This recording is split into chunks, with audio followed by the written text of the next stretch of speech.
Every January, the most powerful people on Earth gather in a small Swiss town for the World Economic Forum. Presidents, billionaires, prime ministers.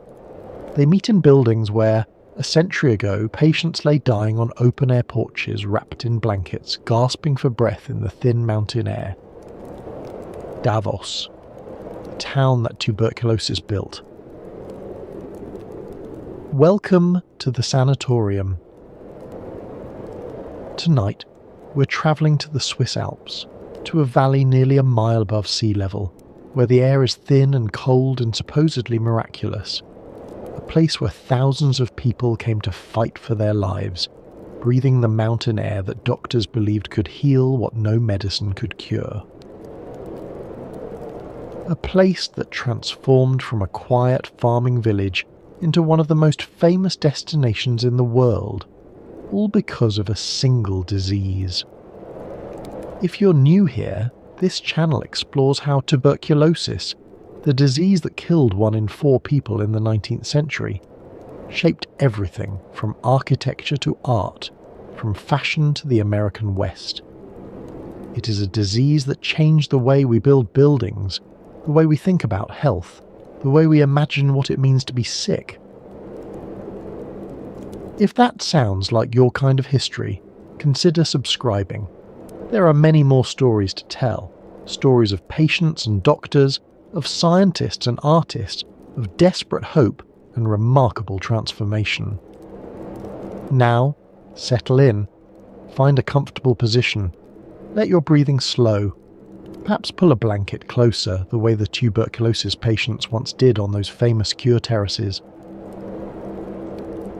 We have a long journey ahead, through snow-covered peaks and grand sanatoriums, through the pages of one of literature's greatest novels, through the remarkable transformation of a town that learned to turn death into an industry, and then transformed again when the industry collapsed. Let's begin. Imagine, if you will, a valley in the Swiss Alps. It is the year 1853, and you have travelled for days to reach this place.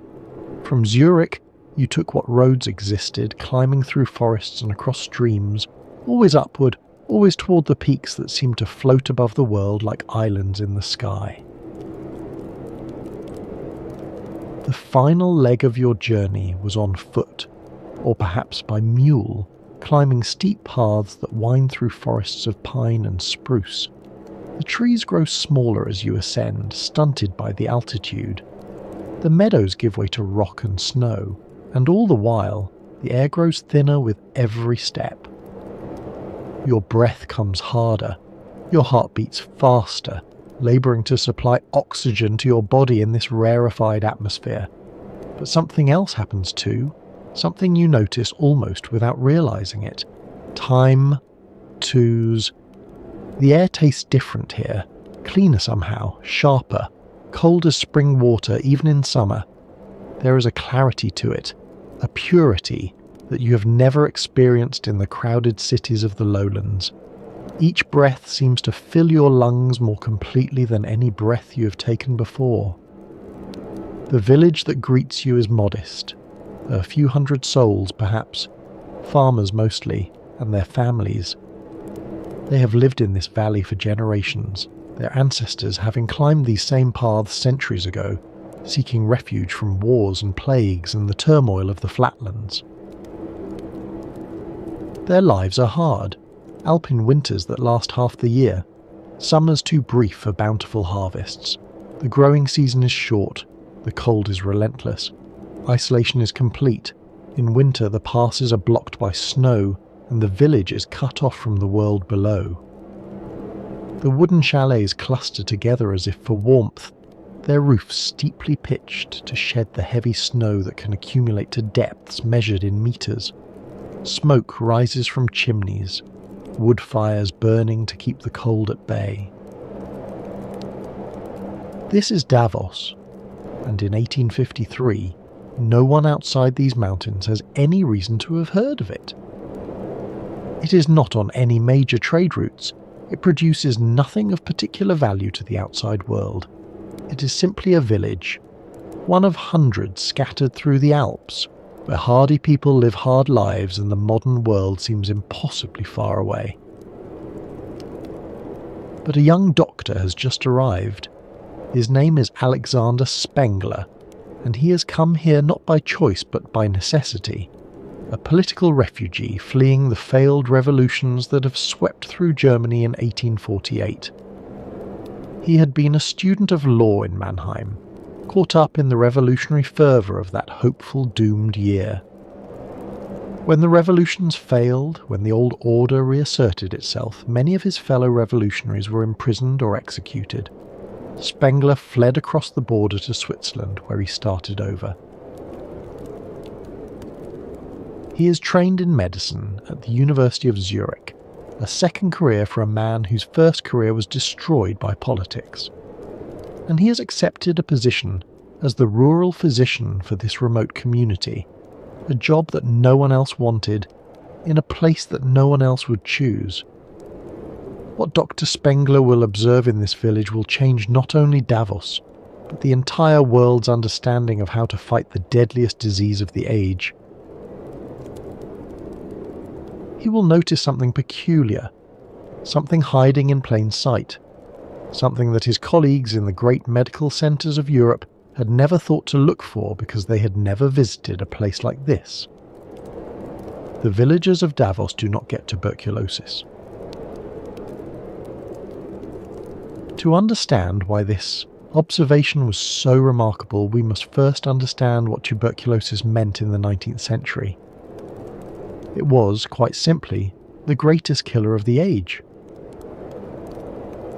In cities across Europe and America, tuberculosis, also called consumption, or the White Plague, was everywhere. In some urban centres, 1 in every 7 deaths was caused by tuberculosis. In others, the proportion was even higher.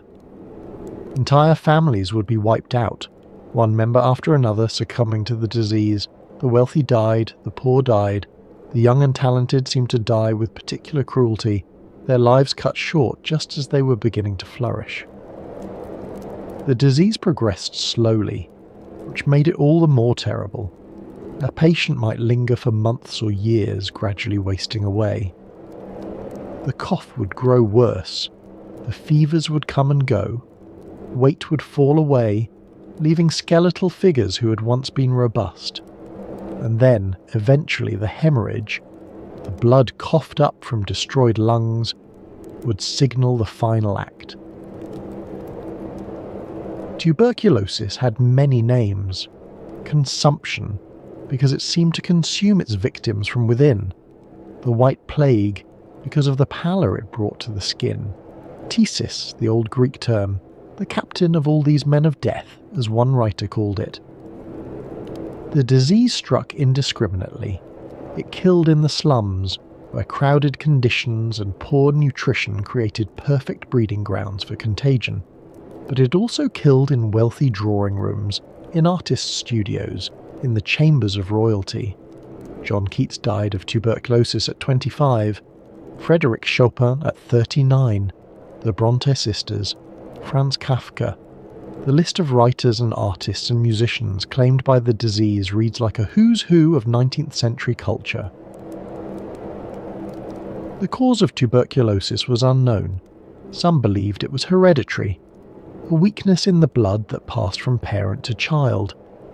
If your mother had died of consumption, the thinking went, you carried that weakness within you. Others thought it was caused by unhealthy passions, by artistic temperament, by the stresses of modern life. There was even a romantic mythology around the disease. Consumption was associated with sensitivity, with creativity, with a burning inner fire that consumed the body even as it fueled artistic genius. Pale skin and flushed cheeks, symptoms of the disease, became fashionable. Young women powdered their faces white and rouged their cheeks in imitation of the consumptive look. The idea that tuberculosis might be contagious, that it might be caused by something as mundane as a germ, would not be proven until 1882, when Robert Koch would announce his discovery of the tuberculosis bacillus, Even then, many doctors resisted the idea. They had built their practices and their theories around heredity and constitution. They did not want to believe that their patients were spreading the disease with every cough. Without knowing the cause, doctors had little to offer their patients. Rest was recommended, good food, fresh air. But in the crowded, polluted cities of the Industrial Revolution, fresh air was in short supply. The factory smoke hung over the tenements. Whole families crowded into single rooms. Windows were kept closed against the cold. The conditions that allowed tuberculosis to spread were everywhere. And so Dr. Alexander Spengler arrived in Davos, a refugee who had traded the revolutionary fervour of Mannheim for the quiet isolation of an alpine village. He had studied medicine at the University of Zurich, but his original training had been in law. It was only after the failed revolution of 1848, when many who had participated were imprisoned or exiled, that he turned to medicine as a new career. Perhaps this background in law helped him. Lawyers are trained to notice patterns, to gather evidence, to build cases from observation. And almost immediately after arriving in Davos, Dr. Spengler noticed something that his colleagues in the lowlands would have found astonishing. The villagers were healthy. Not just healthy, remarkably, robustly healthy. Despite their hard lives, despite the harsh winters, despite the limited diet and primitive conditions, tuberculosis was virtually unknown among them. Dr. Spengler, who had seen the disease claim so many lives in the lowlands, found himself treating farmers for broken bones and childhood fevers and the ordinary complaints of rural life. He asked the villagers about their family histories. He examined their chests. He listened for the telltale sounds of lungs compromised by disease. He found nothing. But tuberculosis, never. The contrast was stark. In the cities he had left behind, tuberculosis was everywhere. In Zurich, in Mannheim, in every crowded urban centre, the disease claimed its victims by the thousands. But here, in this remote valley, in this village so isolated that news from the lowlands might take weeks to arrive, nothing. This observation would consume Dr. Spengler's thinking for years. Why should this remote alpine valley be spared the scourge that was decimating the cities below? What was different about Davos? He considered various theories. Perhaps it was genetic. Perhaps the people of Davos had some hereditary resistance to the disease. But when he traced family histories, he found no evidence of this. Some villagers had moved to Davos from the lowlands. They seemed equally protected. Perhaps it was diet. The villagers ate well, at least by their own standards. Fresh milk and cheese, meat from there, livestock, vegetables from their gardens in the brief summer months. But this diet was not so different from what people ate in healthy rural areas of the lowlands, where tuberculosis still struck. The answer, he came to believe, was the air itself. At an altitude of more than 1,500 metres, or nearly a mile above sea level, the air in Davos was unlike anything in the lowlands. It was dry. It was cold. It was, Spengler theorised, somehow purifying. The intense alpine sunshine, the lack of humidity, the absence of the miasmas and pollutants that hung over industrial cities, all of these factors combined to create an environment in which the consumption simply could not thrive. The theory made a certain intuitive sense. Everyone knew that tuberculosis flourished in crowded, poorly ventilated spaces. Everyone knew that fresh air seemed to help patients feel better, at least temporarily. What if the air of Davos was simply the freshest, cleanest air available? Fresh air concentrated and purified to an extreme degree. If this was true, Dr. Spengler reasoned, then perhaps the answer to tuberculosis was not to be found in medicine at all. Perhaps the answer was geography. Perhaps the cure was the mountain itself. It was a revolutionary idea. It was also, as we now know, largely wrong. the mountain could not cure tuberculosis, which was caused by bacteria that no amount of fresh air could kill. But it was wrong in a productive way. It was wrong in a way that would save lives and transform a village and shape the course of medical history. It would transform a remote farming village into one of the most famous destinations on Earth. Dr. Spengler's theory remained just that, a theory, until he began to test it. In the early 1860s, he started recommending that tuberculosis patients from the lowlands travel to Davos for treatment. The journey alone was an ordeal. From Zurich, travellers would take a train as far as the rail lines extended, then transfer to a horse-drawn carriage for the steep, winding climb into the mountains. The final approach to Davos could take an entire day.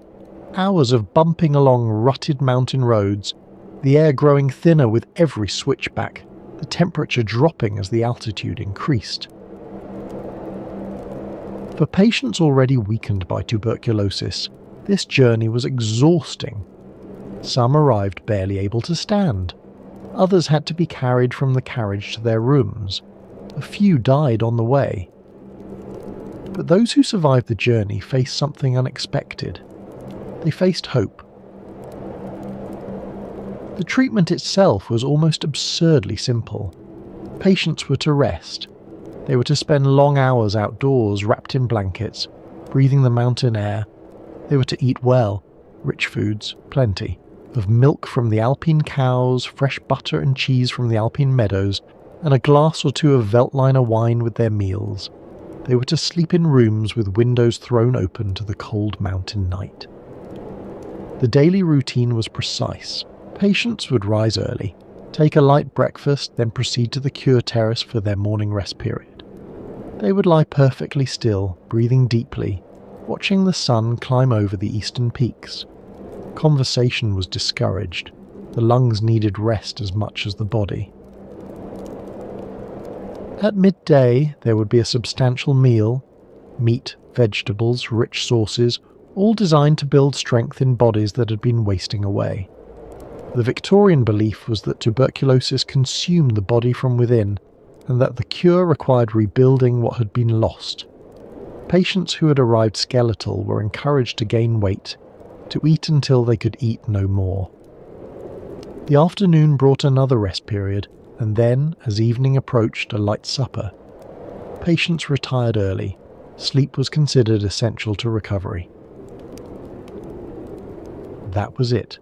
No medicines, no surgeries, just rest, food, and air. To modern ears, this sounds like barely a treatment at all.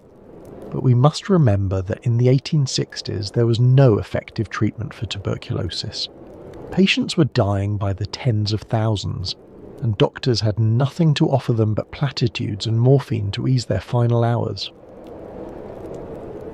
Dr. Spengler's patients, by contrast, sometimes got better. Not all of them, not even most of them, perhaps. But some patients who arrived in Davos expecting to die found themselves over months of rest and mountain air slowly regaining their strength. Their fevers subsided, their coughs lessened. The blood that had flecked their handkerchiefs grew less frequent, then stopped altogether.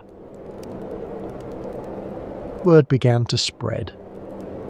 Slowly at first, through medical journals and professional correspondence, then faster, as doctors told their patients, and patients told their families, and the network of information expanded outward from this Alpine valley.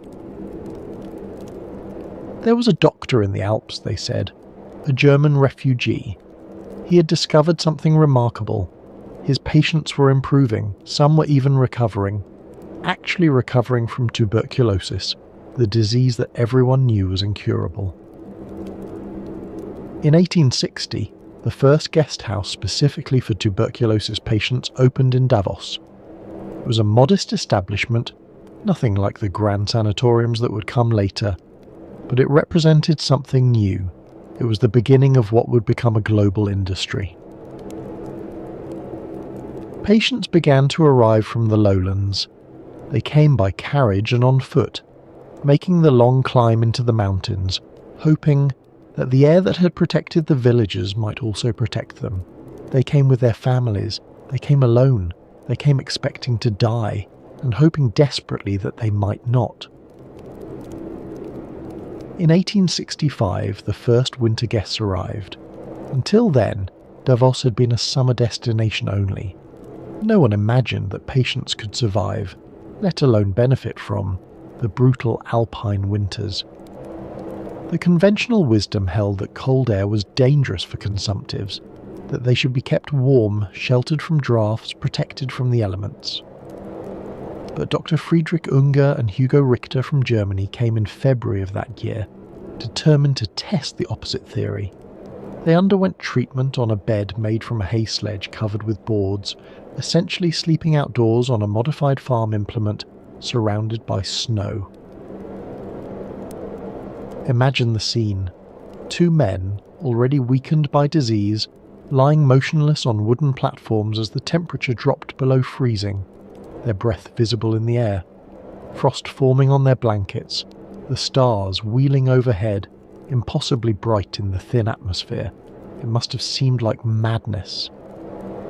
But they did not die. They improved. The news that tuberculosis patients could be treated in winter, that the cold alpine air might actually be more beneficial than the milder seasons, was revolutionary. It contradicted everything the medical establishment believed about respiratory disease. The logic, as Dr. Spengler and his followers understood it, went something like this. The tuberculosis bacillus thrived in warm, moist environments.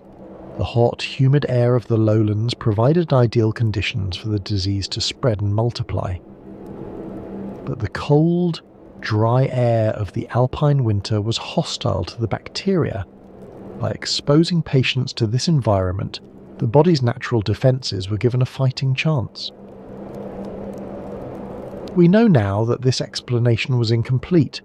The true advantage of the alpine cure lay partly in the isolation it provided. Tuberculosis patients, gathered in sanatoriums far from crowded cities, were less likely to spread the disease to others and less likely to be reinfected themselves. The rest and good nutrition allowed some patients' immune systems to successfully contain the infection, walling it off in calcified nodules that could remain dormant for decades. But in the 1860s, no one knew about bacteria or immune responses. What they knew was that some patients who came to Davos in winter got better. That was enough.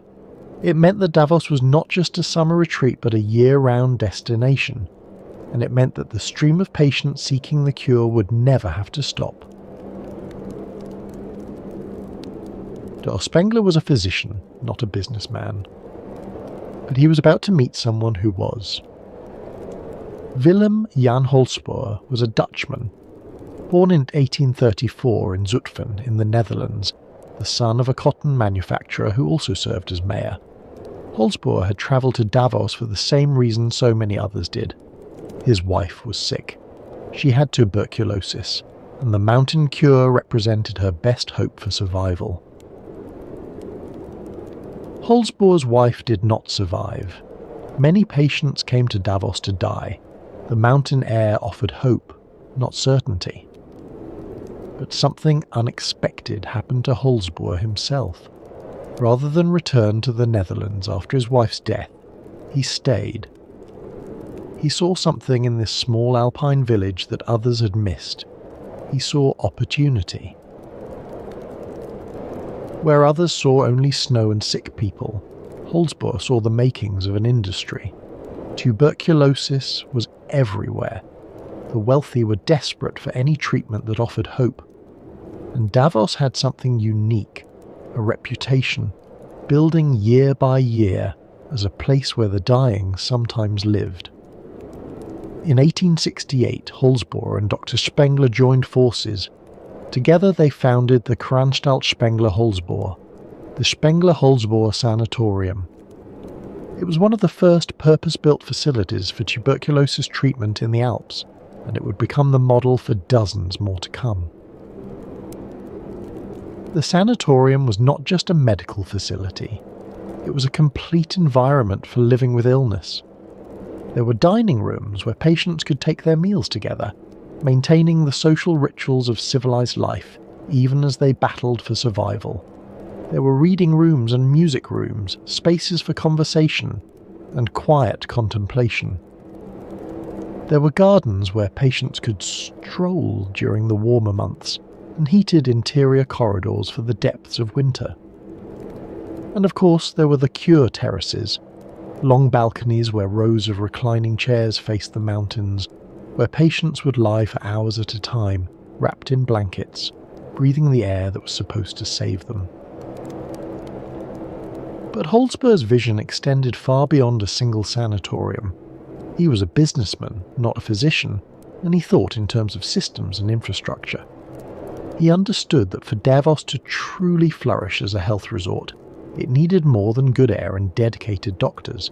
It needed hotels, it needed banks, it needed shops and restaurants and all the amenities that wealthy invalids would expect.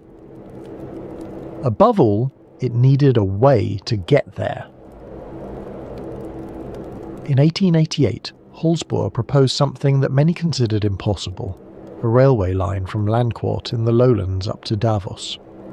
The terrain was forbidding: steep mountain passes, deep valleys, rivers that flooded in spring. A standard gauge railway, the kind that connected the great cities of Europe, was out of the question. But a narrow gauge line might work. On the 29th of June, 1888, a groundbreaking ceremony was held. Local dignitaries gathered. Speeches were made about progress and prosperity. Few could have imagined what the railway would bring. The construction took 2 years. Workers blasted through rock, bridged gorges, and laid track through some of the most challenging terrain in Europe. The narrow-gauge locomotives would have to climb gradients that would defeat ordinary trains, navigating curves so tight that the front and rear of the train could sometimes see each other. And in 1890, the first train pulled into Davos. The railway changed everything. A journey that once took days could now be completed in hours. Patients who might have died on the road could arrive fresh enough to begin their treatment immediately. Families could visit their ailing relatives. Supplies could flow in, news could flow out. Holzboe would rename his company the Rätische Bahn, the Rhaetian Railway, reflecting his ambition to extend the network throughout the region. He founded the Bank of Davos to finance further development. He established an electrical power company to bring modern conveniences to the growing town. The railway exists to this day. Tourists and business travellers take it without thinking about its origins, about the sick and dying people whose need to reach the mountain justified its existence. The transformation of Davos was astonishing. Within a generation, the village went from a few hundred farmers scratching a living from the alpine land to a boomtown of hotels, sanatoriums and villas. Grand buildings rose where cattle had once grazed. Restaurants and shops catered to an international clientele. By the early 1900s, the town was recording 700,000 overnight stays per year. 700,000 in a place that, 50 years earlier, had been so remote that most Swiss people had never heard of it. All because of tuberculosis. All because of the air. As the sanatoriums multiplied, a distinctive architecture began to emerge, one that would eventually influence building design far beyond the Swiss Alps. The logic was simple. If mountain air was the cure, then patients needed maximum exposure to that air.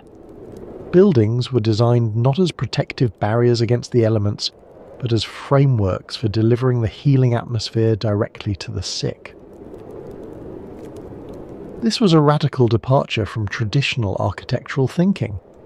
For centuries, buildings had been conceived as shelters, as barriers between the fragile human body and the hostile forces of nature. Walls were thick, windows were small. The interior was a refuge from the outside world. But the sanatorium architects turned this logic on its head. For tuberculosis patients, the outside world was not hostile, it was healing. The enemy was not the cold mountain air, but the stuffy, overheated interiors of conventional buildings. The goal of architecture was not to exclude the environment, but to embrace it. The most distinctive feature was the cure terrace. Broad balconies or porches where patients could recline for hours at a time, wrapped in blankets, breathing the cold mountain air. These terraces faced south, maximising exposure to the alpine sunshine, which was also believed to have healing properties. The patients would lie in neat rows, their reclining chairs positioned to catch the most sunlight. From a distance, it must have looked like a strange kind of worship. Rows of figures facing the sun, motionless, silent, breathing deeply of the thin mountain air. Inside the sanatoriums, large windows flooded the rooms with light. The traditional steeply pitched chalet roof, designed to shed heavy alpine snow, gave way to something new, the Davos flat roof. These flat roofs, slightly angled toward the centre to drain snowmelt through internal gutters, created additional space for rooftop terraces. The flat roof was a technical challenge in the alpine climate. Snow could accumulate to tremendous depths. Traditional roofs solved this problem by shedding snow before it could cause damage. The flat roof required a different solution. The slightly angled surface channeled snowmelt to interior drains, which carried it away through heated pipes that prevented freezing. The architects Otto Flieghardt and Max Häferli, based in Zurich, became the master builders of this new architectural form.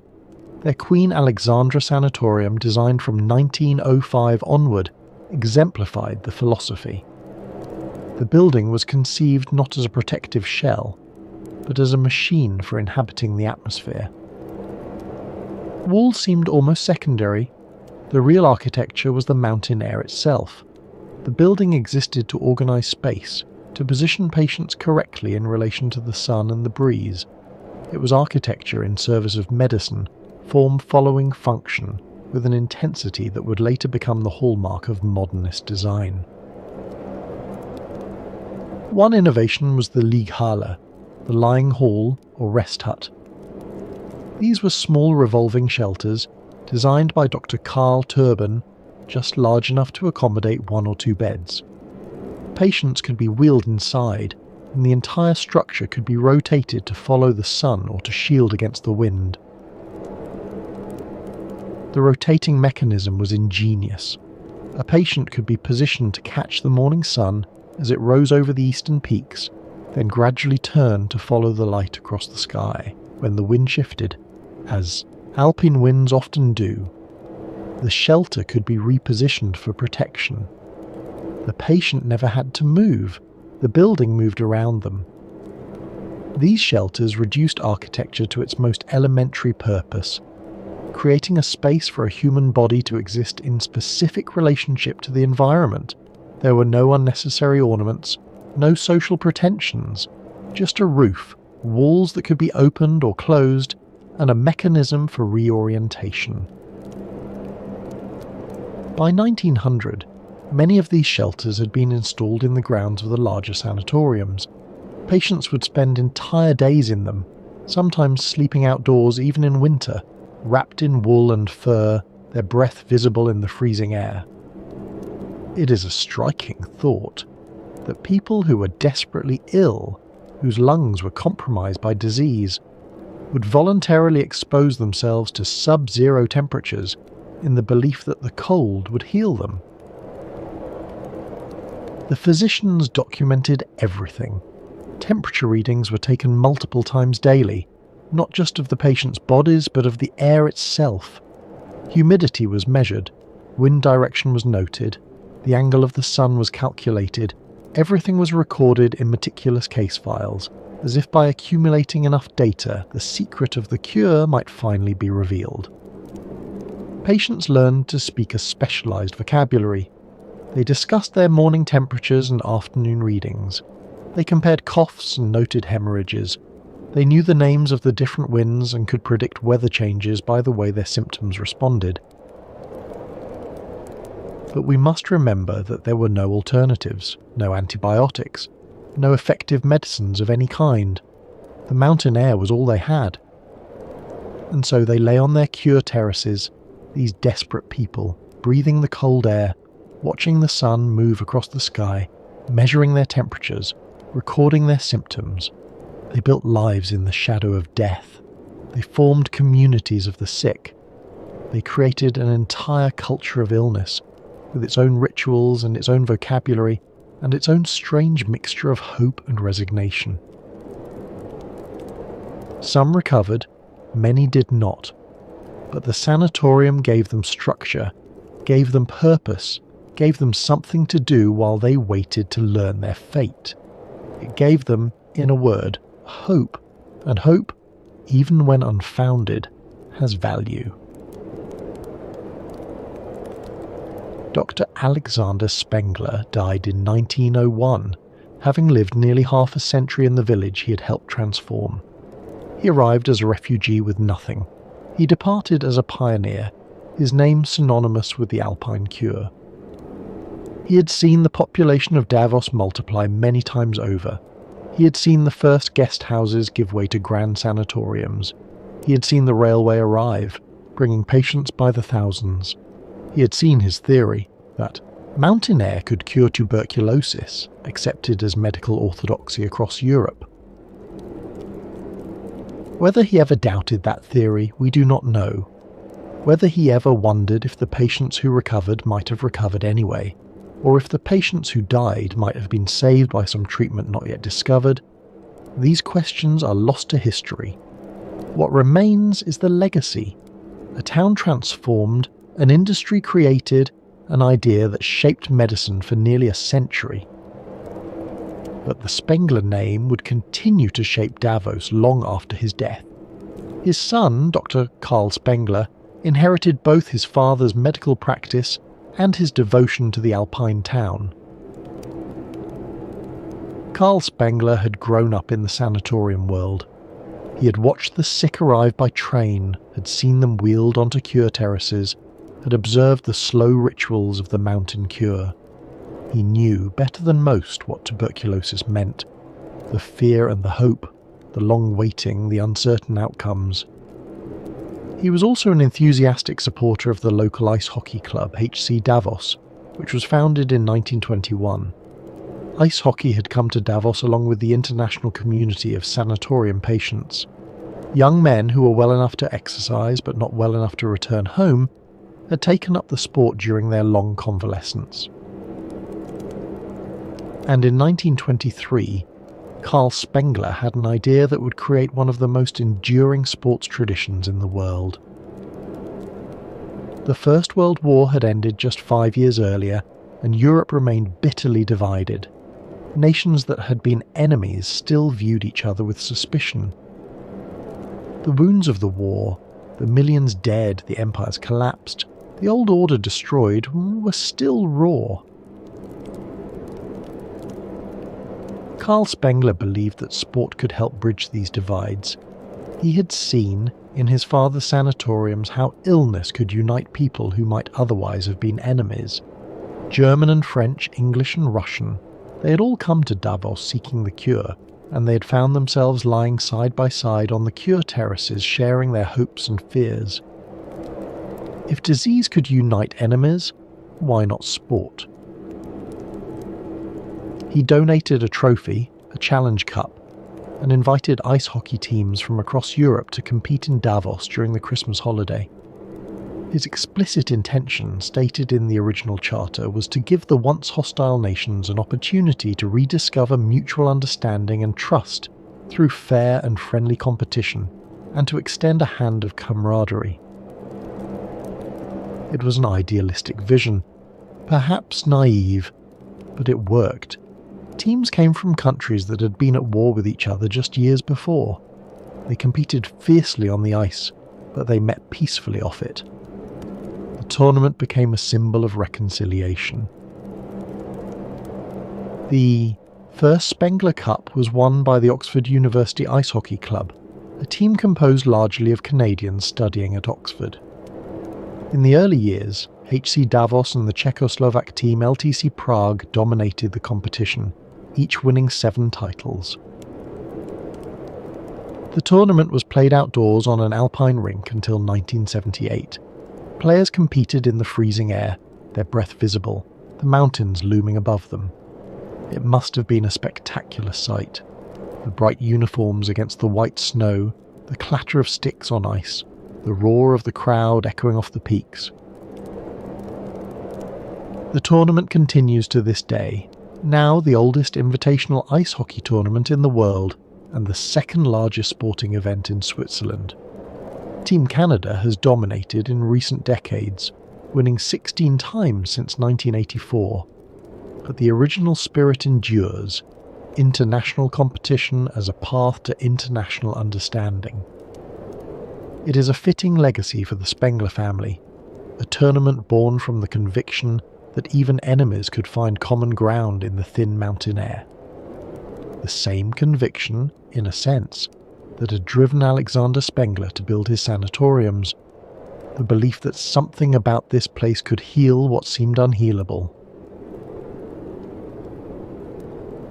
As Davos's reputation spread, it began to attract not just the wealthy sick, but the famous sick.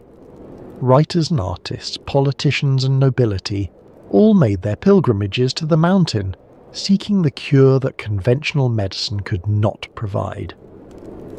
One of the earliest and most celebrated visitors was Robert Louis Stevenson. In November of 1880, the Scottish author arrived in Davos with his American wife Fanny and her son Lloyd. Stevenson was 30 years old and had been battling lung disease for most of his adult life. His doctors had recommended the Alpine cure, and so he found himself, as winter descended on the Alps, checking into the Hotel Belvedere. Stevenson would spend 2 winters in Davos, and he hated it. The confinement drove him nearly mad. Here was a man who had roamed the Cevennes with a donkey, who would eventually sail the South Pacific and settle among the people of Samoa. The Hotel Belvedere, however comfortable, was a prison. The cure terraces were cells. The endless routine of rest and measurement and rest again was torture for a restless spirit. In his essays, he described the health resort as a claustrophobic trap. He compared the desolate alpine wilderness to Lapland, Labrador and Alaska. He wrote bitterly of patients condemned to death by gradual dry rot, or else drowning in their own blood during hemorrhages. His letters from this period are filled with longing for escape. He dreams of warmer climates, of adventure, of anywhere but this beautiful, suffocating valley. And yet he remains, because the alternative, the crowded, smoky cities where his lungs would surely fail, is worse. It is a remarkably bleak portrait, especially from an author known for tales of adventure and romance. But Stevenson understood something that the promotional literature of the sanatoriums tried to obscure. Many patients came to Davos not to be cured, but to die. The mountain air might slow the disease, but it could not always stop it. He wrote about his fellow patients with a mixture of compassion and horror. Young men and women in the prime of life, reduced to counting their heartbeats and measuring their fevers. Some put on brave faces at dinner, discussing their symptoms with the clinical detachment that sanatorium life encouraged. Others withdrew into private despair. And some inevitably died. Stevenson watched them carried away, their rooms quickly cleaned and prepared for the next occupant. The cycle continued without pause. Despite his misery, Stevenson remained productive. Perhaps he wrote to distract himself from his illness. Perhaps the mountain air, however much he despised it, gave him just enough strength to work. In Davos, he completed what would become one of the most beloved adventure novels ever written. Treasure Island had begun as a story told to his stepson Lloyd, accompanied by a hand-drawn map of an imaginary island. Stevenson had started writing it back in Scotland, but the story had stalled. The fog and rain of home seemed to drain the adventure from his imagination. In Davos, during that first brutal winter, he picked it up again. Perhaps it was the contrast. Here he was, trapped in the snow, confined to his room for days at a time, breathing the cold, thin air that was supposed to save him. And on the page he could escape to warm Caribbean waters, to islands where treasure lay buried, where adventure waited around every corner. He wrote the final 14 chapters in 14 days. Long John Silver, Jim Hawkins, the Hispaniola, the Black Spot, all of it flowing from the pen of a sick man, wrapped in blankets in an Alpine hotel, while the snow fell outside and his lungs rattled with each breath. Think of it. One of the most beloved adventure stories ever written, created by a man who could barely walk to the end of his corridor. Tales of sailing ships and sword fights and buried gold, conjured from the imagination of an invalid who spent his days lying on a cure terrace, watching the mountains and waiting for his temperature readings. Lloyd later recalled the excitement of those winter evenings when Stevenson would read aloud the day's new chapters. The stepson who had inspired the story listened as it came to life, chapter by chapter, in the most unlikely of places. It is one of the strange gifts of Davos.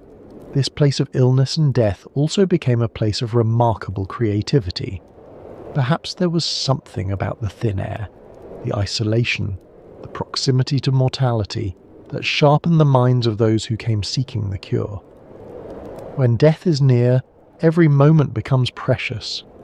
Every word carries weight. Stevenson did not find a cure in Davos. The mountain air, however thin and pure, could not heal whatever was destroying his lungs. He would eventually leave Switzerland, driven out by the very isolation he had come to endure. He travelled to the milder climates of France and England, seeking relief, seeking change, seeking anything that might help. But the disease, or what everyone believed was the disease, followed him. Finally, he made a radical decision. He would travel as far from the cold, the damp, the civilization of Europe as he could possibly go. In 1888, he and his family set sail for the South Pacific. It was an astonishing journey for a man who had been told repeatedly that he was dying.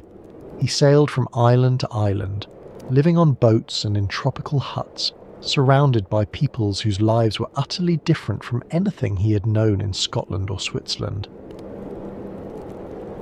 He settled eventually in Samoa, on the island of Upolu, where he built an estate called Vailima. The Samoans called him Tusitala, the teller of tales. He wrote prolifically, producing novels and stories and essays until the very end. He died in 1894 at the age of 44, not from lung disease but from a cerebral hemorrhage. He was dictating a letter when he suddenly complained of a pain in his head, asked, "What's that?" and lost consciousness. He died within hours. Modern medical historians have suggested that Stevenson may not have had tuberculosis at all, that his symptoms were more consistent with bronchiectasis or sarcoidosis. But in the 1880s, any persistent lung disease was likely to be diagnosed as consumption. Whether the misdiagnosis saved his life by sending him to the tropics, or whether he would have lived longer had he stayed in Davos, we will never know. What we know is that he spent 2 miserable winters in the Alps, hating every moment of it, writing some of his greatest work to distract himself from his confinement, and then fled to the farthest place on earth. 13 years after Stevenson's departure, another famous British author arrived in Davos. His name was Arthur Conan Doyle, and unlike Stevenson, he had come not for his own health, but for his wife's. Conan Doyle was already famous by then. Sherlock Holmes had made him wealthy and celebrated, even though he sometimes resented the detective who overshadowed his more serious literary work. He was 34 years old, at the height of his creative powers, with a comfortable life in London, and then his wife fell ill. Louisa Hawkins, called Tui by her family, had been diagnosed with tuberculosis. The doctors gave her only months to live. Conan Doyle, trained as a physician before becoming a writer, understood what the diagnosis meant. He had seen patients waste away from consumption. He knew the statistics. Desperate to save her, he learned that the Swiss mountain climate offered hope for consumption patients. Davos was the most famous of the Alpine resorts, the place where the mountain cure had been pioneered, where sanatoriums had been treating patients for 3 decades. And so in 1893, the creator of Sherlock Holmes gathered his wife and their 2 young children and travelled to Davos. They rented a house in the town where Louisa could take the cure while the children played in the snow. They would remain for 4 years. The mountain air did help Louisa. She did not die within months as the doctors had predicted. Whether this was because of the cure, or because the original prognosis had been too pessimistic, or simply because tuberculosis was unpredictable, impossible to say. What matters is that she survived.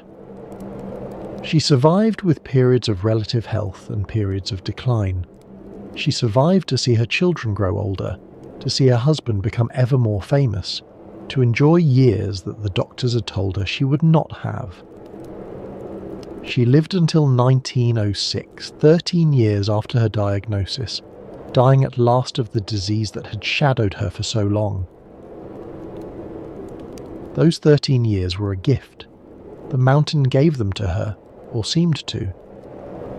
But for Arthur Conan Doyle, those years in Davos were not simply a time of anxious waiting by his wife's bedside. He was, after all, a man of enormous energy and curiosity, a man who had boxed, played cricket, investigated real-life crimes, campaigned for justice. He could not simply sit and wait while his wife rested on the cure terrace. And in Davos he discovered something that would help launch an entirely new industry. He discovered skiing. And in doing so, he would help transform the future of this town far more profoundly than any medical treatment ever could. Conan Doyle was not a man to sit idle. While his wife rested on the cure terraces, he grew restless. The mountains beckoned. The endless snow-covered slopes seemed to demand exploration. He had first encountered skis during a visit to Norway several years earlier. The Norwegians used them for transportation, a practical way to move, through deep snow in the long winter months. He had only observed the sport then, but the image had stayed with him. Now, in Davos, surrounded by snow-covered mountains that rivaled anything in Scandinavia, he realized that the same techniques might work here. He ordered a pair of skis to be sent from Norway, 8-foot Norwegian wooden boards, primitive by modern standards with simple leather bindings that offered little control. These were not the engineered marvels that modern skiers use. They were essentially long planks, shaped at the front to glide over snow. To learn how to use them, he hired local instructors, the Brøndje brothers, Tobias and Johannes. The Brøndje brothers had been skiing in the mountains around Davos for over a year, but they had taken to practicing at night, to avoid the ridicule of the locals who thought the whole enterprise was absurd. Sliding down mountains on wooden planks, it seemed the height of foolishness. The farmers of Davos had lived with these mountains for generations. They knew how to survive the winter without strapping boards to their feet. Conan Doyle did not share this prejudice. To him, the mountains were not obstacles to be endured, but challenges to be conquered. He learned to ski, falling and rising again, until he could navigate the slopes with reasonable confidence. The falls were frequent and sometimes spectacular. Conan Doyle was a large man, powerfully built, and when he lost control on those primitive wooden skis, he went down hard. He later wrote humorously about his many tumbles, The snow packed into every crevice of his clothing, these slow and laborious climbs back up to try again. And then he convinced the Branger brothers to attempt something more ambitious. On the 23rd of March, 1894, at 4:30 in the morning, while most of Davos still slept, Conan Doyle and the two Branger brothers set off from the town. The early start was necessary. They needed to complete the most difficult climbing before the sun softened the snow. They carried their skis on their backs, strapped over their shoulders, as they ascended on snowshoes through the silent pre-dawn darkness. The climb was exhausting. Hours of trudging upward, the altitude making every step harder than the last. Conan Doyle, despite his robust constitution, felt his lungs burning in the thin air. The Branger brothers, more accustomed to the mountains, set the pace. At last they reached the top of the Mayenfelder Furka, a peak 8,000 feet above sea level. The Alps stretched out around them, an endless sea of white peaks catching the morning light. Below, invisible in the valleys, the world went about its business, unaware of the three men standing at the edge of something new. They switched from snowshoes to skis. The bindings were primitive, simple leather straps that held the boot to the ski. There was no modern release mechanism. If you fell badly, your ankle broke before the binding gave way. And then they descended. Down through the snow and ice and thin mountain air, they glided toward the town of Arosa on the other side. The descent was thrilling and terrifying in equal measure. The long wooden skis gathered speed on the steep slopes. There was no way to brake except by falling deliberately or turning sharply. It was the Mayenfelder Furka crossing, one of the first documented ski descents in Switzerland. Conan Doyle wrote about the experience for the Strand magazine, the same publication that serialized his Sherlock Holmes stories. His article, titled An Alpine Pass on Ski, introduced the English-speaking world to the strange new sport. He described the sensation of gliding over snow, the freedom of movement, the exhilaration of the descent. The time will come, Conan Doyle predicted, when hundreds of Englishmen will come to Switzerland for a skiing season. He vastly underestimated. Today, millions come. The Swiss Alps are one of the great ski destinations of the world, generating billions of dollars annually. The tourism infrastructure that supports this industry, the hotels, the restaurants, the mountain railways, the ski lifts, can trace its origins in part to that dawn crossing in 1894. In Davos, there is a bronze plaque dedicated to Conan Doyle. It honours him as the man who crossed the Mayenfelder Furka from Davos to Arosa on skis, thereby bringing this new sport and the attractions of the Swiss Alps in winter to the world. The plaque does not mention his wife. It does not mention tuberculosis. It does not mention the sanatoriums that brought him to Davos in the first place. It speaks only of sport, of adventure, of the future, not the desperate past that brought him to that moment. It is one of the quieter ironies of history. The man who followed his dying wife to a tuberculosis sanatorium helped invent modern ski tourism. The town that was built for the sick would eventually thrive on the healthy. Conan Doyle could not have known this, of course. When he strapped on those skis and climbed the mountain, he was simply looking for something to do, some way to fill the long hours while his wife rested on the Cure Terrace. He was not thinking about the future of alpine tourism. He was thinking about survival, his own and hers.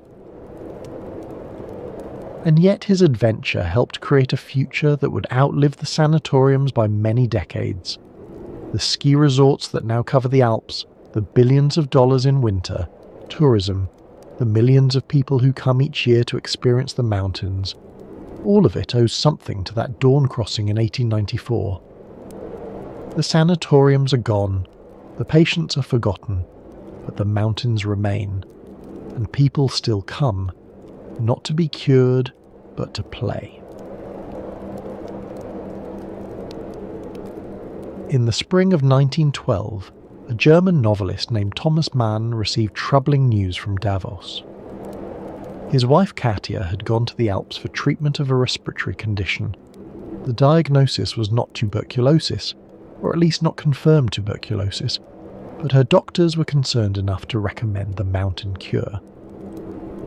She was staying at the walled sanatorium, the forest sanatorium, which had opened just the year before. The sanatorium was run by Dr. Friedrich Jessen, and it offered the standard cure: rest, mountain air, and rich food. Katja came from an artistic and intellectual family. Her father was a renowned mathematician, her twin brother a physicist. She had given up her own academic pursuits to marry man and raise their children. Now she lay on a cure terrace in the Alps, separated from her family, uncertain when she would return. Man, 47 years old and already a celebrated author, decided to visit his wife. He planned to stay for 3 weeks, just long enough to ensure she was comfortable and to see for himself the famous Davos cure. He had just completed work on a novella called Death in Venice, a dark, atmospheric tale of an aging writer's obsession with beauty and mortality. The story had been difficult to write, emotionally draining. Perhaps he was still thinking about those themes when he boarded the train for Switzerland. The journey itself was significant.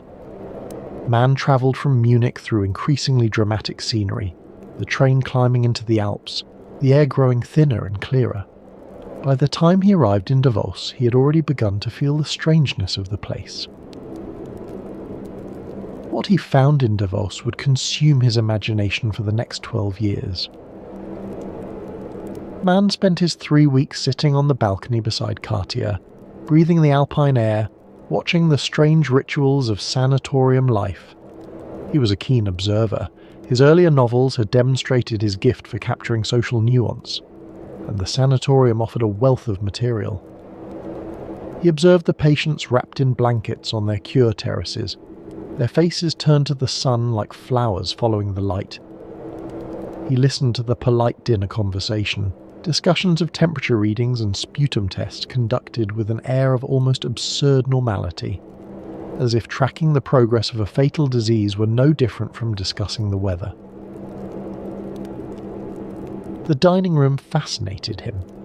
Here were people who knew they might be dying, gathered in elegant surroundings, eating rich food, maintaining all the forms of civilized society. They discussed politics and art. They flirted.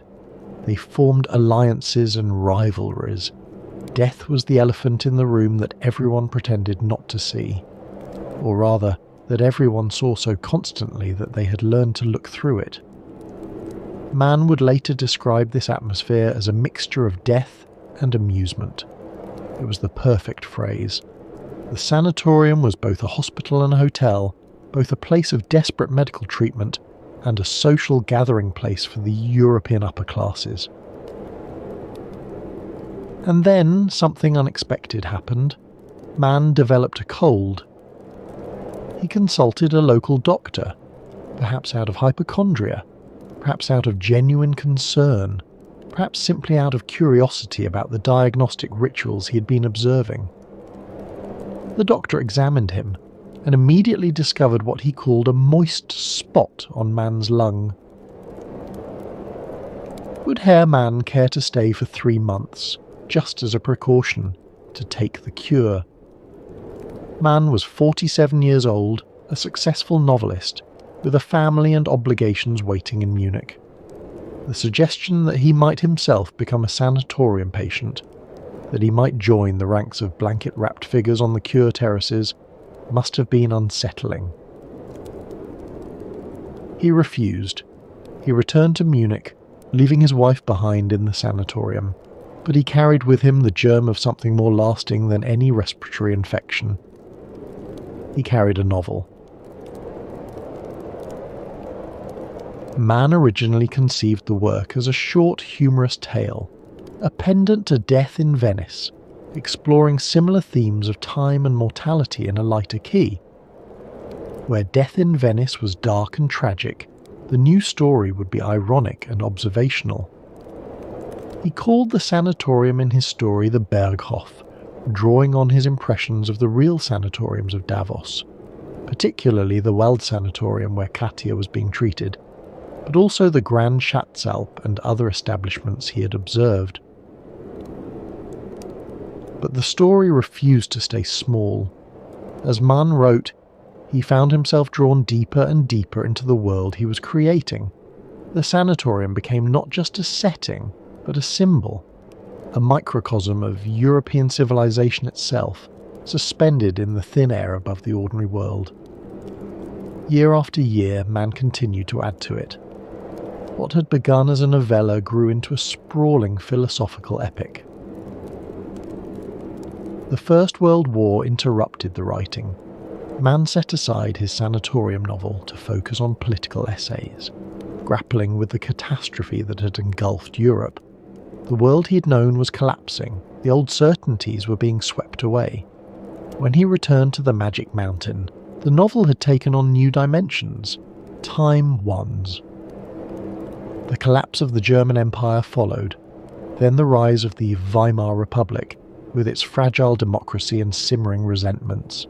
Through it all, Mann kept returning to his novel of life in an alpine sanatorium, a world that had itself been transformed while he wrote about it.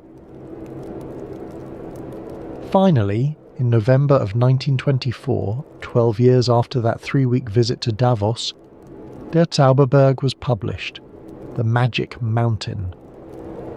It was nearly 1,000 pages long. The novel tells the story of Hans Castorp, a young engineering student from Hamburg who travels to Davos to visit his cousin Joachim, a patient at the Berghof Sanatorium. Castorp is an ordinary young man, solid, practical, unremarkable, the kind of person who might be expected to become a respectable businessman and live an unremarkable life. He plans to stay for 3 weeks, exactly as long as Mann himself had stayed. But Castorp does not leave after 3 weeks. He develops a slight fever. The doctors discover a moist spot on his lung. He is persuaded to stay, just for a while longer, just until his health improves. The pattern will be familiar to anyone who knows the history of sanatorium treatment. The 3-week visit becomes 3 months. 3 months becomes 6, and slowly, imperceptibly, the patient stops thinking about the flatland below. 7 years pass. 7 years in which Castorp lives in the strange, suspended world of the sanatorium. 7 years of cure terraces and temperature readings, of intellectual debates and romantic entanglements, of watching fellow patients recover or decline or die. 7 years of meals in the elegant dining room, of walks in the mountain air, of endless conversations about ideas that seem to matter enormously in this rarefied atmosphere. Time moves differently in the Berghof. Days blur into weeks, weeks into months, months into years. The outside world, the flat land, as the sanatorium patients call it, becomes increasingly unreal, like a half-remembered dream. The only reality is the mountain, the cure, the endless present of illness. The patients exist in a kind of bubble, separated from the world below by altitude and by their shared condition. News from the flatland arrives, but it seems distant, irrelevant. What matters is the morning temperature reading. What matters is whether the cough has worsened or improved. The Magic Mountain is not merely a story about tuberculosis. It is a vast philosophical novel, an examination of European culture on the eve of its greatest catastrophe. Mann uses the sanatorium as a microcosm. The patients and staff of the Berghof represent different strands of European thought, gathered together in this isolated setting where ideas can be debated without the distractions of ordinary life.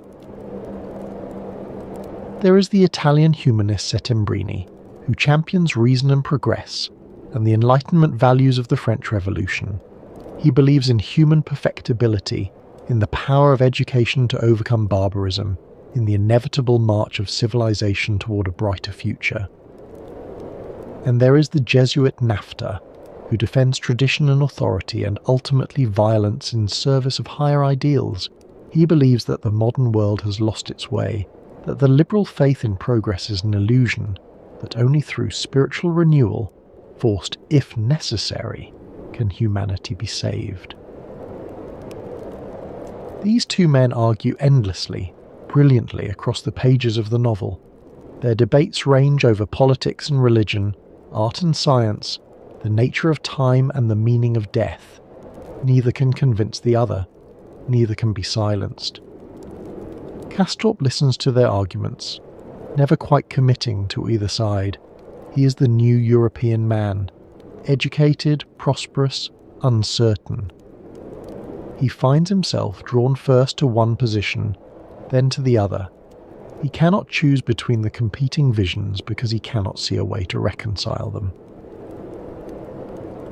This is, of course, the condition of Europe itself in the early 20th century. The old certainties were crumbling. New ideologies were rising. The question of what the modern world should believe, what it should value, what it should fight for, had no clear answer. The novel was published in 1924. 10 years later, the Nazis would come to power. A man who was of Jewish descent through his wife Katia would flee Germany and eventually settle in the United States. Looking back, the Magic Mountain seems almost prophetic. The debates that consume the sanatorium patients, nationalism versus internationalism, faith versus reason, civilization versus barbarism, would soon consume all of Europe. The suspended artificial world of the Berghof, where time seems to have stopped, was about to end. History was about to resume with terrible force. The argument between Settembrini and Nafta ends not with agreement but with violence. Unable to resolve their differences through words, they resort to a duel. It is a small-scale preview of what is to come. The novel ends with Castorp finally leaving the mountain, not because he has been cured, but because the First World War has begun. He descends to the flatland to join the fighting. The last we see of him, he's charging into battle singing a German folk song. The song he sings is significant. It is a German folk song about a linden tree, about home and peace and the comfort of rest. He sings it as he runs toward almost certain death, as the shells explode around him, as the world he has known collapses into chaos. Mann does not tell us whether Castorp survives. The question seems almost beside the point. The young man who arrived at the Berghof as a simple engineering student, planning a 3-week visit, has been transformed. 7 years on the mountain have educated him, in ideas, in love, in the proximity of death. Whether he lives or dies in the war, he's no longer the person he was. The world of the sanatorium, thus that strange, timeless, death-haunted world, is over. Whatever comes next, there will be no going back. The suspended reality of the Berghof, where time seemed to have stopped, has been shattered by history. The debates between Settembrini and Nafta have been rendered irrelevant by the guns of August. Or have they? In many ways, the First World War was the bloody resolution of exactly those debates. The clash between nationalism and internationalism, between tradition and progress, between competing visions of what Europe should become. The arguments that seemed so abstract on the Cure terraces of the Berghof were being decided finally and terribly on the battlefields of France and Belgium. The Magic Mountain is both a great novel and a document of historical transition. It captures a world that was about to end. The world of the sanatoriums, yes, but also the world of pre-war Europe, the world of confident assumptions and leisurely intellectual debate. Everything that seemed stable and permanent was about to be swept away. 5 years after The Magic Mountain was published, Thomas Mann received the Nobel Prize in Literature. The novel he had conceived as a short, humorous tale had become one of the landmarks of 20th century fiction. Nearly 1,000 pages long, packed with philosophical debates and medical details and psychological insight, it was everything a popular novel was not supposed to be. And yet it found readers. It found passionate readers, readers who returned to it again and again, who saw in its pages something that spoke to their own experience. And Davos, the real town that had inspired the fictional Berghof, was now famous not only as a health resort but as a literary destination. Visitors came to see the sanatoriums that Mann had described. They walked the paths he had walked. They breathed the same thin mountain air. They looked up at the Schatzalp gleaming on its mountainside and imagined the Berghof. They dined in restaurants that might have served Hans Castorp. They rode the same funicular railway. Literary tourism became part of the Davos economy. The sanatoriums had been closing, but the literary pilgrims kept coming. They wanted to experience what Mann had experienced. They wanted to feel, if only for a moment, what it was like to live in that suspended world above the ordinary. But the novel's lasting power comes from its treatment of the sanatorium as metaphor. The Berghof is not just a place where sick people go to be cured. It is a world apart, a place where the normal rules of time and society are suspended, where the proximity to death changes everything. Consider how time works in the novel. The first 3 weeks of Castorp's stay are described in immense detail. Every conversation, every meal, every medical examination. Then months pass in a few pages. Years vanish in a sentence. Mann deliberately plays with the reader's sense of duration, making us feel the strange time dilation that sanatorium patients experienced. In the Berghof, time loses its meaning because the patients have stepped outside of history. They are no longer participants in the rush of modern life. They are observers, watchers, people who have been placed on pause while the world continues below. In the sanatorium, small gestures acquire enormous significance. A flush of fever, a glance across the dining room, a cough in the night. Life becomes simultaneously more intense and more absurd.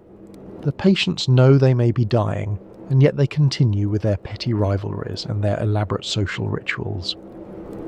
Castorp falls in love, obsessively, inappropriately, with a Russian woman named Klavdia Shosha. He barely speaks to her for months. His love is expressed through glances, through the way he positions himself to see her enter the dining room, through the fever that rises whenever she's near. In the ordinary world, this infatuation would seem absurd. In the sanatorium, where every emotion is heightened by mortality, it becomes the central drama of his existence. This is what Mann captured so brilliantly. The strange mixture of death and amusement that he had observed during those 3 weeks in Davos. The way that even in extremity, even in the shadow of mortality, human beings continue to be human. Foolish, vain, hopeful, alive. We do not stop being ourselves when we are faced with death. If anything, we become more intensely ourselves. Our desires sharpen, our fears crystallize, our need for connection, for meaning, for love. All of it becomes more urgent, not less. Davos gave Mann his setting, but his genius was to see in that setting a reflection of something much larger, the condition of modern Europe, suspended between an old world that was dying and a new world struggling to be born. The sanatorium was Europe itself, sick, confused, debating endlessly, unable to choose a path forward. We should not forget, amid the literary and philosophical grandeur of the Magic Mountain, that real people were dying in the sanatoriums of Davos. Not all of them. The mountain cure did help many, patients, extending their lives by years or even decades. But tuberculosis remained a deadly disease, and for many who came to the Alps the journey was a final one. The death rate varied from sanatorium to sanatorium from year to year. The statistics were carefully kept, though not always honestly reported. A sanatorium with too high a mortality rate would lose its reputation. Patients would choose to go elsewhere. Some establishments developed a macabre practice. When a patient was clearly dying, they would be encouraged to leave, to go home, or to a less prestigious facility. This kept the death statistics low. It also meant that families sometimes received their dying relatives back, transported down from the mountain to expire in the lowlands, their final hours spent not in the alpine air, but in the crowded cities they had travelled so far to escape. The sanatoriums tried to maintain an atmosphere of normality. Patients dined together in elegant restaurants, they attended concerts and lectures, they formed friendships and sometimes romances. But the cure terraces told another story. Row upon row of reclining chairs, each holding a figure wrapped in blankets staring out at the mountains. Some would rise from those chairs and return to the flatland, others would not. There was a particular kind of friendship that formed in the sanatoriums, intense and immediate, born of shared proximity to death. Patients who might never have spoken to each other in ordinary life became intimates. They shared their fears and their hopes. They watched each other's symptoms with the same attention they gave their own. And when one of their number died, they mourned, briefly because there was always another death coming, and because the living had to focus on their own survival. The wealthier sanatoriums offered private rooms and personal nurses, fine wine and rich food. The less exclusive establishments were more Spartan, but still clean and orderly. There was a rough democracy of illness. Tuberculosis killed rich and poor alike, but the accommodations varied enormously. What all shared was the strange rhythm of sanatorium life, the daily temperature readings, the regulated rest periods, the careful monitoring of symptoms. Patients learned to read their own bodies with obsessive precision, tracking the progress of their disease with the same attention a stockbroker might give to market fluctuations. They developed their own vocabulary. A good day meant the fever was down and the cough was manageable. A bad day meant the opposite. The word hemorrhage was spoken in hushed tones. A major hemorrhage often meant the end was near. And always, the mountain was there. The thin air, the intense sunlight, the cold that was supposed to heal. By the early 20th century, Davos had one of the greatest concentrations of sanatoriums in Europe. Hotels, clinics, and private villas dotted the valley, all catering to the same clientele: the sick, the dying, and those who hoped they might be saved. For nearly a century, Davos thrived on tuberculosis. The disease that was killing millions in the lowlands was sustaining an entire economy in the Alps. Doctors, nurses, hoteliers, railway workers, shopkeepers, all depended on the steady stream of patients seeking the cure. It was a strange symbiosis. The bacterium that destroyed lungs also built hotels. The disease that shattered families also created jobs. The death that haunted the cure terraces also filled the cash registers. And then, in the 1940s and 50s, that economy collapsed. The cause was not a change in climate or a shift in fashion. The cause was a group of antibiotics that could actually cure tuberculosis. In 1944 and 45, the antibiotic streptomycin was discovered. It emerged from soil bacteria samples collected in a New Jersey laboratory, an unlikely origin for a medicine that would transform global health. It was the first medicine that could genuinely combat the tuberculosis bacillus, not merely slow the disease, but kill the bacteria that caused it. The initial results were almost miraculous. Patients who'd been given weeks to live recovered. Fevers that had burned for months suddenly broke. Coughs that had rattled through sanatorium halls fell silent. Then came para-aminosalicylic acid, also discovered in 1945. When combined with streptomycin, it greatly reduced the development of drug resistance, a problem that had emerged almost immediately when streptomycin was used alone. And in 1952, isoniazid arrived, inexpensive, well-tolerated, and devastatingly effective. A patient could swallow a pill at home and achieve what months of mountain air had never managed: a genuine cure. The modern era of tuberculosis treatment had begun. For the sanatoriums of Davos, these discoveries were a death sentence. Not for the patients. For the first time, patients could actually be cured, but for the institutions themselves. The logic of the mountain cure had rested on the absence of alternatives. Patients came to Davos because there was nothing else. Rest and fresh air could not cure tuberculosis, but they could sometimes slow its progress, buying time that patients desperately needed. Now there was something better. Pills that could be taken at home. Treatment that did not require years of exile in an alpine valley. In 1956, a study called the Madras experiment confirmed what many already suspected. Researchers in India compared tuberculosis patients treated at home with those treated in sanatoriums. The patients received the same antibiotic medications. The only difference was where they took them. The results were devastating to the sanatorium industry. There was no advantage to institutional care. Patients who stayed at home, taking their pills in familiar surroundings, recovered at the same rate as those who spent months in specialised facilities. The Madras experiment was conducted in India, where the expense of sanatorium care was especially prohibitive. But its implications were universal. If home treatment was equally effective, then why maintain the elaborate infrastructure of sanatoriums?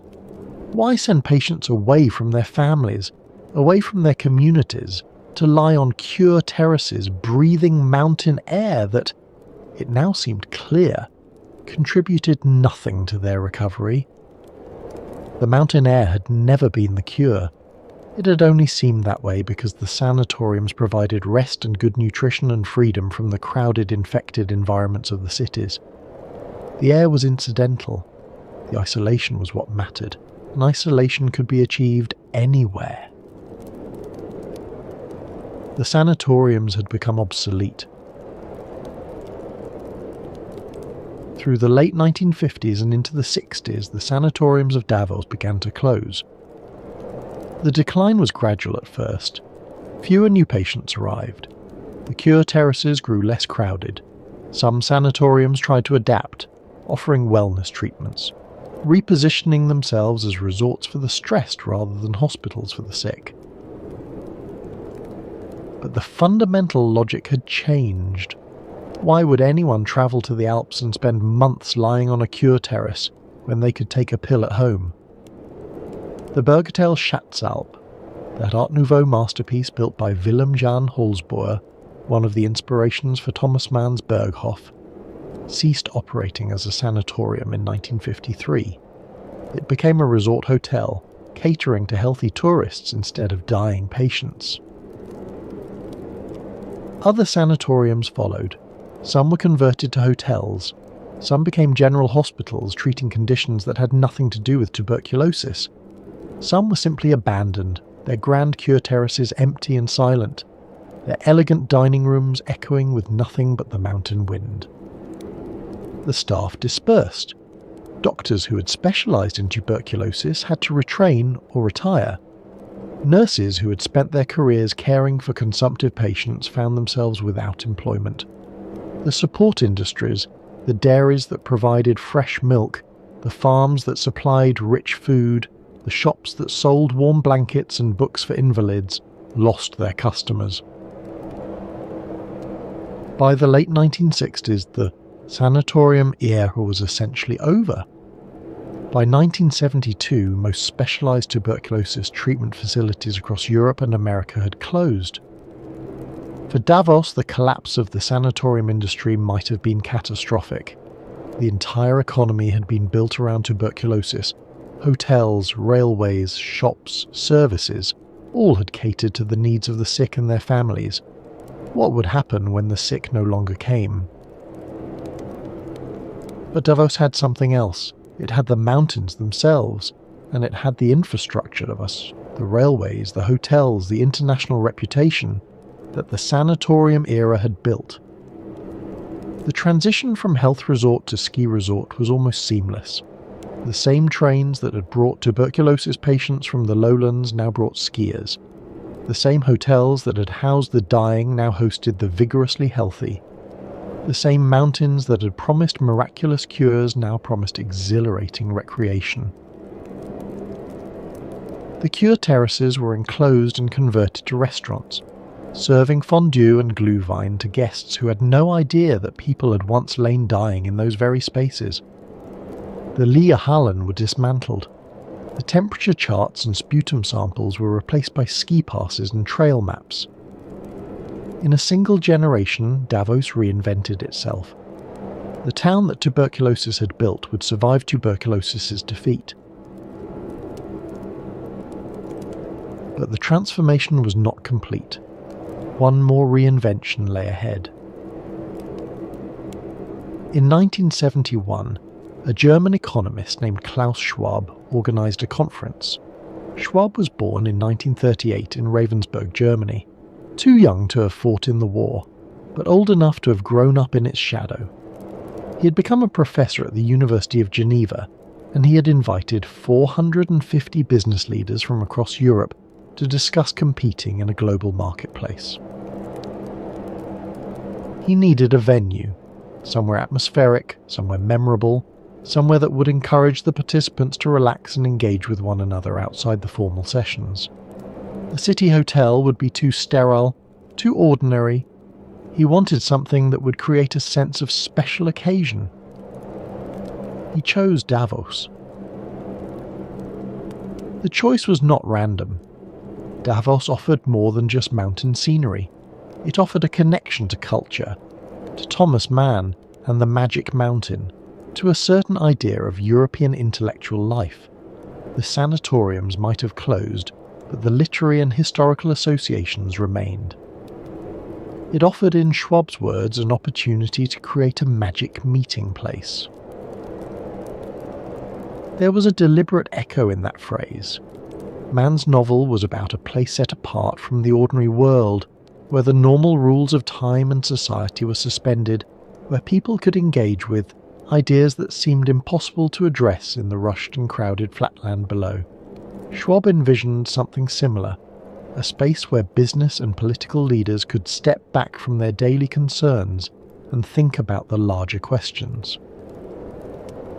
The conference was a success.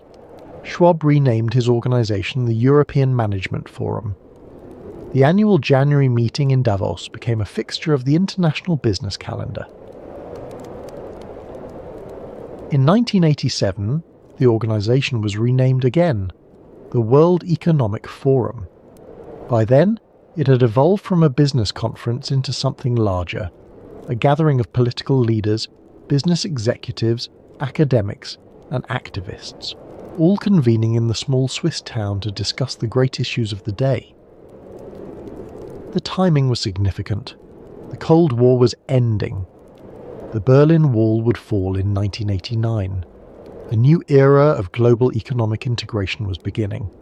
Davos positioned itself as the place where this new world would be discussed, debated, and shaped. In 1981, Time magazine dubbed Davos the Magic Meeting Place, a direct reference to Mann's novel. The phrase stuck. It captured something essential about what Schwab was trying to create. Today, every January, the most powerful people on Earth make their pilgrimage to Davos. Presidents and prime ministers, billionaires and bankers, CEOs and celebrities. They come by helicopter and private jet, their security details swarming the town. They meet in buildings that still bear the architectural signatures of the Sanatorium era: the flat roofs, the large windows, the terraces that once held rows of dying patients. The transformation is complete. The town that was built for death now hosts the masters of the global economy. The buildings designed to cure tuberculosis now incubate deals that shape the world. The sanatoriums are gone, but their influence remains, not just in Davos, but in the very foundations of modern architecture. The architects who designed the tuberculosis sanatoriums were solving a specific medical problem: how to maximize patients' exposure to light and air. But in solving that problem, they developed forms and techniques that would revolutionize building design. Consider the challenges they faced. Traditional buildings of the 19th century were designed to protect against the elements. Thick walls, small windows, steeply pitched roofs. They were fortresses against the weather. But for tuberculosis patients, this protection was precisely the problem. What they needed was exposure, not shelter. And so the sanatorium architects invented a new kind of building: the flat roof, the Davoser Flatscherdach, which allowed for rooftop terraces where patients could recline in the sun. The roof was slightly angled toward the centre, with internal gutters to drain snowmelt, solving the practical problem of alpine weather while creating new space for therapeutic use. The large windows that flooded interiors with light, not decorative flourishes, but medical necessities. Sunlight was believed to have germicidal properties, and even if this belief was overstated, the psychological benefit of bright, airy spaces was real. The balconies and verandas that brought the outdoors in, the cure terraces that became the signature feature of every sanatorium, the long galleries where patients could walk in fresh air even during inclement weather. The clean, unornamented lines that emphasized function over decoration. Why add ornament to a building when every service should serve the purpose of healing? The stripped-down aesthetic of the sanatoriums anticipated the minimalism of 20th century modernism. These elements would become the hallmarks of modernist architecture. Le Corbusier, one of the founders of modern architecture, had a direct association with the Davos flat roof experiments of the 1870s and 80s. His famous 5 points of architecture, pilatus, free facade, open floor plan, ribbon windows and roof garden, all find their antecedents in sanatorium design. Modern architecture, one critic noted, has more to do with a campaign for health than with anything else. It was not an exaggeration. The sanatorium was in many ways the laboratory of modern architecture. The demands of tuberculosis treatment, light, air, exposure to the sun, pushed architects to develop new forms that would come to define the built environment of the 20th century. The first reinforced concrete building in Switzerland was a tuberculosis sanatorium. The material allowed for large spans and open interiors that traditional construction could not achieve. The structural innovations driven by medical necessity would transform how buildings were made. Walk through any modern city, and you are walking through the legacy of the tuberculosis sanatoriums. The glass-walled office towers, the apartment buildings with their balconies, the hospitals with their patient rooms flooded with natural light, the schools designed to maximize fresh air circulation. All of it traces back, in one way or another, to the experiments conducted in places like Davos, places where architects were trying to save lives by letting in the sun. The disease is largely conquered, at least in the wealthy nations where these architectural forms first emerged, but the buildings remain, and every time we step onto a rooftop terrace or bask in the light of a floor-to-ceiling window, we are, in a sense, taking the cure. Let us pause now and consider what we have witnessed tonight. We have travelled to a small valley in the Swiss Alps, a place that has been many things over the past 2 centuries. A farming village, isolated and unknown, a health resort, famous throughout Europe, a literary landmark immortalised in one of the great novels of the 20th century, a ski destination, drawing millions of visitors each winter, a gathering place for the global elite, where the future of the world economy is debated. Through all of these transformations, one thing has remained constant: the mountain itself. The air is still thin in Davos. At 1,500 metres above sea level, every breath contains less oxygen than in the lowlands. The effect is subtle. Visitors barely notice it, but it is real. The body must work slightly harder, the heart beats slightly faster, there is a faint lightheadedness, especially in the first few days. The sunlight is still intense.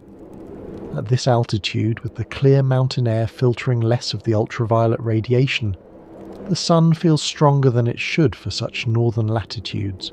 Skiers burn on winter days. The brightness after a snowfall can be almost painful. The winters are still long. The snow still falls on rooftops that were designed to melt it through internal gutters, that ingenious Davos flat roof that helped birth modern architecture. The cold still bites. The nights still come early. The geography that Dr. Alexander Spengler noticed in 1853, that strange, healthy geography where tuberculosis seemed unable to take hold, has not changed. What has changed is human understanding. In Spengler's time, no one knew what caused tuberculosis. The germ theory of disease was still decades away. Doctors could only observe patterns and hope to find correlations. Spengler observed that the villagers of Davos did not get tuberculosis, and he concluded that something about the mountain, the altitude, the air, the sunshine, must be responsible. He was not entirely wrong. The dry alpine air may indeed have slowed the spread of the disease. The intense sunlight, rich in ultraviolet radiation, may have killed bacteria in the environment. The isolation of the sanatoriums may have reduced transmission. But he was not entirely right either. The mountain could not cure tuberculosis. It could only, at best, slow its progress. The patients who came to Davos seeking a cure were often disappointed. Many died far from home, in beautiful rooms with magnificent views, their lungs failing despite all the fresh air and rich food. The true cure came not from geography, but from science. From researchers in laboratories who identified the tuberculosis bacillus and eventually developed the antibiotics that could kill it. And yet we should not be too quick to dismiss the sanatorium era as mere superstition. The sanatoriums of Davos offered something that mattered deeply to their patients: hope. In an age when tuberculosis was a death sentence, when doctors had nothing to offer but resignation, the sanatoriums promised action. Come to the mountain, take the cure, fight the disease. The alternative was simply to wait for death, to cough and waste and fade, surrounded by family members who could do nothing but watch, to measure out your remaining days in a sick room, knowing that each sunset might be your last. The sanatoriums offered something different. They offered a journey. The trip to the Alps was itself a kind of pilgrimage, a transition from the ordinary world into a special place where different rules applied. They offered a regimen. The cure terraces, the temperature readings, the prescribed rest periods gave patients something to do, a routine to follow, a sense that they were taking action against their disease. And they offered community. In the sanatoriums, patients were surrounded by others who understood their situation. They did not have to explain their symptoms or justify their fears. Everyone knew. Everyone was fighting the same battle. This hope was not always realistic. Many patients died. The mountain could not cure tuberculosis, only, at best, slow its progress. But some survived, and their survival was attributed to the mountain cure. Word spread. More patients came, the industry grew. We might call this exploitation, profiting from the desperation of the dying, and there was undoubtedly an element of that in the sanatorium business. The wealthy could afford the best facilities, the poor were left to die in tenement apartments. The sanatorium owners grew rich while their patients often did not survive. But we might also call it human resilience. In the face of a disease they did not understand and could not cure, doctors and patients refused to surrender. They built institutions, they developed rituals, they created communities where the sick could support one another. The sanatorium was not just a medical facility, it was a social structure, a way of organising the experience of illness, of giving shape and meaning to what would otherwise be mere suffering. Consider what it meant to be diagnosed with tuberculosis in the 19th century. There was no treatment, there was no cure. You might live for years, or you might die within months. All you could do was wait and wonder and slowly decline. The sanatorium transformed this experience. Instead of passive waiting, there was active treatment. Instead of isolation, there was community. Instead of meaningless suffering, there was a narrative, the journey to the mountain, the taking of the cure, the hope of recovery. Even if the treatment did not work, and often it did not, the experience itself had value. Patients felt they were doing something, they felt they were fighting. And when the end came, it came in a place of beauty, among people who understood, rather than in a cramped and smoky city flat. Thomas Mann understood this. His Magic Mountain is not primarily a story about medicine. It is a story about how human beings create worlds, how even in the shadow of death, we build societies, debate ideas, fall in love, pursue petty rivalries, and insist on living. There is something deeply human about the pilgrimage to Davos, both in the sanatorium era and today. The tuberculosis patients who travelled to the Alps in the 19th and early 20th centuries were seeking something beyond mere survival. They were seeking transformation. The journey itself was part of the cure. The long train ride, the climb into the mountains, the passage from the crowded, diseased lowlands into the clean, thin air above. Think of what that journey meant. You left behind your ordinary life, your home, your work, your friends. You said goodbye to family members who knew they might never see you again. You boarded a train that would carry you across borders, through landscapes increasingly dramatic, until at last you arrived at a place unlike anywhere you had been before. The altitude changed you, the air changed you, the removal from everyday concerns changed you. Whatever happened next, whether you recovered or declined, you were no longer the person you'd been in the flatland. Today's pilgrims to Davos are not sick in body, but they come seeking something similar, a chance to step outside their normal lives, to ascend to a special place where different rules apply, to engage with others in an atmosphere of heightened significance. The World Economic Forum is, in its way, a kind of secular sanatorium. The participants retreat from the flatland, from the ordinary world of business and politics, to spend a few days in an elevated environment where they can focus on the big questions. Like the tuberculosis patients of the past, they wrap themselves in rituals, they attend sessions, they network, they are seen at the right parties, they line up for photographs and exchange business cards and participate in panel discussions. The content of the discussions matters, but so does the fact of being there, of having made the pilgrimage to the mountain.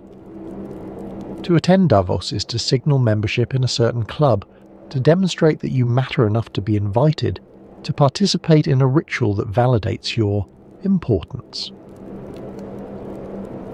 This is not meant as criticism. Human beings have always made pilgrimages.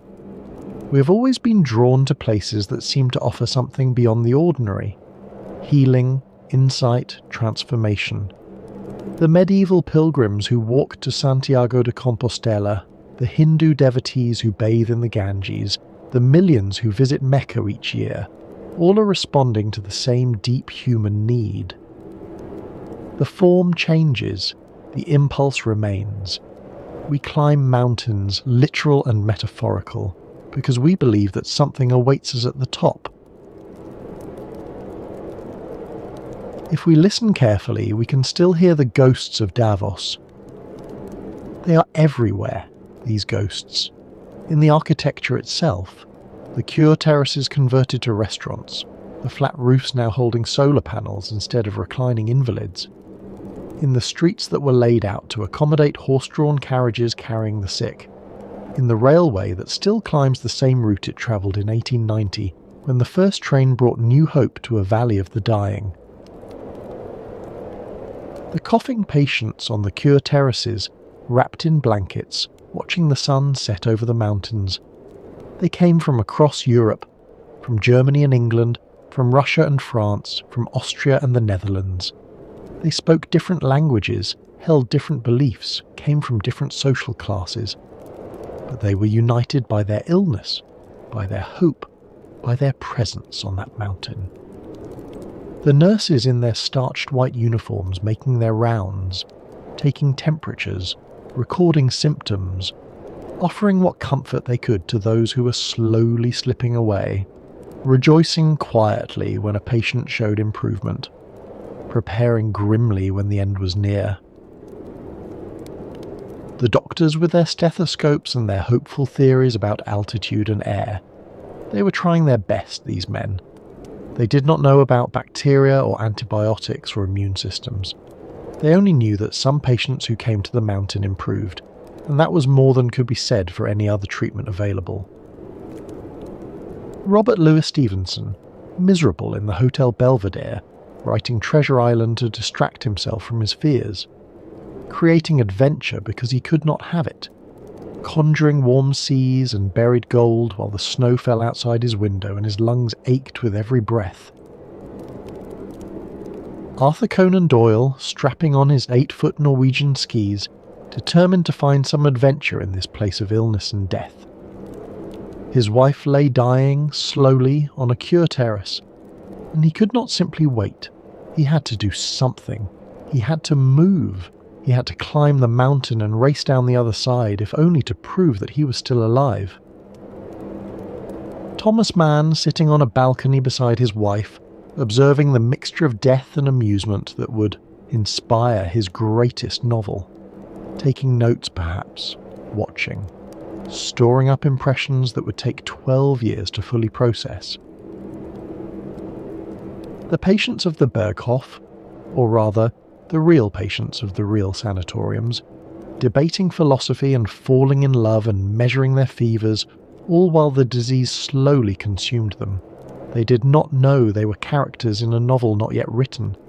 They only knew that they were alive for now, and that the mountain was beautiful, and that tomorrow they might learn their fever had broken, or that it had not. Dr. Alexander Spengler, arriving as a refugee with nothing but his medical training, noticing the one fact that would transform this valley forever. The villagers do not get tuberculosis. A simple observation, a question that demanded an answer, a theory that would build an empire. Willem Jan Holspoor, grieving his dead wife, deciding to stay anyway, seeing opportunity where others saw only mountains. He could have returned to the Netherlands. He could have resumed his ordinary life. Instead, he stayed in the valley where his wife had died, and he built something that would outlast them both. Carl Spengler, donating his trophy, hoping that sport could reunite nations that war had divided. He had seen what hatred could do. He believed that competition, fair and friendly, might heal some of the wounds. 100 years later, the tournament he founded still runs. All of them are gone now. The patients, the doctors, the nurses, the visionaries, the writers, they lie in graveyards across Europe, or their ashes have scattered on the wind. But the town they built remains, The railway still runs, the hotels still stand, the flat roofs still catch the alpine sun. What does Davos teach us about the history of tuberculosis? Perhaps this: that human beings, faced with forces beyond their control, will find ways to respond. We build institutions, we develop theories, we create hope, even when hope is irrational. The sanatorium movement was, in many ways, a vast exercise in collective wishful thinking. The mountain could not cure tuberculosis, but the belief that it could, the organisation of resources and rituals around that belief, gave structure to the experience of illness and sometimes extended lives. We might smile condescendingly at the naive faith of 19th century doctors in mountain air. They believed so earnestly in their cure. They built entire industries around it. They wrote papers and gave lectures and trained generations of physicians in the practice of altitude therapy. But we should also recognise that they were doing their best with the knowledge they had. They did not have microscopes powerful enough to see the tuberculosis bacillus until Robert Koch's discovery in 1882. They did not have any effective medication. They only had observation and inference and hope. And we should ask ourselves, what are we believing today that will seem equally naive to future generations? Every era has its blind spots. Every generation is certain of things that later generations will discover to be wrong. The physicians of Davos were wrong about the curative power of mountain air, or at least they were wrong about how and why it worked, but they were trying. They were responding to a crisis with the tools they had. Medicine advances, understanding deepens. What seemed like wisdom becomes superstition. What seemed impossible becomes routine. The antibiotics that destroyed the sanatorium industry would have seemed like magic to Dr. Spengler. He would not have believed that a simple pill could accomplish what his elaborate alpine cure could not. And yet some things do not change. The human desire for healing, the search for special places that promise transformation, the impulse to ascend, literally and metaphorically, above the ordinary. We still believe in the healing power of nature. We still retreat to mountains and beaches when we are stressed or ill. We still feel that something about elevated places, the thin air, the spectacular views, the removal from everyday concerns, can heal us in ways that city life cannot. Perhaps this belief is not entirely wrong. Perhaps the sanatorium doctors, for all their mistakes about bacteria and lungs, understood something true about human beings, that we are creatures of environment, that place matters, that the context of our lives shapes our health in ways that pure medicine cannot address. Davos endures because it answers that impulse. The specific content changes: tuberculosis cure, ski resort, global economic summit, but the underlying pattern remains. Humans climb the mountain, they seek what lies above. And sometimes they find it. The mountain waits. It has been waiting for millions of years. It will wait for millions more.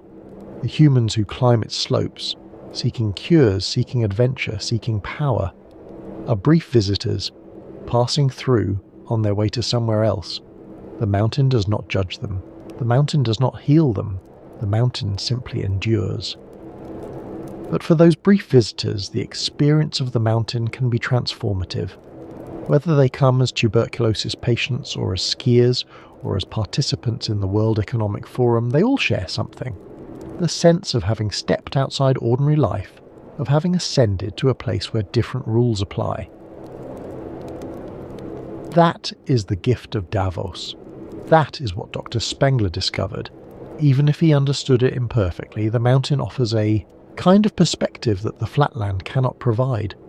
From those heights, the problems of ordinary life seem smaller. The air is clearer. The view extends to the horizon. The sanatoriums understood this. The ski resorts understand this. The World Economic Forum understands this. They have all in their different ways capitalized on the human need to climb, to rise, to see from above. Tuberculosis brought people to Davos, but something more than tuberculosis kept them coming back. Let us return one final time to that moment in 1853. A young doctor arrives in a remote alpine village. He's a refugee, a man who has lost his country and his profession, and nearly everything he once thought certain. The political upheaval that swept through Germany has cast him out, and he is washed up in this high valley like driftwood on a distant shore. He carries only his medical training, and whatever hope remains. He does not know that he's about to change the world. He only knows that he needs work, and that this village needs a doctor. He looks around at the villagers, healthy, ruddy-faced farmers who work the harsh alpine land. Their lives are difficult. They struggle against the mountains, against the weather, against the isolation, but they are alive. They are strong. He thinks of the cities he has left behind, where 1 in 7 deaths is caused by tuberculosis, where families are wiped out generation after generation by a disease no one understands. He remembers patients he could not save. He remembers the coughing and the blood and the slow, terrible wasting. And he notices something. These villagers do not get tuberculosis. Why? It is such a simple question. Why are these people healthy when so many others are sick? What is different about this place? That question, asked in ignorance, would transform a village into a city. It would draw the sick and the famous and the powerful from across the world.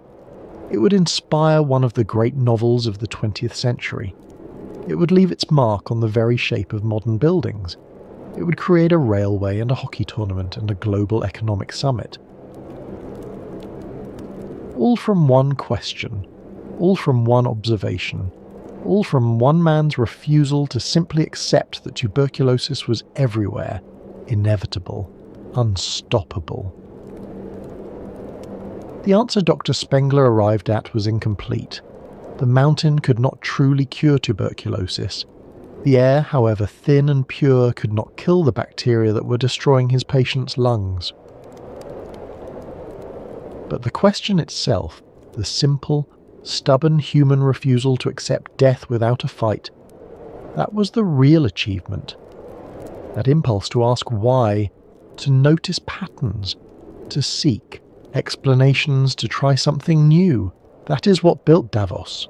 That is what built modern medicine. That is what continues to drive human progress against disease. And so, as the night deepens and the alpine wind fades into memory, we leave Davos behind for now. But its legacy remains. In the architecture of our hospitals, with their large windows and their balconies, and their flood of natural light. In the shape of our cities, with their flat-roofed buildings and their modernist aesthetic. In the very idea that geography might heal, that where we are matters as much as what we take. The sanatoriums are closed, the patients are long dead, but something of what they built endures. The Rhaetian Railway still climbs into the mountains, following the same route that Willem Jan Holspoor laid out more than a century ago. Tourists take it without thinking about its origins, about the sick and dying people whose need to reach the mountain cure justified the enormous expense of construction. The Schatzalp still stands, now a hotel instead of a sanatorium, but the building is the same. The Art Nouveau details, the grand public spaces, the views that once consoled the dying, all remain. Guests sleep in rooms where patients once measured their fevers and waited to learn whether they would live or die. The flat roofs still catch the alpine sun. The cure terraces, now enclosed and converted to restaurants and bars, still face the same magnificent view that patients once contemplated as they fought for their lives. The architecture remains, even as the purpose it was designed to serve has vanished. And every January, when the world's most powerful people gather in Davos to discuss the future, they walk streets that were laid out for the dying. They meet in buildings that were designed to heal. They breathe the same thin air that was once considered miraculous. They probably do not think about the ghosts.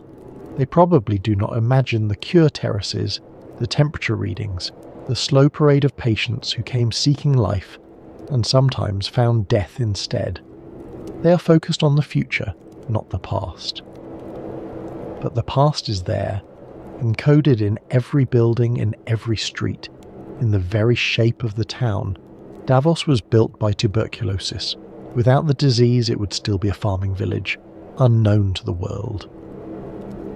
Everything that makes it what it is today, the hotels, the railway, the international reputation, can be traced back to Dr. Spengler's observation in 1853.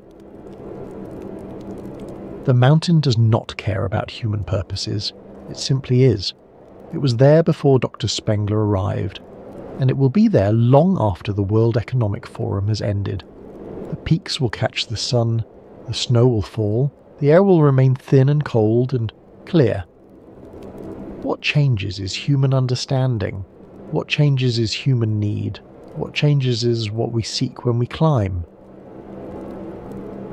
Next time on the Sanatorium, we'll travel westward to the American frontier, where an entire city would be built on the promise of the climate cure. Denver, Colorado, the world's largest tuberculosis camp, a city where 1/3 of the population at the height of the Sanatorium era had come seeking the cure, a city that would transform itself just as Davos did when antibiotics made the climate cure obsolete. But that journey is for another night. For now, rest well. Let the distant memory of alpine wind carry you gently into sleep. Let the thin air of the mountain fill your imagination. The peaks stand patient and eternal, their snow-covered summits catching the last light of stars. Somewhere in the buildings that remain, the ghosts of Davos still rest on their cure terraces. They watch the sun set over the mountains, they measure their temperatures, they hope. If you found some measure of peace in tonight's journey, perhaps leave a like or share it with someone who might need it. If you're new to the Sanatorium, consider subscribing. There are many more stories to tell, many more places where tuberculosis left its mark on our world. The mountain will be here when you return. Thank you for being here. Good night. Every year through the 1920s, American doctors wrote 11 million prescriptions for whiskey during Prohibition. The Treasury Department printed special forms. Pharmacists kept the bottles behind the counter. And the disease for which whiskey was most often prescribed was tuberculosis, the same disease that killed 1 in 4 people in the 19th century. Today, we know that alcohol triples your risk of tuberculosis, that it weakens the immune system, that it feeds the very bacillus it was meant to destroy. But for more than a century, doctors handed dying patients a glass of brandy and called it medicine. In the sanatoriums of Europe, tuberculosis patients were given Hungarian wine with dinner and French cognac at bedtime. In America, physicians debated whether whiskey was a stimulant or a poison, often prescribing it either way. And in the patent medicine bottles that lined every pharmacy shelf, alcohol content reached 25%, hidden behind labels promising a cure for consumption. Tonight, we trace this strange and troubling history. From the first sanatoriums to the last Prohibition prescriptions, from the doctors who believed alcohol could save lives, to the science that proved it was taking them. This is the story of the TB whiskey prescription. Welcome to the Sanatorium. Tonight we're exploring one of the strangest chapters in medical history, the century-long practice of treating the world's deadliest disease with a substance that made it worse. It is a story of good intentions and fatal mistakes, of scientific debate and commercial exploitation, of doctors who genuinely believed they were helping, and patients who had no choice but to trust them. If you're new here, this channel explores how tuberculosis, the disease that killed 1 in 4 people in the 19th century, shaped everything from architecture to art, from fashion to the American West. We follow the White Plague through history, tracing the ways it transformed not just medicine, but culture, society, and the very fabric of human life. If that sounds like your kind of history, consider subscribing. This episode takes us through the grand sanatoriums of the Swiss Alps and the German Highlands, through American pharmacies during Prohibition, and into the laboratories where scientists finally understood what alcohol does to the human body fighting tuberculosis. We'll meet the pioneering doctors who prescribed wine and brandy with absolute conviction, and the reformers who fought to stop them. We'll follow the trail of prescriptions and patent medicines, of medical debates and desperate patients. Now, settle in, find a comfortable position, let your breathing slow. We have a long journey ahead, through candlelit sick rooms and gaslit pharmacies, through sanatorium dining halls and temperance meeting halls, through a world where medicine and poison came in the same bottle. Let's begin. Imagine, if you will, a dining hall in the mountains of Silesia, 1875. Through tall windows, the last light of a winter afternoon illuminates snow-covered peaks. The sun has dropped behind the western ridgeline, leaving the sky streaked with amber and rose.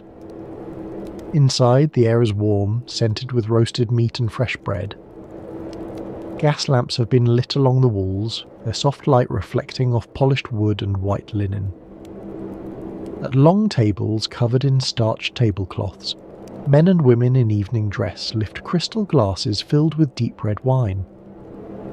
The men wear dark suits, high collars, carefully trimmed beards.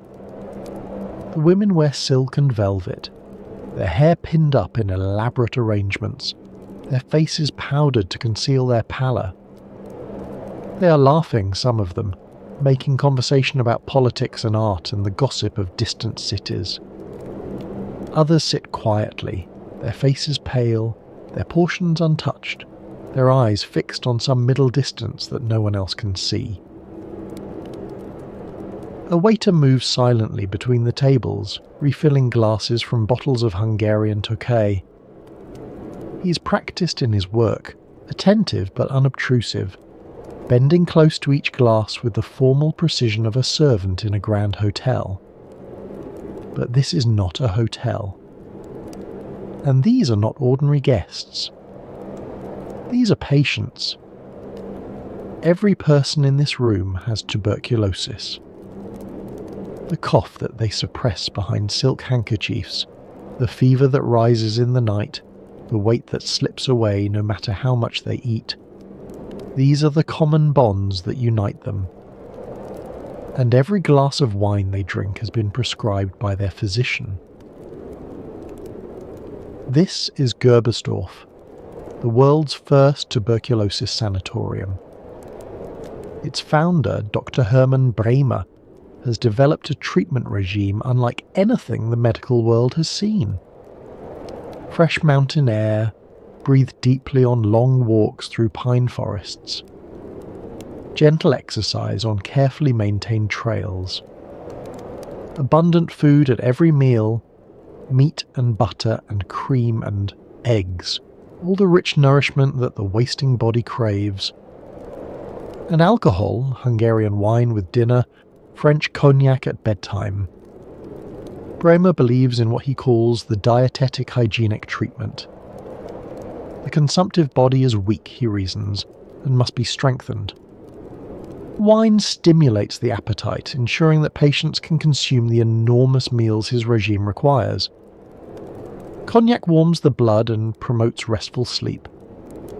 Together with fresh air and rest, they give the body the strength to fight the disease that is destroying it from within. His patients trust him. Many of them have been told by other doctors that there is nothing to be done, that they should go home and put their affairs in order. Some have travelled across Europe to reach this remote valley, leaving behind families and careers and everything familiar in the desperate hope that the mountains might save them. Here, surrounded by others who share their fate, they find something they had lost. Hope. And so they drink. Wine at 7, cognac at 10. The ritual becomes as much a part of the cure as the mountain air itself. Some will leave Gerbersdorf believing themselves cured. Others will never leave at all. What none of them know, what Bremer himself does not know, is that the alcohol he prescribes with such conviction is doing something to their bodies that no one in 1875 can see. It is weakening the very defences they need most. It is feeding the bacillus that feeds on them. But that knowledge is still decades away. For now, there is only the wine, the cognac, the mountain air, and the desperate hope that somehow it will be enough. This is where our story begins. To understand why doctors prescribed alcohol for tuberculosis, we must first understand what they believed about both. And to understand that, we must enter a world very different from our own. A world before germ theory, before antibiotics, before the microscope revealed the invisible enemies that destroy us from within. In the 19th century, tuberculosis was not merely a disease. It was the disease, the captain of the men of death, as one writer called it. In 1850, consumption was responsible for approximately 1/4 of all deaths in Europe and North America. 1 in 4. Think of that number. In every family of reasonable size, someone was likely dying of it.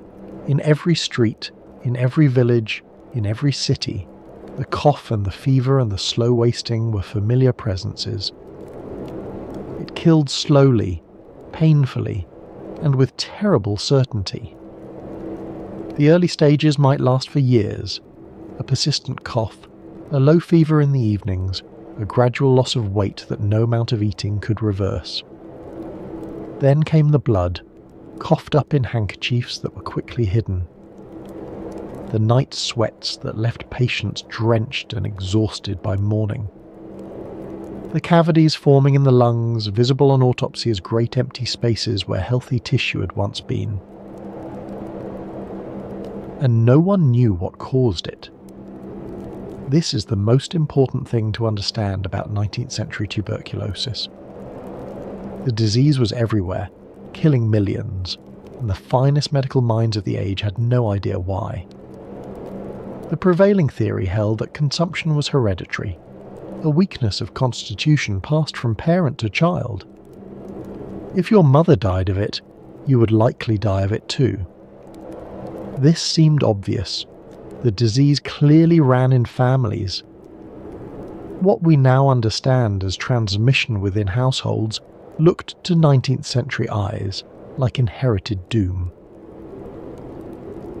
Some physicians believe tuberculosis arose from an imbalance of the humours, that ancient Greek system of medicine that still lingered in the corners of European thought. Others blamed cold air, damp climates, or excessive mental exertion. Artists and poets were thought particularly susceptible. The creative temperament, it was believed, wore down the body's defences. Women were considered more vulnerable than men. The poor were thought to bring it on themselves through dissolute living. The one thing almost all physicians agreed upon was that the consumptive body was fundamentally weakened, and that treatment must focus on building it back up. This is where alcohol entered the picture. In 19th century medicine, alcohol was not primarily understood as a depressant. That understanding would come later, with more sophisticated knowledge of neurology and pharmacology. Instead, alcohol was classified as a stimulant, a substance that quickened the pulse, warmed the blood, and gave strength to the failing body. The evidence seemed clear enough. Drink a glass of brandy and you feel warm. Your cheeks flush with colour. Your heart beats faster. Your appetite awakens. These immediate observable effects were taken as proof that alcohol invigorated the system, that it provided fuel for the body's vital fires. The word cordial itself comes from the Latin word cor, meaning heart. The cordials prescribed by Victorian physicians were almost always alcoholic, and they were meant to strengthen the heart and the entire circulatory system. Brandy, whiskey, port wine, champagne, each had its particular medical application. Brandy for shock and collapse, port for convalescence and exhaustion, champagne for nausea and fever, whiskey for general debility. Dr. Francis Anstey, one of the most respected physicians of Victorian England, wrote an entire book in 1877 titled On the Uses of Wines in Health and Disease. He was no quack, no peddler of patent medicines.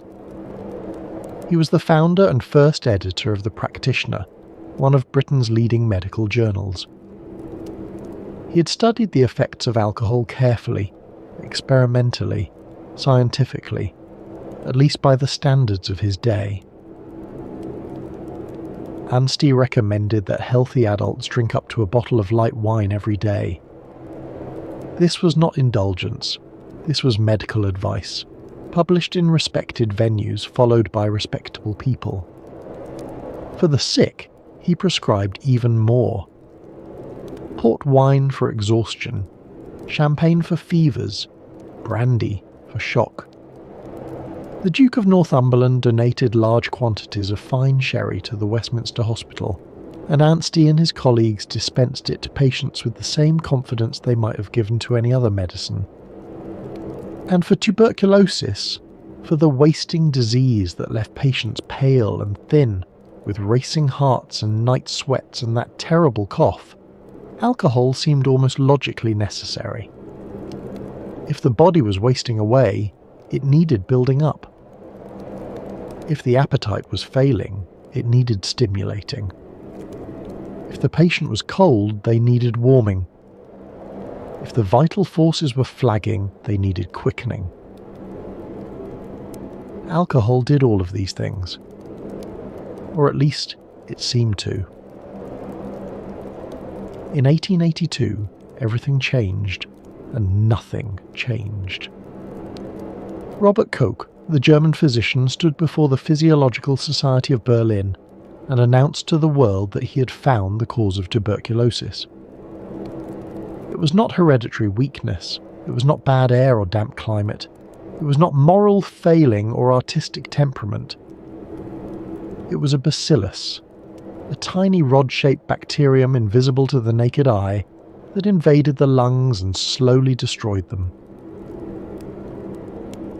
The announcement was sensational. Koch had not merely identified the bacillus, he had proven the connection through rigorous experimental work. He had isolated the organism, grown it in pure culture, used it to infect healthy animals, and recovered it from their diseased tissues. This was germ theory in action, proof that a specific microorganism caused a specific disease. This discovery should have transformed treatment. If tuberculosis was caused by a specific organism, then treatment should target that organism. The old approaches, fresh air, good food, stimulants, seemed suddenly inadequate. The enemy had been identified. Surely new weapons would follow. But Koch's discovery came without a cure. He had identified the enemy, but he had given doctors no new weapons to fight it. In 1890, Koch would announce the discovery of tuberculin, a substance he believed could cure the disease. The announcement sparked a frenzy. Patients flooded into Berlin from across Europe, desperate for the new treatment. But tuberculin failed. It could not cure tuberculosis. Some patients died from the treatment itself, and so the old treatments continued. Fresh air, rest, good food, and alcohol. Some physicians began to question whether stimulants truly helped the consumptive patient. If the disease was caused by a living organism, they reasoned, perhaps treatment should focus on fighting that organism rather than simply strengthening the body. Perhaps alcohol was doing more harm than good. Perhaps it was weakening the very defences the body needed to fight off the invader. But others disagreed vehemently. The body needed strength to fight any invader, they argued. Alcohol provided that strength. The discovery of the bacillus changed nothing about the fundamental logic of treatment. Build up the body, give it the resources it needs, and it will fight off the disease on its own. The debate would continue for decades, in medical journals, at international conferences, in sanatoriums and hospital wards across the world. Meanwhile, the bottles kept coming. Wine at dinner, brandy at bedtime, 1 ounce of whiskey every few hours for acute cases. The prescription pads filled with orders for alcohol, written in the confident hands of physicians who believed they were saving lives. Some of their patients recovered. Many did not. And in the absence of any treatment that actually worked, the argument over alcohol remained unsettled, a question that would haunt medical practice well into the 20th century. The story of alcohol as tuberculosis medicine begins in many ways with a single man and a single conviction.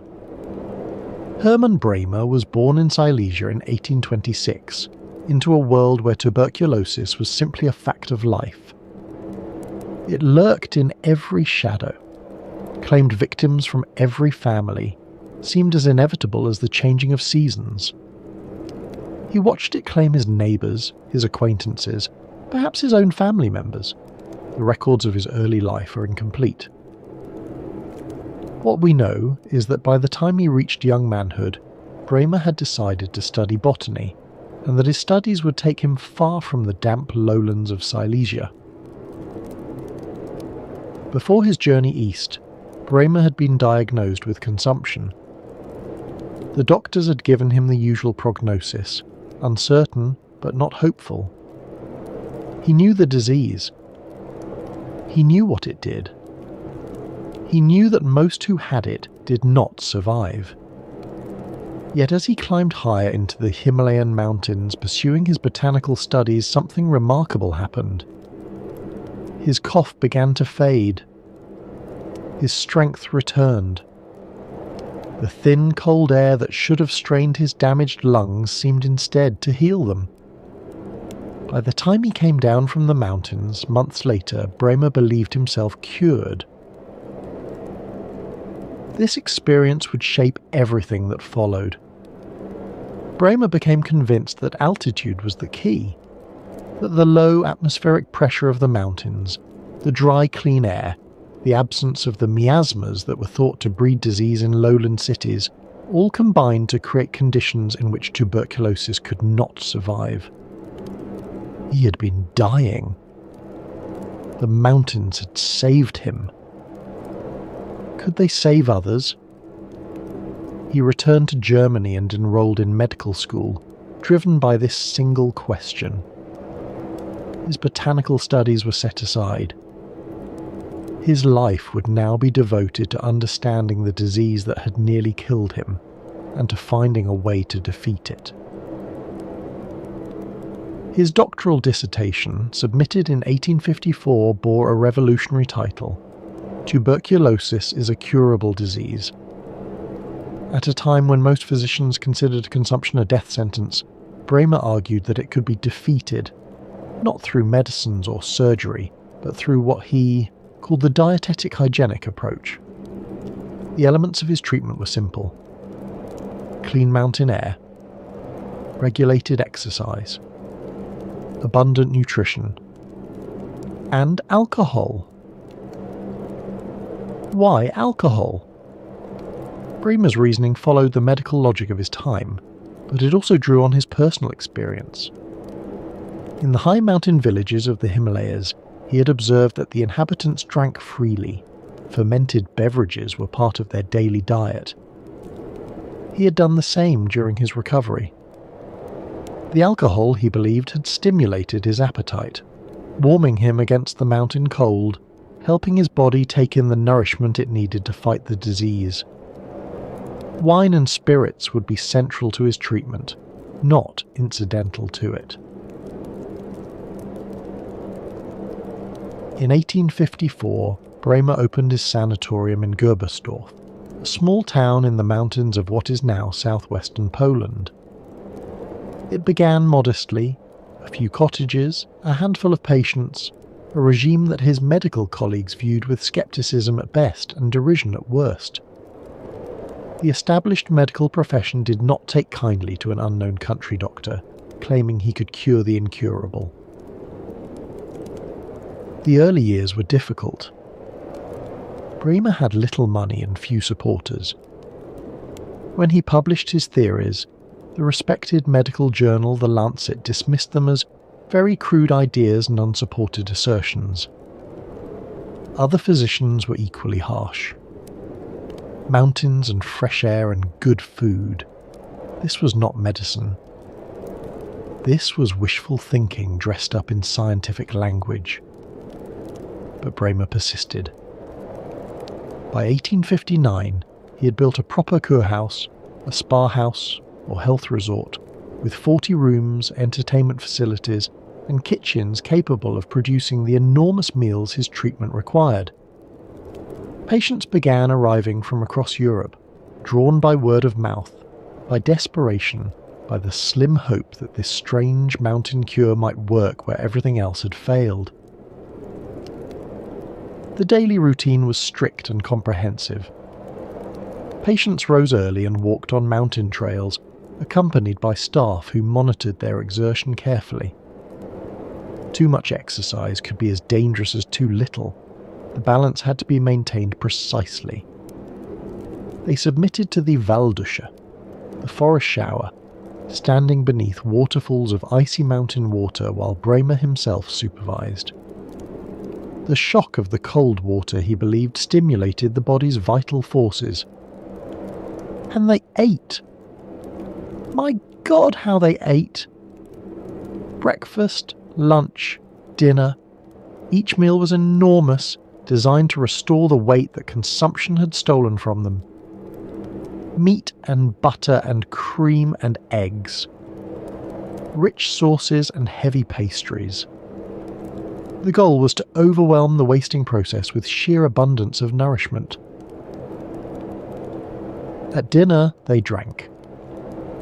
Hungarian Tokay was Bremer's wine of choice, a rich, sweet wine from the volcanic hills of Hungary, believed to have particular restorative properties. Tokay was expensive, prestigious, associated with the courts of European royalty. For patients who had been given up for dead, drinking it felt like a return to civilized life, a statement that they were still people of refinement and taste. At bedtime, French cognac. The cognac warmed them against the mountain cold, promoted sleep, and, Bremer believed, continued the work of stimulation through the night. The alcohol was not incidental to the treatment, it was central to it. Bremer prescribed it as deliberately as he prescribed the mountain walks or the cold showers. Wine stimulated the appetite, ensuring patients could consume the massive amounts of food his treatment required. Cognac warmed the blood and promoted restful sleep. Together, they provided what he called stimulation, a quickening of the vital forces that he believed necessary to fight the disease. And the results seemed to vindicate him. By 1869, Bremer had compiled statistics that seemed remarkable. He had treated 958 patients. Only 4.8% had died, a mortality rate far below what other physicians were reporting. In an era when tuberculosis was considered a death sentence, Bremer appeared to be saving nearly 95% of his patients. Word spread through the medical world. Something remarkable was happening in the mountains of Silesia. Physicians who had dismissed Bremer's ideas began to reconsider. Patients who had been given no hope began making the journey to Gerbersdorf. By the 1870s, the sanatorium had grown to 300 beds, and similar institutions were beginning to appear across Europe. But there were problems with Bremer's statistics that he either did not see or chose not to acknowledge. First, his patients were not representative of all tuberculosis sufferers. They were, for the most part, people of means, wealthy enough to afford months of treatment at a private sanatorium, healthy enough to make the journey to the mountains in the first place. The desperately ill, the very poor, those in the advanced stages of the disease, these patients never arrived at Gerbersdorf. Bremer was treating a selected population, and his results reflected that selection. Second, his definition of success was generous. A patient who left the sanatorium feeling better, who had gained weight and stopped coughing, was counted as improved, or even cured. But tuberculosis is a disease of remissions and relapses. Patients who seem to recover might fall ill again months or years later. Bremer did not systematically track his patients after they left. He did not know how many of his cures eventually died of the disease elsewhere. Third, and most fundamentally, he had no control group. In modern medical research, we compare treatments to placebos or to alternative treatments to isolate the effect of what we're studying. Bremer compared his results to the general mortality of tuberculosis patients, but those patients were different in countless ways from his own. The mountain air, the rest, the food, the alcohol. Which of these was helping? Were any of them helping? Or were his patients simply those who would have recovered anyway? These questions were not seriously asked at the time.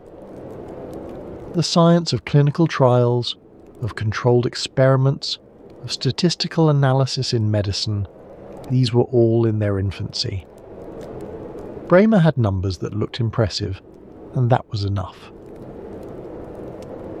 What Bremer did not know, what no one knew, was that his statistics were incomplete in another way entirely. Many of the patients who left Gerbersdorf improved would relapse within months. The disease had not been cured, it had merely paused. The bacillus remained in their lungs, dormant perhaps, but not defeated. And when it awakened, they died, far from the mountains, uncounted in Bremer's triumphant statistics. And the alcohol that Bremer prescribed so confidently was doing something to their immune systems that would not be understood for another century. Among Bremer's patients in the early 1870s was a young physician named Peter Detweiler. Detweiler had come to Gerbersdorf not as a doctor, but as a dying man. Tuberculosis had taken hold of him, and he sought the mountain cure that was beginning to gain fame across Europe. Under Bremer's care he recovered, or seemed to recover, and in his gratitude and fascination he stayed on as Bremer's assistant. But Detweiler was not content to simply replicate his mentor's methods. He observed, he questioned, he modified. Where Bramer emphasised exercise, the long walks, the cold showers, the active building up of the body, Detweiler came to believe that rest was more important. The consumptive body was exhausted, he reasoned. It needed to conserve its energy for the fight against the disease. Exercise might feel invigorating, but it depleted resources that were desperately needed elsewhere. Where Bramer sent patients on long walks through the forest, Detweiler had them lie still on specially designed reclining chairs, wrapped in blankets, breathing the mountain air without exertion. In 1876, Detweiler left Gerbersdorf to found his own sanatorium at Falkenstein, in the Taunus Mountains near Frankfurt. Here, he developed what would become known as the Liegekur, the lying cure. Patients spent their days on balconies and in specially built Lieghallen, lying halls, reclining on chaise longues from morning to night. The image became iconic.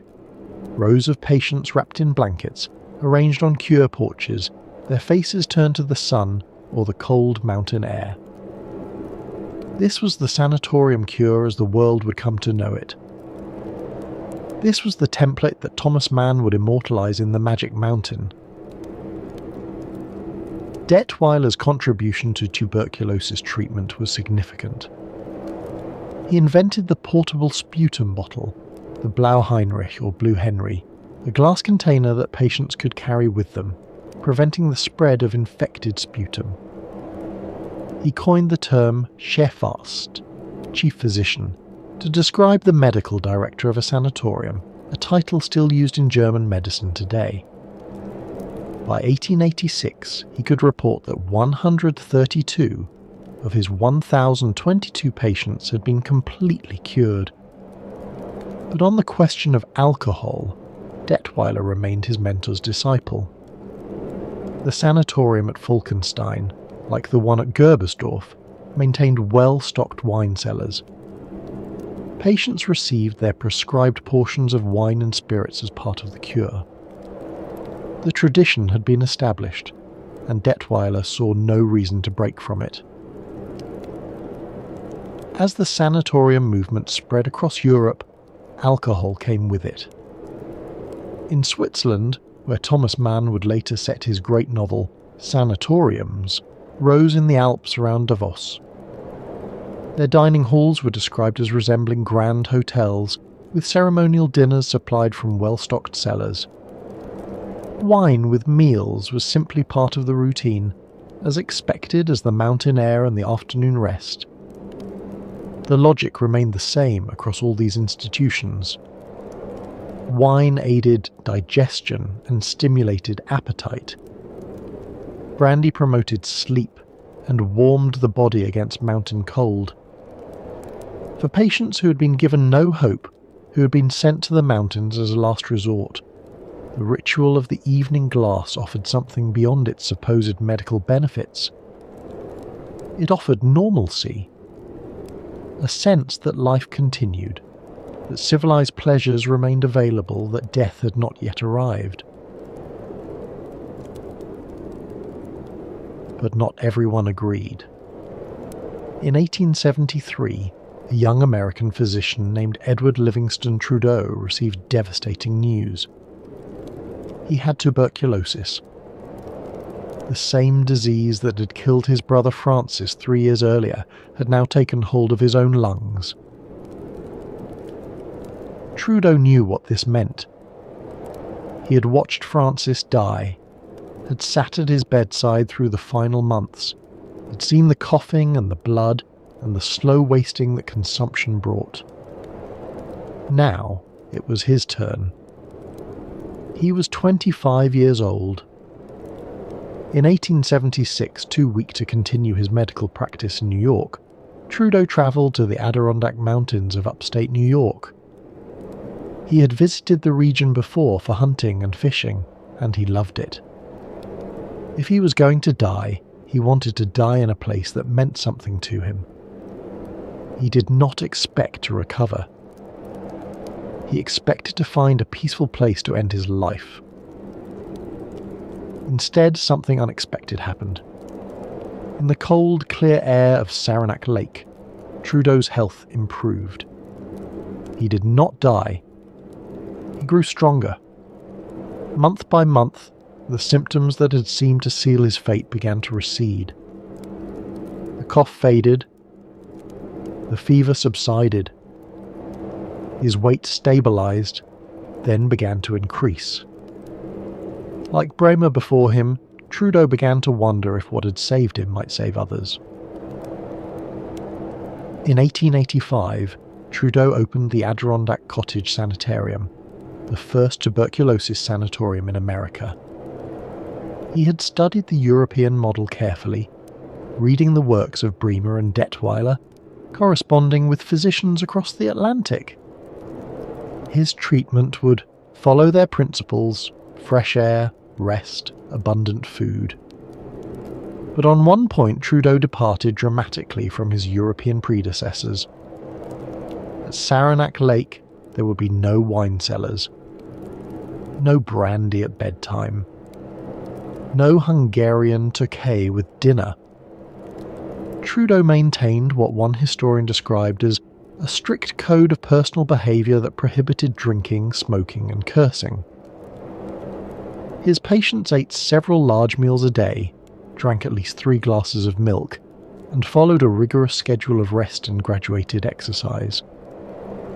But alcohol was forbidden. Why did Trudeau reject what his European colleagues accepted?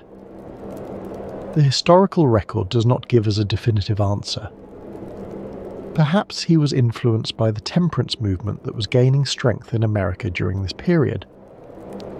Perhaps he observed something in his patients that made him doubt alcohol's benefits. Perhaps it was simply a matter of personal conviction. Trudeau was known to be a man of strong moral principles.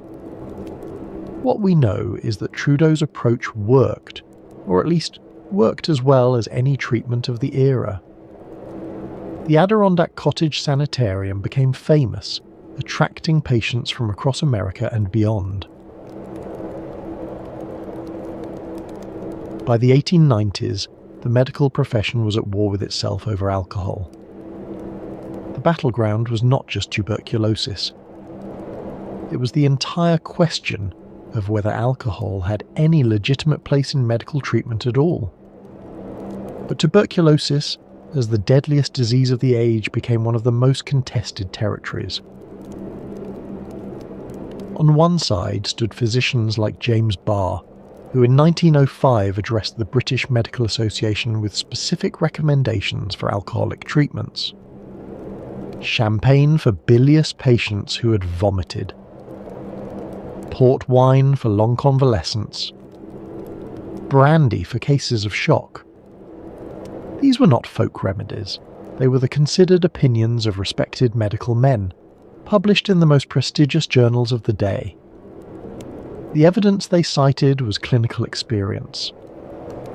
At Belvedere Hospital in Glasgow during the typhus epidemic of 1861 and 62, physicians had administered over 62,000 ounces of wine, 8,000 ounces of whiskey, and 2,000 ounces of brandy.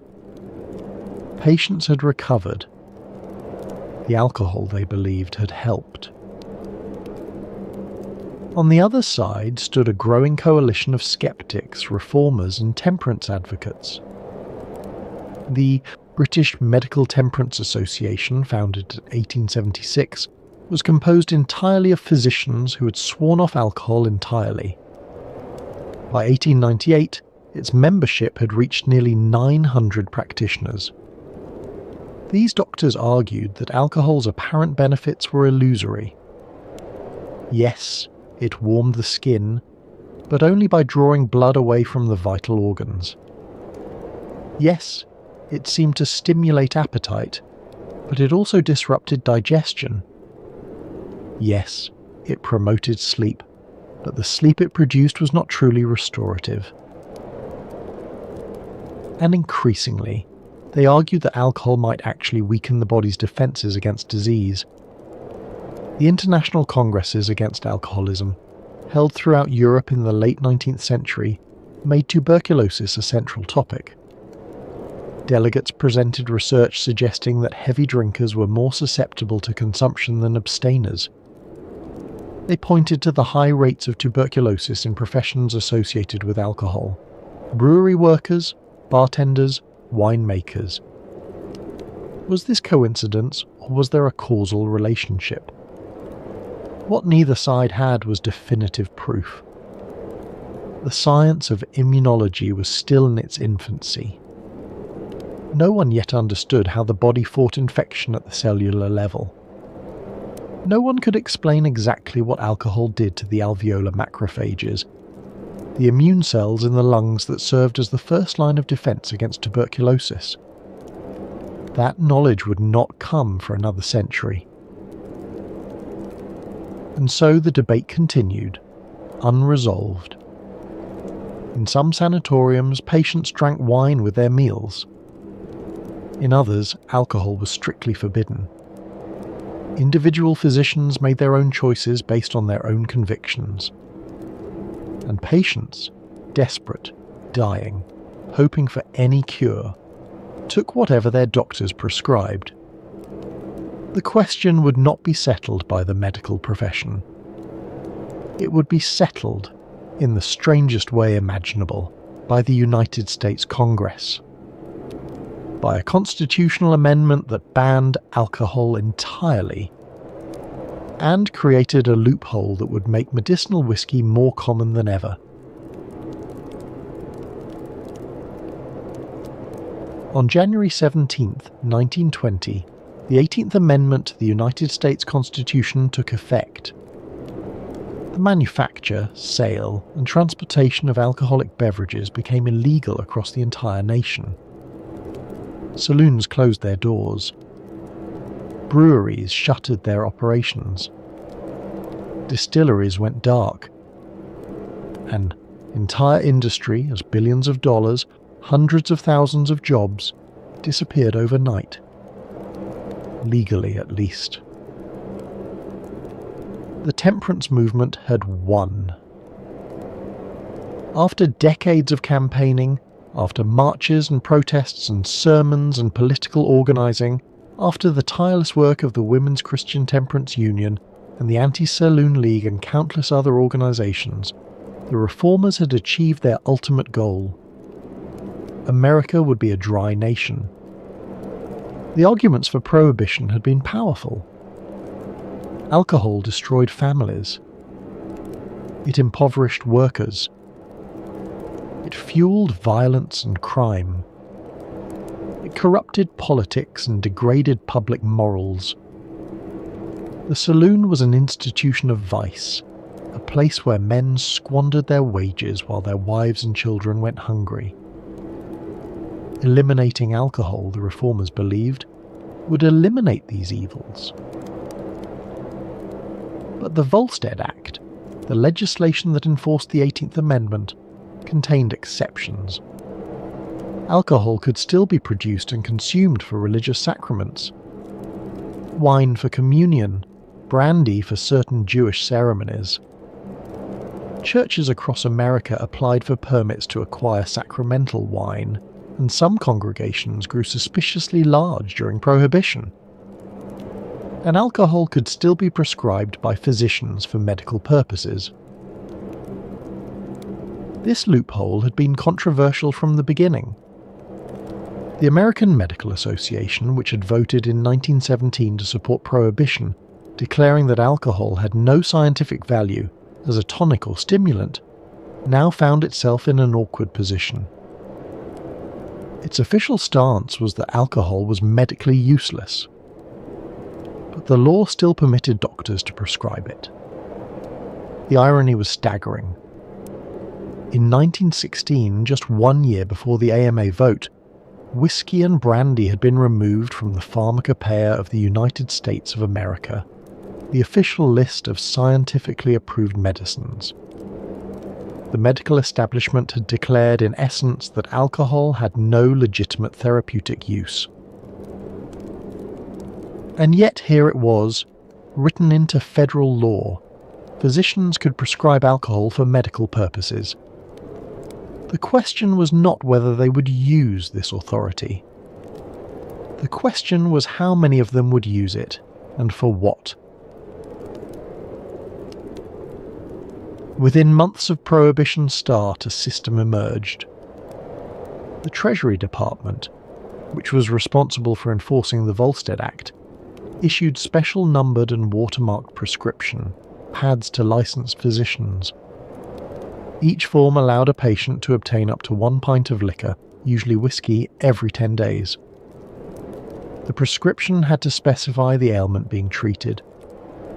The pharmacist had to record each transaction in a bound register. In the first 6 months of Prohibition alone, 15,000 doctors applied for permits to prescribe medicinal alcohol. The Treasury Department had not anticipated such demand. They printed more forms. They registered more pharmacies. They tried to monitor the flood of prescriptions pouring out of doctors' offices across the country. By the mid-1920s, the numbers had become astronomical. Physicians were writing an estimated 11 million prescriptions for whiskey every year. 11 million in a country with a population of just over 100 million. The process was straightforward, if expensive. A patient would visit their doctor, complaining of whatever ailment seemed most likely to justify a whiskey prescription. The doctor would examine them, or perhaps merely listen to their complaint, and write out the official Treasury form. The patient would then take this form to a licensed pharmacy, where they would receive their pint of medicinal liquor. The cost was significant. Approximately $3 for the doctor's consultation. Another $3 at the pharmacy. In 1920 dollars, this was not cheap, equivalent to perhaps $75 today. But for those who wanted legal alcohol, it was the only option. And the ailments for which whiskey was most commonly prescribed: cancer, heart disease, depression, high blood pressure, pneumonia, and tuberculosis. The same disease that had filled the wine cellars of European sanatoriums was now generating prescription slips in doctors' offices across America. The rationale had not changed. Alcohol was a stimulant. It strengthened the failing body. It helped fight off disease. The fact that the AMA had officially declared this rationale invalid did not seem to matter. Doctors kept prescribing.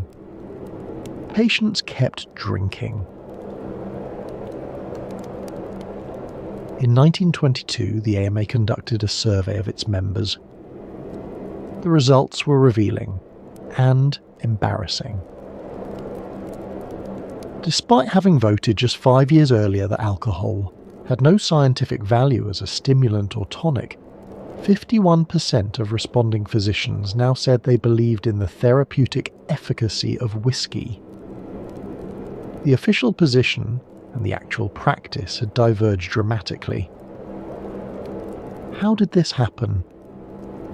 How did thousands of physicians reverse themselves on a question they had supposedly settled? Some of the change may have been genuine reconsideration. The 1917 vote had been contentious. Not all physicians had agreed. Perhaps the dissenters were simply making their voices heard now that the question had practical consequences. Some may have been rationalization, doctors justifying a profitable practice by rediscovering alcohol's supposed benefits. A physician who wrote 50 whiskey prescriptions a week could earn an additional $150 in consultation fees. In an era when a typical doctor's income was perhaps $5,000 a year, this was significant money. It would be natural to find reasons to believe in the treatment you were prescribing. And some was undoubtedly cynical exploitation. The Prohibition era was rife with physicians who ran what amounted to prescription mills, writing whiskey scripts for anyone who walked through the door with $3 in their pocket. They did not examine their patients. They did not believe in the treatment. They simply wrote prescriptions and collected fees. The Treasury Department tried to crack down. They limited the number of prescriptions a physician could write. They investigated doctors who seemed to be running mills. They revoked permits from the most egregious offenders. But the demand was too great, and the loophole too large to be effectively controlled. Note: from here forward, no more visual cues. Video switches to ambient loop for sleep optimization. The drugstore chain, Walgreens, expanded from 20 stores to 525 during the 1920s. Company legend attributed this growth to the introduction of malted milkshakes at its soda fountains. Historians have suggested that medicinal alcohol sales may have played a more significant role. Whether the doctors who prescribed whiskey for tuberculosis genuinely believed in its efficacy, or whether they were simply taking advantage of a profitable loophole, is a question that cannot be definitively answered. Probably the answer varied from physician to physician, patient to patient, prescription to prescription. Time was. The line between medicine and commerce is never as clear as we might wish. For American tuberculosis sanatoriums, prohibition created a peculiar situation. Unlike the grand European establishments with their wine cellars and ceremonial dinners, most American sanatoriums had already moved away from alcohol as part of treatment. Trudeau's example at Saranac Lake had been influential. The emphasis on rest, fresh air, and abundant food, without stimulants, had become the American standard. Milk, not wine, was the beverage of choice. But some institutions still provided alcohol to patients who requested it. Some physicians still believed in its therapeutic value. And now, under prohibition, these practices became legally complicated. Sanatoriums that wished to provide alcohol to patients needed special permits. Their physicians needed to write individual prescriptions for each patient who received it. The paperwork multiplied. The scrutiny increased. Federal agents might inspect the records at any time. For many institutions, the solution was simple: eliminate alcohol entirely. The therapeutic benefits, if any, were not worth the administrative burden. By the 1920s, most American sanatoriums had adopted strict rules prohibiting alcohol on the premises. This represented a significant shift from European practice. While patients at Davos still received wine with their meals, while the sanatoriums of the Black Forest and the Alps maintained their well-stocked cellars, patients at Saranac Lake and its imitators lived under something closer to the temperance ideal. The sanatorium, which had begun as a place where alcohol was prescribed, became a place where it was forbidden. Whether this made any difference to patient outcomes is difficult to say. Tuberculosis remained stubbornly incurable. With or without alcohol, patients either recovered spontaneously or they didn't. The disease followed its own logic, indifferent to the debates that raged around it. Some patients resented the restriction. They had been drinking all their lives. Why should they stop now, when they were sick and miserable and might be dying? The evening glass of wine had been one of the few pleasures remaining to them. Now even that was taken away. If physician-prescribed whiskey was the respectable face of alcohol as tuberculosis treatment, patent medicines were its disreputable shadow. Throughout the 19th century and into the 20th, American pharmacies were lined with bottles promising cures for consumption. Ayer's cherry pectoral, Lane's emulsion, Dr. King's new discovery for consumption. Dozens of others with impressive names and bold claims. Most of them contained significant amounts of alcohol, sometimes as much as 25%, equivalent to a fortified wine. The manufacturers were not required to list their ingredients. The word alcohol rarely appeared on the label.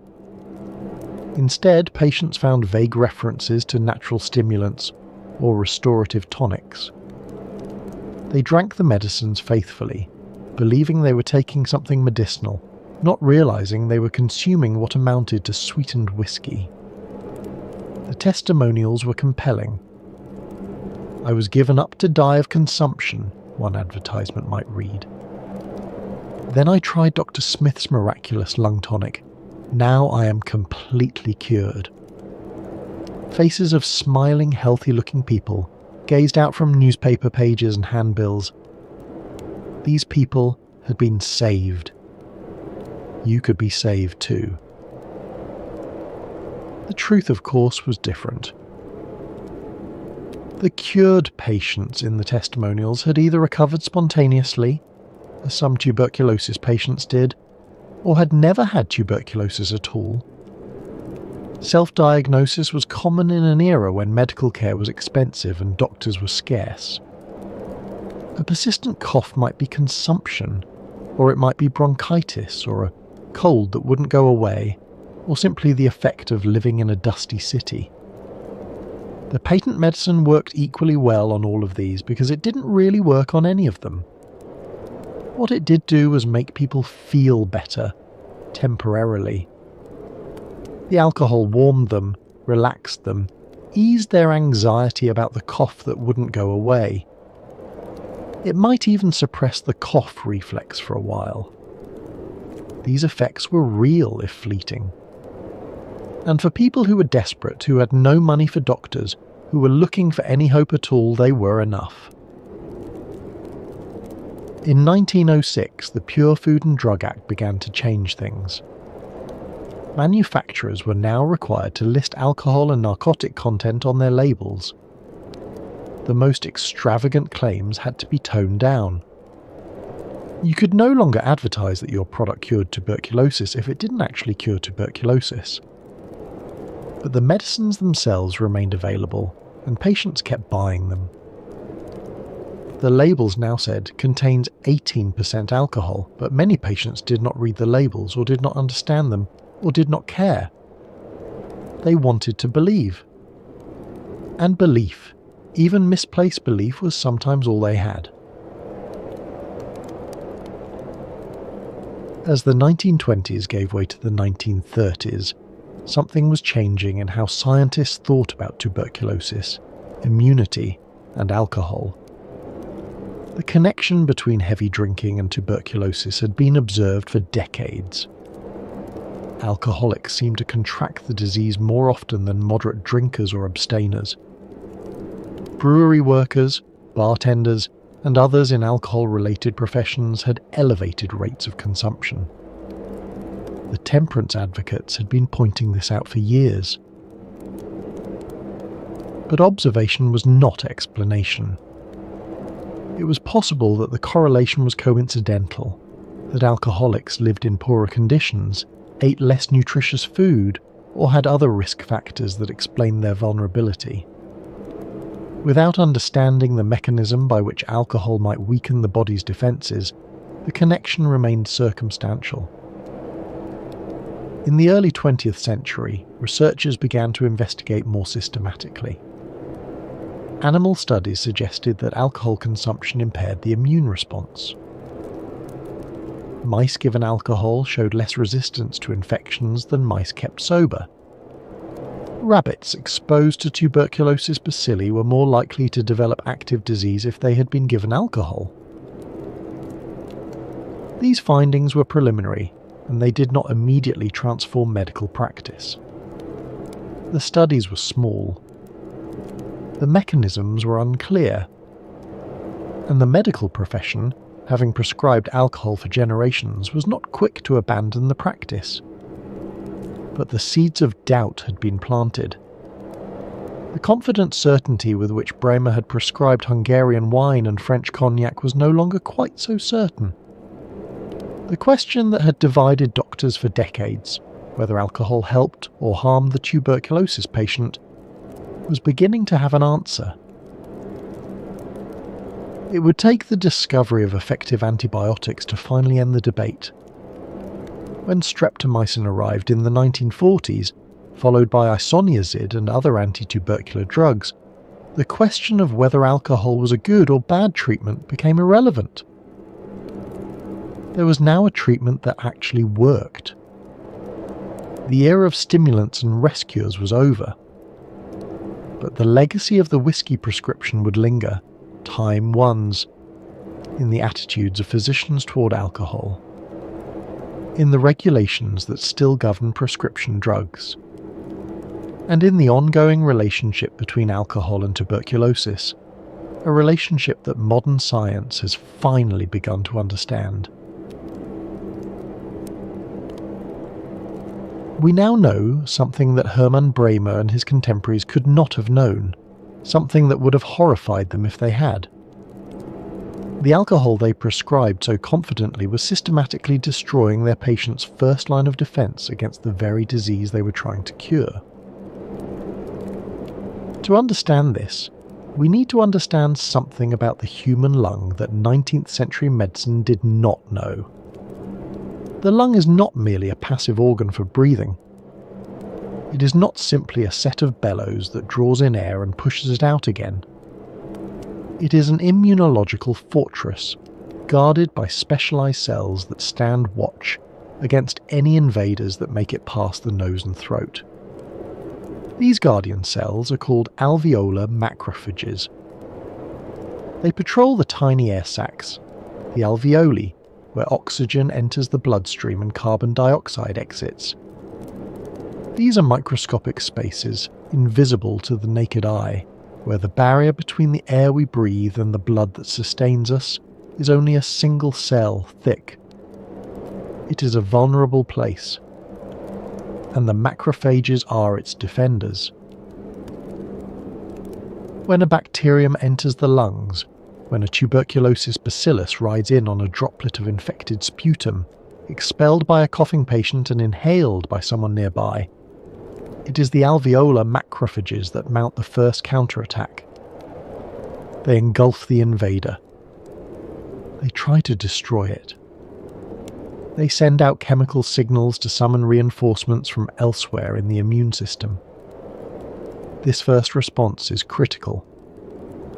If the macrophages can contain and destroy the bacillus before it establishes a foothold, the infection is defeated. If they cannot, if the bacillus survives, multiplies, spreads, then tuberculosis takes hold. Alcohol impairs these cells. Not subtly, not slightly, profoundly. Studies conducted in the late 20th and early 21st centuries have revealed the mechanism in devastating detail. Chronic alcohol consumption reduces the number of alveolar macrophages in the lungs. It weakens the ones that remain, making them less efficient at engulfing and destroying bacteria. It disrupts the complex signaling pathways by which these cells communicate with the rest of the immune system. It increases oxidative stress in the alveolar space, creating conditions that favour bacterial growth. In essence, alcohol opens the door and invites the enemy in. The sanatorium patients who raised their glasses of Hungarian wine were, without knowing it, toasting to their own destruction. The research is unambiguous. A systematic review of 43 studies published in the early 2000s found that alcohol use disorder is associated with a relative risk of tuberculosis more than 3 times higher than in the general population. This is not a modest increase. This is not a statistical artifact. This is a tripling of risk.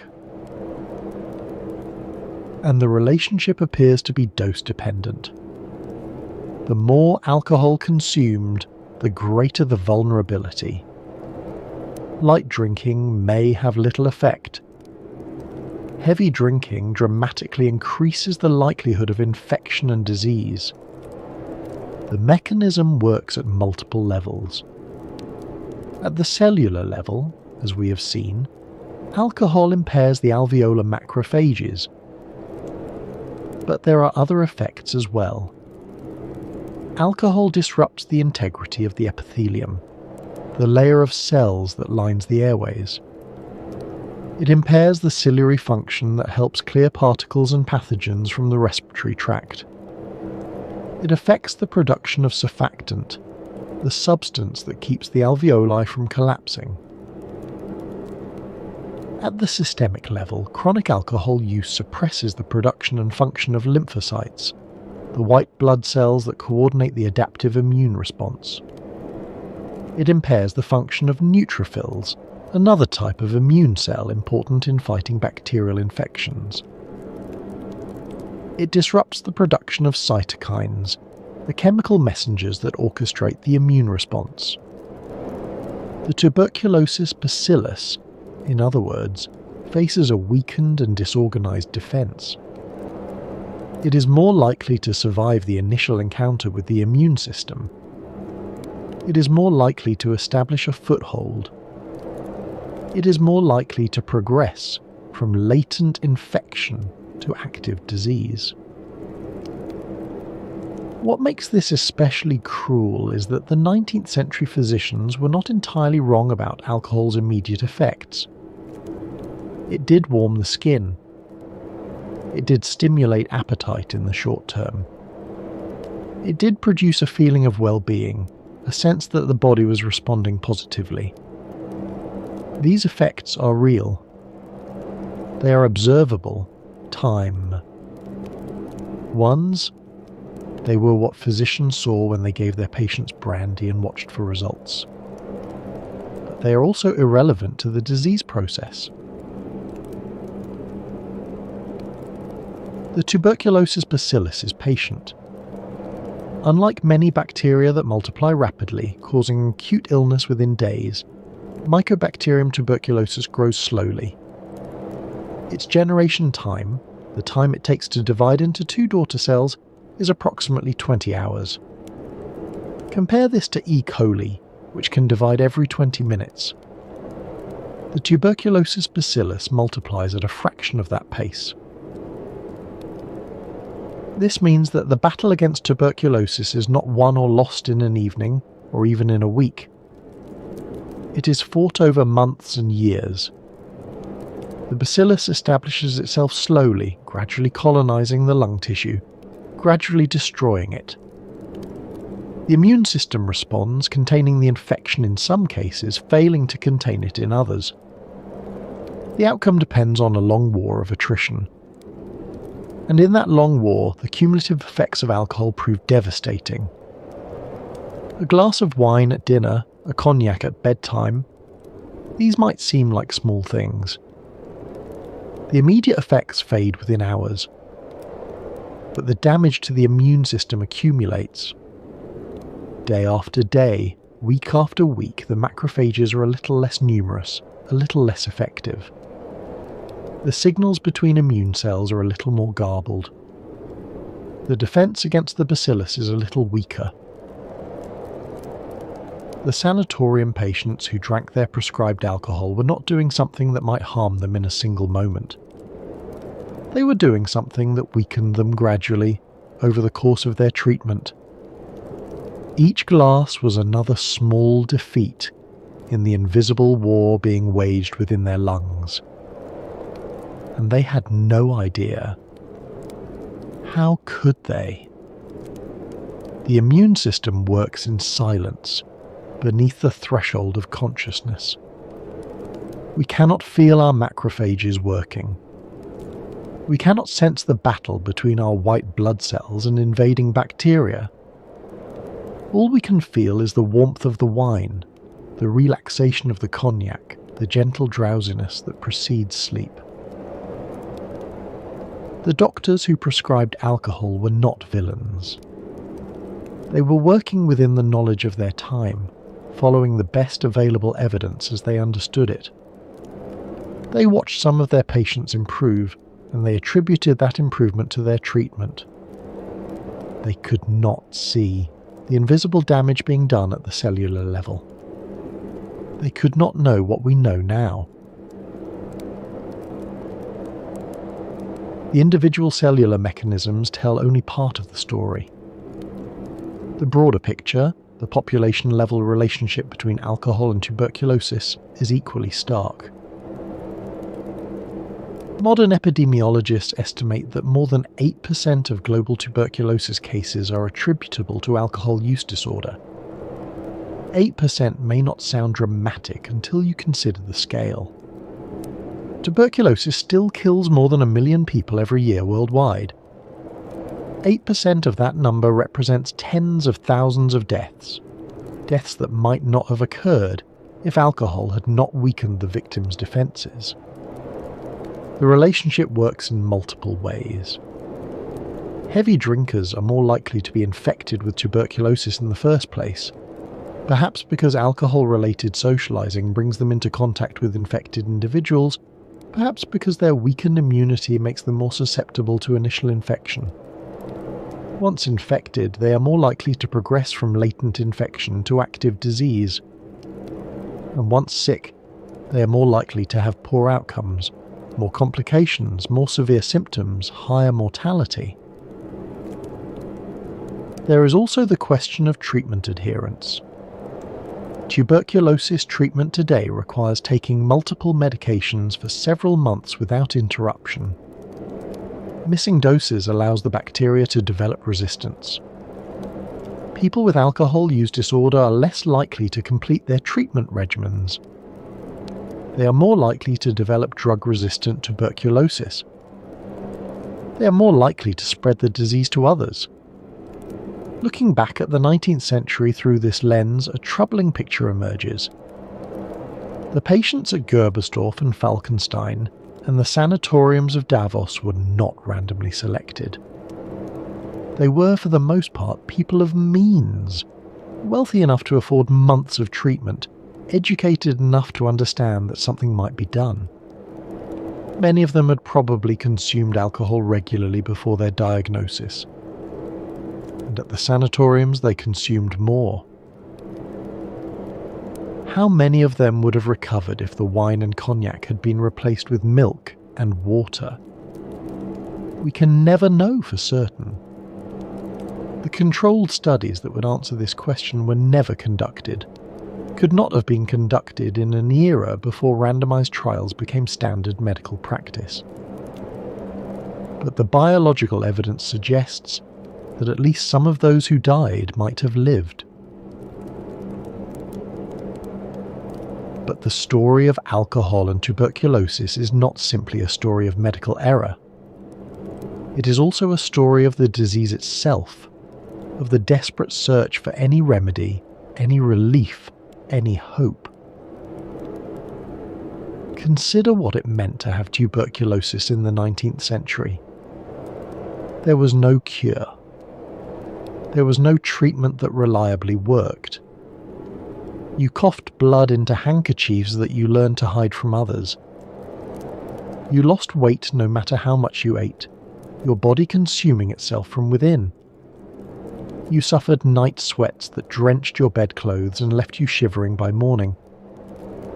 Fever rose in the evenings and broke before dawn. Exhaustion settled into your bones like lead. And you knew, everyone knew, that most people who had what you had did not survive. The statistics were not secret. 1 in 4. That was the number. 1/4 of all deaths in the cities of Europe and America. You had seen it claim neighbours and friends and family members. Now it was claiming you. In that context, alcohol offered something that pure medical logic cannot capture. It offered comfort. A glass of wine at dinner restored a sense of normalcy, a feeling that civilized life continued even as the body failed. The warmth spreading through the chest felt like health, felt like life, felt like perhaps things might not be as bad as they seemed. A glass of cognac at bedtime brought sleep, or at least a gentler transition into the night. It softened the sharp edges of fear, dulled the awareness of what was happening within. In an era before palliative care as we know it, before morphine drips and hospice philosophy, before the modern understanding that comfort care is itself a form of medicine, alcohol was one of the few tools available to ease the dying. Laudanum was available, certainly, opium mixed with alcohol, but it was expensive and carried its own risks of dependency. Wine and brandy were familiar, socially acceptable, prescribed by physicians with complete confidence. We should not underestimate this. The quality of the remaining life matters as much as its quantity. For patients who were going to die regardless of treatment, and many tuberculosis patients in the pre-antibiotic era fell into this category, the comfort provided by a glass of wine may have been worth more than any marginal change in immune function. There is something cruel about judging the dying for seeking comfort. These were people who had been given no hope, who knew that the most likely outcome of their illness was death, who faced months or years of slow decline. If wine made those months more bearable, who are we to condemn them for drinking it? The problem was that doctors did not prescribe alcohol as palliation. They prescribed it as treatment. They told their patients it would help them recover, not merely help them die more peacefully. They raised hopes that could not be fulfilled. They offered false certainty in place of honest uncertainty. And for patients who might have recovered, for those whose disease was not yet too advanced, whose immune system still had the strength to fight, who might have beaten the odds if given the best possible chance, this false hope may have been fatal. The alcohol weakened them at precisely the moment they needed strength. It opened doors that should have remained closed. We have spoken much of doctors and their prescriptions, of debates among physicians and the evolution of medical knowledge. But we have spoken less of the patients, the men and women who actually drank the wine and whiskey, who trusted their physicians and hoped for recovery. What was it like to be a tuberculosis patient in an era when alcohol was medicine? The accounts that survive suggest a complex experience.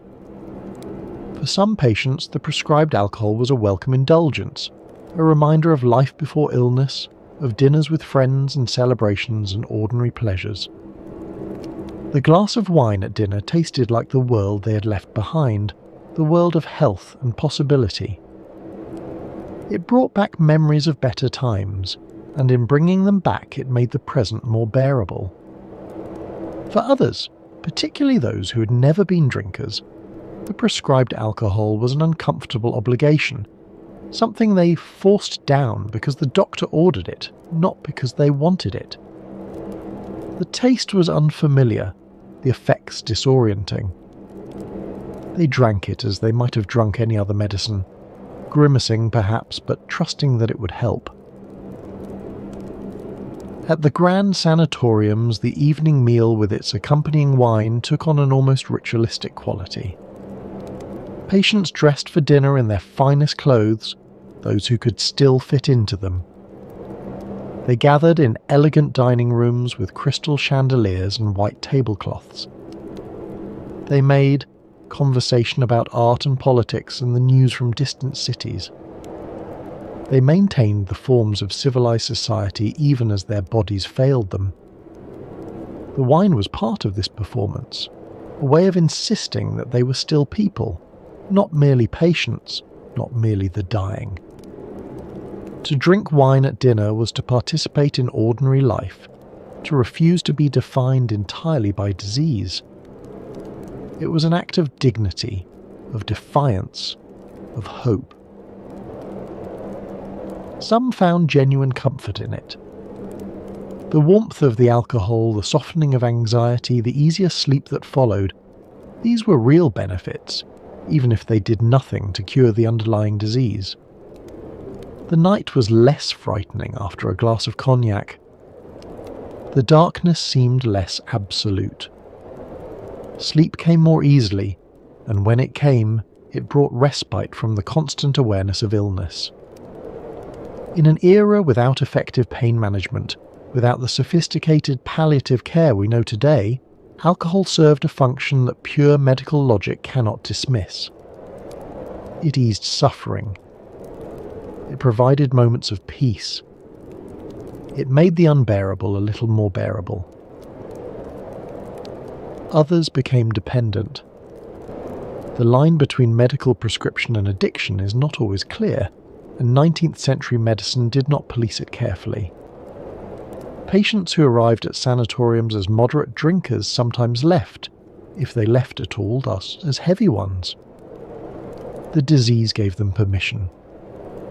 The doctors gave them prescriptions. The bottles kept coming, day after day, week after week. The progression from medical treatment to dependency was subtle and insidious. First, the wine at dinner.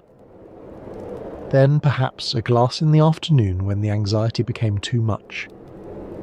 Then the cognac at bedtime extended from 1 glass to 2. By the time a patient realised what was happening, the habit was established. And who would tell a dying person to stop drinking when drinking had been prescribed by their physician?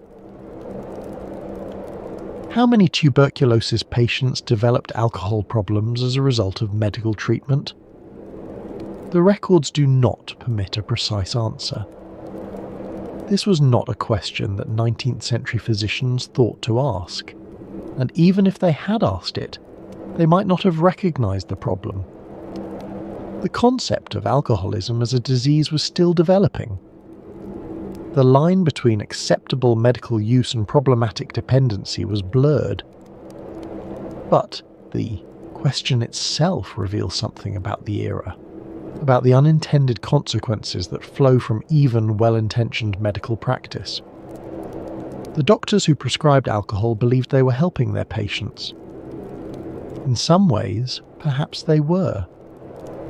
In other ways, they were creating new problems even as they failed to solve the original one. Among the tuberculosis patients of the 19th and early 20th centuries were many of the era's most celebrated writers and artists. And among these, alcohol often played a complex role, sometimes prescribed, sometimes self-administered, always intertwined with the creative work that made them famous. Consider Edgar Allan Poe, who watched his young wife Virginia cough blood while singing in 1842, and who spent the next 5 years watching her die. Virginia was only 20 years old when the hemorrhage began, and she would die at 24. Poe's drinking intensified dramatically during this period. By his own admission, he was often insensible with alcohol, disappearing for days at a time, reappearing dishevelled and disoriented. Was this self-medication for his grief? Was it a response to his own suspected tuberculosis? Some historians believe Poe showed symptoms of the disease himself. Was it simply the continuation of earlier patterns, exacerbated by unbearable circumstances? The historical record allows no certain answer. What we know is that the years of Virginia's illness and death were the darkest of Poe's life, and that alcohol was deeply involved. Robert Louis Stevenson, at Saranac Lake and throughout his short life, maintained his habits despite medical advice to the contrary. He smoked, reportedly 4 packs of cigarettes a day, and drank freely. He pushed himself physically, travelling to the South Seas when doctors advised against it, living as though the disease might be outrun rather than accommodated. He befriended his physician Trudeau, engaging in long conversations about literature and medicine, but he never fully submitted to the discipline the sanatorium required. He died at 44, far from the Adirondack Mountains that had offered temporary respite. He was in Samoa, in the house he had built on a mountain, in the place he had chosen to make his final stand against the illness that had pursued him all his life. He was opening a bottle of wine when the stroke that killed him struck. It was cerebral hemorrhage, not tuberculosis, that took him in the end, though the years of illness had surely weakened him. Time. Circus. The Bronte sisters, Charlotte, Emily and Anne, lived their short lives in the shadow of consumption. Their brother Branwell died of tuberculosis in 1848, probably exacerbated by his heavy drinking and opium use. Emily died 3 months later, at 30, having refused all medical attention. Anne died 5 months after that. Charlotte alone survived past 30, only to die in pregnancy at 38, likely of tuberculosis complicated by hyperemesis gravidarum. What role did alcohol play in these deaths? The evidence is fragmentary. Branwell certainly drank heavily. The sisters themselves were more temperate, though patent medicines containing alcohol were commonly used. The disease would have taken them regardless. But the mythology that grew around them, the romantic image of the consumptive artist, often included the glass of wine, the evening cordial, the prescribed stimulant. The romantic image of the consumptive artist, pale, inspired, burning with creative fire, often included a glass in hand. Keats writing his odes by candlelight, Byron at the height of his scandalous fame, Chopin at the piano coughing into his handkerchief.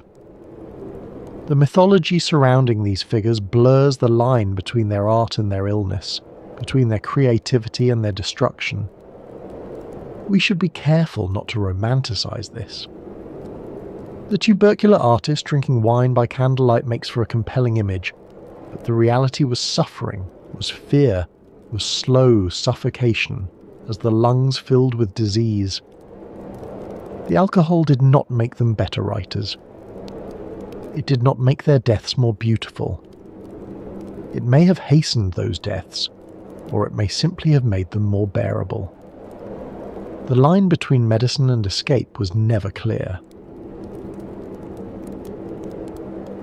When the sanatoriums closed and the antibiotics arrived, something was lost along with the wine cellars and the cure porches. It was not medical efficacy.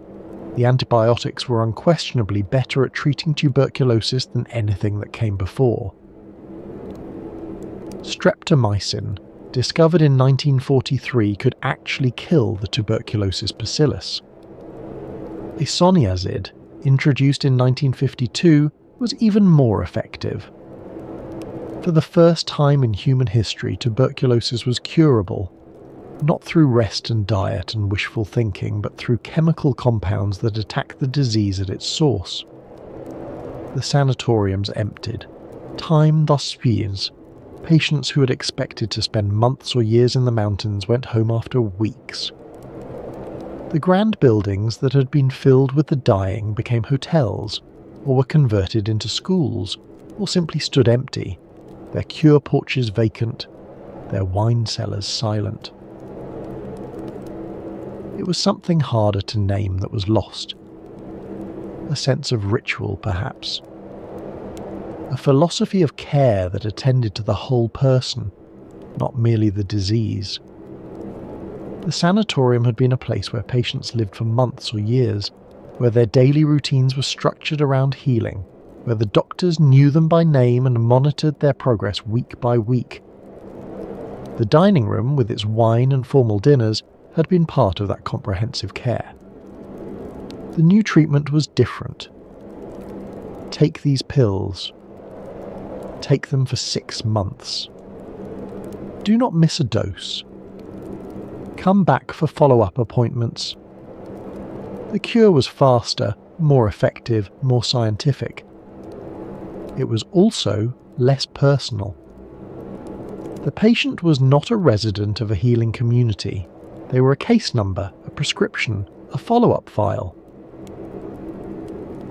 The alcohol had been part of the older model, part of the evening meal, part of the bedtime ritual, part of the comprehensive care that the sanatorium provided.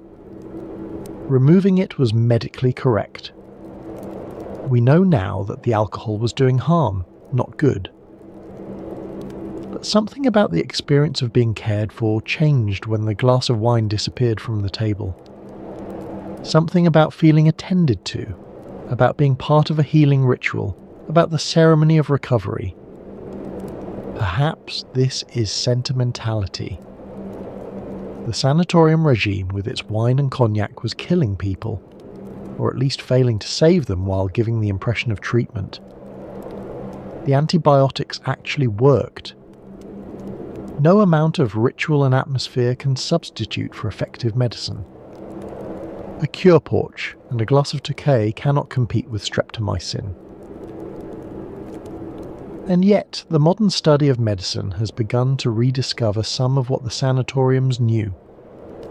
The importance of the healing environment, the value of attention to the whole patient, their fears, their hopes, their daily experience of illness.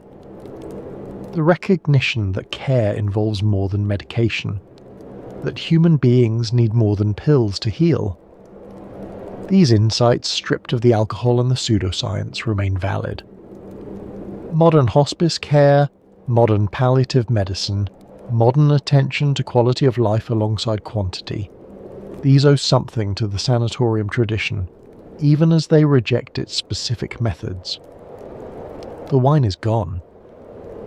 But the recognition that dying people deserve comfort, that healing involves more than chemistry, that care must attend to the person as well as the disease, these remain. Today, no physician prescribes whiskey for tuberculosis. The practice has passed so completely into history that it seems almost unbelievable, a curiosity from another age, like bloodletting or trepanning. If you told a modern pulmonologist that doctors once prescribed alcohol for lung disease, they might laugh, or shake their head in disbelief, or simply stare at you wondering if you were joking. And yet the echoes persist. The relationship between alcohol and tuberculosis has not gone away. It has simply reversed, no longer prescribed as treatment, but recognised as a major risk factor for the disease. In Eastern Europe and Central Asia, where tuberculosis remains a significant public health challenge, alcohol use disorder is one of the major barriers to effective treatment. Russia in particular faces a dual epidemic, rates of both tuberculosis and alcohol use disorder that rank among the highest in the world. The two problems feed on each other, creating cycles of infection and reinfection that public health officials struggle to break. Patients who drink heavily are less likely to complete their medication regimens. Tuberculosis treatment requires months of daily pill taking, and alcohol makes adherence difficult. Missed doses lead to incomplete treatment. Incomplete treatment leads to drug resistance.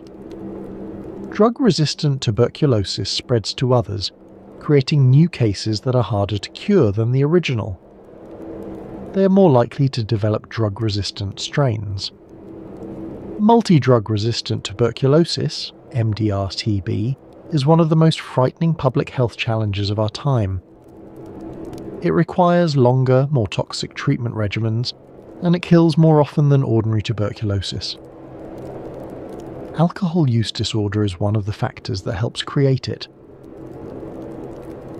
The intersection of alcohol and tuberculosis that the 19th century physicians observed, however much they misunderstood it, remains a deadly reality.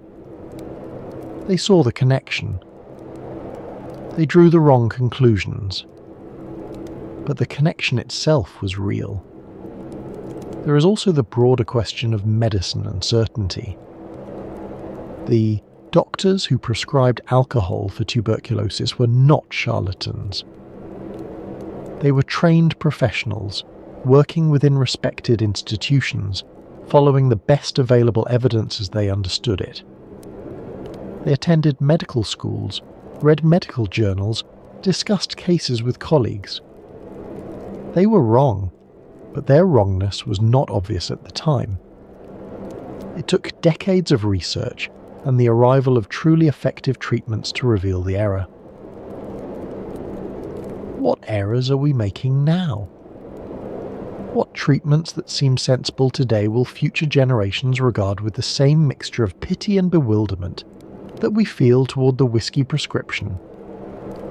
What confident certainties of our own time will dissolve under future scrutiny? We cannot know. That is the humbling truth. We can only proceed with humility, testing our assumptions, remaining open to evidence that contradicts what we believe. The story of alcohol and tuberculosis is ultimately a story about the limits of knowledge and the consequences of those limits. It is a story about hope, the hope of patients who drank their prescribed wine believing it would save them, the hope of doctors who poured it, believing they were helping. That hope was misplaced.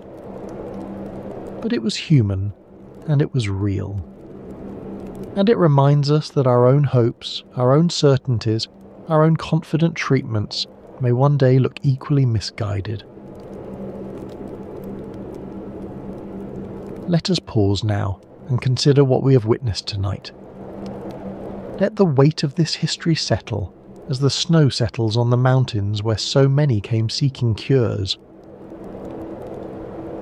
We began in the mountains of Silesia in 1875, in a sanatorium where tuberculosis patients raised glasses of Hungarian wine and believed they were being healed. We met Hermann Bremer, the young man who came down from the Himalayas convinced that he had found the cure for consumption. We saw him build his sanatorium, establish his reputation, publish his statistics. Those statistics that seemed so impressive at the time, that convinced physicians across Europe that something miraculous was happening in the mountains. We followed his disciple Peter Detweiler, who refined the cure, rest instead of exercise, the lying cure instead of the walking cure, but kept the wine. The tradition was established, and Detweiler saw no reason to question it. We travelled to Davos, where the sanatoriums rose in the Swiss Alps with their wine cellars and their ceremonial dinners. We crossed the Atlantic to Saranac Lake watching. Edward Trudeau chart a different course, fresh air and rest and discipline, but no alcohol.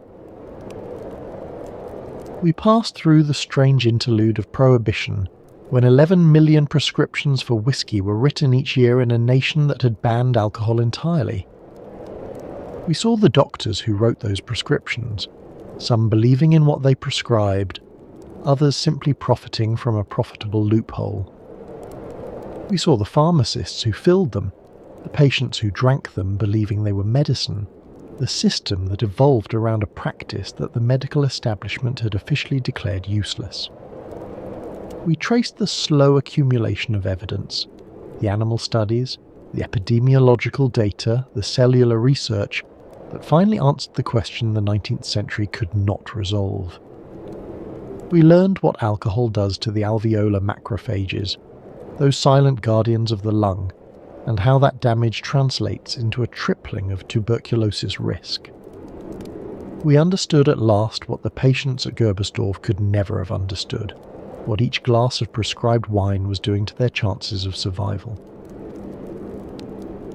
And we arrived at our own time, when the relationship between alcohol and tuberculosis is understood as it never was before, when no reputable physician would dream of prescribing whiskey for consumption, when the practice has passed so completely into history that it seems almost unbelievable. This is not a simple story of heroes and villains. The doctors who prescribed alcohol were not evil. They were working within the knowledge of their time. The reformers who opposed them were not always right for the right reasons.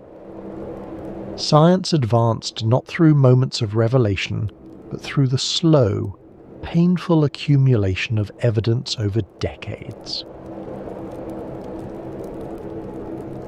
What does this story tell us about medicine, about science, about ourselves? It tells us first that good intentions are not sufficient.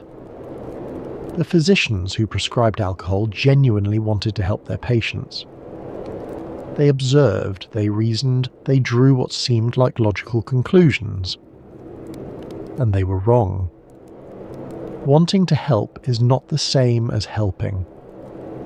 This is a lesson that medicine learns and relearns across the centuries. The history of our profession is littered with treatments that seemed logical, seemed helpful, seemed obviously correct, and turned out to cause harm. Bloodletting weakened patients who needed their strength. Mercury damaged the very bodies it was meant to heal. Thalidomide caused birth defects that haunt us still. And alcohol weakened the immunity of patients fighting for their lives. It tells us that the appearance of benefit is not the same as benefit itself. Alcohol warmed the skin, stimulated appetite, promoted sleep. These effects were real and observable. But they were not the effects that mattered. The effects that mattered, the weakening of immunity, the increased vulnerability to infection, were invisible to 19th century observation. We see what we can see. We measure what we can measure. And we draw conclusions from that limited evidence, believing we have understood the whole when we have only glimpsed a part. The warm flush of the patient's cheeks seemed like health returning. The increased appetite seemed like the body gathering strength. These visible signs obscured the invisible destruction happening within. It tells us that tradition can be wrong. The prescription of alcohol for tuberculosis was not the invention of a single eccentric physician. It was a widespread practice, endorsed by medical authorities, taught in medical schools, followed in the most prestigious institutions. The weight of tradition is not proof of correctness. Generations of physicians prescribed alcohol because their teachers had prescribed alcohol, and their teachers before them. The practice seemed to work, or at least it did not seem to fail in any obvious way. Some patients improved, others died. The same was true without alcohol. In the absence of controlled trials, in the absence of the statistical methods we now take for granted, it was impossible to know which treatments helped and which harmed. Tradition filled the void where evidence should have been. And it tells us something about hope, about the desperate need to do something, anything, when faced with a disease that seemed otherwise unstoppable. In the absence of effective treatment, doctors prescribed what they had. Patients took what they were given. Hope sustained them, even when the object of that hope was misplaced. Hope is not nothing. Even misplaced hope has value. It keeps the dying from despair. It motivates them to continue fighting. It makes the unbearable slightly more bearable. The patients who believed they were being healed by their wine and cognac found comfort in that belief. The comfort was real, even if the healing was not. What do we carry forward from this story? We carry the recognition that medicine is a process, not a destination. The answers of today may be the errors of tomorrow. This is not an argument for rejecting medical advice, but for understanding it in context, as the best available approximation of truth, not as truth itself. Every generation of physicians believes, with varying degrees of confidence, that it has finally understood what previous generations got wrong. The doctors of the 1950s believed they had solved the tuberculosis problem with antibiotics. Then came drug resistance. The doctors of the 1980s believed they understood infectious disease. Then came HIV. Each solution reveals new problems. Each answer generates new questions. This is not failure. It is the nature of scientific progress. but it should teach us humility. We carry the memory of patients who trusted their doctors and drank what they were prescribed. They deserve to be remembered, not with condescension, but with compassion. They were doing their best, just as we do our best, navigating uncertainty with the tools available. These were not gullible fools. They were people facing a terrible disease with no good options, who followed the advice of the most educated professionals their society could produce. Their trust was reasonable. Their hope was human. That the trust was misplaced and the hope ultimately futile does not diminish them. It reminds us that we too place our trust in experts. We too hope that our treatments will work, and we too may one day be pitied by future generations who know what we cannot. We carry an awareness that the intersection of alcohol and disease remains medically significant. The tuberculosis bacillus has not disappeared from the world. It still kills more than 1 million people every year. An alcohol use disorder remains one of the factors that enables it, weakening immunity, disrupting treatment, feeding the cycles of infection that public health officials struggle to break. The pattern we have traced tonight, of alcohol making tuberculosis worse, continues to this day. In Russia and Eastern Europe, in homeless shelters and prisons, in marginalised communities around the world, the old combination persists. The whiskey prescription has ended, but the relationship between alcohol and tuberculosis has not. Perhaps, most importantly, we carry a sense of humility. The doctors of the 19th century were educated, thoughtful people who believed they were doing the right thing. History has not been kind to their beliefs. We have no guarantee that history will be kinder to ours. Somewhere in our current medical practice, in our current confident certainties, there may be errors as profound as the whiskey prescription. We cannot know which beliefs will fall. We can only proceed with care, test our assumptions honestly, and remain open to evidence that contradicts what we think we know. There are no easy answers. There never were. And perhaps that is the most important thing to carry forward. The recognition that certainty is often illusion, that knowledge is always provisional, and that the best we can do is try our hardest with whatever tools and understanding we have. The sanatoriums are gone now. The wine cellars have been emptied or converted to other uses. The prescription pads that once demanded whiskey now carry the names of antibiotics and antivirals. But somewhere, in the mountains where patients once lay on cure porches, breathing the thin cold air, the memory persists. In the converted hotels that were once places of healing and dying. In the medical archives that preserve the records of another age. In the human hope that any remedy, however unlikely, might offer salvation. If you were to visit Davos today, you would find a ski resort and conference centre. The cure porches have been enclosed to make hotel rooms. The dining halls where patients raise their glasses of wine now host business executives and winter tourists. The magic mountain that Thomas Mann immortalised has been transformed into something ordinary, something commercial, something that remembers its past only in plaques and museum exhibits. At Saranac Lake, some of the old cure cottages still stand. They are protected now as historical buildings, testaments to an era when tuberculosis shaped an entire town. Trudeau's original sanatorium has been converted into other uses. His laboratory became the Trudeau Institute, still conducting medical research, though now into immunology rather than tuberculosis specifically. His legacy survives, stripped of the whiskey debate that he largely won. The glass of wine at dinner, the cognac at bedtime, these were not merely medical treatments.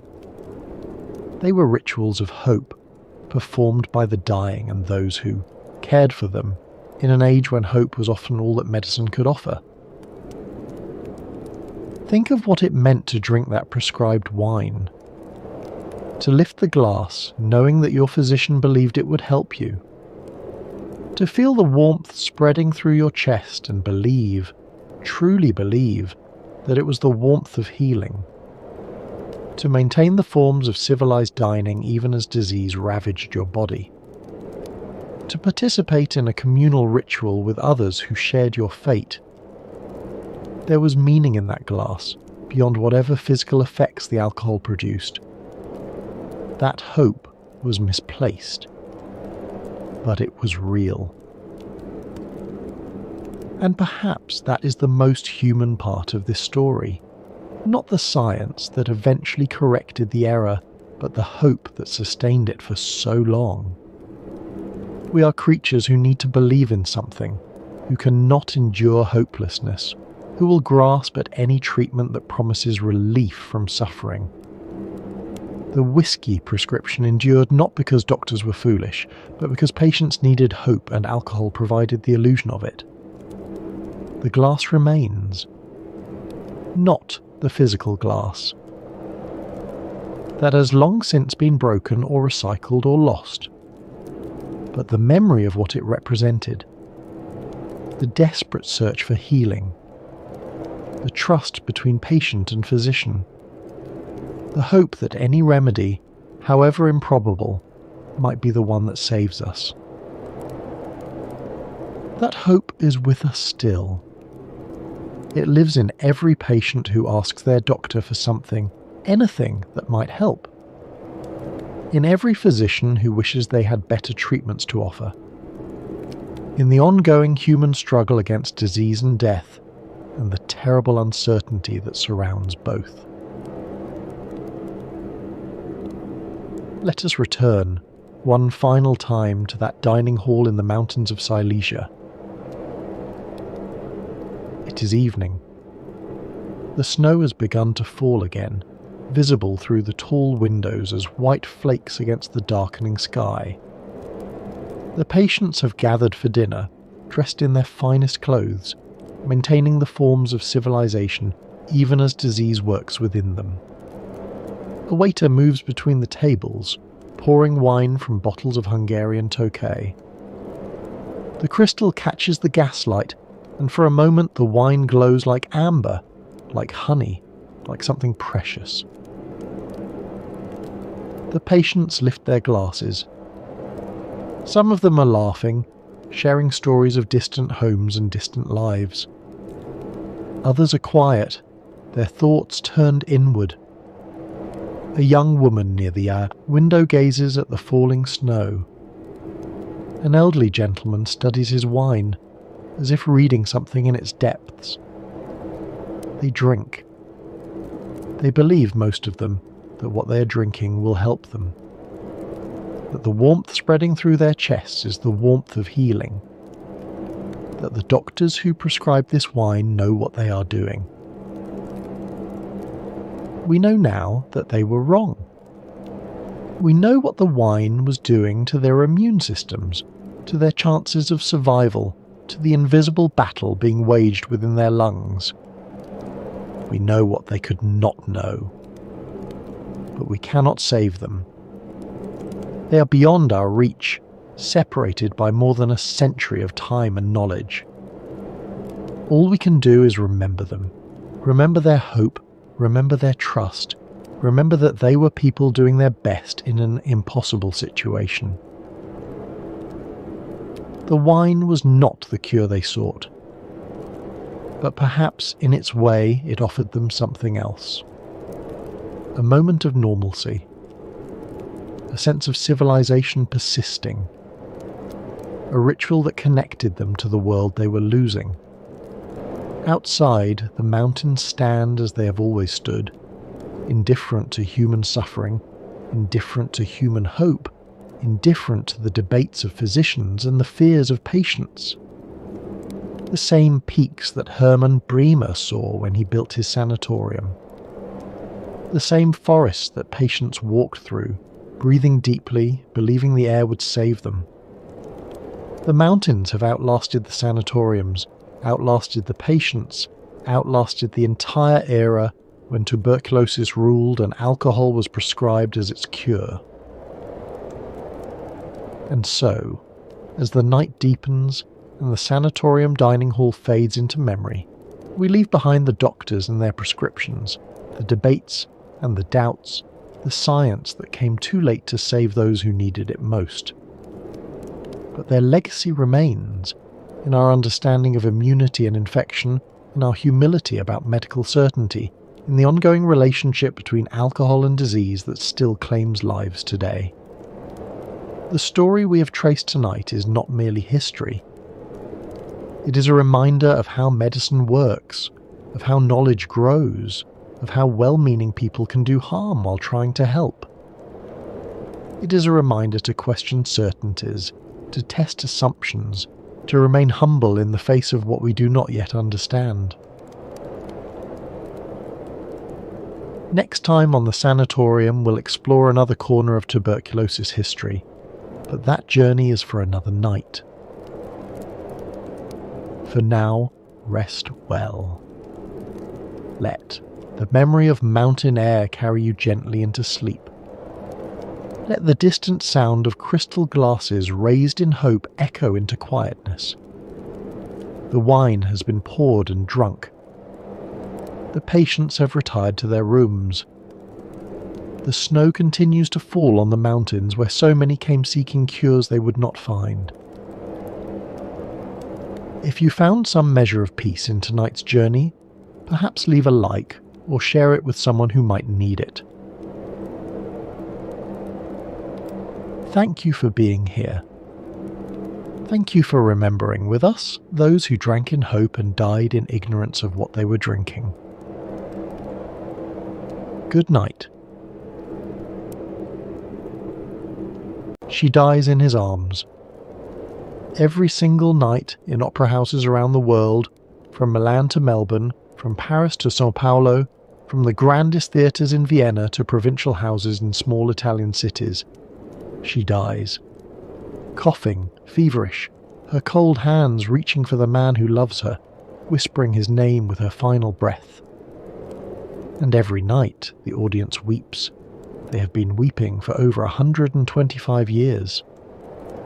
Mimi's death in La Bohème is the most famous tuberculosis death ever staged. More people have watched her die than have actually died of the disease in the modern era. Puccini's opera has been performed tens of thousands of times, on average, somewhere on Earth, almost every single day since its premiere in 1896. But Puccini did not invent her. He borrowed her from a real woman in a real garret in Paris, who really coughed blood into a handkerchief while the man who loved her watched helplessly. That man then wrote a novel about it, and then he died, himself, of the same disease, at 38 years old, in a charity hospital, penniless despite his literary fame. This is the opera that made tuberculosis immortal. The opera that turned disease into beauty, suffering into art, and a frozen garret in Paris into the most emotionally devastating stage setting in the history of music. Tonight, we ask why it still makes us cry. Welcome to the Sanatorium. Tonight we explore La Bohème, Giacomo Puccini's masterpiece about love, art, poverty and death in the garrets of 19th century Paris. It is, by some measures, the most popular opera ever written. It is certainly among the most performed, the most recorded, the most likely to reduce an audience to tears. We will trace the opera back to its source, a novel written by a man who lived the bohemian life himself, who knew the freezing rooms and the empty stomachs, who loved women who were dying of consumption, and who died, in the end, of the very same disease that kills his most famous character. We will witness the bitter rivalry between two composers racing to tell the same story, and see how one version became immortal while the other was forgotten. And we will follow the opera's descendants forward across a century as to Jonathan Larson's Rent and Beyond, asking why we keep returning to stories of young artists dying beautifully. If you're new here, this channel explores how tuberculosis, the disease that killed 1 in 4 people in the 19th century, shaped everything from literature to music, from architecture to fashion, from the American West to the way we think about art itself. If that sounds like your kind of history, consider subscribing. Now settle in, find a comfortable position. Let your breathing slow. We have a long journey ahead, through freezing garrets and candlelit cafes, through opera houses and off-Broadway theatres, through stories of artists who died young and the art that keeps them alive. Let's begin. Paris. Christmas Eve, 1830-something. Imagine, if you will, a room at the top of a narrow building in the Latin Quarter. It is barely a room at all, more of an afterthought, a space carved from beneath the roofline where the ceiling slopes so sharply you cannot stand upright at the edges. The floorboards are warped, the walls are thin, the single window, small and high, is covered in frost, thick frost, the kind that grows when the temperature inside is barely warmer than the temperature outside. Through that frosted window, if you wiped a circle clean, you would see the rooftops of Paris stretching toward the Seine.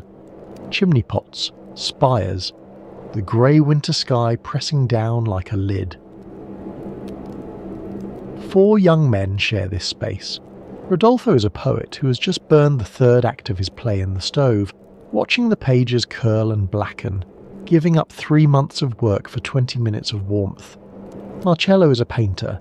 His canvases lean against the walls, unsold and unsellable. Chaunard is a musician who has not had a paying engagement in weeks. Colline is a philosopher whose overcoat pockets bulge with books, the one possession he will not sell even when he is starving. They are artists. They are dreamers. They are at this moment slowly freezing to death. This is the world of La Bohème, the bohemian life of mid-19th century Paris, where young artists lived in beautiful squalor, creating masterpieces while dodging landlords and stretching every sou. It is a world of camaraderie and creativity, of grand ambitions and empty stomachs, of passionate arguments about poetry and painting conducted over tables where there was nothing to eat. And it is a world where tuberculosis waits in the shadows. In rooms like this, cold, damp, crowded, poorly ventilated, the bacillus thrived. It moved from lung to lung, invisible, patient, deadly. By the time someone began to cough, it was already too late. Into this garret comes a knock at the door. A young woman, a seamstress from down the hall, enters seeking a light for her candle. The draught on the stairs has blown it out. She's breathless from the climb. She coughs. She leans against the doorframe for support. She's pale and thin and, in the light of the single candle that remains lit, achingly beautiful. Her name is Mimi. She will be dead by the final curtain. In the next 2 hours, Rodolfo and Mimi will fall in love. They will quarrel. They will separate. They will reunite at the moment of her death, surrounded by the friends who have become family in this cramped and freezing room. The love story will be passionate and doomed. The death will be beautiful and terrible.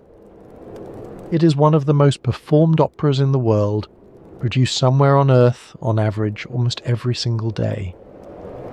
More than 125 years after its premiere, audiences still weep at Mimi's death, still feel the chill of that garret, still believe utterly in the love story even though they know from the very first scene exactly how it will end.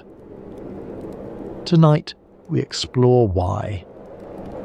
Why this story, with its consumptive heroine and its starving artist, has captured imaginations across 3 centuries, why tuberculosis became opera's favourite way to die, and why, even in an era of antibiotics and central heating, we keep returning to the cold garrets of bohemian Paris. This is the story of La Bohème. Giacomo Antonio Domenico Michele Secondo Maria Puccini, mercifully known simply as Giacomo Puccini, was born on December 22, 1858, in Lucca, a small city in Tuscany. Lucca is one of those Italian cities that seems preserved in amber, ancient walls, narrow streets, medieval towers that have stood for centuries. It was a place where tradition mattered, where families carried their professions like inheritances. And the Puccinis were musicians. For 4 generations, stretching back to the early 18th century, the family had produced composers, organists and choir masters who served the Cathedral of Lucca. The position of director of music at the Cattedrale di San Martino had passed from father to son like a title of nobility. When Giacomo was born, it was simply assumed that he too would take his place in this tradition. He would learn organ, he would compose church music, he would serve God and Lucca as his father and grandfather and great-grandfather had done before him. But Giacomo had larger ambitions. He'd heard something in music that the cathedral could not contain. At 15 years old, young Giacomo walked 18 miles to Pisa to see a performance of Verdi's Aida. 18 miles, because he could not afford the coach fare. He arrived exhausted, his feet blistered, and took his seat in the cheaper section of the theatre. What he saw and heard that night changed everything. I felt that a musical window had opened for me, he later wrote. The grandeur of the orchestration, the power of the voices, the spectacle of ancient Egypt recreated on stage. This was music that could shake the earth, that could make an audience forget to breathe, that could reduce a theatre full of sophisticated adults to tears. He knew, walking back to Lucca in the dark, that he would not be content as a provincial church musician. He would compose operas, the grandest form of musical drama, the art that combined orchestra and voice, and theatre and spectacle into a single, overwhelming experience. He studied at the Milan Conservatory, struggled through years of poverty that would later inform his portrayal of the Bohemians and gradually made his name. His early operas, Le Villi and Edgar, showed promise but not mastery. Then came Manon Lescaut in 1893, a story of doomed love that established him as a major force in Italian opera, a worthy successor to the aging Verdi. For his next project, Puccini turned to a French novel about starving artists in Paris, artists very much like the young man he had once been. The novel was Scènes de la vie de Bohème, Scenes of Bohemian Life, written by Henri Murger and published in 1851. It was a collection of loosely connected stories, almost more like sketches, based on Murger's own experiences as a desperately poor writer in the Latin Quarter of Paris during the 1840s. We will explore Murger's life and death in detail later in our journey. His story is as tragic in its way as any opera. For now, what matters is that his book became the defining document of the Bohemian myth, the romanticised vision of the starving artist that would captivate imaginations for generations, that would shape how we think about creativity and poverty and the relationship between suffering and art. In Murger's stories, poverty was not merely endured, it was celebrated. It was a badge of honour, proof of artistic integrity. The Bohemians were poor because they refused to compromise their art. They lived in garrets because they chose freedom over security. They went hungry because they would rather starve than sell out. They were, in their own eyes, aristocrats of the spirit, superior to the bourgeois world that had money but no soul, comfort but no poetry. And woven through the comic adventures and philosophical arguments was a thread of tragedy. A young woman called Mimi, a seamstress and flower maker who loved the poet Rodolphe and died, as so many young women died in 19th century Paris, of tuberculosis. Her death, in the original novel, is almost incidental. Mentioned in passing, one more casualty of the Bohemian life, but it haunted readers. It haunted Puccini. It was this story, this specific tragedy within the larger comedy, that Puccini seized upon for his opera. He would make Mimi's death the centre of everything. He would make an audience feel what Rodolphe had felt, watching the woman he loved grow pale and thin and finally still. La Bohème premiered on February 1st, 1896, at the Teatro Regio in Turin. The conductor was a 28-year-old named Arturo Toscanini, who would go on to become, by many accounts, the greatest conductor of the 20th century, a legend who led orchestras at La Scala, the Metropolitan Opera, and the New York Philharmonic. But that night in Turin, Toscanini was just a young man with a baton trying to bring a new opera to life. The premiere was not a triumph. The critics were mixed at best, hostile at worst. Carlo Berseccio, writing in the influential Turin newspaper La Stampa, delivered what became the most infamous bad review in operatic history. La Bohème, even as it leaves little impression on the minds of the audience, will leave no great trace upon the history of our lyric theatre. He could not have been more spectacularly wrong. The audience at that first performance knew something the critics did not. They had wept at Mimi's death. They had felt the chill of the garret, the warmth of the love, the terrible weight of loss. Whatever the critics said, they would return. They would bring their friends. Within 4 years, La Bohème was being performed in opera houses across Europe and America, in London and Vienna, in Buenos Aires and New York. Within a decade, it had joined the standard repertoire, one of those works that every opera company must perform, that every soprano must master. Today, it is one of the 3 or 4 most frequently performed operas in the world, beloved by audiences who may never have heard of Runrimerger, who may know nothing of the tuberculosis epidemic that gave the story its tragic weight, but who recognise in Mimi's story something universal and permanently true. They recognise love. They recognise loss. They recognise the terrible beauty of a death that comes too soon. To understand La Bohème, we must first understand the man who created its source material, and who lived and died the life he described. Louis-Henri Murger was born on March 27, 1822, in Paris. His father was a tailor and concierge. His mother helped manage the building where they lived. The family occupied a small apartment on the Rue Saint-Georges, not a slum exactly, but far from the prosperous quarters of the city. They were respectable poor, that most precarious of positions, always one misfortune away from destitution. Young Henri grew up knowing poverty intimately, not as an abstract concept, but as a daily reality of cold rooms and carefully rationed meals, of clothes mended until they could be mended no more, of luxuries that existed only in the shop windows that he passed on his way to school. His father wanted him to learn a trade, to become a tailor like himself, or perhaps a clerk with steady employment and a pension to look forward to. But Henri had other ideas. He had discovered books, and through books he had discovered the world of ideas, poetry, philosophy, the promise of a life beyond the narrow confines of his father's workshop. As a young man, barely into his 20s, he drifted toward the artistic circles of Paris. He tried poetry first, with limited success. His verses were competent but not brilliant. He contributed articles to small literary journals that paid little or nothing, sometimes only in copies of the magazine itself. He became part of a loose group of artists and writers who called themselves, with self-deprecating humour, les buveurs d'eau, the water drinkers.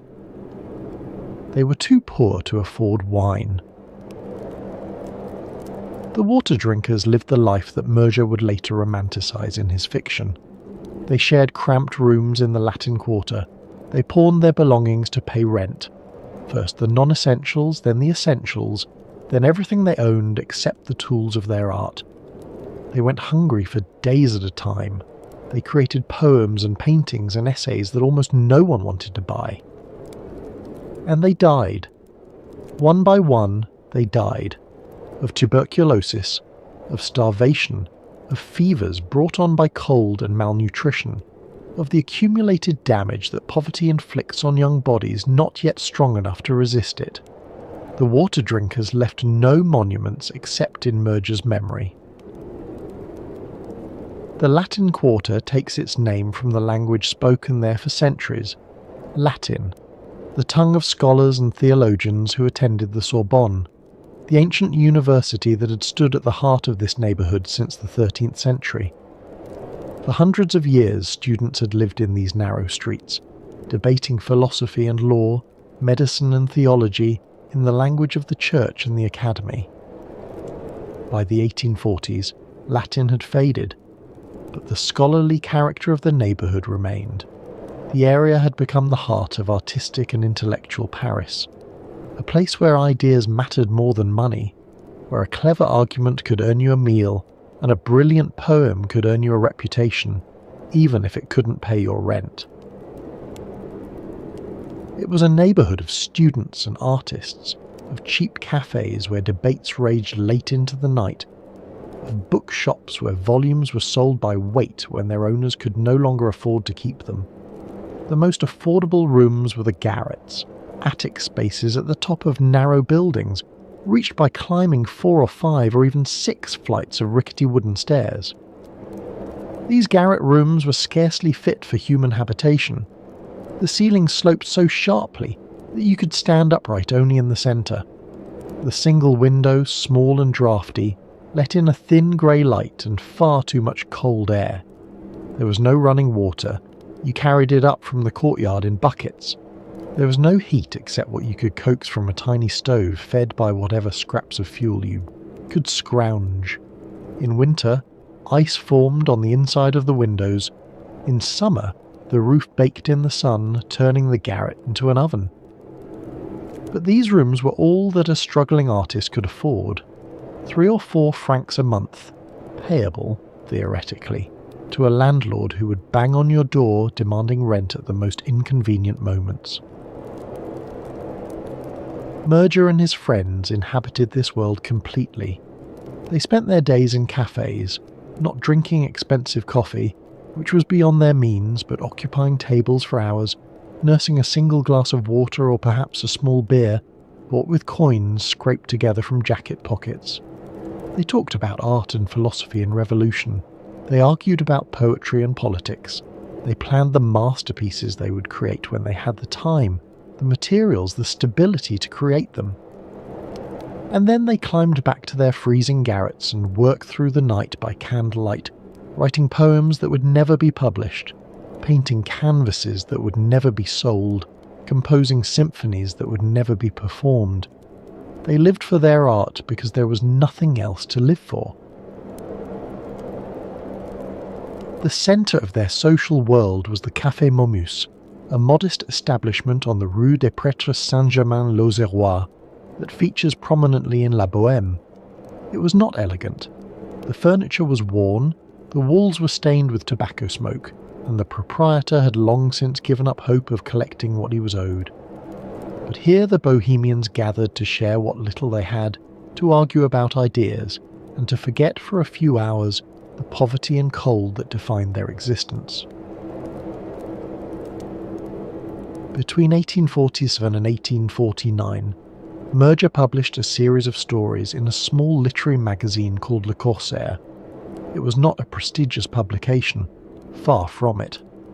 Le Corsaire was a satirical journal, irreverent and often in trouble with the censors, but it paid, however modestly, and it gave Murger a platform.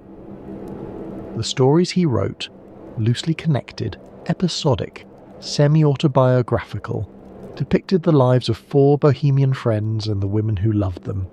They were comic mostly. The tone was light, ironic, self-deprecating. The characters schemed to avoid their landlord. They invented elaborate justifications for not paying their bills. They found ways to eat lavish meals and then slip away before the check came. But underneath the comedy was something darker. The characters were often cold. They were often hungry. They fell in love with women who were already dying. The reader laughed at their antics, but the laughter had an edge to it. The recognition that this precarious existence could collapse at any moment into tragedy.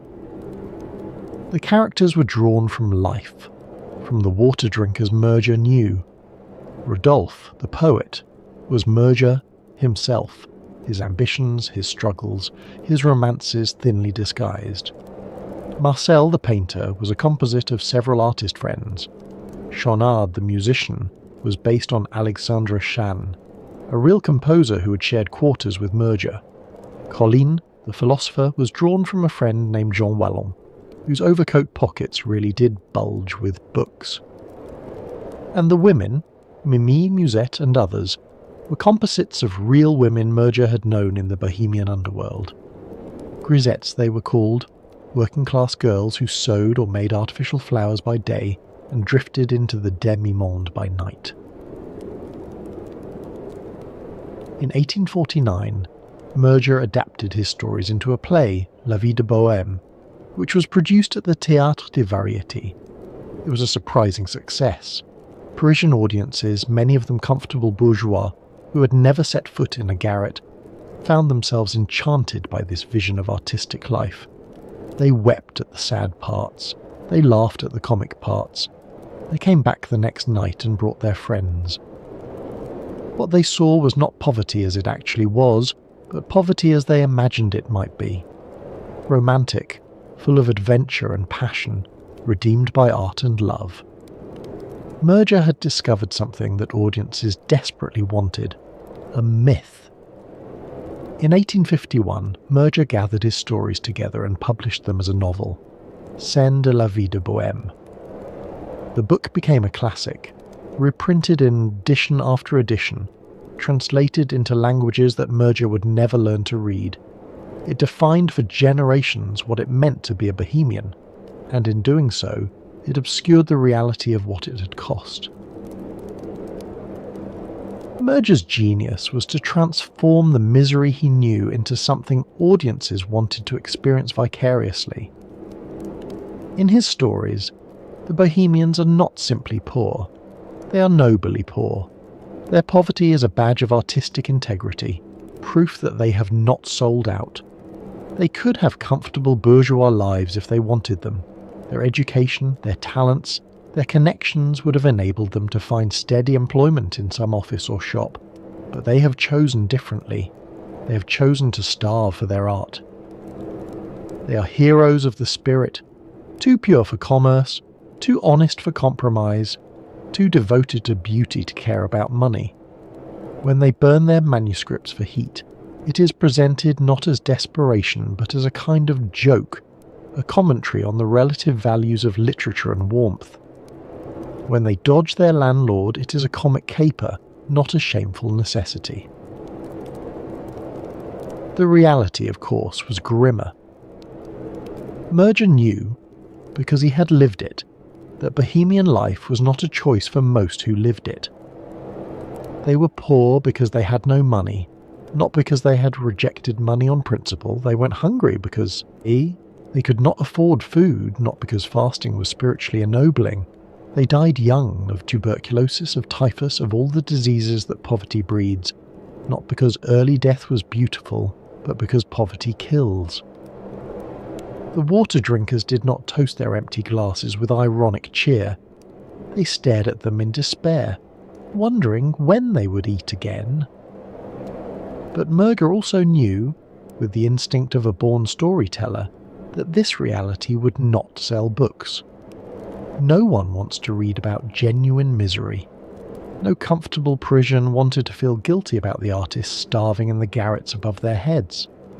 They wanted to admire those artists from a safe distance, to envy their freedom and their passion without having to share their cold and hunger. And so Merger created a myth, the myth of the beautiful doomed artist that would persist long after the actual water drinkers were dead and forgotten. The bohemian became a figure of romance, an object of aspiration. The garret became a symbol of artistic authenticity, not what it actually was, a death trap of cold and disease and slow starvation. It was a beautiful lie, and like all beautiful lies, it had consequences. Among Murger's characters, Mimi stands out, and her story would become the emotional centre of La Bohème. In Murger's stories, Mimi is a grisette, a young working-class woman who supplements her meagre wages as a seamstress or flower maker by accepting gifts from male admirers. She's not a prostitute exactly, but she exists in the shadowy world between respectability and the demi-monde. She makes artificial flowers for a living, violets and roses crafted from silk and wire, sold to decorate the hats and dresses of wealthy women who would never acknowledge her existence. Her real name is Lucille, but everyone calls her Mimi. She is thin and pale, with hands roughened by needle pricks, and eyes that are alternately merry and melancholy. She coughs sometimes, a delicate cough that she hides behind her handkerchief. She falls in love with Rodolphe, the poet. Their relationship is passionate and stormy, the kind of love that burns too hot to be sustainable. They quarrel over small things: his jealousy, her flirtations with wealthy admirers, the impossibility of surviving on poetry alone. They separate, they reunite, they separate again. Throughout it all, Mimi grows increasingly ill, the familiar symptoms of tuberculosis emerging gradually, inexorably. The cough becomes more persistent. The pallor deepens, she grows thinner, weaker. There is blood on the handkerchief now. Everyone can see what is happening, but no one speaks of it directly. There is nothing to be done. In Murger's original stories, Mimi's death is not the dramatic climax. It happens almost casually, mentioned in passing. One more casualty of the bohemian life. One more flower maker carried off by the consumption. The narrative moves on. The comedy continues, tinged now with grief. But when the stories were adapted for the stage and later for opera, Mimi's death became the emotional pinnacle of the work. Puccini understood what Murger had perhaps not fully grasped, that Mimi's death could carry the weight of everything the opera had to say about love and art and mortality. She dies surrounded by friends, in the arms of the man who loves her, in the same garret where she first appeared seeking a light for her candle. The love that began in that room ends in that room. The symmetry is perfect, the tragedy is complete. It is a death that audiences have been weeping over for more than 125 years. Here is the bitter irony at the heart of La Bohème. Henri Murger died the same way his characters died. After the success of his play and novel, Murger achieved a measure of fame and financial stability. He moved out of the garrets. He bought new clothes. He dined in restaurants where he actually paid the bill. Critics praised him as the chronicler of a vanishing world, the poet of bohemian Paris. In 1859, he received the Légion d'honneur, the red ribbon that marked recognition from the French state of his literary contributions. He was 37 years old. He should have had decades of writing ahead of him. He should have been able to leave the garret life behind forever. But the damage was already done. Years of poverty, cold, and malnutrition had destroyed his health beyond repair. Tuberculosis, almost certainly contracted during his water drinker days, had taken hold in his lungs. The disease had been progressing slowly, invisibly, throughout the years of his success. Now, in the late 1850s, his condition deteriorated rapidly. The cough that had been merely annoying became constant, racking, bloody. He grew weak. He could not work. Whatever money he had earned from his books and plays slipped away, spent on doctors who could do nothing, on medicines that helped not at all. By January of 1861, Murger was nearly penniless again. The wheel had come full circle.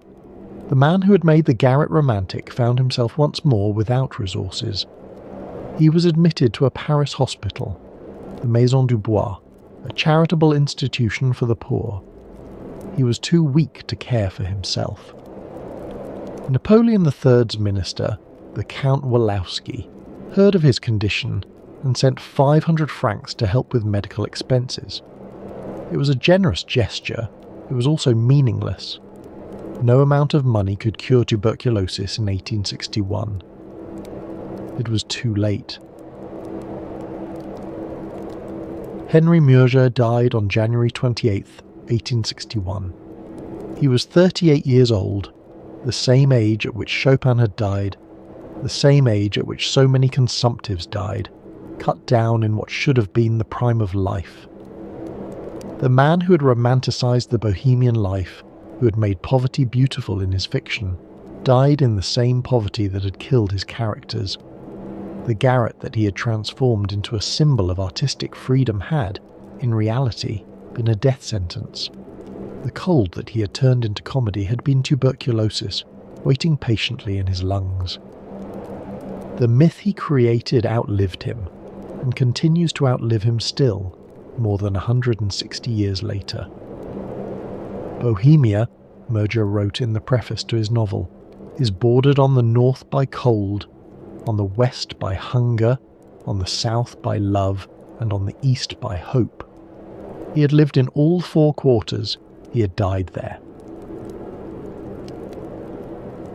The influence of Murger's work extended far beyond La Bohème, far beyond the Paris that he had known. His vision of the starving artist became a template, one that would be repeated and elaborated throughout the 19th and 20th centuries. The Bohemian ideal, once specific to a few blocks of the Latin Quarter, spread across the world.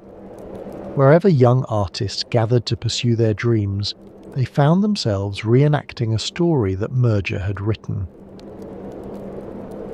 By the end of the 19th century, the Latin Quarter had given way to Montmartre as the centre of Bohemian Paris. The artists of the Belle Époque, Toulouse-Lautrec painting dancers at the Moulin Rouge, Renoir capturing light on canvas, the young Picasso arriving from Spain with nothing but talent and ambition, inhabited a world that Murger would have recognised immediately. The garrets were a little warmer now, lit by gas lamps rather than candles. But the essential elements remained: poverty, creativity, community, and always the shadow of early death. In the 20th century, the Bohemian tradition migrated across the Atlantic. Greenwich Village in New York became the American Montmartre, home to writers and painters, radicals and dreamers. The cafes of the left bank, where Hemingway and Fitzgerald drank in the 1920s, were direct descendants of the Café Momus. The coffee houses of the Beat generation in the 1950s, the rock clubs of the 1960s and 1970s, each was a new iteration of the same myth. Each generation reinvented Bohemia according to its own needs. The artists changed, the art changed, the specific substances of addiction changed, but the fundamental elements remained constant: poverty accepted, even embraced for the sake of art, community among those who had rejected or been rejected by mainstream society, romantic tragedy lurking always behind the camaraderie and the laughter. And, always in some form, the shadow of early death. Murger had established the template, perhaps the most durable template in modern cultural history. The young artist dies young. In the 19th century, the disease was tuberculosis. In the 20th, it was heroin or suicide, or the accumulated damage of a life lived on the edge. In the 1980s and 1990s, it was AIDS. The specific disease changes. The underlying mythology remains. The garret is still there, waiting for the next generation of dreamers to discover it. When Giacomo Puccini decided to adapt Murger's novel into an opera, he did not know that another composer had the same idea. The story of what happened next has become one of the great rivalries in operatic history, though the truth of it remains murky, obscured by decades of accusation and counter-accusation.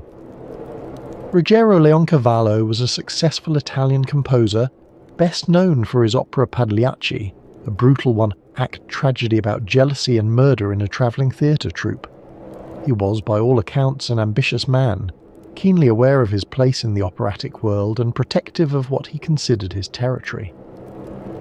According to some accounts, primarily Leoncavallo's own, he had been working on a La Bohème opera for years. He had researched Murger's life. He had visited Paris to absorb the atmosphere. He had even, reportedly, offered Puccini a libretto for the project in 1892, which Puccini had declined, claiming he preferred to work with his own librettists. In March of 1893, the two composers ran into each other at a cafe in Milan. The Café Buffy, according to one account, or perhaps another establishment entirely. During their conversation, they realised with mutual horror that both were actively working on operas based on Murger's novel. The meeting did not go well. Leoncavallo was furious. He believed, or claimed to believe, that Puccini had rejected his libretto specifically in order to steal the idea and create his own version. Whether this was true, or whether both composers had simply arrived at the same source material independently, remains impossible to determine. But Leoncavallo was convinced of Puccini's treachery, and he was not the sort of man to suffer in silence. He launched a public campaign through the press, accusing Puccini of theft and betrayal. Letters flew back and forth in the newspapers. Each composer claimed priority. Each accused the other of bad faith. The musical world of Italy took sides. Puccini's response was characteristically blunt. What does it matter to Maestro Leoncavallo? Let him compose, I will compose, the audience will decide. And so both composers continued their work. The race was on. Puccini collaborated with two librettists, Luigi Illica and Giuseppe Giacosa, to transform Murger's sprawling episodic novel into a coherent operatic drama. It was a partnership that would produce three of the most beloved operas in the repertoire, La Bohème, Tosca and Madama Butterfly. The collaboration was not easy. Illica was responsible for the dramatic structure, the plot, the stage directions. Giacosa handled the verse, the actual words that the characters would sing. The two men had different temperaments and different ideas about what the opera should be. Puccini, who knew exactly what he wanted, drove them both relentlessly, demanding revision after revision until the libretto met his exacting standards. The transformation of Murger's novel required significant condensation and restructuring. The original stories wandered. They were episodic, loosely connected, more interested in atmosphere than plot. An opera needed focus. It needed a clear dramatic arc. It needed, above all, an ending that would devastate the audience. The librettist chose to centre the work on two love stories, Rodolfo and Mimi, Marcello and Musetta. The other Bohemians, Shonald the musician, Colleen the philosopher, became supporting characters. The various women in Murger's stories were consolidated. The comic episodes were selected for their theatrical potential.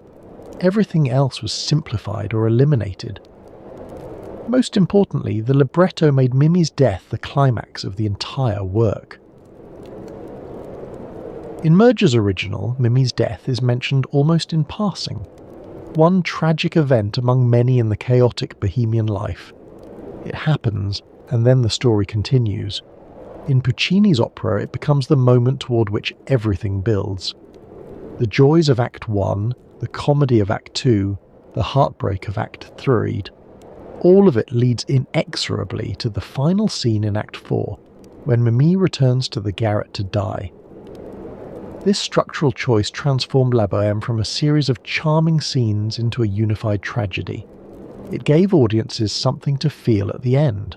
Not just the pleasant melancholy of Bohemian nostalgia, but genuine, wrenching grief for a character they had come to love over the previous 2 hours. Puccini composed La Bohème between 1893 and 1895, completing the orchestration in late 1895. He worked at his villa at Torre del Lago, in the marshlands near the Tuscan coast, where he could compose undisturbed by the distractions of city life. The music is among his most accessible and immediately appealing, which is saying something for a composer whose melodies are universally admired. From the very first notes, the orchestra establishes a sense of bustling energy, of life being lived at full tilt despite the cold and the poverty. The love duets are soaring and romantic. The comic scenes sparkle with wit. The melodies are unforgettable. Rodolfo's aria about Mimi's cold little hand, Mimi's response, explaining who she is and what she dreams of, the glorious duet that ends Act 1 as they declare their love and walk out into the Parisian night, Musetta's flirtatious waltz in Act 2, Mimi's heartbreaking farewell in Act 3. Audiences leave the theatre humming these melodies. They have been humming them for over a century. But the sophistication of Puccini's score goes far beyond catchy tunes. He developed a system of musical themes, what musicologists call leitmotifs, borrowing the term from Wagner, that recur throughout the opera, transformed and developed as the drama unfolds. These themes are not just labels for characters, they carry emotional weight. They tell us what the characters are feeling even when the words cannot.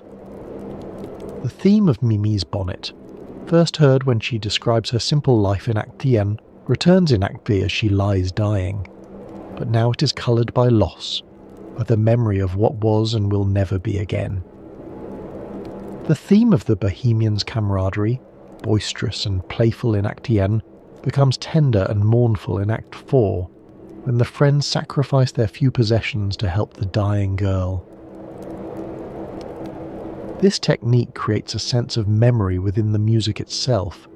As the characters remember earlier times, the orchestra remembers with them, bringing back fragments of themes that the audience has heard before, now coloured by everything that has happened since.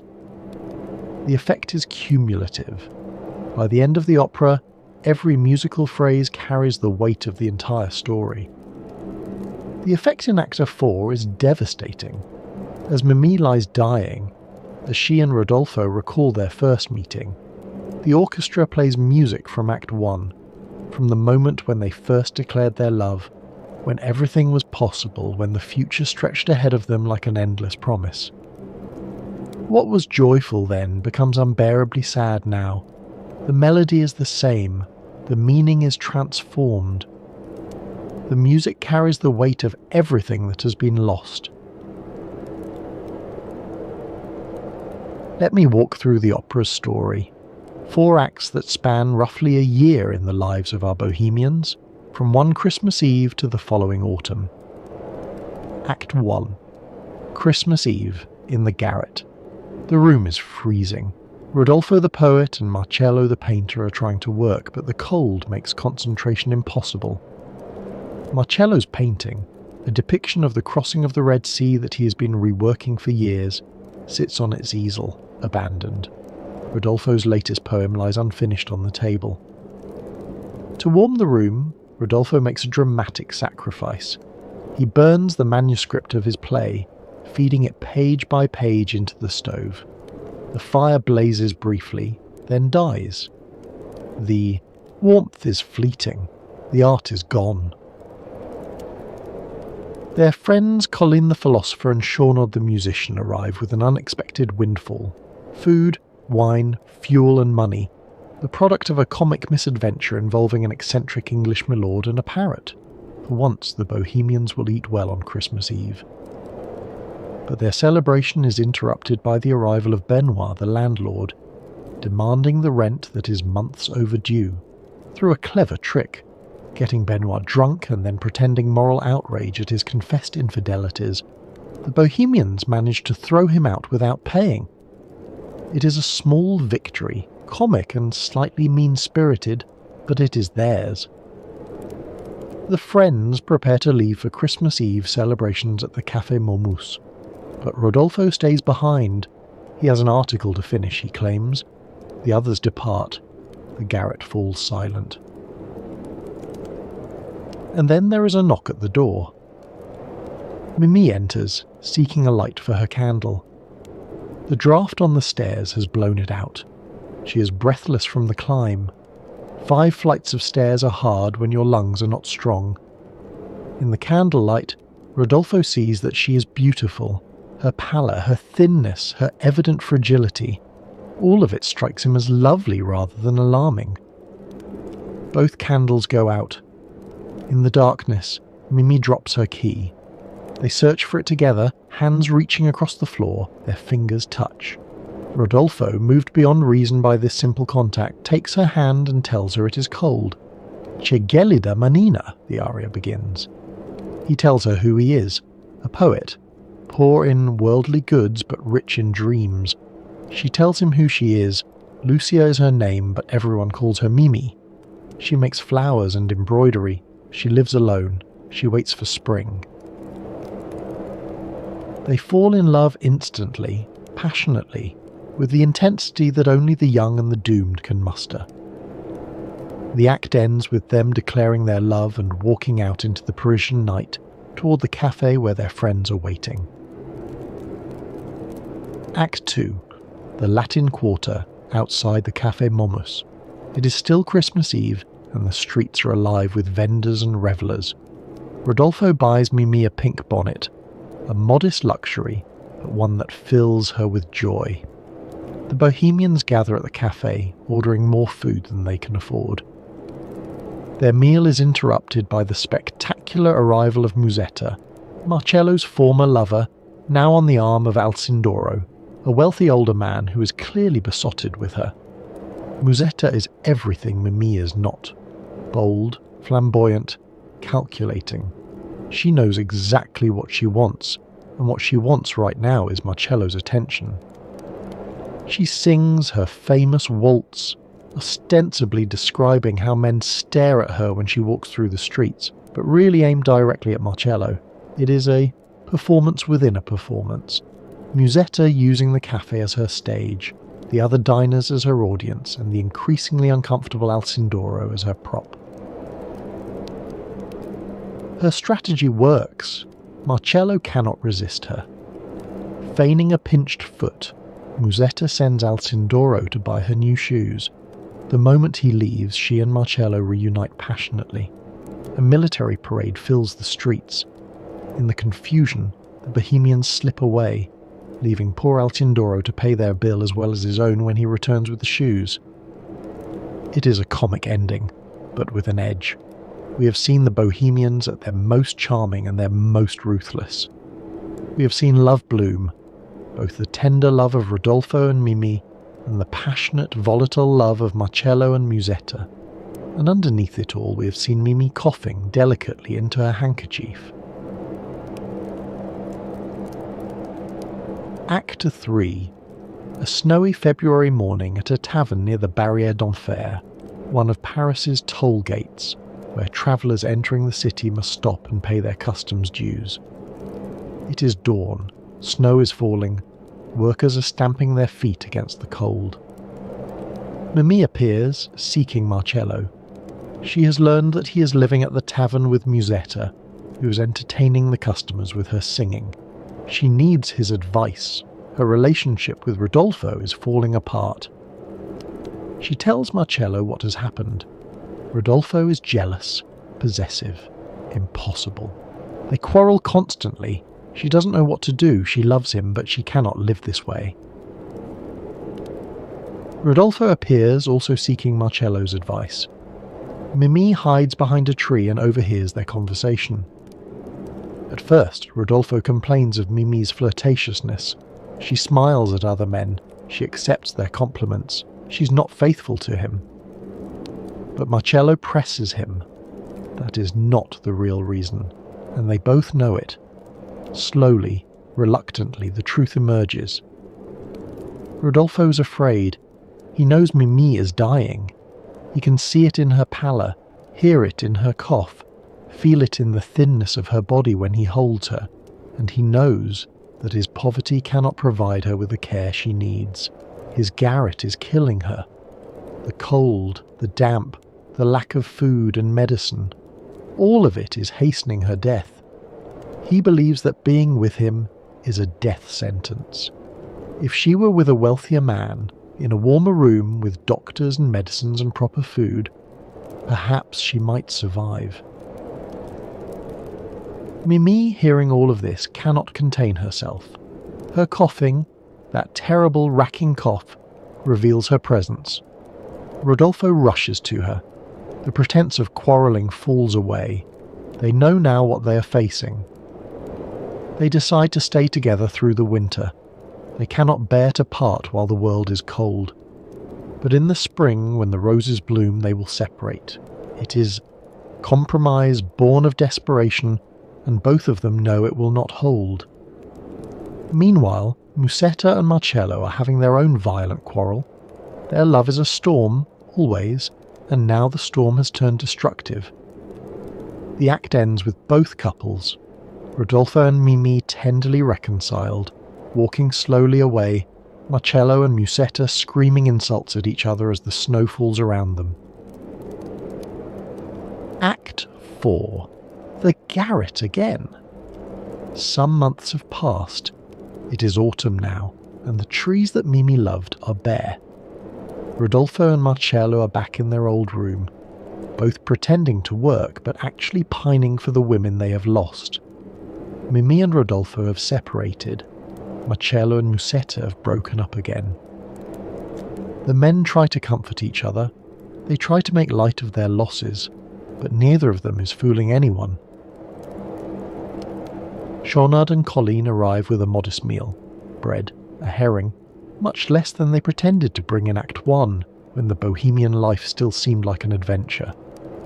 The four friends engage in mock combat, horseplay, a burst of the old camaraderie. For a moment, the garret is full of laughter.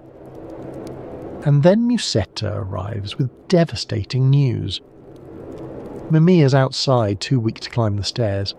She had been living with a wealthy viscount, the better life that Rodolfo had hoped for her, but she left him.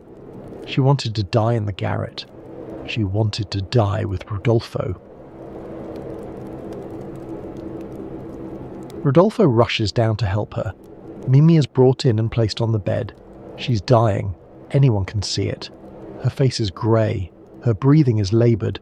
She cannot stop coughing. The friends spring into action.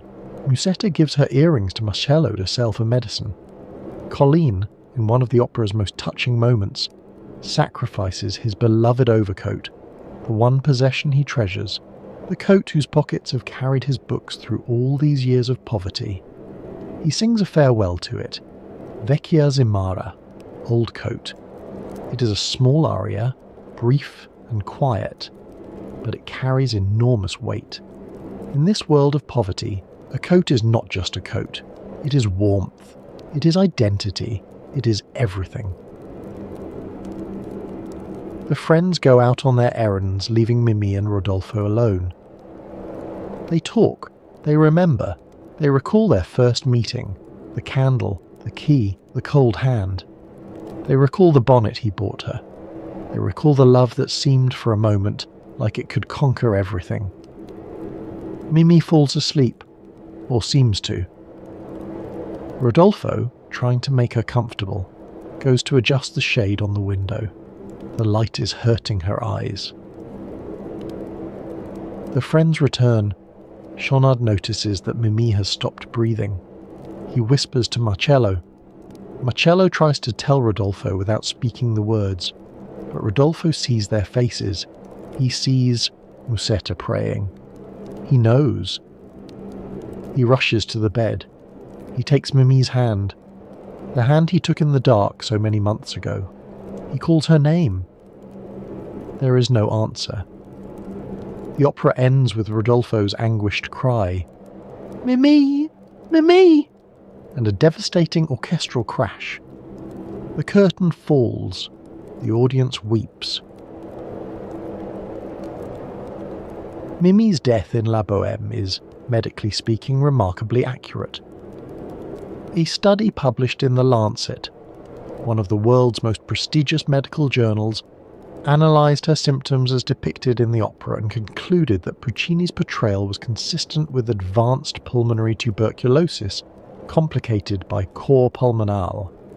This is a condition in which the heart's right ventricle fails due to long-term damage from lung disease. The lungs, ravaged by tuberculosis, can no longer efficiently oxygenate the blood. The heart, struggling to pump blood through damaged lung tissue, eventually gives out. Mimi's cold hands, the gelida manina that Rodolfo sings about in his first aria, are not merely a romantic detail. They are a symptom of peripheral circulatory failure. Her breathlessness on the stairs is not a dramatic convenience. It reflects the progressive destruction of her lung capacity. Her weakness, her pallor, her gradual wasting, all of it is medically consistent with the disease as it actually progressed in the 19th century. By the time of her death, Mimi's body would have been in complete failure. Her oxygen-starved tissues would have been shutting down one by one. Her heart, weakened by months or years of struggling against damaged lungs, would have been unable to pump blood effectively to her extremities. The cold hands that Rodolfo takes in the dark of the garret would have been even colder at the end. Puccini got it right. Whether through research or intuition, whether guided by librettists who had witnessed such deaths firsthand or simply by the accumulated cultural knowledge of a society where tuberculosis was everywhere, he created a death that was both beautiful and true. But medical accuracy is not why tuberculosis became opera's favourite disease. The appeal was aesthetic, not scientific. Consumption was chosen not because it was common, though it certainly was, but because it was useful. It served the needs of the stage. Tuberculosis was the ideal operatic illness because it allowed singers to die beautifully. Consider the alternatives available to 19th century composers seeking a disease to kill their heroines. Cholera, epidemic in 19th century Europe, particularly in the great urban outbreaks of 1832 and 1854, kills through violent diarrhea and dehydration. The victim loses massive amounts of fluid, becoming gaunt and blue-skinned. Within hours, death can come in a single day. It is a terrible way to die, and absolutely unsuitable for the operatic stage. No audience wants to see that, and no singer wants to portray it. Typhus causes high fever, delirium, and a rash that covers the body. The victim becomes confused, unable to recognize loved ones, lost in hallucination. Again, dramatically unpromising. You cannot sing a touching final aria when you are delirious with fever. Smallpox leaves its victims scarred and disfigured. Bubonic plague kills with grotesque swelling of the lymph nodes. Dysentery, like cholera, involves symptoms that cannot be depicted on stage without embarrassment. Syphilis, though extremely common in 19th century Europe, carried a moral stigma that made it unsuitable for sympathetic characters. A woman who died of syphilis was presumed to have lived a life of sin. She was not a victim, but a transgressor. Audiences might pity her, but they would not weep for her the way they wept for Mimi. Tuberculosis, by contrast, seemed almost designed for operatic tragedy. The disease killed slowly over months or years, allowing for extended deathbed scenes. A composer could write a 4-act opera spanning an entire year, with the heroine growing progressively weaker, and the audience would understand and accept the timeline. They had seen it happen in their own families. Tuberculosis caused gradual wasting that could be portrayed as ethereal rather than gruesome. The consumptive grew thin, delicate, almost translucent, qualities that the 19th century associated with spiritual refinement rather than physical decay. The pallor and flushed cheeks, symptoms of anemia, and the hectic fever that came and went, could be interpreted as signs of delicate beauty. A consumptive heroine looked fragile, romantic, interesting. Most importantly, the consumptive remained conscious and articulate until very near the end. A woman dying of tuberculosis could speak, could sing, could express her deepest emotions with full awareness of what she was saying. She could say goodbye. She could forgive. She could declare her love one final time before the light faded from her eyes. A consumptive heroine could die beautifully, surrounded by loved ones, expressing her deepest emotions in song. The death could be tragic without being repulsive. Audiences could weep without looking away, and the soprano could bring down the house with her final aria, knowing that she was performing one of the great set pieces of the operatic tradition. Before La Bohème, there was La Traviata, Verdi's opera about a courtesan who dies of tuberculosis. If La Bohème is the most famous operatic death by consumption, La Traviata is a close second, and it came first. La Traviata premiered in Venice on March 6, 1853, 43 years before La Bohème would debut in Turin. The premiere was famously disastrous. The soprano was miscast, the audience laughed in the wrong places, and Verdi was so dejected that he nearly withdrew the work entirely. But within a year, La Traviata had been revised and restaged to acclaim. It would become one of the most beloved operas in their repertoire. The opera was based on La Dame aux Camélias, The Lady of the Camellias, a novel and play by Alexandre Dumas Fils. Dumas was the illegitimate son of the famous novelist Alexandre Dumas, author of The Three Musketeers and The Count of Monte Cristo. The younger Dumas would become a successful writer in his own right, but his fame would rest largely on this single story, a story based on his own life, on a love affair that ended in tragedy. Verdi saw Dumas' play in Paris in 1852 and immediately recognised its operatic potential. Here was everything he needed: a passionate love story, a strong-willed heroine, a tragic ending that would reduce audiences to tears, and at the centre of it all, tuberculosis, the disease that made the tragedy possible. In La Traviata, the consumptive heroine is Violetta Valery, a courtesan, the most famous and sought after in Paris. She lives extravagantly, surrounded by admirers, throwing parties that are the talk of the city. But she's ill. She coughs. She knows, though she tries not to think about it, that her time is short. She falls in love with Alfredo Germont, a young man from a respectable family, and for a time they are happy together, living quietly in the country, away from the glamour and corruption of her former life. But Alfredo's father arrives and demands that she give up his son. A courtesan cannot marry into a respectable family. She will ruin Alfredo's reputation, his sister's marriage prospects, his entire future. Violetta, in an act of extraordinary self-sacrifice, agrees. She pretends to have fallen out of love with Alfredo. She returns to Paris to her former protector. Alfredo, not knowing the truth, believes she has betrayed him.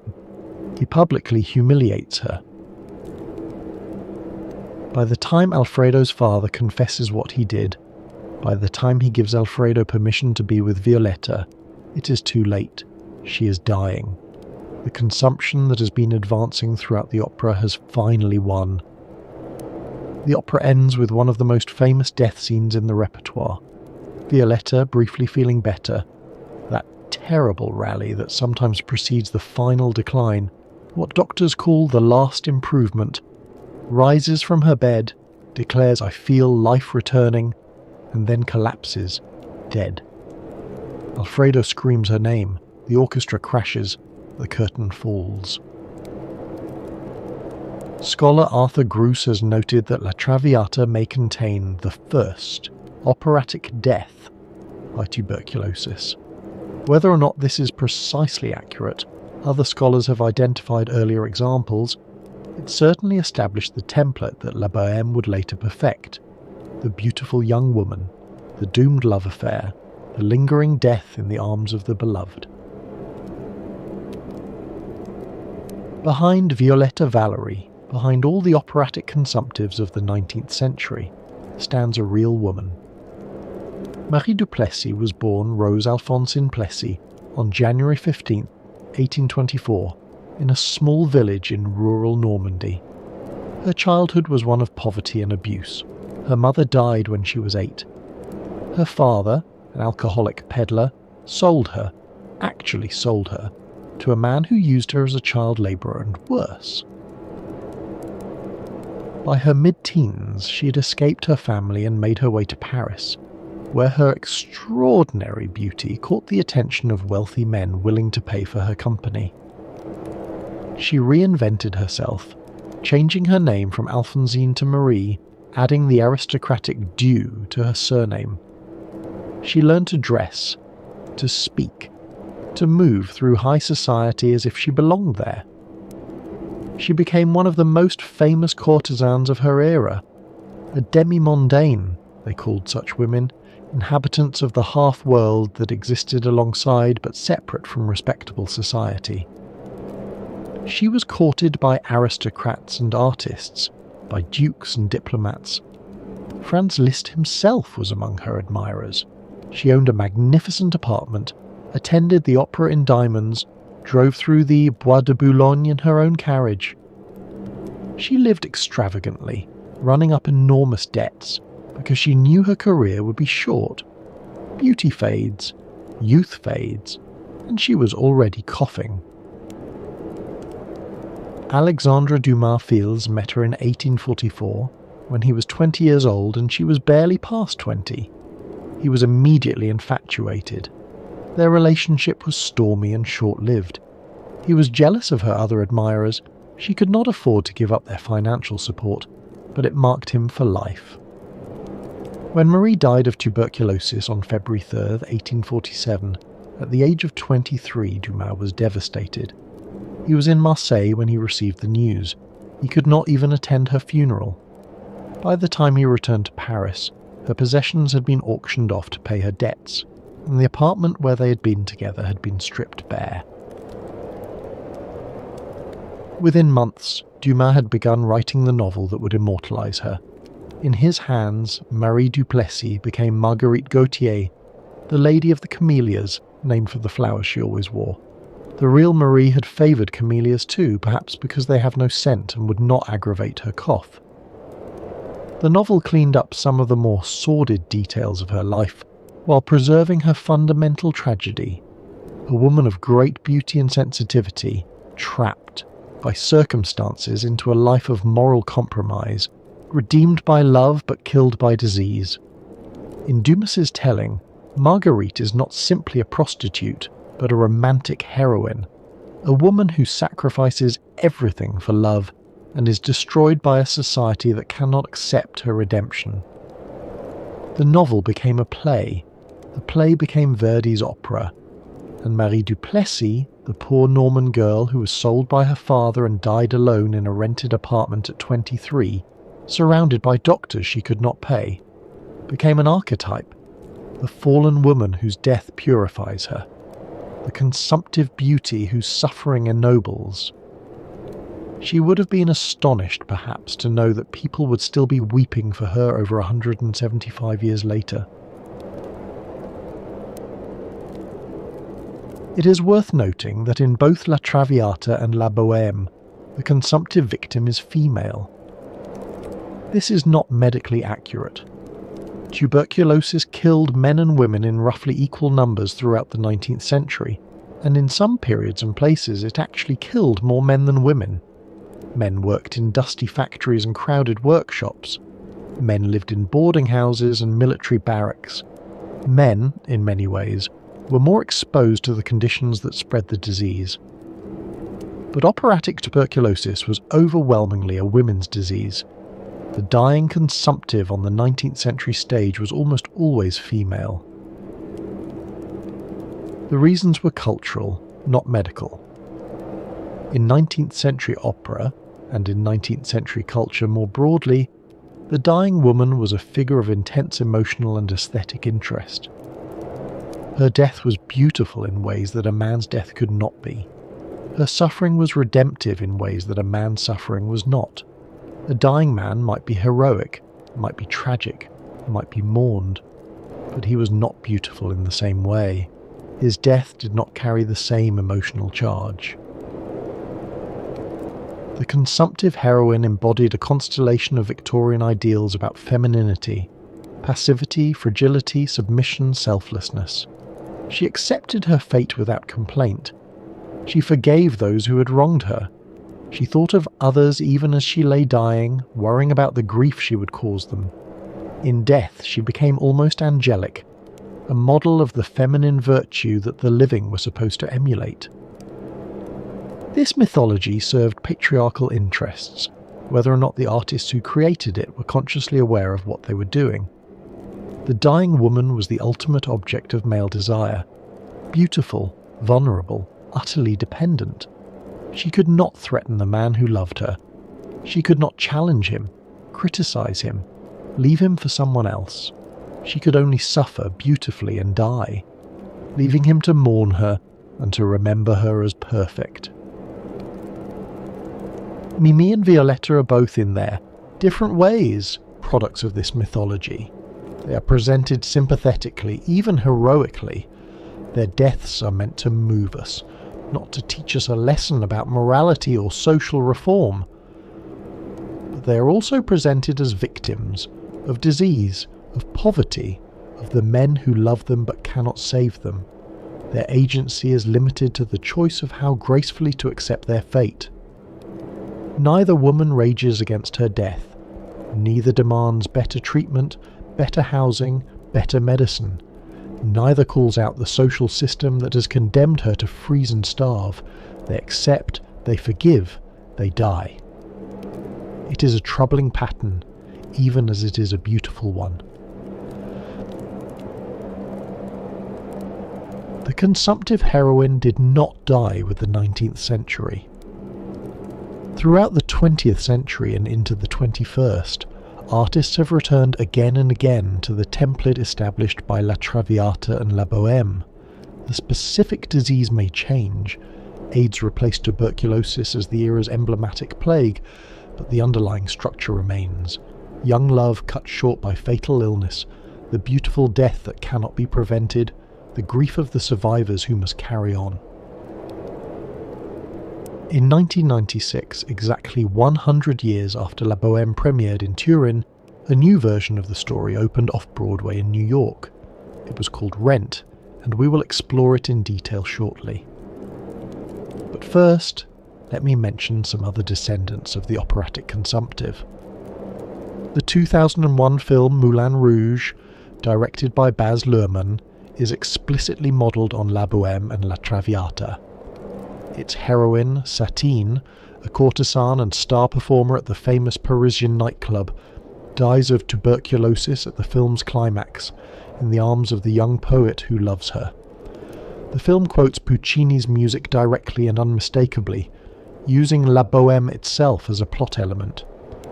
Luhrmann was not subtle about his sources. He wanted audiences to recognise the tradition he was working in. The 1993 film Philadelphia tells the story of a lawyer dying of AIDS, a gay man whose illness makes him an outcast from the prestigious law firm he had dedicated his life to. The film follows a structure remarkably similar to La Traviata. A talented person, stigmatized and rejected because of their private life, fights for dignity while slowly dying. Tom Hanks won the Academy Award for his performance, and the film brought the AIDS epidemic to mainstream audiences in a way that few previous works had managed. Even films that do not explicitly reference opera often replicate its patterns: the beautiful death of the young, the love that cannot save, the art that memorializes. These themes recur across decades and genres, always with an emotional power that seems to draw from something deeper than any individual work, from the template itself. Why does this story keep being told? Perhaps because it addresses something fundamental about human experience: the fear of loss, the knowledge that love cannot protect us from death, the desperate hope that beauty and meaning can somehow transcend mortality. The consumptive heroine dies, but her story lives on. Mimi is dead by the final curtain, but Rodolfo will remember her, and we, the audience, will remember her with him. In this sense, art becomes a kind of immortality. The death that cannot be prevented can at least be transformed into something beautiful, something that endures beyond the individual life. There is, of course, something troubling about this. The real deaths from tuberculosis were not beautiful. They were messy, painful, prolonged. The real Marie Duplessis did not die in her lover's arms singing of redemption. She died alone, in debt, abandoned by the men who had used her and moved on. The real bohemians of the Latin Quarter did not die poetically. They died in cold rooms, coughing blood, terrified. But opera is not documentary. It does not pretend to show us life as it is. It shows us life as we wish it could be, or as we fear it might be, transformed into music and spectacle. The consumptive heroine is a fantasy, yes, but she is a fantasy that speaks to real fears and real hopes. We keep returning to her because death is real, and love is real, and the gap between what we want and what we get is always there, yawning beneath our feet. La Bohème gives us a way to feel that gap, to mourn what is lost, to celebrate what remains, to experience the full weight of human transience in a safe, aesthetically controlled form. For 2 hours we weep for Mimi, and then the curtain falls and we return to our lives, which, unlike hers, continue. On the evening of January 25th, 1996, a 35-year-old composer named Jonathan Larson went to bed in his New York apartment.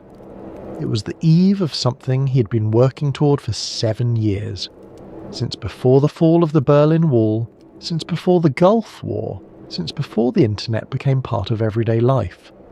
The next morning, Rent, the musical he had poured his heart and soul into, would have its final preview performance at the New York Theatre Workshop, a small off-Broadway venue that had nurtured the project through its long gestation.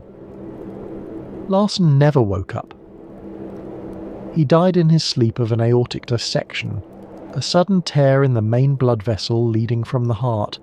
The condition, caused by a congenital defect that had never been diagnosed, killed him almost instantly. He was alone in his apartment. He was just hours away from seeing his life's work presented to an audience. The cast and crew learned of his death the next morning. They were devastated. Some wanted to cancel the performance, but they decided, after agonised discussion, to go on, not as a full performance but as a memorial, a way of honouring the man who had created the work they loved. They sat on stools on the stage, dressed simply, and sang through the score. There would be no blocking, no costumes, no elaborate production, just the music and the words. The audience, many of them in tears before the first song ended, understood that they were witnessing something extraordinary, a work of art born in tragedy, baptized in grief. Rent had become, in the most terrible way imaginable, a piece about itself, about young artists dying too soon, about communities formed in the face of loss, about the urgent question of how to measure a life when there may not be much time left. Rent went on to become one of the most successful musicals in Broadway history. Jonathan Larson had conceived of Rent in 1988, when he was 28 years old and still struggling to make his mark in the theatre. He had been inspired by a suggestion from the playwright Billy Aronson, who wanted to create a musical based on Puccini's La Bohème, in which the luscious splendour of Puccini's world would be replaced with the coarseness and noise of modern New York. Aronson knew Larson was a talented composer with rock sensibilities. He thought they might collaborate on bringing the Bohemians into the 20th century. Larson took the idea and ran with it. eventually running so far that Aronson gave up his creative stake and Larson continued alone. He moved the action from the Latin Quarter of 1830s Paris to the East Village of late 1980s New York, Alphabet City, the neighbourhood below 14th Street where struggling artists actually lived, where squatters occupied abandoned buildings, where drugs were sold on street corners, and the sound of sirens was constant. He replaced Merger's bohemians with their contemporary equivalents, struggling rock musicians trying to write the one song that would matter, documentary filmmakers capturing life on the streets, performance artists pushing boundaries in small downtown venues. And he replaced tuberculosis with HIV/AIDS. The parallels to La Bohème are extensive and deliberate. Rodolfo the poet becomes Roger, a rock musician whose former girlfriend died of AIDS and who now struggles to write music that means something. Marcello the painter becomes Mark, a documentary filmmaker who observes and records the lives of his friends. Musetta the singer becomes Maureen, a performance artist with an ego as large as her talent. Colleen the philosopher becomes Tom Collins, a gay professor of computer philosophy. And Mimi, the seamstress, who coughs and shivers and dies of tuberculosis, becomes Mimi, an exotic dancer at the Cat Scratch Club, a drug user, HIV positive. In Rent, as in La Bohème, two love stories intertwine. Roger and Mimi fall in love despite, or because of, their shared mortality. Roger is also HIV positive. His former girlfriend April had slit her wrists when she learned her diagnosis, and he has been hiding in his apartment ever since. Mark, like Marcello, serves as the observer and narrator of the group, the one who survives to tell the story. The friends support each other through poverty and illness, through quarrels and reconciliations, through love affairs that bloom and wither and sometimes bloom again. To understand Rent, you must understand the world in which it was created. By the late 1980s, HIV/AIDS had devastated the artistic communities of New York. The disease, first identified in 1981, had spread with terrifying speed through gay and bisexual men, through intravenous drug users, through anyone whose blood came into contact with infected blood. The early years were marked by confusion and denial. What was this disease? Where had it come from? Why did it seem to target certain communities? And then, as understanding grew, by fear and stigma and abandonment. There was no effective treatment. AZT, the first drug approved to fight EUVUS, had severe side effects and limited effectiveness. Diagnosis was essentially a death sentence, not immediate, not always quick, but inexorable.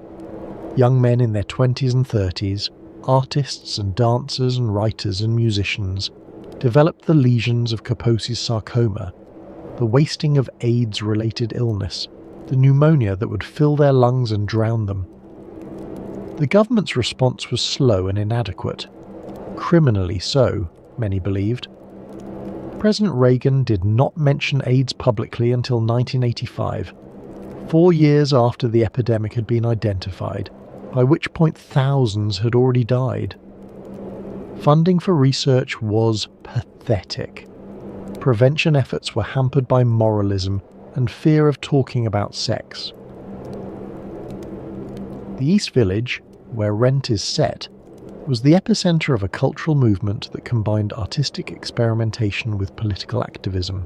S It Up, the AIDS Coalition to Unleash Power, staged protests and die-ins, demanding action from a government that seemed content to let gay men die.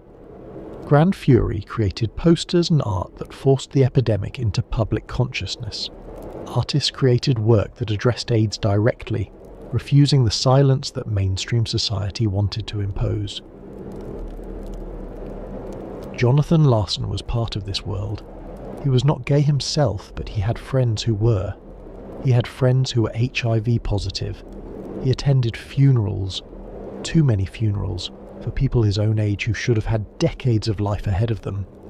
He knew that the bohemian ideal of artistic community now came with a terrible price. And he saw, in Puccini's century-old opera, a template for expressing this experience. The parallels were too strong to ignore. The genius of Rent lies in recognizing that tuberculosis and AIDS occupied remarkably similar cultural spaces, a century apart.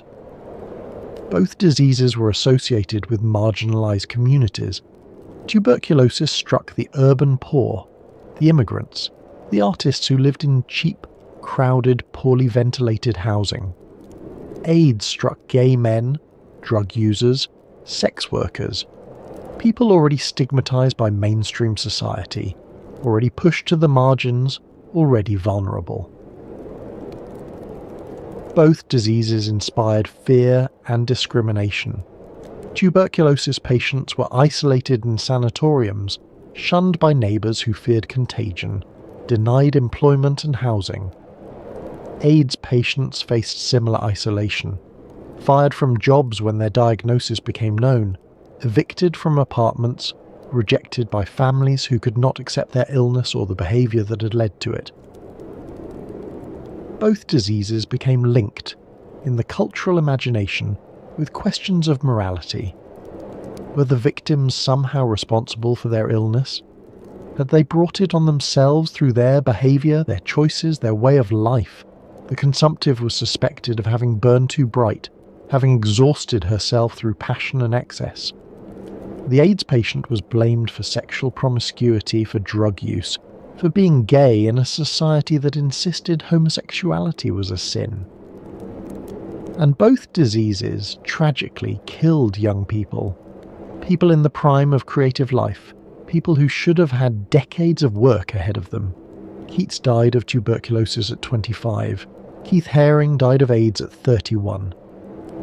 The list of artists taken by these diseases is endless and heartbreaking.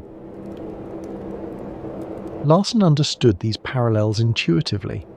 By framing his story of the AIDS epidemic through the lens of La Bohème, he gave audiences a way to connect present suffering with past suffering, to see themselves as part of a longer history of loss and resilience.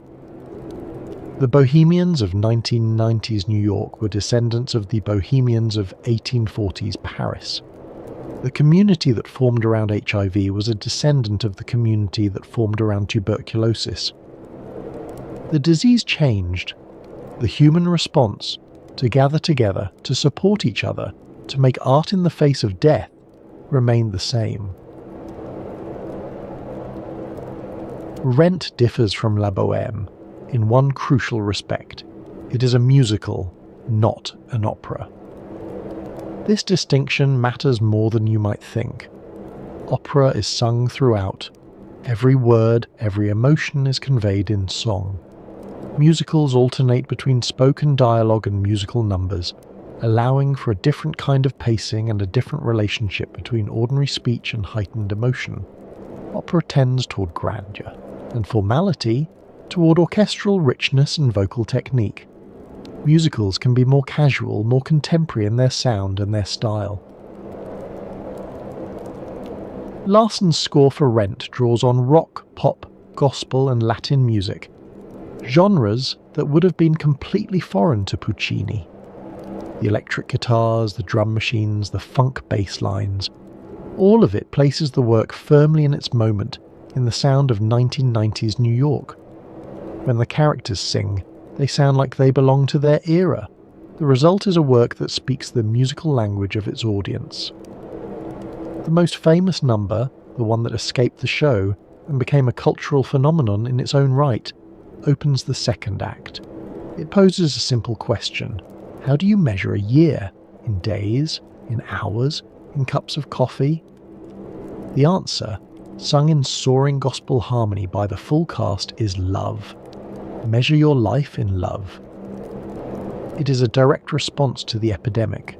When time is short, when death is near, when you know that you may not have decades ahead of you, what matters is not achievement or acquisition. What matters is connection. Love becomes the only meaningful metric. Other songs address the themes of the work more directly. The duet Without You explores loss and dependence. The bitter confrontation, Goodbye Love, stages the kind of quarrel that we see in Act 3 of La Bohème, when lovers who cannot bear to be together cannot bear to be apart.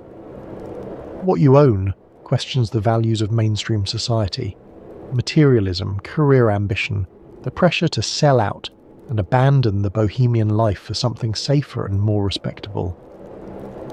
And early in the show, Roger sings his statement of desperate hope. He wants to write one song before he dies that will mean something, that will last. It is the bohemian creed in its purest form, the belief that art outlasts the artist, that the work matters more than the life.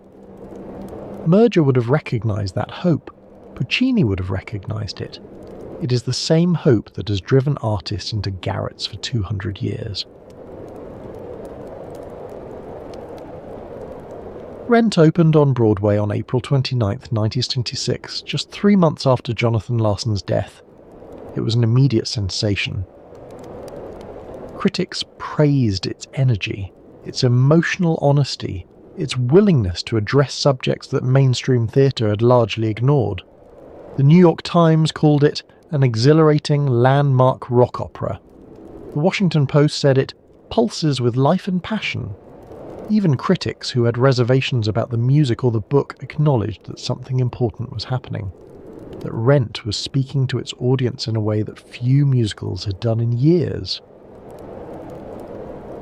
The show won 4 Tony Awards, including Best Musical, beating out such competitors as Bring In Da Noise, Bring In Da Funk. More remarkably, it won the Pulitzer Prize for drama, an honour rarely given to musicals, and never before to a rock musical. The Pulitzer Committee recognised what audiences had already discovered, that Rent was not merely entertainment, but a significant work of American art. It ran on Broadway for 12 years, closing in September 2008 after more than 5,000 performances.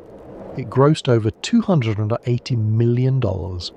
It spawned national and international tours, a film adaptation in 2005, a live television broadcast, and countless amateur and professional productions around the world. More than any other work of its era, Rent brought the AIDS crisis into the cultural mainstream. It made audiences who might never have attended an ACT UP protest, who might never have known anyone living with HIV, weep for characters they came to love. It created empathy across barriers of sexuality and class. It humanised a disease that had too often been used to dehumanise its victims. And it did all this through the structure of an opera about tuberculosis, written 100 years earlier by an Italian composer who could never have imagined the world his creation would eventually speak to. Jonathan Larson never saw his triumph. He worked on Rent for 7 years, often living in poverty himself, struggling to convince producers and investors that the show was worth staging. He waited tables at the Moondance Diner to pay his rent. He lived the bohemian life that his musical celebrated, not as a pose, but as a necessity. His death, at 35, has an eerie resonance with the deaths in his musical, and in La Bohème before it. Like Mimi, like Roger, like Angel, he died young, leaving work that would outlive him. Like Murger, he lived the life he wrote about and paid a price for it, though his price was not tuberculosis, but a congenital heart defect that no one had ever diagnosed. He had complained of chest pains in the days before his death. Emergency room doctors at 2 different hospitals examined him and sent him home, attributing his symptoms to stress or food poisoning. They did not run the tests that might have revealed the truth. In the years after his death, his family successfully sued the hospital for malpractice. The settlement provided some financial security, but no amount of money could bring back the artist who had created Rent or give him the chance to see what his work would become. The musical stands as his monument, Every performance in theatres around the world keeps his vision alive. The story, he told, of artists struggling against poverty and disease, of love surviving loss, of community persisting through tragedy, continues to resonate with audiences who were not yet born when Larsen died. Larsen understood, perhaps better than anyone since merger, why the Bohemian myth endures. It is not a myth about poverty. It is not a myth about suffering. It is a myth about meaning, about finding purpose in creativity, about valuing human connection over material success, about measuring our lives not in wealth or fame, but in love. That message has outlived him. It will continue to outlive all of us. We have traced La Bohème from Murger's garret to Puccini's orchestra pit to Larsen's off-Broadway theatre. We have followed a story across 150 years, through 3 continents, through revolutions in music and politics and medicine. Along the way, we have encountered tuberculosis and AIDS, real deaths and fictional ones, artists who lived the bohemian life and artists who died too young. What binds these stories together? What makes them, in some essential way, the same story told again and again? At the most basic level, they are all love stories. Rodolfo loves Mimi. Roger loves Mimi. The poets love the seamstresses and the dancers, across a gap of century and disease. And in each version, love proves insufficient to save the beloved. The love is real. The love is powerful. The love is beautiful. And the love cannot stop death from coming. The dying die. The living are left to mourn. And the audience weeps because they recognize this pattern.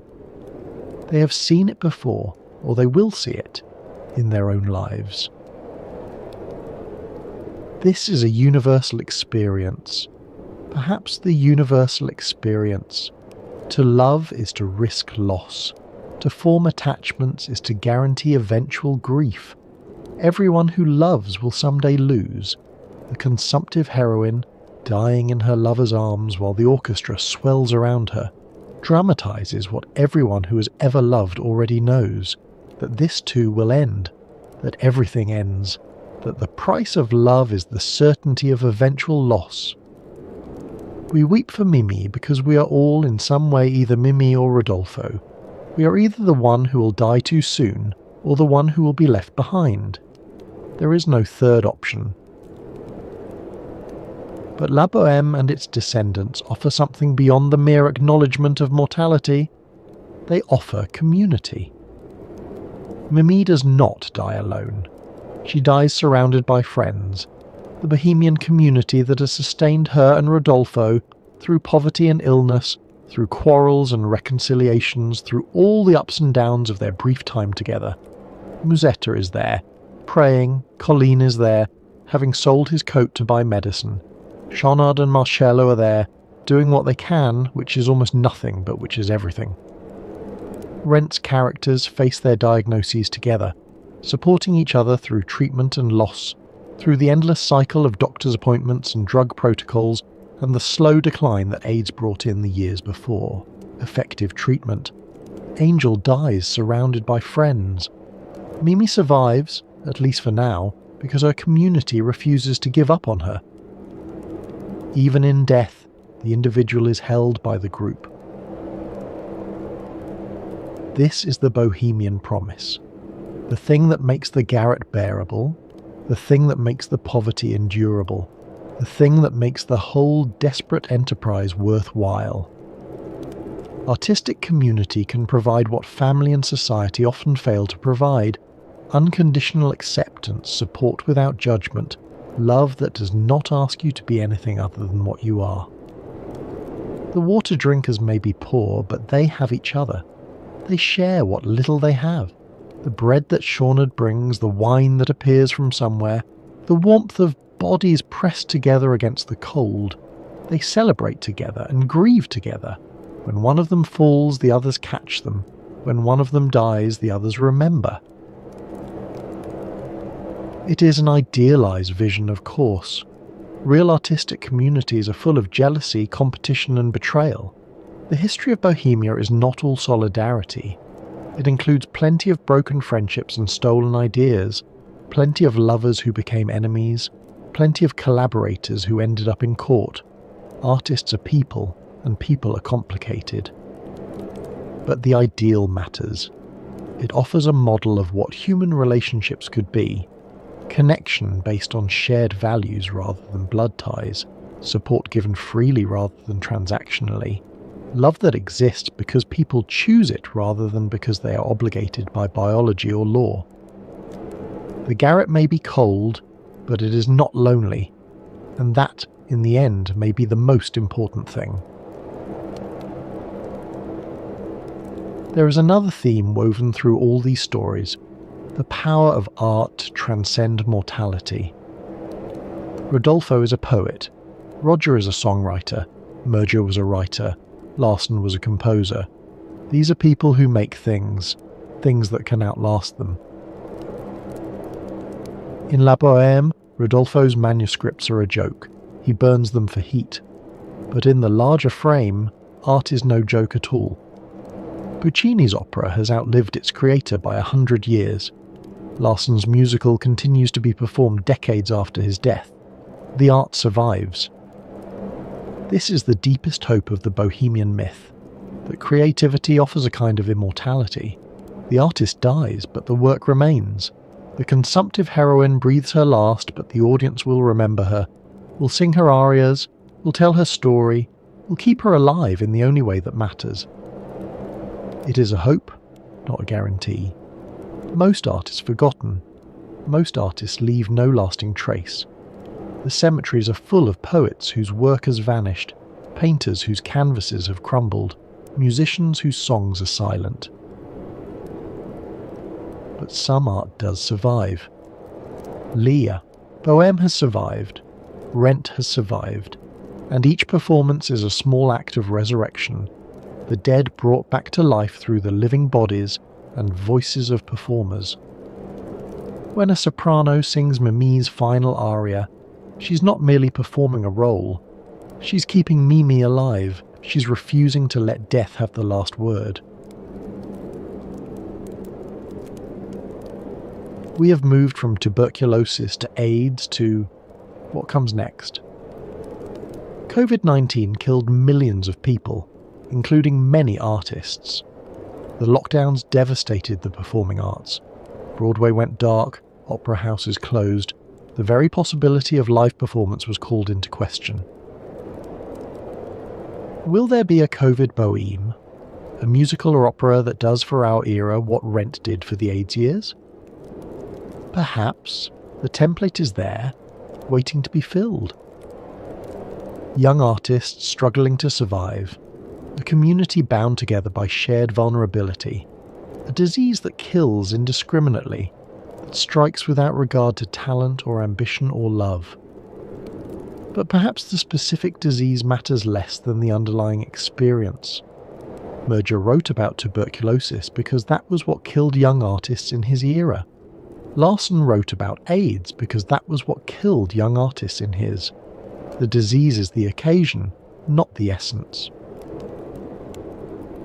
What remains constant is the experience of mortality, the knowledge that we will die, that those we love will die, that all our achievements and relationships and hopes are temporary.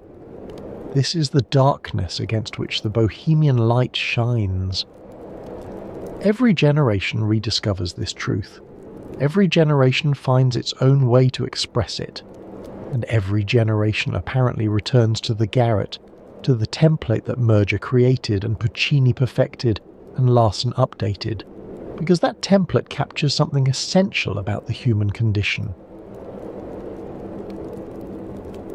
There is one more element to consider: the relationship between the garret and the world outside.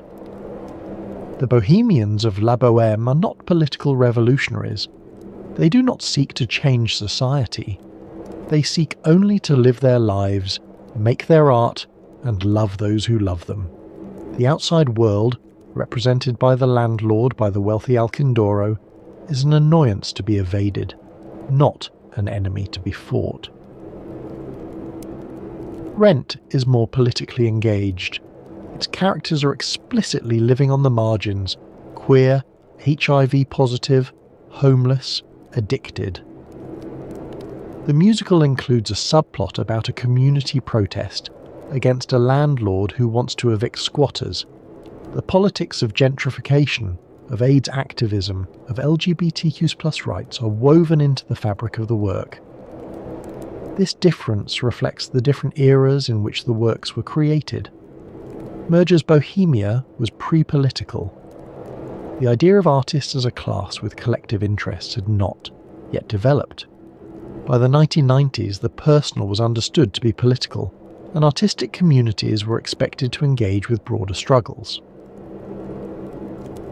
But in both works, the primary focus remains on the intimate sphere. The lovers, the friends, the small community. The garret is a refuge from the world, not a platform for transforming it. This is perhaps both the appeal and the limitation of the Bohemian myth. It offers warmth and meaning at the personal scale. It does not offer a vision of how society might be organised to prevent the suffering it depicts. Mimi dies, in part, because she is poor. She cannot afford warmth, cannot afford medical care, cannot afford the basic conditions of health. The opera mourns her death but does not ask why such deaths occur. Why, in a society of plenty, young women freeze and starve and die of treatable diseases. Rent is more aware of these structural questions. Its characters are poor and sick in a city of wealth and health. The contrast is visible, and the injustice is noted. But even Rent cannot quite escape the gravitational pull of the beautiful death. Mimi survives at the end of the musical, a choice that Larsen made to differ from Puccini, but the spectre of AIDS hangs over her survival. The audience knows, even if the characters can hope, that the reprieve is likely temporary. The garret remains a place of beauty and tragedy, not a launching pad for revolution. And so we return to where we began. A garret in Paris, a knock at the door, a young woman, breathless and coughing, seeking a light for her candle. We know how the story ends. We have known since the first scene.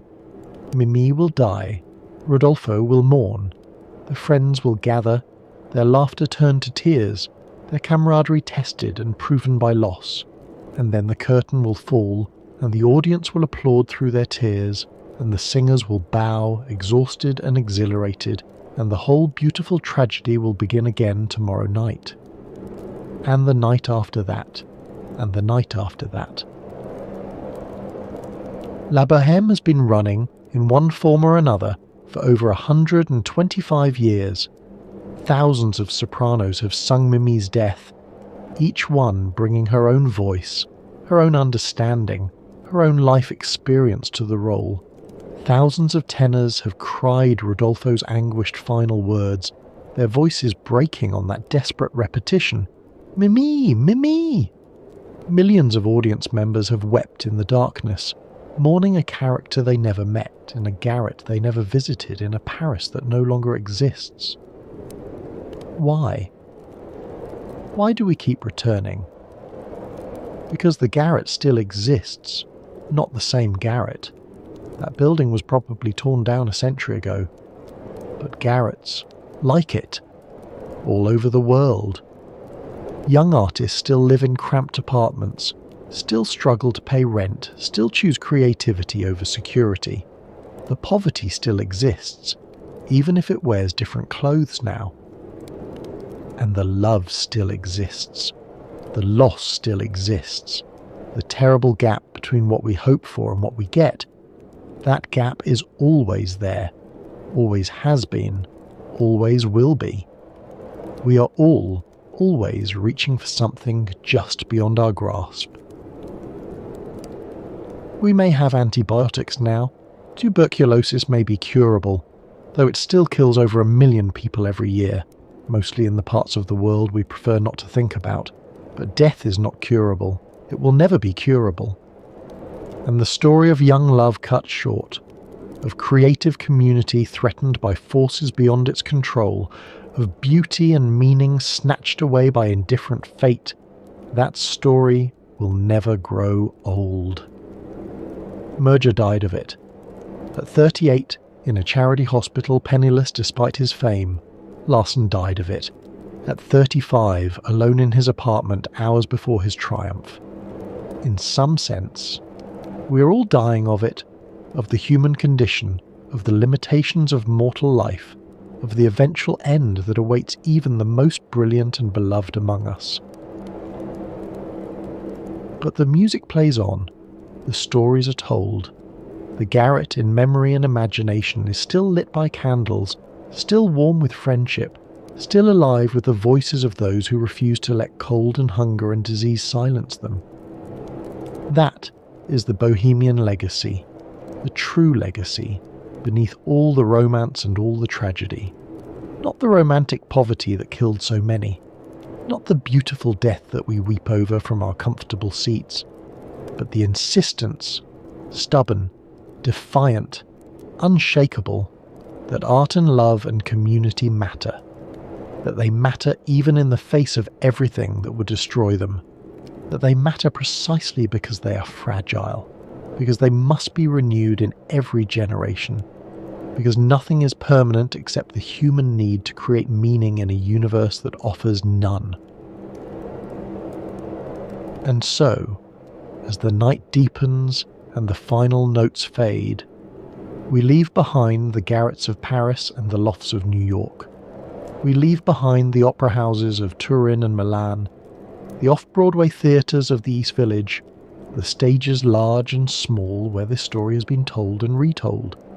We leave behind the singers and the composers, the librettists and the playwrights, the audiences who have kept this story alive for more than a century and a quarter. Next time on the Sanatorium, we will explore another chapter in the history of tuberculosis. There are more stories to tell, more lives to remember, more connections to trace between disease and culture, but that journey is for another night. For now, rest well. Let the memory of Mimi carry you gently into sleep, and if you found some measure of beauty in tonight's journey through the garrets and the opera houses and the pages of old books, perhaps leave a like, or share it with someone who might need it. Mimi is dead. The candle is out. The garret is dark and cold. But the love remains. In the spring of 1912, a German novelist visited his wife at a Swiss sanatorium. She was being treated for tuberculosis. He planned to stay for 3 weeks. A doctor examined him during his visit. "I found a moist spot on your lung," the doctor said. "You should consider remaining here for treatment, perhaps 3 months." Thomas Mann refused. He returned to Munich. He began writing. 12 years later, he published a novel about a young man who visits his cousin at a Swiss sanatorium. The young man plans to stay for 3 weeks. He remains for 7 years. Here is the strangest part of this story. When doctors later re-examined his wife's original X-rays, they found no evidence of tuberculosis. She had never had the disease at all. The greatest tuberculosis novel ever written. A book that would win its author the Nobel Prize, that would define an entire era, that would be called one of the most important works in the history of literature, was born from a misdiagnosis. From an illness that wasn't real. From a cure that didn't work. From 3 weeks that became 12 years. And here is something stranger still. The novel would predict with uncanny precision the catastrophe that was about to engulf Europe. It would diagnose a civilization's sickness before the symptoms became visible to anyone else. It would see the war coming, the World Festival of Death, and describe it in terms that would haunt readers for the next century. This is the story of the Magic Mountain, of Thomas Mann and his enchanted mountain, of a young engineer named Hans Castorp, who went to visit a sanatorium and never came home, Welcome to the Sanatorium. Tonight we're exploring one of literature's greatest novels, a book about time and death and disease, about love and philosophy and the collapse of European civilization. A book that was intended as a short comedic novella and became a 1,200-page epic. A book written in the shadow of one world war and published in the ruins of another. If you've journeyed with us before to Davos, to that alpine town that tuberculosis built, then you already know the world we're entering tonight. The same cure terraces, the same mountain air, the same patients wrapped in blankets, breathing deeply, watching the snow fall on the peaks above. But tonight, we're not just visiting the sanatoriums, we're entering the mind of the man who immortalized them. We're following Thomas Mann from the merchant houses of Lübeck to the balconies of Davos, from the outbreak of the First World War to the Nobel Prize ceremony in Stockholm. We'll walk the corridors of the Berghof Sanatorium where Hans, Kastrup, spent 7 enchanted years. We'll listen to the great debates between reason and passion, between life and death. We'll stand with Hans in the snow, lost in a blizzard, dreaming of paradise and horror. And we'll follow Thomas Mann himself through the darkest chapters of the 20th century, through exile and loss, through the rise of fascism and the destruction of everything he loved, through the long years of speaking across an ocean to a homeland that no longer wanted him.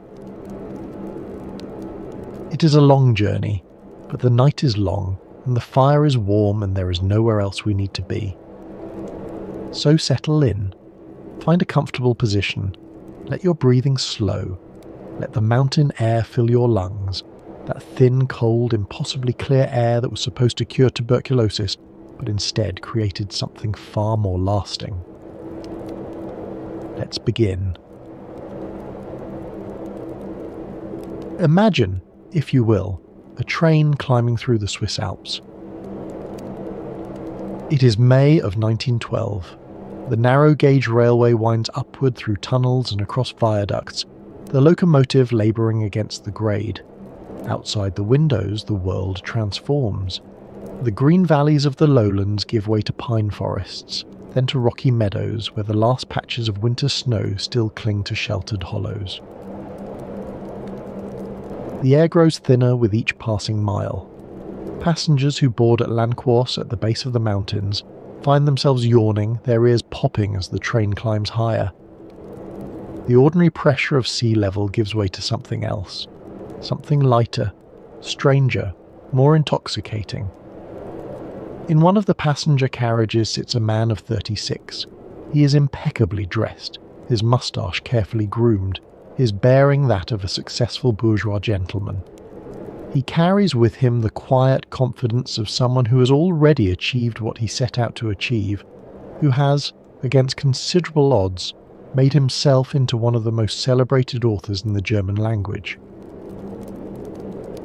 His name is Thomas Mann, and he's travelling to Davos to visit his wife. Katja has been at the Wald Sanatorium since March, nearly 3 months now. Her doctors in Munich had detected what they believed was tuberculosis, and they had recommended the mountain cure, the same cure that Dr. Alexander Spengler had pioneered half a century earlier, the same cure that had transformed this remote valley into one of the most famous medical destinations in the world. Thomas has been worried. He and Katja have been married for 7 years now. They have 4 children, Erika, Klaus, Golo, and Monica, with 2 more still to come. The household in Munich depends on Katja's management. Without her, everything has been more difficult. But it is more than inconvenience that troubles him. It is fear. Tuberculosis kills. It killed Chopin and Keats, the Bronte sisters and Chekhov. It is the White Plague, the captain of death, the disease that has shaped the 19th century more than any other. And now it has come for his wife. He has been at home with the children, writing as he always writes, with the disciplined regularity of a factory worker. Every morning at his desk by 9 o'clock, Every afternoon with his correspondence, tea at 4, a walk before dinner, the life of a German author, ordered and productive. But the work has not gone well. He has been distracted, anxious. The letters from Davos bring mixed news. Katia is comfortable, the doctors are optimistic, but the cure takes time, months, perhaps a year or more. And now he is ascending into her world, a world where time moves differently, where the healthy and the sick live side by side, in elegant buildings perched on mountainsides, where conversations about philosophy and death and the meaning of existence fill the long hours between meals. He does not know it yet, but this 3-week visit will change the course of his career. It will give him the setting and the atmosphere for a novel that will consume the next 12 years of his life. It will introduce him to a world suspended between life and death, a world that will prove irresistible to his literary imagination. The train pulls into the station at Davos-Platz. The air that greets him as he steps onto the platform is thin and cold and impossibly clear. He can see for miles in every direction, the peaks sharp against the blue sky, the snowfields brilliant in the May sunshine.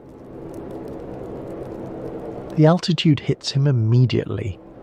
His heart beats faster, his breath comes shorter, colours seem more vivid than they should be.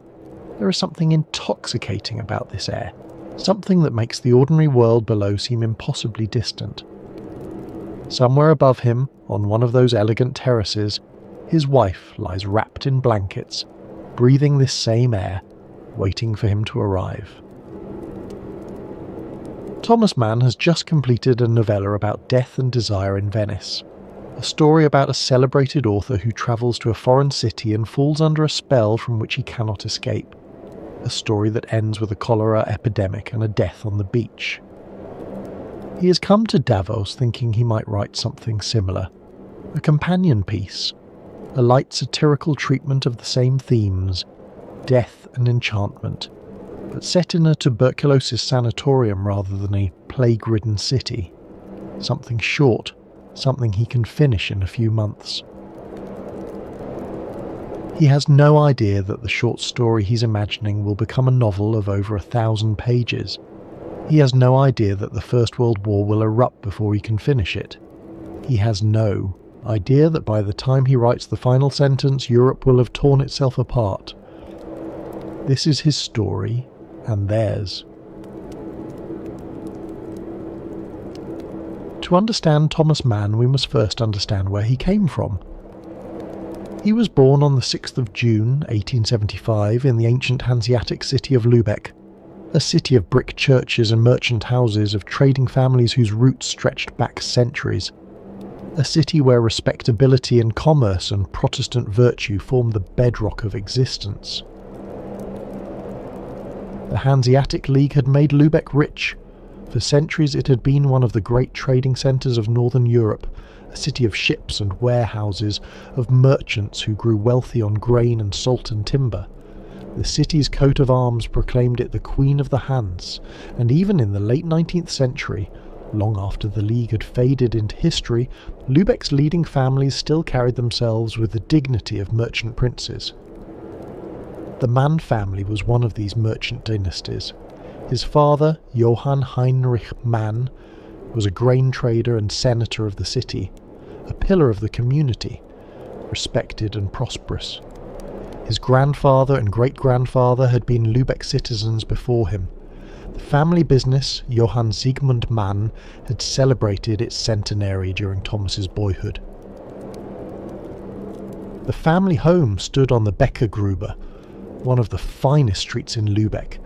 It was a grand house, filled with heavy furniture and family portraits, with servants and silver and all the trappings of bourgeois success. Young Thomas grew up surrounded by respectability.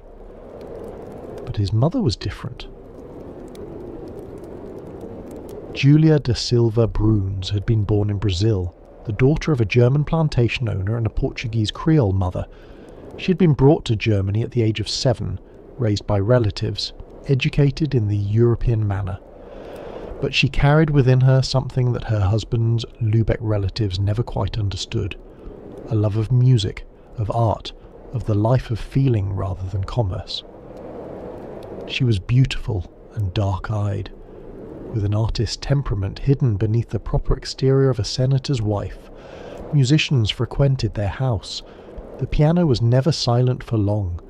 The world of art and beauty existed alongside the world of grain prices and merchant ledgers. It was through his mother that the young Thomas Mann was exposed to music, especially the operas of Richard Wagner. He would remember those evenings all his life, the music washing over him, the sense of being transported to another world. Wagner would remain his great passion, his troubling love, the composer whose genius and whose dangerous politics would haunt his work for decades. Thomas was the second son. His older brother Heinrich would also become a writer, and eventually a rival whose political views would lead to years of estrangement. But in childhood, the two boys shared their mother's artistic temperament, her sensitivity, her sense that there was more to life than the counting house. There were also sisters, Julia and Carla, and a younger brother, Victor, but it was Thomas and Heinrich who would carry the family's artistic aspirations into the world. Thomas loathed school. He failed to meet its requirements with what he later described as an innate and paralysing resistance to any external demands. The Catharineum, Lübeck's venerable gymnasium, could make nothing of him. He was not stupid, far from it, but he refused to perform. He dreamed and wrote poetry and waited for his real life to begin. He was designated to take over the family grain firm, but everyone who knew him understood that this was impossible. He was not made for commerce. He was made for something else. The question was whether that something else would ever amount to anything. In 1891, when Thomas was 15, his father died. Senator Mann left careful instructions in his will. The grain business was to be liquidated. He knew his sons. He knew they would never carry on the family tradition. Better to sell than to watch them destroy what generations had built. The family moved to Munich, a centre of art and literature, a city where a young man with artistic ambitions might find his way. Julia Mann took her children south, away from the grey skies and brick churches of Lübeck, into a world of cafes and galleries and bohemian possibility. And find his way Thomas did. The Munich years were formative. He worked briefly at an insurance company, a disaster. He attended lectures at the university, however sporadically. He read voraciously. He wrote stories and sent them to magazines. Slowly, painfully, he learned his craft. He also travelled to Italy with his brother Heinrich, spending months in Rome and Palestine. Italy would become one of his great subjects. The South, the sun, the sensuality that both attracted and frightened his northern Protestant soul. At the age of 26, Thomas Mann published his first novel. It was called Buddenbrooks, and it told the story of the decline of a merchant family in Lübeck over the course of 4 generations.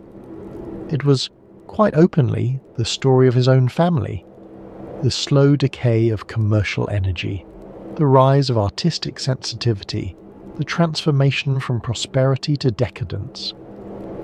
The novel drew on everything he knew: the family home on the Becker Gruber, the senator father with his public dignity and private doubts, the artistic mother who didn't quite belong, the children who couldn't carry on the tradition, the long, slow decline from merchant, vigour to aesthetic refinement to collapse. The Lübeck patricians were not pleased. They recognised themselves in its pages, or thought they did. They called it a scandalous Roman éclat, a betrayal of their caste. For years, Mann would receive angry letters from Lübeck, from people who claimed he had libelled their families. But the rest of Germany embraced it. Buddenbrooks became a bestseller, then a classic. It would eventually help earn its author the Nobel Prize, the young man who had failed at school, who couldn't hold down a job at an insurance company, had written one of the great novels of the German language. By 1912, when Thomas Mann boarded that train to Davos, he was already famous. He had married Katia Pringsheim in 1905, the daughter of a wealthy Munich family, a woman of intelligence and beauty, who would become his lifelong partner and the mother of his 6 children. Katia was remarkable in her own right. Her father was a distinguished mathematician. Her mother came from the wealthy Dome family, known for their progressive politics. Katia herself had been one of the first women to audit university lectures in Munich. She was brilliant, cultured, and devoted to her difficult, demanding husband. He had published short stories and novellas that had established him as a master of German prose. Tonio Kröger, a story about an artist torn between his bourgeois origins and his artistic calling. Tristan, a darkly comic tale set in a sanatorium, a hint of things to come. Most recently, he had completed Death in Venice. This novella told the story of Gustav von Aschenbach, a celebrated writer who travels to Venice and becomes obsessed with a beautiful Polish boy named Tadzio. As Aschenbach's obsession grows, a cholera epidemic sweeps through the city. He refuses to leave, refuses to tear himself away from the object of his desire. Eventually he dies on the beach, watching Tadzio wade into the sea. Death in Venice was partly autobiographical. Mann and his wife had vacationed in Venice the previous year, staying at the Grand Hôtel des Bains on the Lido. There he had encountered a young Polish boy who fascinated him, the same boy who would become Tadzio in the novella. He had also witnessed the early stages of a cholera outbreak. The authorities were covering it up, afraid of scaring away tourists. But the disease was there, lurking in the canals and alleyways. He had turned these experiences into literature, into a meditation on beauty and death, on desire and dissolution. The novella was received as a masterpiece, but Mann was already thinking about his next project, something lighter perhaps, something that would revisit the same themes, enchantment, death, the spell of illness, but in a more satirical mode. He was thinking about tuberculosis, about sanatoriums, about those strange mountain communities where the sick and the healthy live together in a world apart. And now, as the train climbed toward Davos, he was about to experience that world firsthand. The Wald Sanatorium had opened just the year before, in 1911. It was one of the newest and most modern of Davos's many medical institutions, a palace of healing perched on the mountainside above the town. Its director, Dr. Friedrich Jessen, was known for his progressive methods and his belief in the curative power of mountain air. Katia Mann had been among its first patients. She had arrived in March with what doctors believed was tuberculosis. For nearly 3 months she had followed the prescribed regimen: rest on the cure terrace, rich food, hours of stillness in the mountain air. She had written letters to her husband describing daily life in the sanatorium.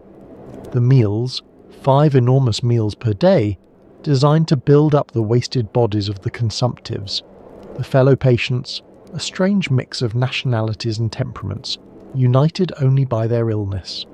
The strange atmosphere of a community where death was always present but rarely discussed. These letters are lost now, but their influence remains. They gave Thomas Mann his first glimpse into a world that would obsess him for the next 12 years.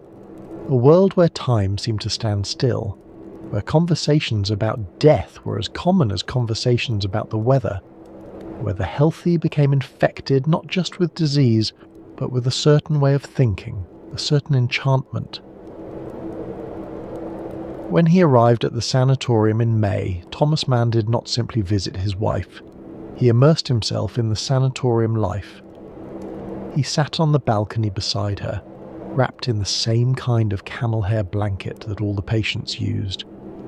He breathed the thin, alpine air. He observed the doctors and nurses going about their rounds. He listened to the conversations between patients. He noted the rituals and routines. He absorbed the peculiar atmosphere of this place, what he would later call a mixture of death and amusement. And then, as we have heard, a doctor examined him and found a moist spot on his lung. Would he like to stay for 3 months? Would he like to take the cure himself? Thomas Mann said no. He had children waiting for him in Munich, books to write, a life to live. He could not surrender to the mountain spell, however seductive it might be. But the question stayed with him. What if he had said yes? What if he had surrendered? What if he had stayed? The novel he would write imagined the answer. The novel that Thomas Mann began writing in 1913 opens with a young man on a train. His name is Hans Castorp. He's 23 years old, an engineer from Hamburg, and he is travelling to the Swiss Alps to visit his cousin Joachim Siemsen. Joachim has been at the Berghof Sanatorium for several months, being treated for tuberculosis. Hans plans to stay for 3 weeks, just long enough to keep his cousin company, before returning to the flatlands to begin his career. 3 weeks, 21 days, a brief interruption in the orderly progression of a young bourgeois life. Hans will visit, he will rest, he will breathe the famous mountain air, and then he will descend to the real world below, to engineering projects and business concerns and all the productive activities of modern life. This is what Hans believes. This is what the reader believes, at least at first. But the mountain has other plans. Mann introduces his protagonist with careful irony. Hans Castorp is ordinary, thoroughly, deliberately ordinary. He is not particularly intelligent or gifted. He has no great passions, no burning ambitions. He is simply a young man of his class and time, a product of Hamburg's merchant culture, destined to build ships and make money and live the respectable life his family expects. He has recently passed his engineering exams and is about to take a position at the shipyard of Tunder and Wilms. Everything is prepared. His future is mapped out. All he needs to do is follow the path that has been laid before him. But first, this brief holiday in the mountains. 3 weeks to visit his cousin, 3 weeks to see the sanatorium that everyone talks about, 3 weeks to breathe the famous air. The journey itself is significant. Mann devotes pages to Hans's ascent from the flatlands to the mountain. The train climbs and climbs. The air grows thinner. The landscape becomes more dramatic. It is as though Hans is travelling not just to a different place, but to a different world entirely. From the moment Hans arrives, something is different. The air is thinner, his heart beats faster. Colours seem more vivid, sounds more distinct. Even time itself seems to move differently. The hours stretch and compress in ways that the flatlands never permitted.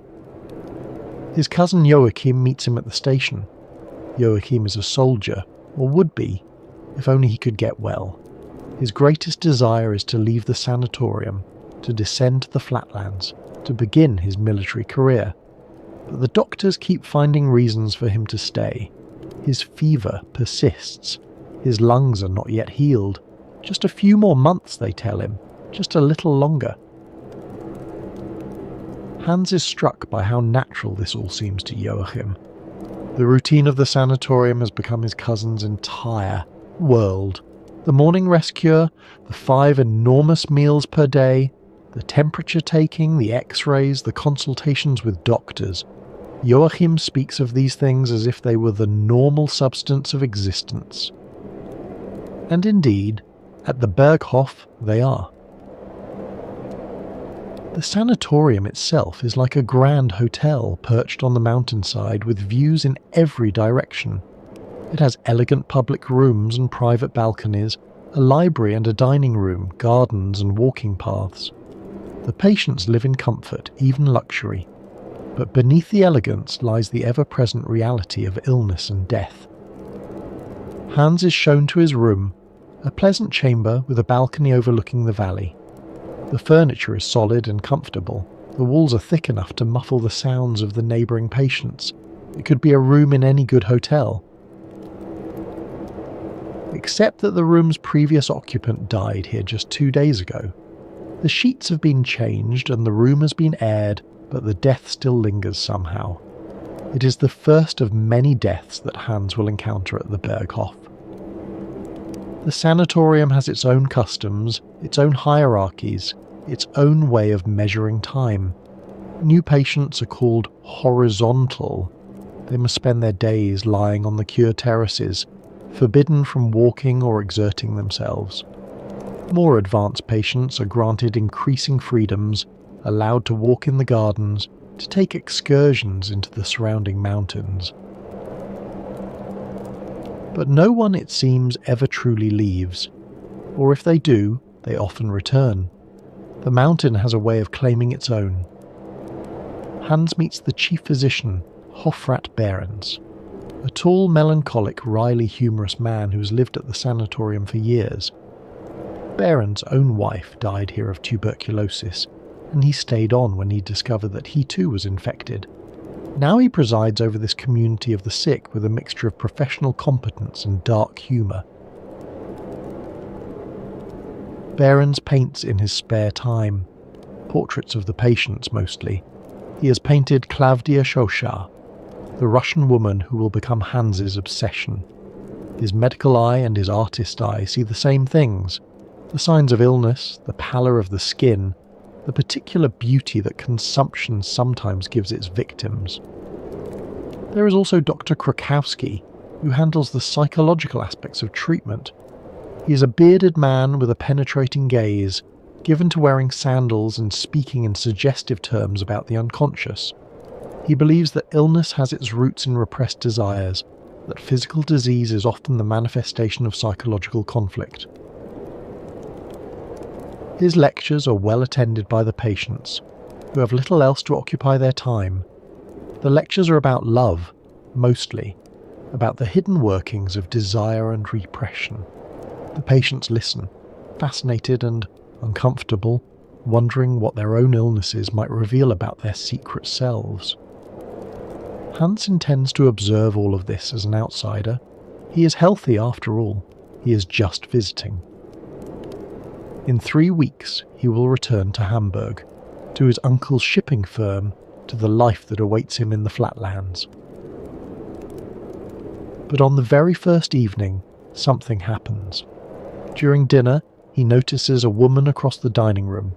She has high cheekbones, slightly slanted eyes, and a peculiar habit of letting doors slam behind her. Her name is Klavdia Shosha. She's Russian, married but alone, and she has been at the sanatorium on and off for years. Hans watches her. He cannot stop watching her. There is something about her face, something about the way she moves, that reminds him of someone from his past. A boy named Pribislav Hipper from his school days, a friend with whom he shared a single charged encounter. He does not understand this fascination. He does not want to understand it. But from this moment forward, Klavdia Shosha will become his obsession. And then, within days of his arrival, Hans develops symptoms. A cold, perhaps, a mild infection. His face feels flushed. His heartbeat is irregular. There is a strange taste in his mouth, the taste of blood, perhaps, though he cannot be sure. Hofrat Behrens examines him and discovers what the real Thomas Mann's doctor had discovered in 1912, a moist spot on his lung. Would Hans like to stay for treatment? Would he like to take the cure? Unlike Thomas Mann, Hans Castorp says yes. What does it mean to stay on the mountain? The first thing Hans discovers is that time moves differently here. In the flatlands, time is marked by activity, by work and appointments, and the forward progress of a career. But at the Berghof, there is no work to be done. The patient's only job is to rest, to eat, to breathe, to wait. The days blur together. Monday becomes indistinguishable from Wednesday. The weeks accumulate without marking. The seasons change. Summer gives way to autumn, autumn to the deep snows of winter. But the routine remains constant. Rest cure at 9, lunch at noon, rest cure at 2, dinner at 7. The same balcony, the same blankets, the same view of the mountains. Thomas Mann called his novel a Zeitraum, a novel about time, not just because it was set in a particular historical era, but because time itself is the novel's subject. The sanatorium exists outside of ordinary time. It is a place where the normal rules do not apply. The novel's structure mirrors this distortion.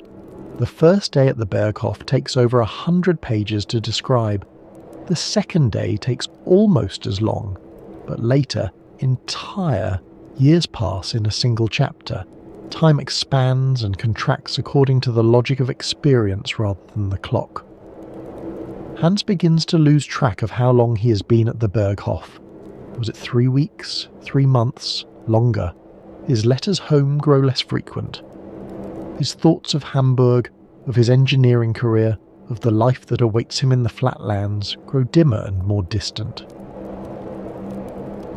The mountain is casting its spell.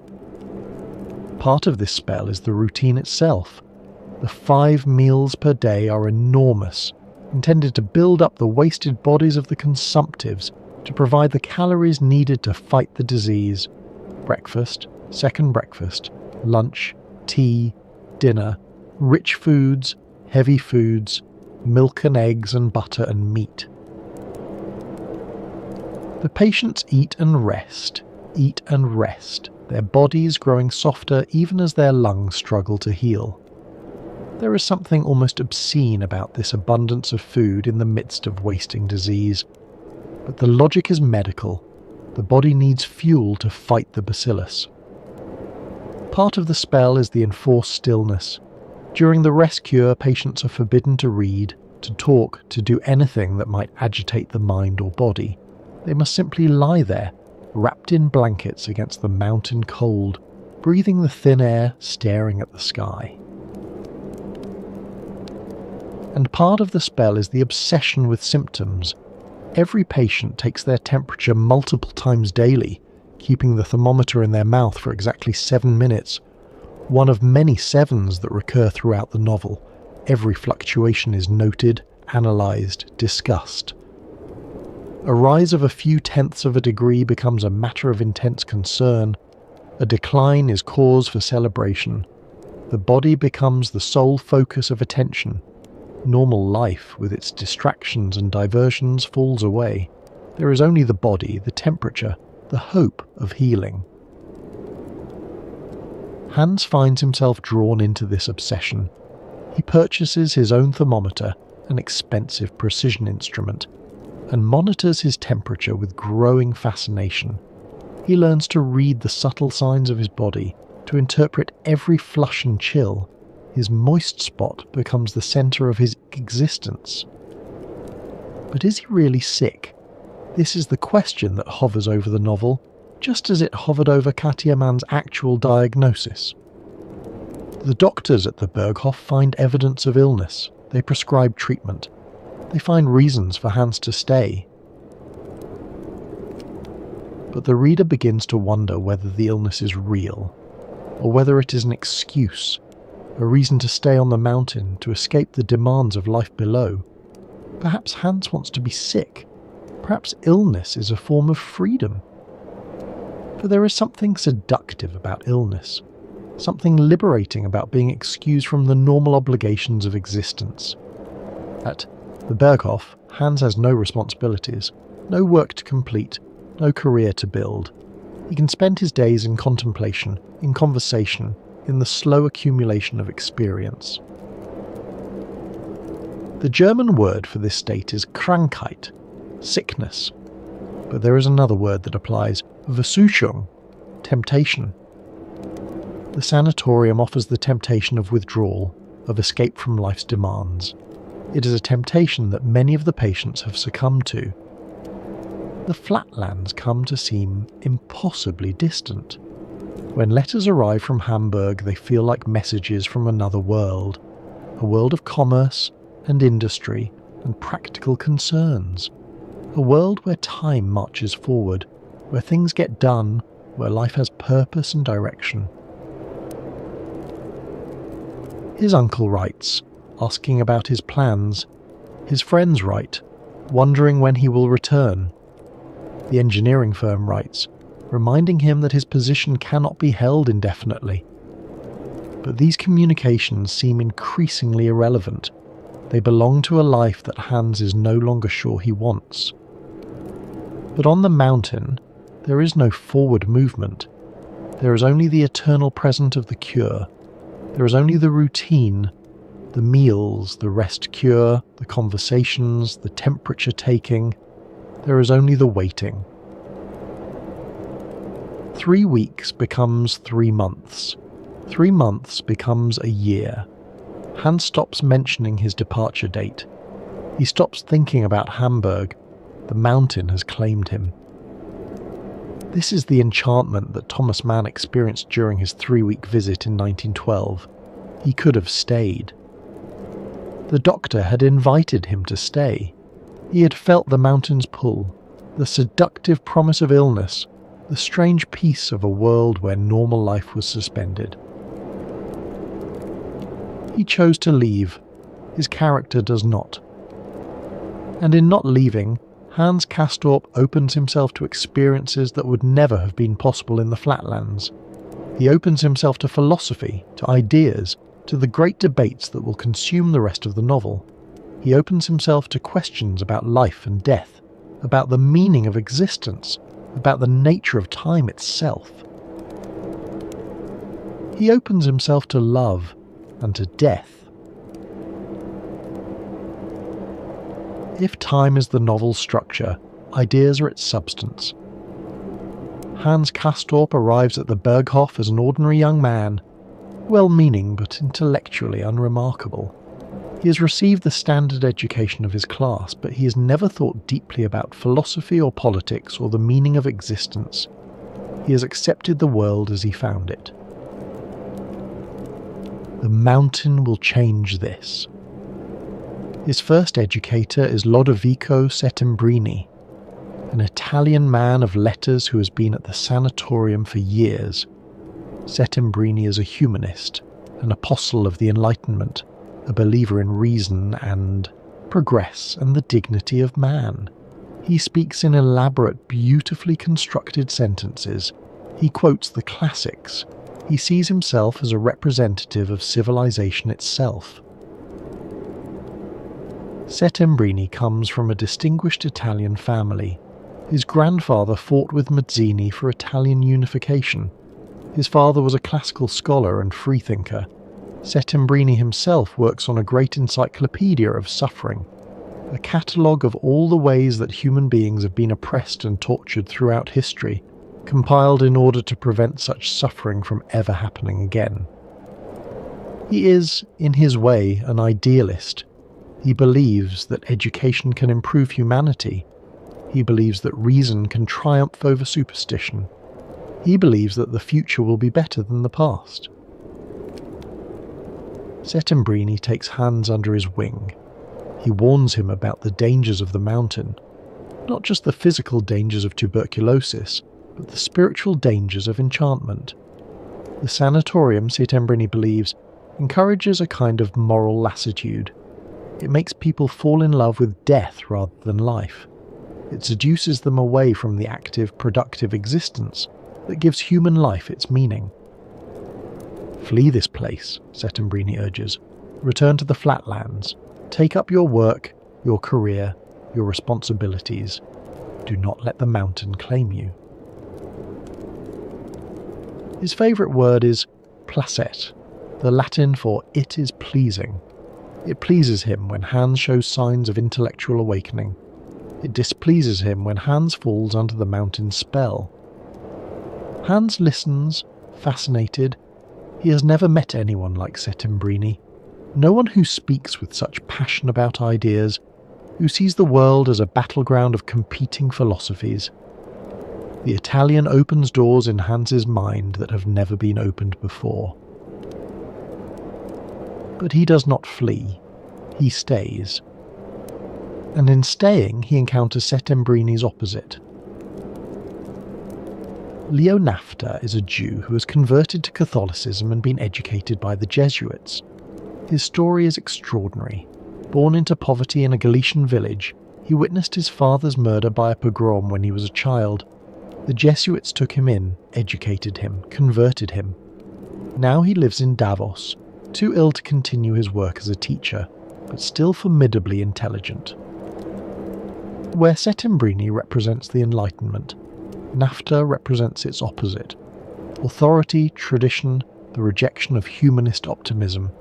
He believes that the modern world has lost its way, that reason without faith leads to chaos, that humanity needs the discipline of absolute truth.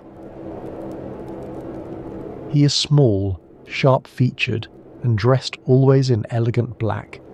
His rooms are filled with religious art, a pieta, crucifixes, images of suffering and martyrdom.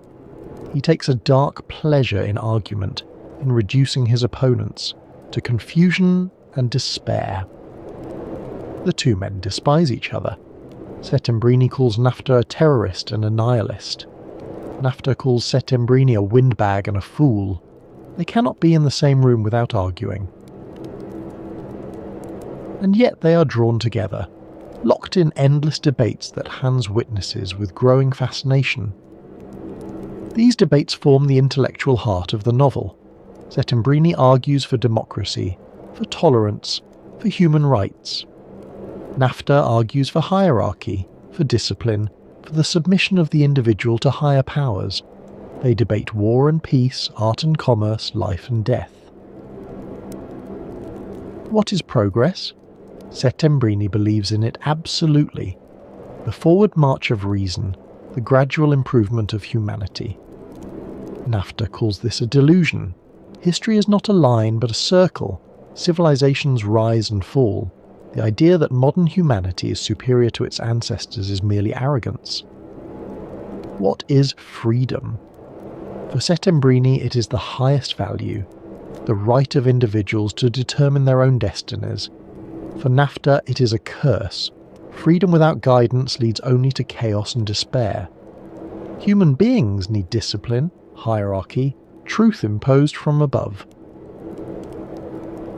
Neither wins, neither can win. That is the point. Thomas Mann wrote much of this material during the First World War, when the ideas that Settembrini and Nafta represent were tearing Europe apart. The novel became a battlefield for the same conflicts that were playing out in the trenches of France and Belgium. Reason versus tradition. Progress versus authority. The Enlightenment versus its enemies.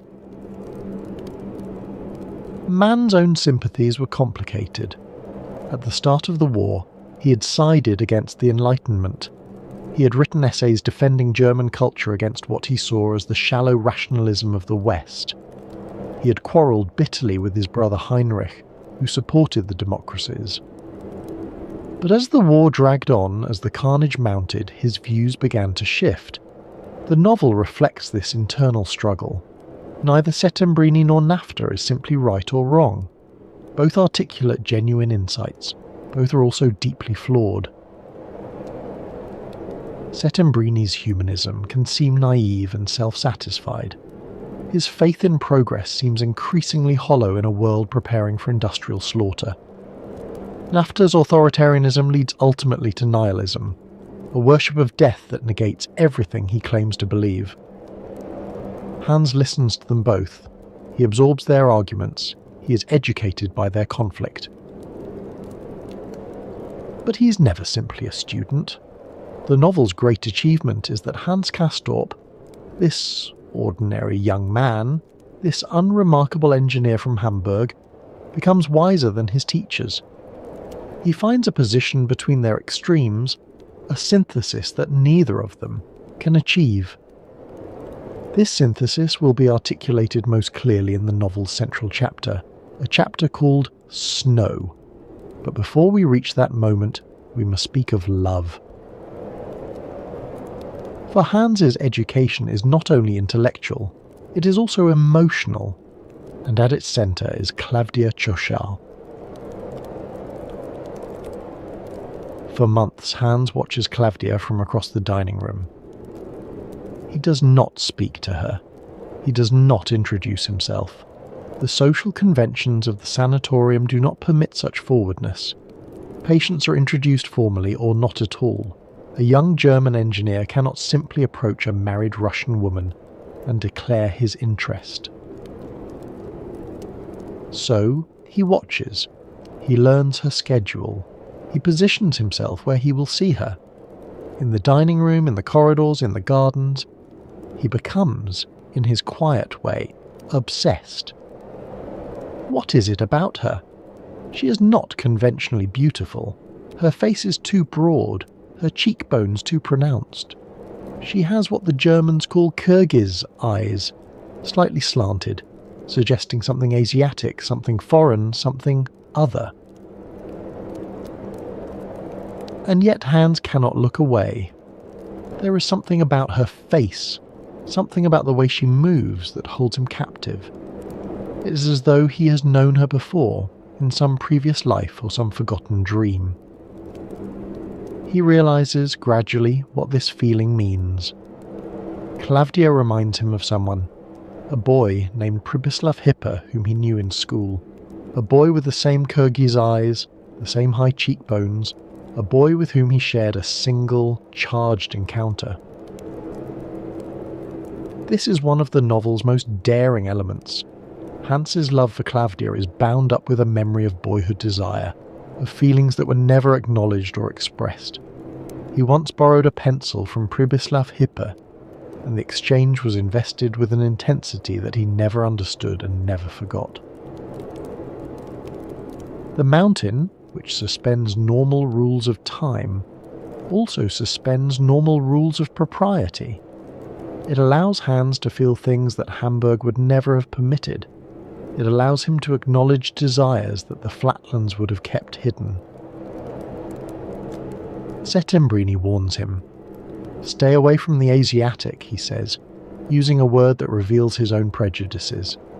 He sees Klavdia as a representative of everything he opposes, the irrational, the sensual, the Eastern. She is disorder in female form. She is ill, he says. She is soft, she is lax. She lets doors slam behind her because she has no discipline, no self-control. She will drag you down into her softness. Hans cannot stay away. He borrows a pencil from her, an act that echoes his long-ago encounter with Pribislav Hipper. He learns her routines. He listens for the sound of her door slamming. He becomes, in his quiet way, her devotee. And then comes carnival night. Once a year the Berghof celebrates Fasching, the carnival that precedes Lent. Patients don costumes and masks. The normal hierarchies are suspended. Wine flows freely. For one night, everyone pretends to be someone else. It is a dangerous night. The sick pretend to be healthy. The proper pretend to be wild. Rules that govern daily life are temporarily suspended. Anything might happen. Hans approaches Klavdia at last. They speak. He uses the intimate form of address, du rather than sie, a liberty that would be unthinkable under normal circumstances. In German, to use du with a stranger is either an insult or an intimacy. Hans means it as intimacy. They speak in French, neither's native language, but a language in which difficult things might be said more easily. Hans tells her of his love, of his months of watching, of the dreams that have consumed him. She is not surprised. She has known. Perhaps she has been waiting. That night they consummate their passion. The details are not given. Mann was a discreet writer, and the scene unfolds largely through implication, but the implication is clear. Hans enters her room. He does not leave until morning. It is the only night they will have. The next morning, Klavdia leaves the sanatorium. She has been planning this departure for weeks. She returns to her husband, to whatever life awaits her in Russia. She leaves Hans only a memento, an X-ray photograph of her diseased lungs, which he will treasure like a love token. Hans is devastated, but he does not follow her. He does not leave the mountain. Instead, he waits. He waits for 3 more years. This is the strange mathematics of love on the mountain. One night becomes an eternity. 3 years of waiting become a mere interlude. Time stretches and compresses according to its own logic. During these years, Hans continues his education. He reads books from the sanatorium library, books on anatomy, on physiology, on the nature of life itself. He listens to the debates between Settembrini and Nafta. He observes the other patients, watching as some recover and descend to the flatlands, watching as others decline and die. His cousin Joachim finally leaves. He can wait no longer for the doctor's permission. He descends to the flatlands, takes up his military career, becomes the soldier he always wanted to be. But the mountain is not finished with him. Within months, Joachim returns. His illness has flared again. This time there will be no recovery. Hans watches his cousin die, watches him slip away in a scene of terrible pathos, still trying to salute, still the soldier at the end. It is the death that affects Hans most deeply. Joachim was his connection to the flatlands, his link to normal life. With Joachim gone, the mountain's hold on Hans is complete. And then, years after her departure, Klavdia Chosha returns. But she is not alone. The man who accompanies Klavdia is unlike anyone Hans has encountered at the Berghof. His name is Mynheer Peperkorn. He is Dutch, a former coffee planter from Java, and he is enormously wealthy. He is also old, sick, and possessed of a personality so overwhelming that everyone around him is drawn into his orbit like planets around a sun. Peperkorn is massive, a great bear of a man with a leonine head and piercing eyes. He dominates every room he enters, not through force or aggression, but through sheer presence. When he speaks, everyone listens, even though he rarely finishes a sentence. This is the strangest thing about him. Peperkorn cannot complete a thought. His speech trails off into fragments, into gestures, into inarticulate but somehow eloquent silences. He raises a finger, makes a gesture, and everyone nods as though he has said something profound. Life, gentlemen, he begins. Life is, that is to say, in short, but enough. And somehow this is enough. His presence fills in what his words leave out. Where Settembrini and Nafta are all words, all ideas, Peperkorn is pure life force. He represents something that cannot be captured in arguments or philosophies, the irrational vitality that makes existence worthwhile. Thomas Mann based this character partly on Gerhard Hauptmann, a famous German poet whom Mann both admired and resented. Hauptmann was a towering figure in German letters, a Nobel laureate, a literary celebrity, a man who commanded attention wherever he went. But Mann found him intellectually disappointing, a great presence with little substance. The portrait in the novel is affectionate but also satirical. Peperkorn is magnificent but also absurd, a giant who cannot express the simplest thought. He is the critic's nightmare, a man who cannot be analysed because there is nothing to analyse, only presence. Hans should hate him. This is the man who has taken Klavdia. This is his rival. For 3 years, Hans has waited for her return, dreaming of their one night together, treasuring the X-ray of her lungs. And now she returns on the arm of another man. But Hans finds himself drawn to Pieperkorn instead. The two men become friends. They drink together.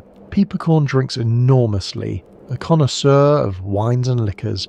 They talk, or rather Pieperkorn speaks in fragments while Hans listens, trying to decipher meaning from gesture and intonation. There is something generous in this friendship. Hans has learned during his years on the mountain to set aside jealousy. He has learned that love is not possession, that people cannot be owned. Klavdia belongs to no one, not even to herself. She moves through life like a force of nature, taking and leaving as the spirit moves her. Or perhaps it is simpler. Perhaps Pieperkorn is simply impossible to resist. His personality is a force of nature, as irresistible as gravity. Even Settembrini and Nafta fall silent in his presence, their arguments suddenly seeming petty and abstract. But Pieperkorn is dying. The vitality that animates him is flickering. He feels it failing, feels himself becoming impotent, a word that has both sexual and existential meaning. He can no longer be the life force he has always been. His body is betraying him, his spirit is dimming. He speaks of this to Hans, in his fragmentary way. The greatest sin, he says, is failure of feeling. To be alive and not feel alive, this is the unforgivable thing. Better to die than to lose the capacity for life. One day, he gathers a small group of friends for a picnic by a waterfall. It is a beautiful day. The water crashes over the rocks. Nature displays itself in all its overwhelming power. Pieperkorn leads them to the waterfall's edge and begins to speak, but the roar of the water drowns out his words. No one can hear him. His gestures become more and more emphatic, but his voice is lost in the thunder of the cascade. It is perhaps the perfect image of his life. All presence, no content. All gesture, no words. Magnificent and absurd at once. That night, Pieperkorn kills himself. He has chosen to end his life while he still can, before the vitality drains away completely. It is an act of will, a final assertion of control over a body that has begun to betray him. He uses a clever device of his own invention, a kind of spring-loaded poison needle. Even his death is elaborate, theatrical. Hans grieves, Klavdia grieves, and then, once again, she leaves. This time, Hans knows she will not return. This time, he does not wait. Before Pieperkorn's arrival, before Klavdia's return, there is a moment that stands at the centre of the novel. Hans has taken up skiing. It is one of the few physical activities permitted to the patients, a way to exercise the lungs in the cold mountain air. Day after day, he ventures into the snowfields above the sanatorium, exploring the wilderness that surrounds the Berghof. The skiing is solitary and meditative. Hans glides across the snow, alone with his thoughts, the sanatorium shrinking to a speck below him. Up here, the debates of Settembrini and Nafta seem very far away. There is only the snow and the sky and the rhythm of his movements. One afternoon he goes too far. A storm blows in without warning. Within minutes he is lost in a whiteout, unable to see more than a few feet in any direction, unable to find his way back to the sanatorium. He skis in circles, though he does not know it. The storm grows worse. His strength begins to fail. The cold seeps into his bones. He knows, with growing certainty, that he is going to die. He takes shelter against a hay barn, a rough structure used by farmers in summer, now half buried in snow. He sits there, his back against the wooden wall, feeling the cold claim him. He is dying. He knows this. The cold is too intense, the storm too severe. No one knows where he has gone. He will freeze to death within hours. And as he sits there, waiting for death, he falls asleep. He dreams. The dream is the most remarkable passage in the novel. It is the moment toward which everything has been building. The synthesis that Hans achieves, the wisdom that goes beyond both Settembrini and NAFTA. At first, Hans finds himself on a Mediterranean shore. The sun is warm, the sea is blue. Beautiful people move through a classical landscape. Young men and women of perfect form, engaged in games and conversations and gentle love. It is paradise. It is everything the mountain is not. He sees children playing on the sand. He sees mothers nursing infants. He sees old people sitting in the shade watching the young with benevolent eyes. It is a vision of human life as it might be, harmonious, beautiful, at peace with itself. But the dream changes. Hans is drawn toward a temple at the edge of the landscape. It stands apart from the sunny scenes below, its columns casting deep shadows. Something compels him to enter, something he does not understand. Inside he finds something terrible. Two old women crouch over a child. They are tearing it apart, they are eating its flesh. Blood stains their mouths, their hands, the floor beneath them. The horror is indescribable. Hans wants to flee, wants to wake, wants to unsee what he has seen. But he cannot move. He can only watch as the hags continue their terrible feast. And then he understands. The beautiful people outside know about this horror. It is part of their world. They live their graceful, harmonious lives in full knowledge of the temple and what happens within it. The paradise and the horror exist together, inseparable. Hans wakes from this vision with a single insight. It is the most important sentence in the novel, set in space type in the German original, to emphasize its significance. For the sake of goodness and love, man shall let death have no sovereignty over his thoughts. This is Hans's synthesis. This is what he has learned from Settembrini and NAFTA, from Klavdia and Pieperkorn, from all his years on the mountain. Death is real. Horror is real. The temple and its horrors cannot be denied or wished away. But life must not be governed by them. Love must not be conquered by them. We must acknowledge death and still choose life. We must know the horror and still act with goodness and love. The storm clears. Hans finds his way back to the sanatorium. He has survived. But here is the strange thing. Within days, Hans forgets his vision. The insight fades. The words that seemed so clear in the snow become confused and uncertain in the warmth of the Berghof. The mountain reclaims him. Its spell is unbroken. This forgetting is perhaps the most honest thing in the novel. Epiphanies rarely last. Insights fade. We return to our habitual ways of being, even when we have glimpsed something higher. The vision in the snow was real, but it could not survive the return to ordinary life. Hans will not remember his vision when he needs it most. Let us step back from the novel for a moment and consider the real Davos, the town that Thomas Mann visited in 1912, the place that would become the Berghof in his imagination. Davos sits at an altitude of 1,500 metres in the Graubünden Alps, high enough that the air is thin and cold, low enough that life is still possible. In the 19th century it was a small farming community, its people scraping a living from the rocky soil and sparse pastures.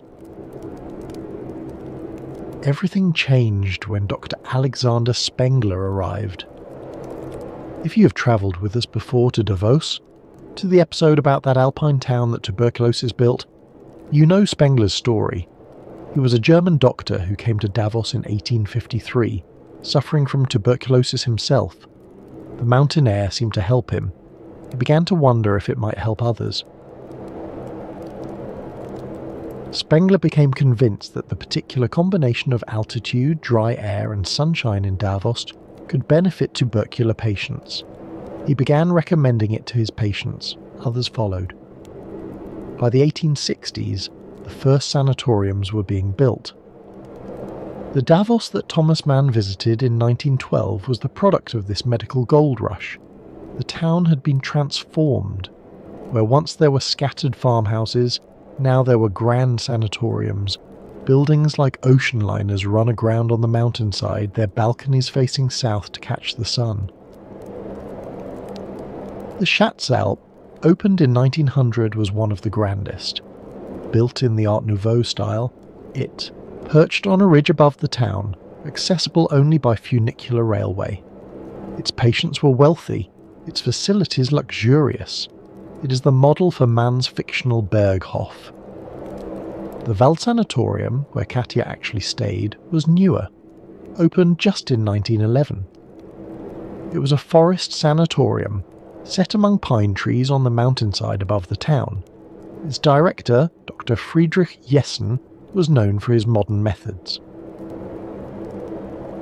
Life in these sanatoriums followed a strict routine. Patients spent hours each day on the cure terrace, lying in reclining chairs, wrapped in blankets, breathing the cold mountain air. They ate enormous meals, 5 per day, rich in fats and proteins, designed to build up their wasted bodies. They took their temperature obsessively. They submitted to X-rays and examinations. They lived suspended between hope and fear, never knowing whether they would recover or decline. The sanatoriums were also social worlds. Patients came from across Europe, from Germany and Russia, from England and France, from Italy and Austria. They were thrown together by their illness, united by their common fate.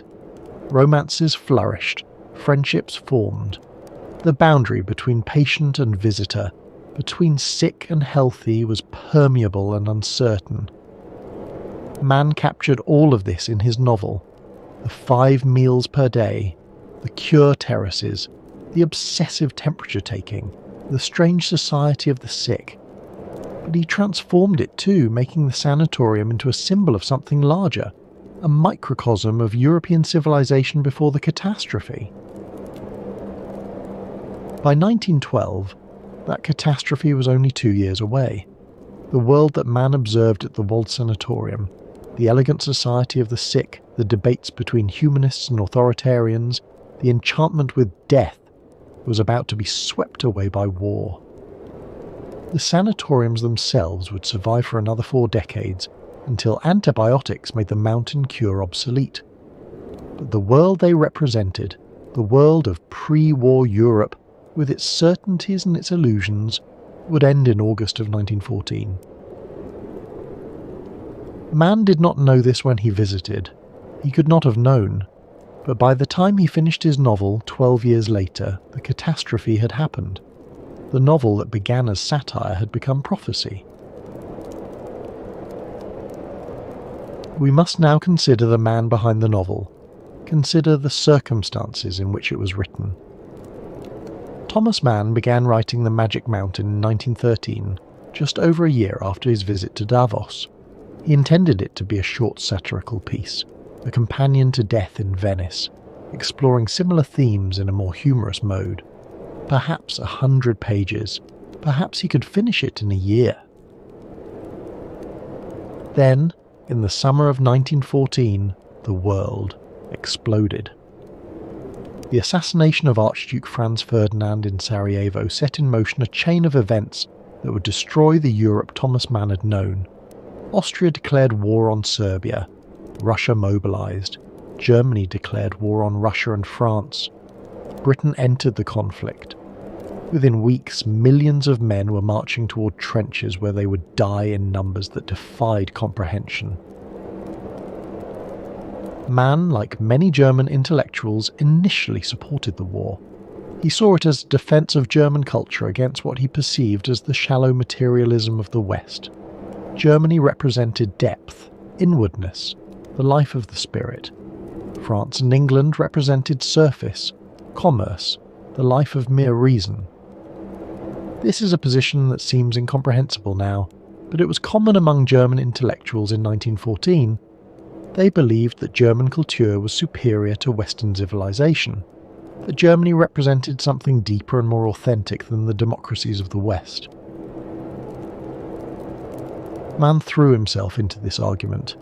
He wrote essays defending Germany, defending the war, defending what he saw as German values. He quarrelled bitterly with his brother Heinrich, who opposed the war and embraced the democratic values of France. The brothers stopped speaking. Their estrangement would last for years. It was a painful rupture. Two brothers who had grown up together, who had shared their mother's artistic temperament, now divided by politics and war. And still Mann worked on his novel, though the work was interrupted constantly. He wrote political essays, gave speeches, engaged in the conflicts of the day. The Magic Mountain lay unfinished, its characters frozen on their mountain while Europe burned. The war dragged on, 4 years that seemed like 40. The trenches became charnel houses. The dead piled up in numbers that numbed the mind. 10 million soldiers would die, 20 million more would be wounded. The flower of a generation was destroyed. By the time the war ended in 1918, everything had changed. The German Empire had fallen. Revolution had swept through the country. The old certainties had been swept away. Mann's own views had begun to shift. The carnage of the war had shaken his confidence in German exceptionalism. The failure of the old order made him reconsider his opposition to democracy. Slowly, painfully, he was coming to see that his position had been wrong. When he returned to the novel, he brought these new perspectives with him. The Magic Mountain became not just a story about a young man in a sanatorium, but an allegory for European civilization itself, a civilization that had been enchanted by dangerous ideas, that had fallen under the spell of death, that had descended into the madness of war. Once. The debates between Settembrini and NAFTA took on new meaning. They were no longer abstract philosophical discussions. They were the ideas that had torn Europe apart. The novel's final pages are among the strangest in literature. For 7 years, Hans Castorp has lived on the mountain. 7 years of rest, cures and debates, of love and death, of time suspended. 7 years while the world below prepared for catastrophe. And then, in August of 1914, the spell breaks. The word comes up the mountain. War has been declared. The European powers are mobilizing. Young men are needed to fight. The sanatorium empties. Patients who have been too sick to leave suddenly find themselves cured, or cured enough to fight. The debates between Settembrini and NAFTA reach their terrible conclusion. They quarrel, they challenge each other to a duel, and NAFTA, in a final gesture of nihilism, shoots himself rather than his opponent. Hans descends. After 7 years, he finally leaves the Berghof. Not because he is cured. We never know whether his illness was real. Not because he has chosen to leave. He could have stayed. He descends because history has summoned him. The final scene finds him on a battlefield somewhere in Flanders. Shells are falling. Men are dying around him. He stumbles forward through the mud and smoke, singing a German song. A love song, oddly, in the midst of all this death. The song is The Linden Tree from Schubert's Winterreise, a song about rest, about the tree that promises peace, about the traveller who is tempted to stop and sleep forever. It is a song about death, and Hans sings it as he marches toward what may be his own death. Thomas Mann does not tell us what happens next. The novel ends with Hans disappearing into the chaos of battle. Will he survive? The narrator offers little hope. Adventures of the flesh and in the spirit, while enhancing thy simplicity, granted thee to know in the spirit what in the flesh thou scarcely could have done. Moments there were, when out of death and the rebellion of the flesh, there came to thee as thou tookest stock of thyself a dream of love. Out of this universal feast of death, out of this extremity of fever, kindling the rain-washed evening sky to a fiery glow, may it be that love one day shall mount. The World Festival of Death. This is man's phrase for the war. The war that ended the world he had known. The war that killed millions. The war that made the enchantments of the sanatorium seem almost innocent by comparison. Hans Castorp, who spent 7 years learning to think about death, now faces death itself. Not as philosophy, but as artillery shells and poison gas and bodies piled in. Trenches. The abstract debates of Settembrini and NAFTA have become horribly concrete. It is an extraordinary ending. Frustrating for readers who want resolution, who want to know whether Hans lives or dies, but true to the novel's vision. The mountain protected its patients from the world, but the world eventually comes for everyone. The enchantment ends, the spell breaks, history claims its own. Thomas Mann finished The Magic Mountain in the summer of 1924. He had worked on it for over 12 years, longer than Hans Castorp spent at the Berghof. The novel that began as a short satire had grown into over 1,000 pages, one of the longest and most complex works of German literature. He was pessimistic about its reception. Germany in 1924 was a wounded nation, defeated in war, convulsed by revolution, devastated by hyperinflation. The economy was only beginning to stabilise. Hitler had just been released from prison after his failed beer hall putsch. Would anyone have the patience for a 1,200-page meditation on time and death? Would anyone expect, Mann wrote, that a harassed public, economically oppressed, would take it on itself to pursue through 1,200 pages the dreamlike ramifications of this figment of thought? The answer surprised him. The Magic Mountain was an immediate success. The first printing sold out almost immediately. Critics hailed it as a masterpiece. Readers devoured it despite its length and difficulty. Within months, it was clear that Mann had written something that would endure. The novel spoke to its moment. The Europe of 1924 was living in the aftermath of the catastrophe that the novel predicted. Readers recognised their world in Mann's pages, the intellectual conflicts, the seductions of death, the enchantments that had led to disaster. The book was both diagnosis and autopsy, explaining how the catastrophe had happened even as it mourned what had been lost. But the novel also transcended its moment. Its themes were universal enough to speak to readers in any era. Time and death, love and illness, the tension between life's demands and the desire to withdraw from them. These are permanent human concerns not bound to any particular place or time. In 1929, Thomas Mann was awarded the Nobel Prize in Literature. The Swedish Academy cited Buddenbrooks as the primary reason for the award, but everyone understood that The Magic Mountain had sealed his reputation. He was now officially one of the greatest writers in the German language. The prize ceremony was held in Stockholm in December. Mann gave his acceptance speech in German, speaking of the relationship between art and democracy, between literature and politics. He was beginning to engage more openly with political questions, questions that would consume the rest of his life. He used the prize money to build a summer cottage in Lithuania, on the Curonian Spit, a narrow strip of land between the Baltic Sea and the Curonian Lagoon. There, in a simple wooden house overlooking the dunes, he worked on his next great project, the tetralogy Joseph and his brothers, which would occupy him for the next 16 years. But the Magic Mountain remained his central achievement.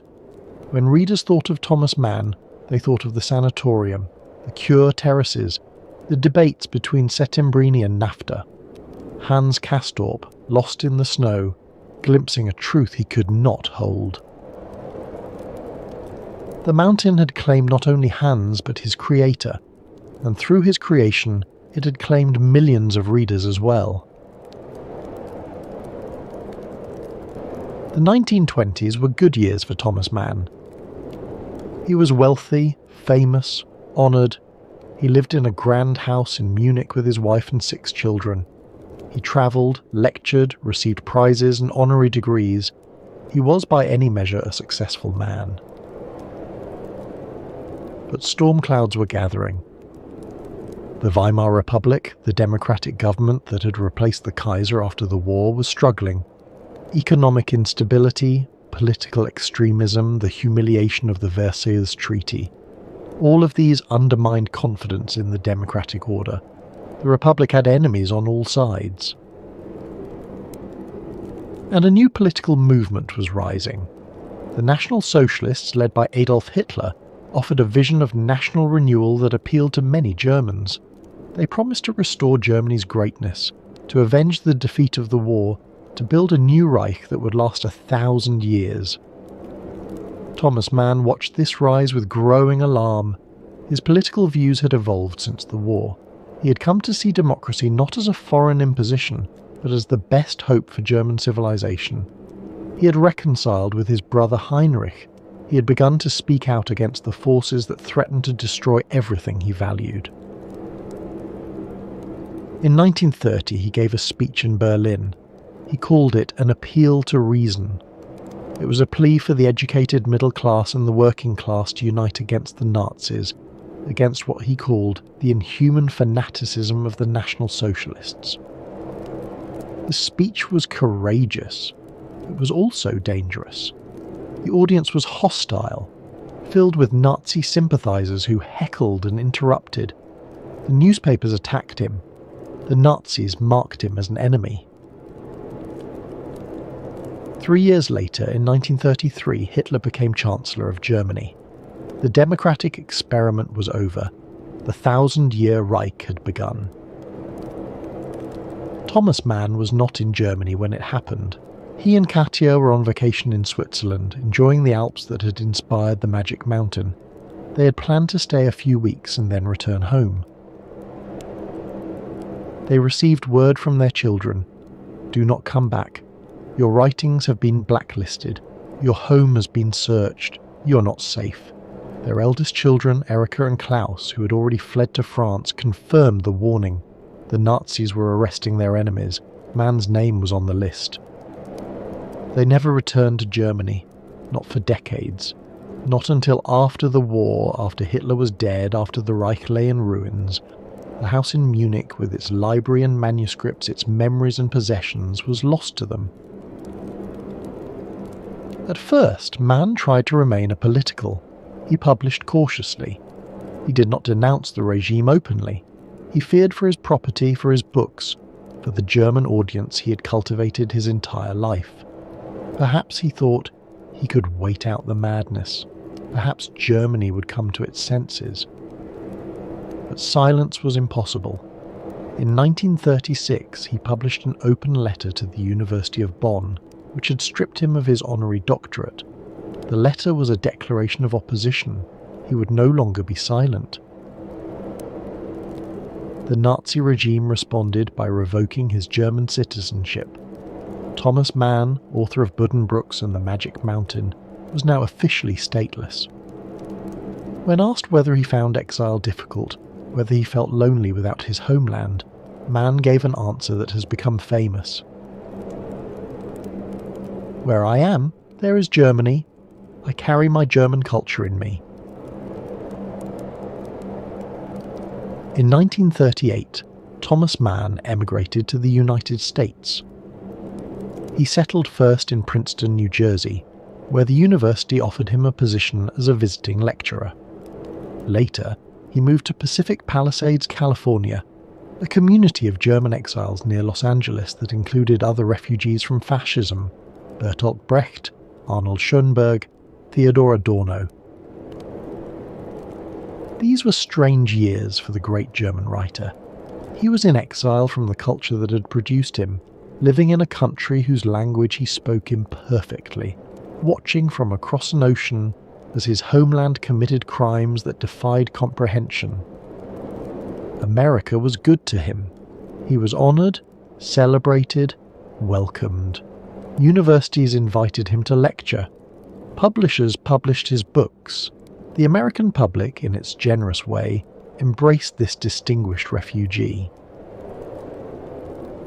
But he never felt at home. The California sunshine, so different from the grey skies of Northern Europe, seemed false to him. The American way of life, so optimistic and practical, was foreign to his temperament. He longed for the culture he had lost, for the German language, for European complexity, for the world he had known. And yet he was not passive. During the war, Mann made a series of radio broadcasts addressed to German listeners. They were called Deutsche Hörer, German listeners, short speeches recorded in California, transmitted to Europe by the BBC, aimed at reaching those Germans who might still be reached. In these broadcasts, Mann pleaded with his countrymen to reject the Nazi regime. He described the crimes being committed in Germany's name. He reminded Germans of their better traditions, of Goethe and Schiller and Beethoven, of the culture that had once been the glory of Europe. German listeners, he would begin. A German writer whom you know speaks to you. One whose work and person have been banned in Germany, whose books, though born of a German soul and German education, are forbidden and hunted there, while in all other parts of the world people can read them in their own language. How many Germans heard these broadcasts we cannot know. How many were moved by them we cannot know. But Mann continued throughout the war, month after month, speaking across the ocean to a homeland he could not visit, hoping that his words might make some difference. In 1944, on the 6th of June, D-Day, the Allied invasion of Normandy, Thomas Mann became an American citizen. It was also his birthday. He was 69 years old. He was now officially American, but in a deeper sense he remained what he had always been, a German writer in exile carrying his culture with him wherever he went. The war ended the following year. Germany surrendered in May of 1945.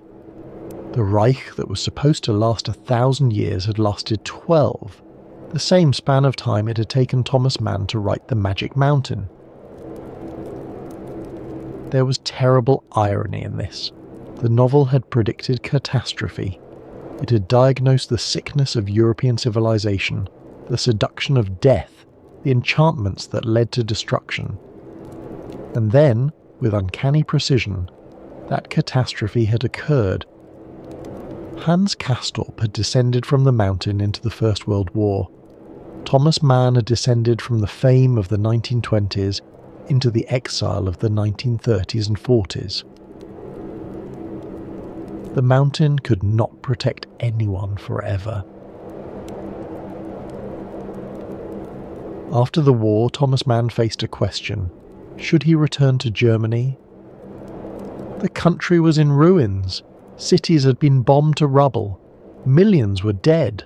Soldiers and civilians, Germans and their victims. The crimes of the Holocaust had been revealed in all their horror. And yet it was still Germany. It was still the land of Goethe and Bach, of the culture Mann had spent his life serving. Many of his fellow exiles planned to return. Bertolt Brecht would go back to East Germany. Others would return to the West. Mann chose a middle path. He visited Germany several times after the war, but he never lived there again. Instead, he settled near Zurich in Switzerland, the same country where the Magic Mountain was set, the same mountains where Katia had taken her cure so many years before. In 1949, he made a particularly significant visit.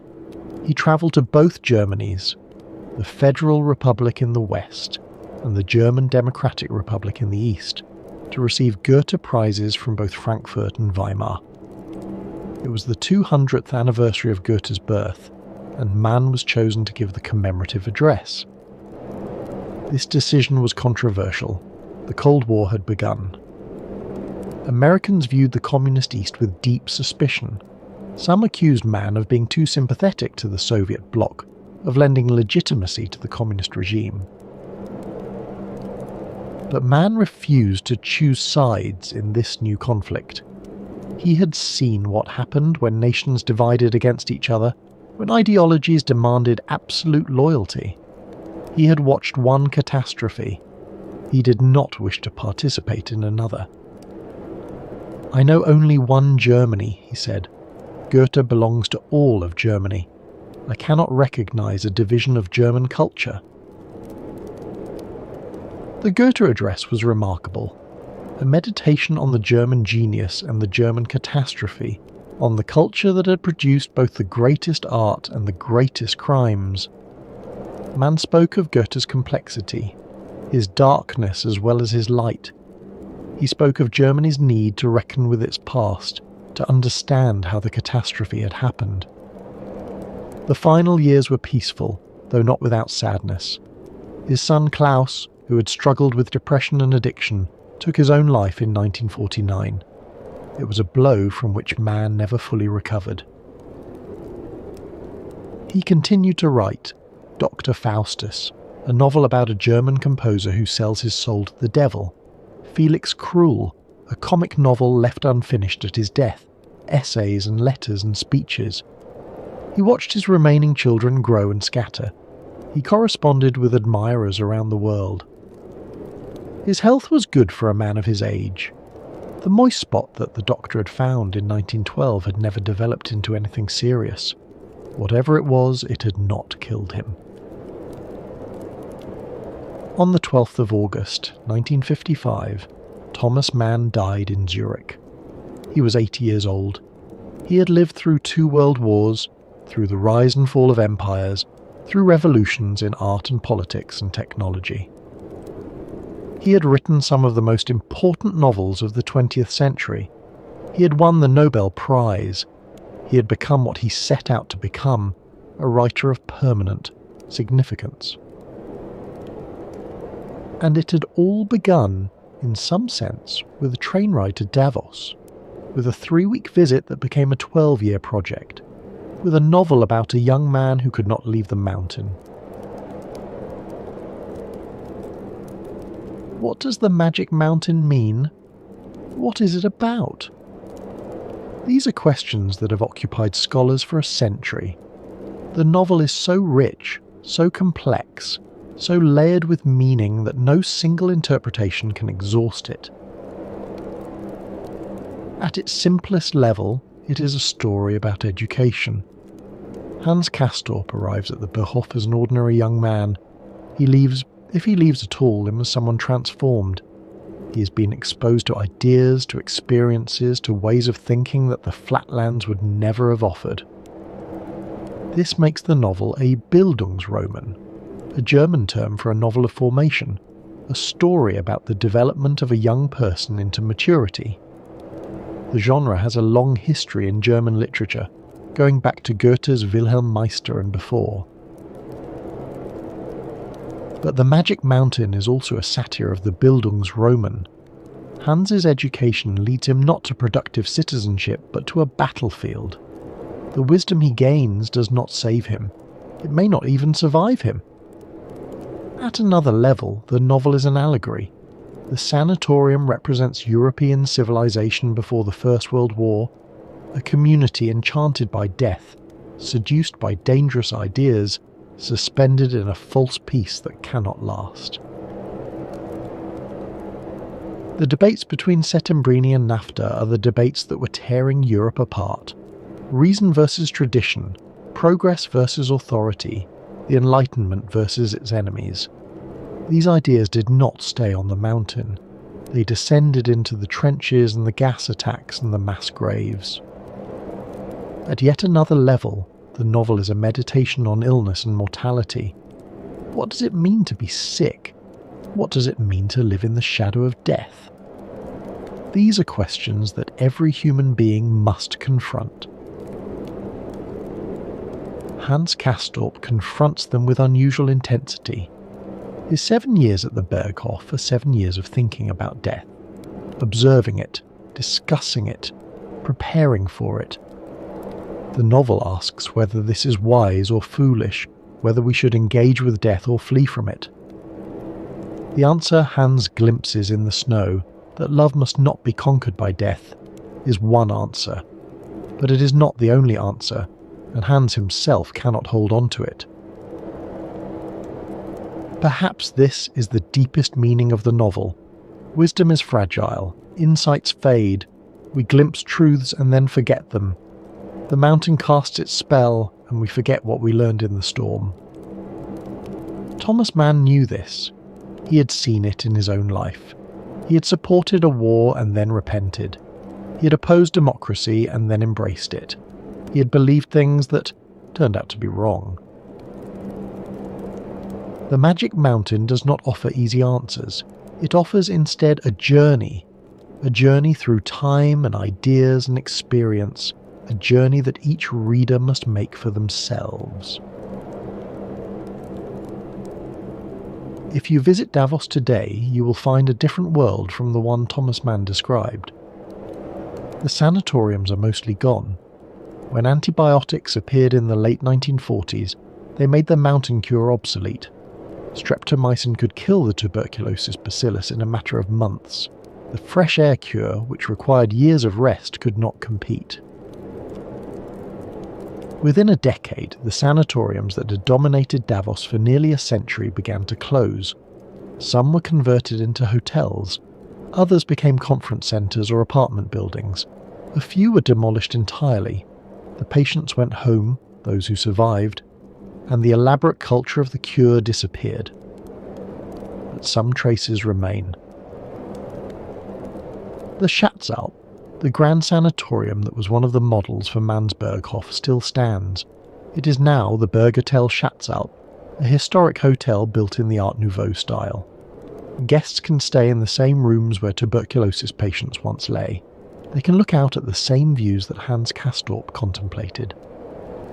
The building has been preserved almost exactly as it was. The cure terraces are still there, though now guests use them for sunbathing rather than treatment. The proportions and the atmosphere remain. The funicular railway that once carried patients up from the town now carries tourists and skiers. If you know what you are looking for, you can feel the history. The ghosts of the consumptives are still there, in some sense, lying on those terraces watching the clouds drift past, waiting for a cure that might or might not come. The walled hotel, formerly the walled sanatorium where Katia Mann stayed, still exists as well. It has been renovated and modernised, but something of its sanatorium past remains. Visitors can walk the corridors where Thomas Mann walked, can stand on the balconies where he stood. There is also the Thomas Mann Trail, a walking path that connects the walled hotel to the Schatzalp above. Visitors can retrace the author's steps, ascending from the town to the mountain, following the route that Hans Castorp might have taken. Along the way, plaques quote passages from the novel. And every January Davos fills with visitors for a very different kind of gathering. The World Economic Forum brings together presidents and billionaires, prime ministers and CEOs. They meet in conference centres that stand where sanatoriums once stood. They discuss the future of the global economy in the same mountain air that was supposed to cure tuberculosis. There is something darkly comic about this. The town that tuberculosis built has become the town where the powerful meet to shape the world. The invalids have been replaced by elites. The cure terraces have been replaced by reception halls. Thomas Mann would have appreciated the irony. His novel was partly about the isolation of a privileged class, about people who withdrew from the world into a comfortable cocoon of illness and philosophy. The World Economic Forum is also, in its way, an isolated gathering of the privileged. People who meet on a mountain to discuss problems that seem distant from ordinary life. Perhaps the magic of the mountain takes different forms in different eras. The Magic Mountain has been read in dozens of languages by millions of readers for over a century. The first English translation appeared in 1927, just 3 years after the German publication. It was made by Helen Tracy Lowe Porter, who would translate most of Mann's major works over the following decades.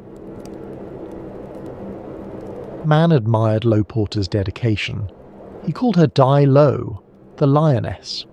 She worked tirelessly to bring his work to English readers, wrestling with his complex sentences and dense philosophical passages. Her translation shaped how an entire generation of English-speaking readers experienced Thomas Mann. But scholars later found problems in her translations. She had simplified passages, smoothed out difficulties, sometimes misunderstood the German. Her Magic Mountain, though readable, was not quite Mann's Magic Mountain. In 1995, a new English translation appeared. John E. Woods produced a version that was acclaimed for its accuracy and energy. It won the Helen and Kurt Wolff Translators Prize. It made the novel more accessible to English readers than ever before, while remaining faithful to Mann's intricate style. New translations continue to appear. Each generation of translators brings new perspectives, new sensibilities. The novel remains challenging, over 1,000 pages of German philosophical prose, but it continues to find translators willing to take on the task. Why does it endure? Perhaps because its themes are eternal. Time and death, love and illness, the tension between engagement and withdrawal. These are questions that every generation must face. Perhaps also because the novel is so generous. It offers so many ideas, so many perspectives, so many ways of thinking that readers can find their own meanings within it. The reader who comes to the novel at 20 finds one book. The reader who returns at 40 finds another. The reader who reads it in old age finds something different still. Settembrini's humanism speaks to some readers. Nafta's dark skepticism speaks to others. The love story between Hans and Claudia touches hearts across cultures and eras. In 2024, the novel celebrated its centennial. Events were held in Davos and around the world. Scholars published new studies. Readers returned to the text, finding it as relevant as ever. A century is a long time for a novel to remain in print, to remain in readers' minds. Many books that were celebrated in 1924 have been forgotten. The Magic Mountain has not. It continues to cast its spell. There is a darker dimension to the novel's legacy. Thomas Mann wrote The Magic Mountain as a diagnosis. He was trying to understand what had gone wrong with European civilization, what enchantments had led to the catastrophe of the First World War. The diagnosis was accurate. The novel identified the dangerous ideas, the seduction of death, the intellectual conflicts that were tearing Europe apart. It ended with its protagonist marching into battle into the World Festival of Death. But the diagnosis did not prevent the disease from recurring. Less than 20 years after the novel's publication, Europe was at war again. The second catastrophe was even worse than the first. More deaths, more destruction, more horror. The ideas that NAFTA represents, authoritarianism, irrationalism, contempt for liberal values, did not die in the trenches of the First World War. They came back stronger. They conquered Germany. They nearly conquered the world. Thomas Mann spent the second half of his life fighting these ideas. His radio broadcasts, his essays, his public appearances, all were aimed at combating the darkness he had diagnosed so precisely in his novel. Did it matter? Did his words make any difference? This is not a question we can answer with certainty, but the fact that he spoke, that he refused to remain silent, that he used his fame and his talent in the service of humanity, this matters. It is an example of what a writer can do in a time of crisis. And the novel itself remains a warning. It shows how intelligent people can be seduced by dangerous ideas. It shows how the enchantments of death can capture minds that should know better. It shows what happens when civilizations forget to choose life. Every generation must learn these lessons for itself. The Magic Mountain is one of the texts from which they can learn. Today, a century after the novel's publication, its warnings feel newly urgent. The intellectual conflicts it diagnoses have not gone away. The tension between reason and authority, between openness and closure, between life and death. These tensions persist. The Magic Mountain is always there. The enchantment is always waiting, and the choice between life and death must be made anew by each generation. We began with a misdiagnosis. Let us end with one as well. Katia Mann was treated for tuberculosis. She spent months at the Wald Sanatorium. She followed the prescribed regimen: rest, rich food, mountain air. She was treated as though she had the disease. But when her X-rays were later examined, doctors found no evidence of tuberculosis. Whatever she had suffered from, it was not the White Plague. She lived to be 97 years old, dying in 1980, far outliving her husband, far outliving the disease she never had. This means that The Magic Mountain, the greatest tuberculosis novel ever written, was inspired by an illness that was not tuberculosis. There is something fitting about this. The novel is, in part, about the uncertain boundary between sickness and health. Hans Castorp may or may not be ill. His symptoms are real, but their meaning is unclear. The doctors find what they expect to find. Perhaps all illness is partly constructed. Perhaps the categories we use to understand our bodies are always partly imaginary. We name our sufferings and thereby give them power over us. The naming makes them real. Or perhaps the misdiagnosis points to a different truth. The power of the sanatorium was never really about medicine. It was about something else, about community, about ritual, about a way of life that made meaning out of suffering. Whether or not the mountain air could cure tuberculosis, it provided something that the flatlands could not. A place to rest, a place to think, a place to confront mortality without the distractions of ordinary life, a place where time moved differently, and the questions that mattered could finally be asked. Thomas Mann understood this. His novel captures not the medical reality of the sanatorium, but its psychological and spiritual reality. The enchantment was real, even if the cure was not. And so, a misdiagnosis gave birth to a masterpiece.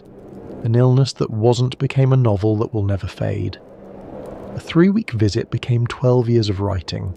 A doctor's invitation that was refused became a work of art that has shaped how we think about time and death and love. This is the alchemy of art. It transforms everything it touches, even error, even confusion, even the mistakes of doctors reading X-rays in the alpine light. Let us pause now and consider what we have witnessed tonight. We have followed Thomas Mann from the merchant houses of Lübeck to the Cure terraces of Davos. We have watched him board a train in 1912, intending a 3-week visit, carrying in his mind the first glimmers of a novel. We have seen him return to Munich, reject the doctor's invitation to stay, begin writing a short satirical piece. We have seen that piece grow and transform over 12 years, interrupted by a world war, shaped by the catastrophe of European civilization. We have met Hans Castorp. That ordinary young man who became, through 7 years on the mountain, something extraordinary. We have watched him fall under the spell of the Berghof, under the spell of Claudia Chauchat, under the spell of ideas that would shape his thinking forever. We have listened to the great debates between Settembrini and Naphta, debates that were also the debates of Europe, debates that would be settled not by words but by guns. We have stood with hands in the snow, glimpsing a truth about love and death that he could not hold on to. We have watched him descend the mountain finally into a war that would destroy the world he knew. And we have followed Thomas Mann through his own descent, into exile, into America, into the long years of fighting fascism from across an ocean. We have seen him return to Europe, to Switzerland, to the mountains where it all began. This is not a simple story. It is a story about how art is made, about how life becomes literature, about how a 3-week visit can reshape the course of literary history. It is also a story about ideas and their consequences, about the seductions of death and the claims of life, about what happens when civilizations forget to choose. What does all of this mean for us now, more than a century after man boarded that train to Davos? The Magic Mountain is often called a novel about its time, a portrait of pre-war Europe, a diagnosis of civilizational sickness, and it is all of these things. But it is also a novel about our time. The questions it raises have not been answered, the tensions it diagnoses have not been resolved. We still face the conflict between reason and unreason, between liberal values and authoritarian temptation. We still face the seduction of withdrawal, the desire to escape from the demands of the world into some protected space where normal rules do not apply. We still face the question that Hans Castorp faced, whether to engage with the world or withdraw from it, whether to descend to the flatlands and take up the work of living, or to remain on our own mountains, enchanted by our own illusions. The pandemic years made this question newly urgent. We too experienced a suspension of normal time. We too were forced to confront mortality in ways we usually avoid. We too discovered the strange seductions of withdrawal, the way that isolation can become a kind of refuge. There are no easy answers. There never were. This is what the novel teaches us, that wisdom is not a destination but a journey, that truth is not possessed but pursued. Hans glimpsed something in the snow. He forgot it. Perhaps the lesson is not that we should try to remember what he glimpsed, but that we should try to glimpse something ourselves. The novel invites us into its world. It invites us to think, to question, to engage with ideas that may be uncomfortable. It does not tell us what to believe. It shows us what belief costs. This is the gift of great literature. It does not simplify. It complicates. It does not answer. It asks. What do we carry forward from this story? Perhaps the knowledge that great art can come from unlikely sources, a misdiagnosis, a 3-week visit, a doctor's invitation that was refused. Perhaps the understanding that time works differently than we expect. 12 years to write a novel, 7 years on a mountain, a century of readers finding new meanings in the same text. Perhaps the warning that enchantment is dangerous. The mountain casts its spell. The ideas that seem harmless in isolation can, when taken to extremes, tear civilizations apart. And perhaps the hope that Hans Castorp glimpsed in the snow, that for the sake of goodness and love, we might refuse to let death have sovereignty over our thoughts. This is not easy. Hans himself could not hold on to it.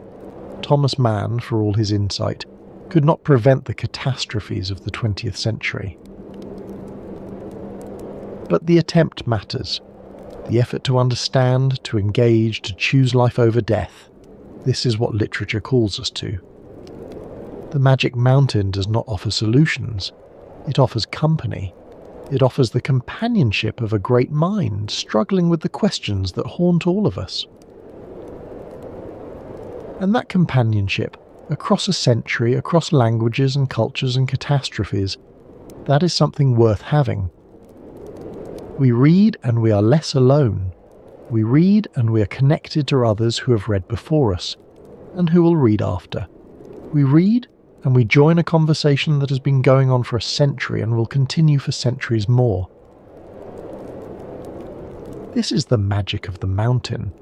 Not the cure, not the fresh air, but the conversation, the ideas, the attempt to understand what we are and what we might become. Let us return one final time to that train climbing through the Alps. It is May of 1912. A man of 36 looks out the window at the mountains. He is travelling to visit his wife. He plans to stay for 3 weeks. He does not know what awaits him. He does not know that he will find the setting for his greatest novel. He does not know that the world is about to tear itself apart. He knows only that the air is thin and clear, that the peaks are beautiful, that somewhere ahead his wife lies on a balcony, breathing, waiting. This is how great art begins, not with grand intentions but with small circumstances, a train ride, a visit, a doctor who finds a spot on a lung. Thomas Mann took what life gave him and transformed it. He spent 12 years shaping his experiences into a novel that would outlast empires. And now we too have made the journey. We have climbed the mountain and descended again. We have encountered the ideas and the characters, the love and the death, the enchantment and the breaking of the spell. The Wald Sanatorium still stands in Davos. It is called the Wald Hotel now. Guests can stay where Katja stayed, look out at the same mountains, breathe the same air. The Schatzalp still stands too, its Art Nouveau elegance preserved, its Cure terraces open to the sun. And the novel stands, perhaps the most lasting monument of all, more permanent than buildings which can crumble, more lasting than empires which can fall. 1,000 pages, 100 characters, 12 years of writing, a century of reading. And at its heart a simple question: how should we live knowing that we must die? The novel does not answer this question, but it helps us ask it. It helps us ask it with depth, with seriousness, with the kind of attention that the question deserves. For the sake of goodness and love, man shall let death have no sovereignty over his thoughts. Hans forgot this. We need not. The fire has burned low now. The mountain air drifts through an open window, thin and cold and clear. Somewhere, in a sanatorium that no longer exists, a young man lies on a cure terrace watching the snow fall on the peaks above. He's thinking about time and death and love. He's wondering whether he will ever descend to the flatlands below. Somewhere else, an old man sits at his desk writing the final pages of a novel that has consumed 12 years of his life. He's wondering whether anyone will read it. He's wondering whether it matters. And somewhere else still, in a library, in a bedroom, in a quiet corner of a busy life, a reader turns the final page of a 1,000-page book and sits in silence, letting the story settle, letting the meaning emerge. This is the chain that connects us, the writer to the reader, the past to the present, the mountain to the flatlands below. Thomas Mann died in 1955. Hans Castorp disappeared into the mud and smoke of Flanders more than a century ago. The sanatoriums are gone, the war is over, the world has moved on. But the novel remains, and as long as it remains, something of that world survives, Something of those questions persists. Something of that struggle continues. Next time on the Sanatorium, we'll explore another corner of this history, but that journey is for another night. For now, rest well. Let the memory of the mountain air carry you into sleep. Let the questions Hans Castorp asked, questions about time and death and love, fade into the background of your dreams. You do not need to answer them tonight. You need only rest. If you found some measure of peace in tonight's journey, perhaps leave a like or share it with someone who might need it, someone who has their own mountains to climb, their own enchantments to escape. Thank you for being here. Thank you for taking this journey through a novel and a life, through the sanatoriums and the snow, through a century of reading and rereading. The mountain will still be there tomorrow. The novel will still be waiting. The questions will still be asking themselves, as they have for 100 years. But for now, let them go. Let the spell of the mountain release you gently into sleep. For the sake of goodness and love, good night. Helen Burns. If you've read Jane Eyre, you remember her, the saintly girl who dies of consumption in the heroine's arms. What Charlotte Brontë never told her readers was that Helen Burns was real. She was Charlotte's own sister.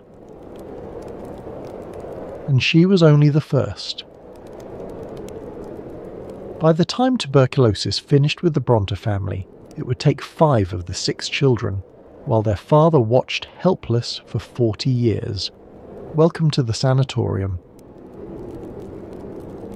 I'm your host, and this is where we explore the stories of tuberculosis, the white plague that shaped our history, our culture, and our very understanding of what it means to be human. If you're new here, consider subscribing. We release new episodes regularly, and there are many more stories to tell. Tonight's episode is a long one, over 2 hours. So settle in. Find a comfortable position. Pour yourself some tea, perhaps. We're going to spend the evening with one of the most extraordinary families in literary history.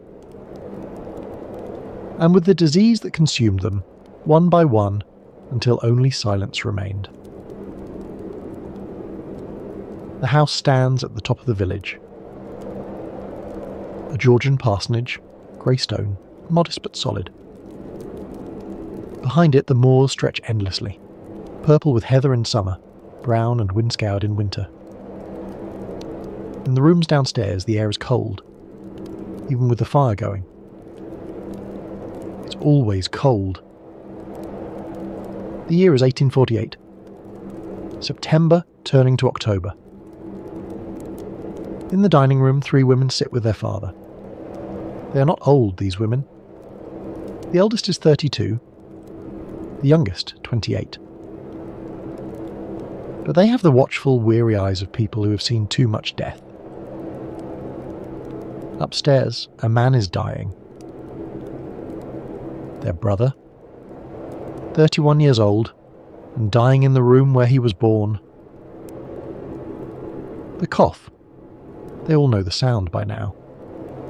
The terrible wet cough that brings up blood. The fever that comes and goes. The wasting. They've been here before. 2 sisters died of this when they were children. Died young and far from home. Their mother died of something else, but she died in this house too. The parsonage has always been a place of death. But it has also been a place of fierce burning life. Of imagination.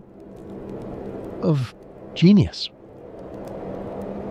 These 3 women who sit together in the cold room have just, in the past year, published 3 of the most remarkable novels in the English language. Jane Eyre, Wuthering Heights, Agnes Grey.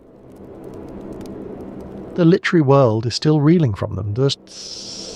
And now this. The brother dying upstairs, and after him. They don't speak of it, but they know. They've always known. Tuberculosis doesn't stop with one. This is the story of the Bronte family.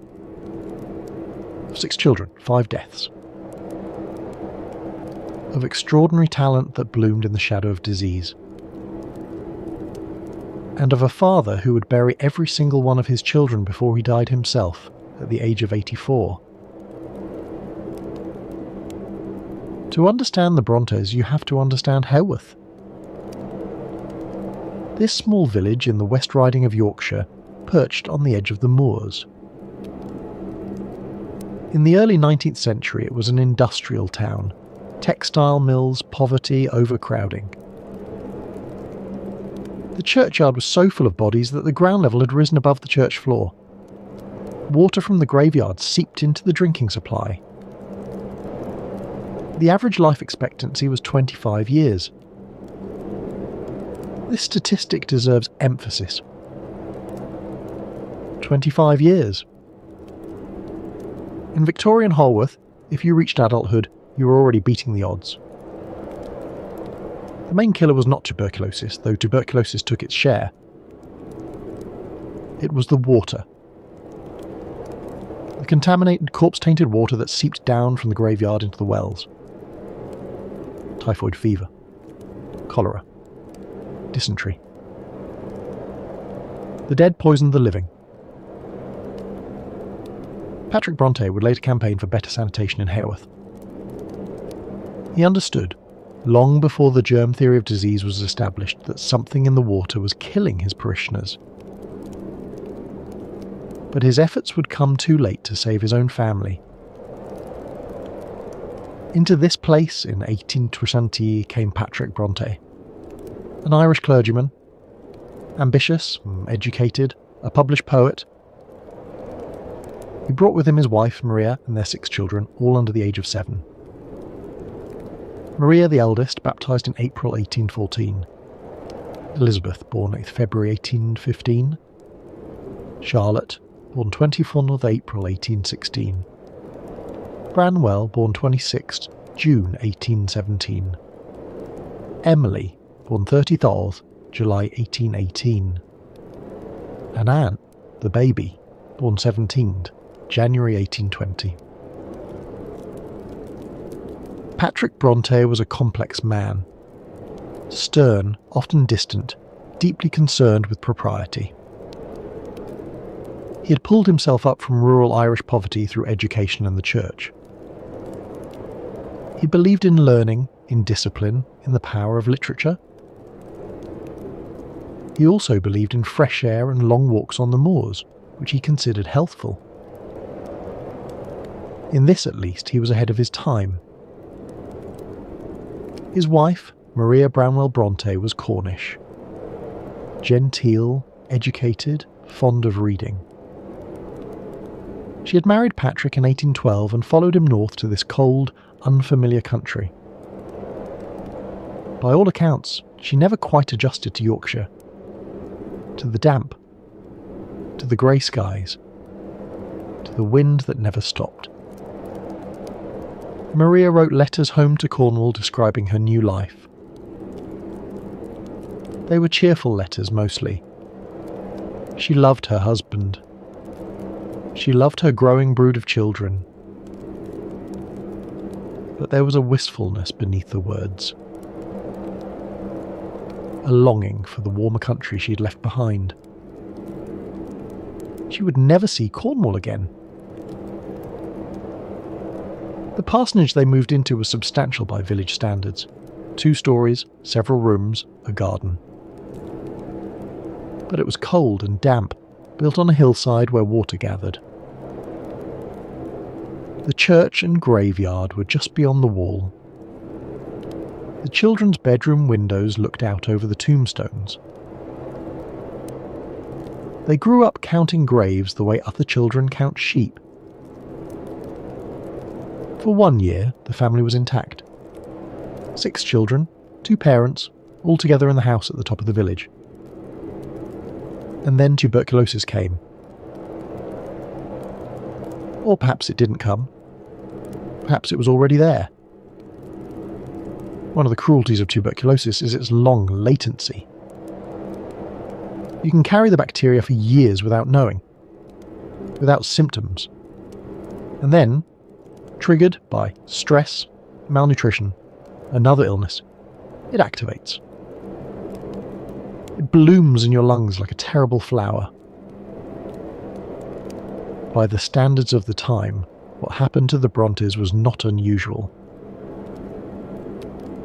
Families were decimated by tuberculosis. It was the single greatest killer of the 19th century, responsible for 1 in 4 deaths. But even by those standards, the Bronte toll was extraordinary.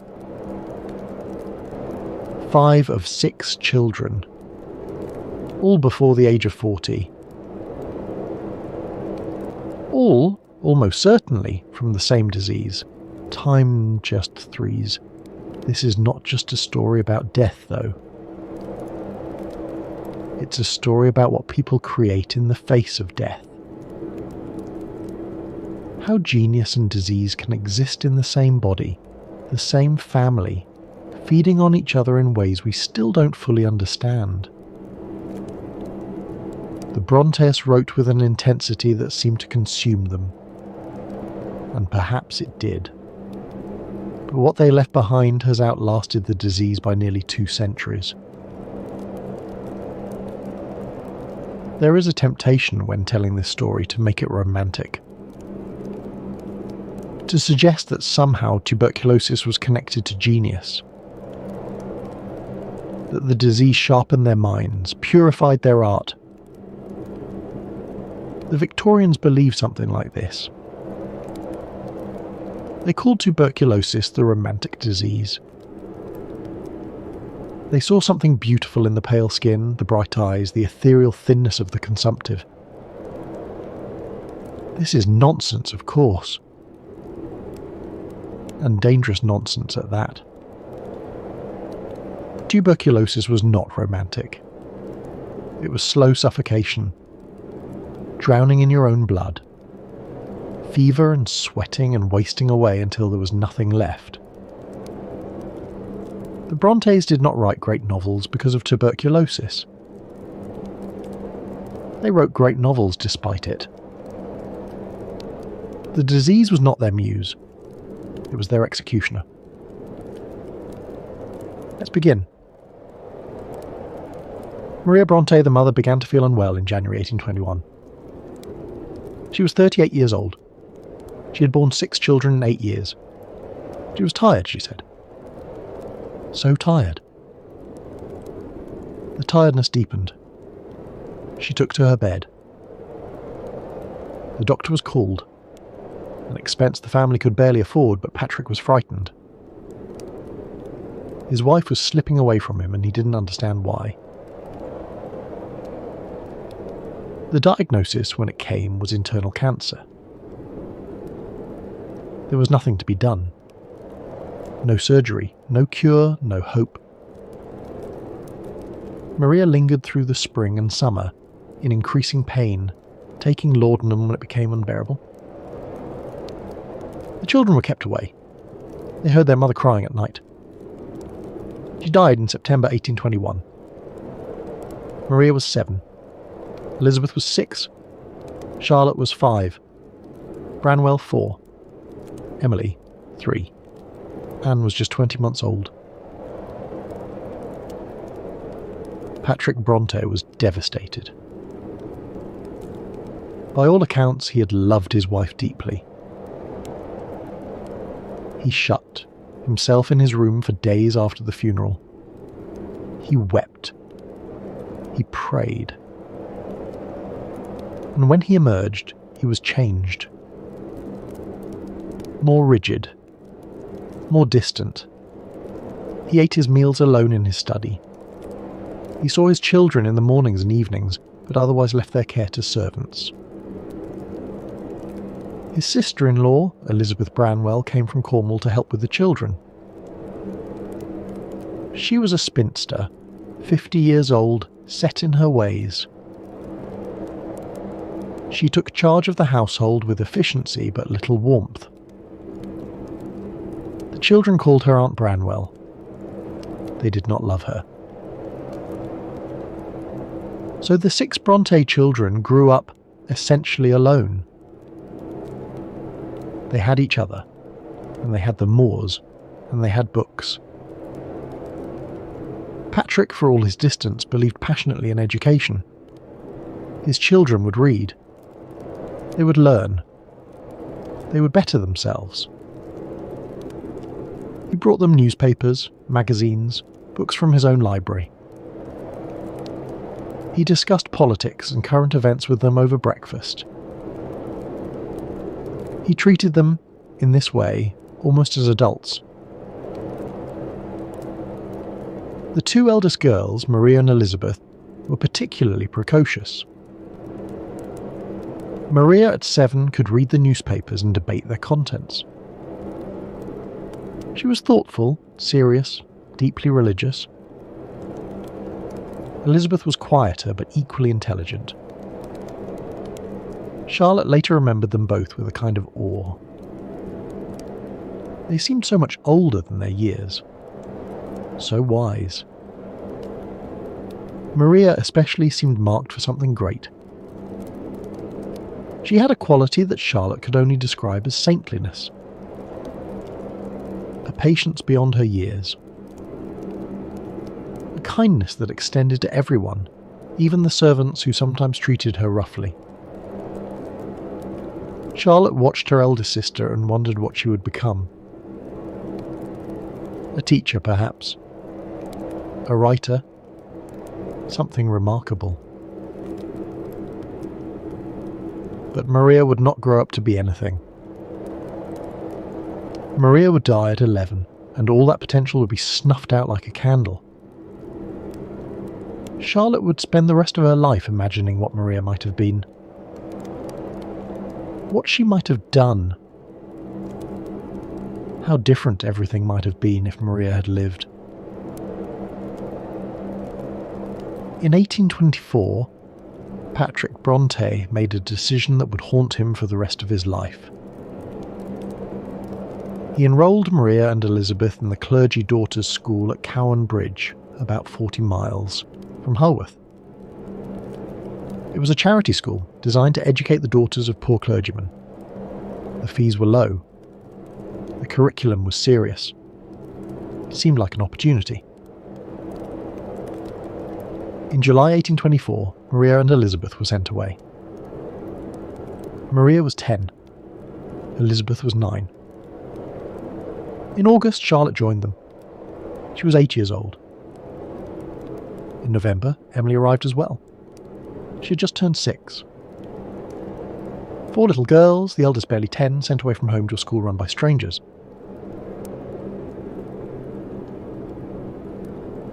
Cowan Bridge was a nightmare. We know this not just from Charlotte's later fictionalisation of it in Jane Eyre, but from historical records and the testimony of other pupils. The school was underfunded, poorly heated, unsanitary. The food was often spoiled or badly cooked. Meals of burned porridge, rancid butter, meat gone off. The girls ate it because they were hungry and then they got sick. The building itself seemed designed to break the spirit. Long, cold corridors, bare stone walls, windows that let in more cold than light. The chapel was unheated, and the girls were required to sit through long services every Sunday, their breath visible in the frigid air. They developed coughs, fevers, chilblains that cracked and bled. The school infirmary was always full. The curriculum was rigorous but inconsistent. The girls studied arithmetic, grammar, history, geography. They sewed. They read the Bible. They were drilled in proper behaviour and deportment. But the teaching was often perfunctory, the books inadequate. The real purpose of the school, it seemed, was not education but reformation. These were the daughters of poor clergymen. They must learn humility. They must learn to endure. The dormitories were unheated. In winter, water in the wash basins froze overnight. The girls slept two to a bed for warmth, but it was never enough. They woke shivering, dressed in the dark, walked to the schoolroom with chilblains on their feet. Some mornings ice had formed on the inside of the windows. The girls scraped patterns in it with their fingernails, trying to find something beautiful in their misery. The regime was harsh. The headmaster, Reverend Carus Wilson, believed that comfort was sinful.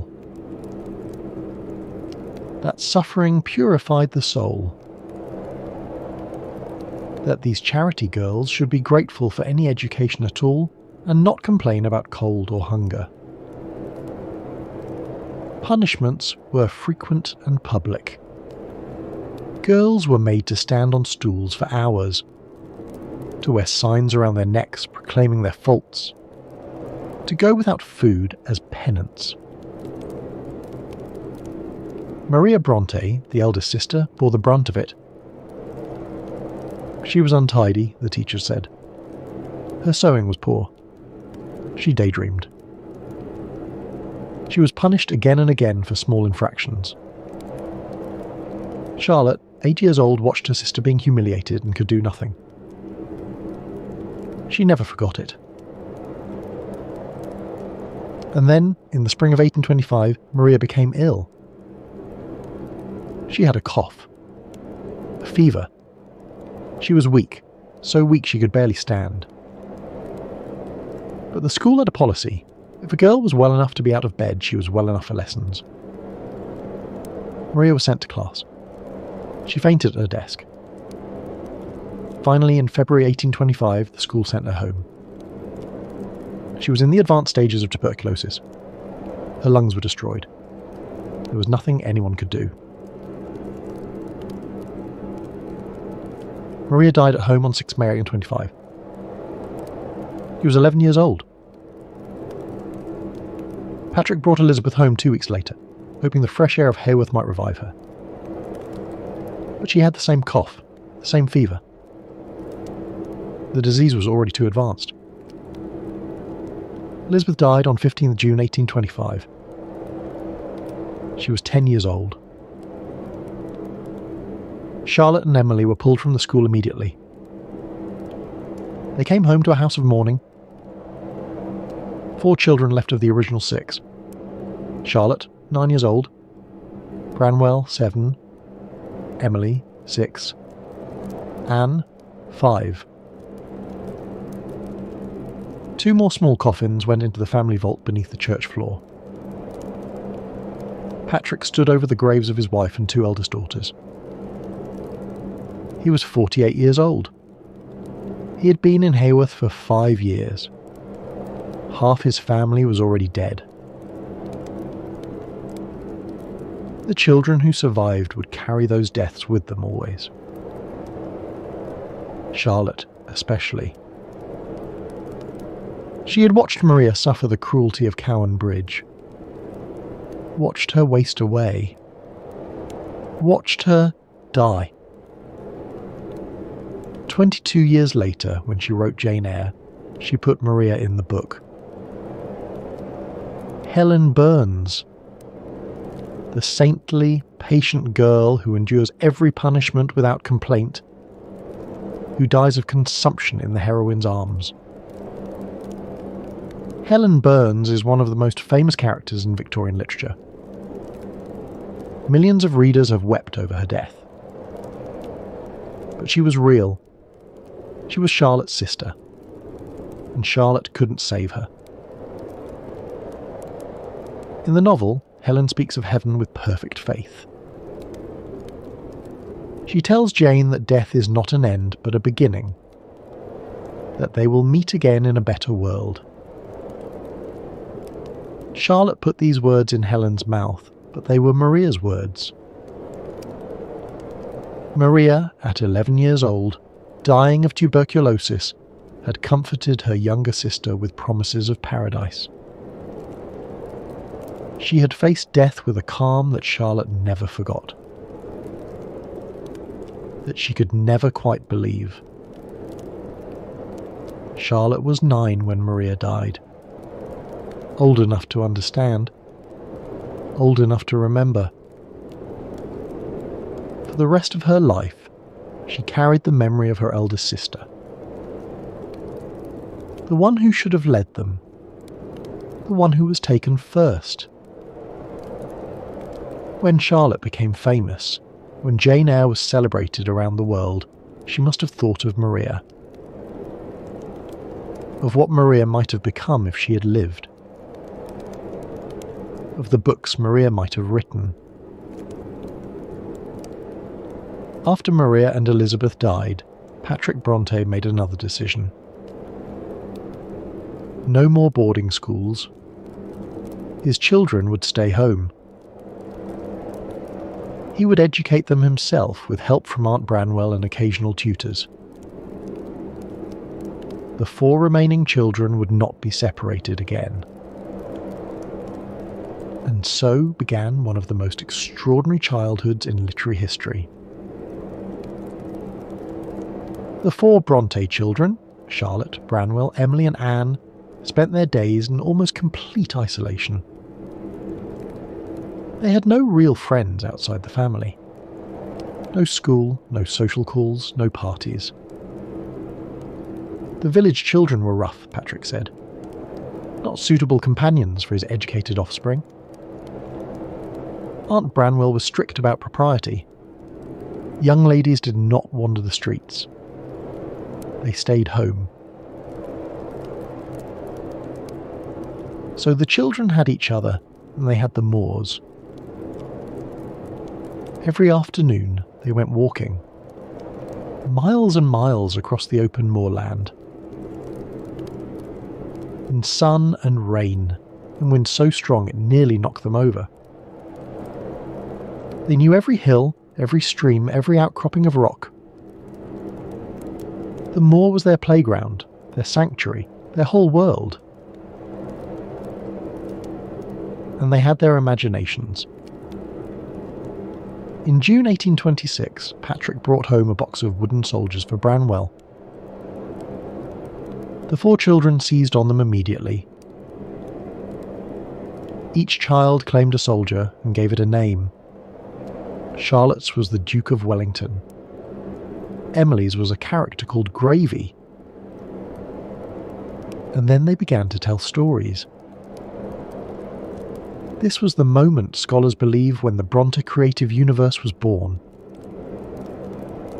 A box of toy soldiers and 4 lonely children with no one to play with but each other. From such small beginnings came worlds. Entire continents of imagination. It is hard to overstate how important this moment was. These children, grieving, isolated, half-orphaned, turned inward. And what they found there would eventually change literature. At first the stories were simple games, adventures for the wooden soldiers. But they grew. They deepened. They became entire worlds. The children invented a place called Glasstown, an imaginary African colony. They drew maps.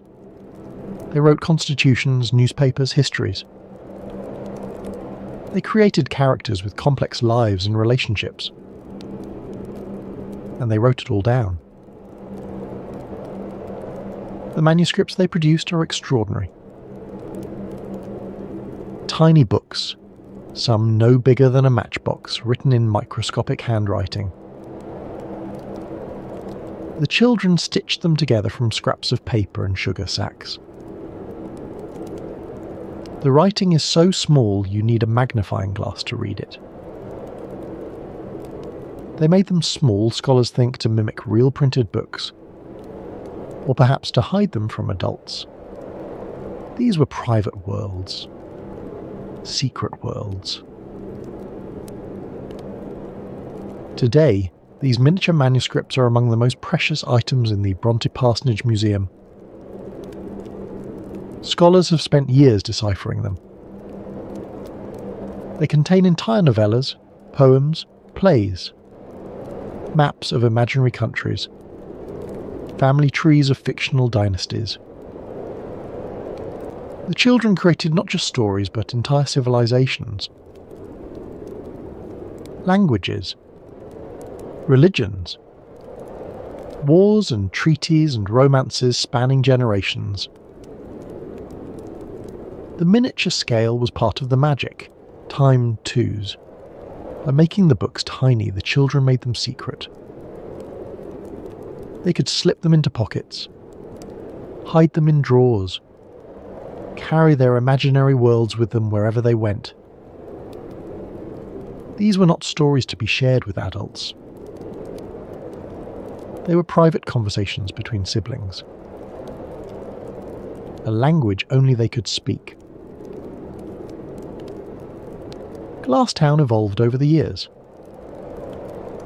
Charlotte and Branwell developed it into an elaborate saga called Angria, full of passion, war, intrigue. The Duke of Zamorna became their central character. Dark, brooding, irresistible. He would reappear, transformed in Charlotte's later novels as Rochester. The siblings wrote endless stories of war, betrayal, and forbidden love. Angria was their apprenticeship. Every trope Charlotte later perfected, the mysterious man with a secret past, the passionate but doomed romance, the woman who loves unwisely, first appeared in the tiny pages of the Angrian Chronicles. Emily and Anne, meanwhile, created their own world. Gondal. A bleak northern island with feuding royal families. Where Angria was tropical and passionate, Gondal was cold and fierce.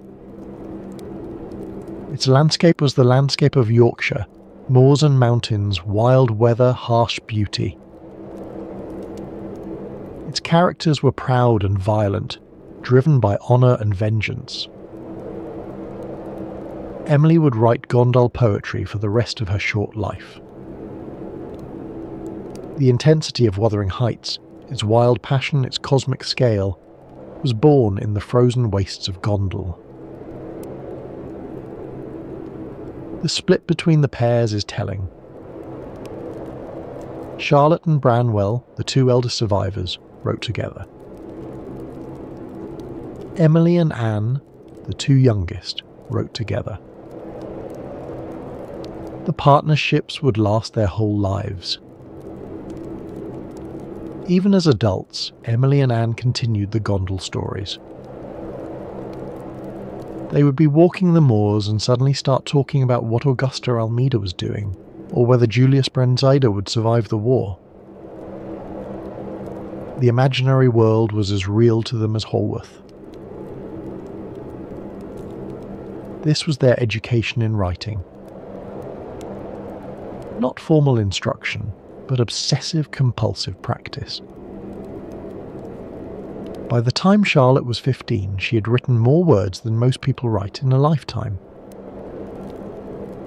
The same was true for the others. They lived half in the real world, half in worlds of their own creation. The line between the two was never quite clear. It was, in some ways, an idyllic childhood. Freedom, imagination, the wild beauty of the moors. But it was also profoundly strange. 4 children growing up in near-total isolation, living more in fantasy than reality. No mother. A distant father. An aunt who cared for them but didn't love them. And always, the memory of the 2 dead sisters. the knowledge that death had already visited their family and might come again. Branwell was the only son, the golden boy. Patrick had great hopes for him. Branwell would be a scholar, a painter, a poet. He would make the family name famous. The sisters were clever, yes, but they were only girls. Their futures were limited. But Branwell had no limits. This was the tragedy of Victorian expectations. The son, given every advantage, every encouragement, every opportunity, would destroy himself with drink and opium. The daughters, told their best hope was to marry or teach, would become some of the greatest novelists in the English language. Patrick invested everything in the wrong child. He could not see the genius under his own roof because it came in the wrong bodies. Female bodies. Bodies that were supposed to be vessels for children, not ideas. The boy himself seemed to believe it. He was brilliant, charming, full of energy. He talked about his future greatness constantly. He would be a painter like Sir Joshua Reynolds, a poet like Byron, a writer whose name would echo through the ages.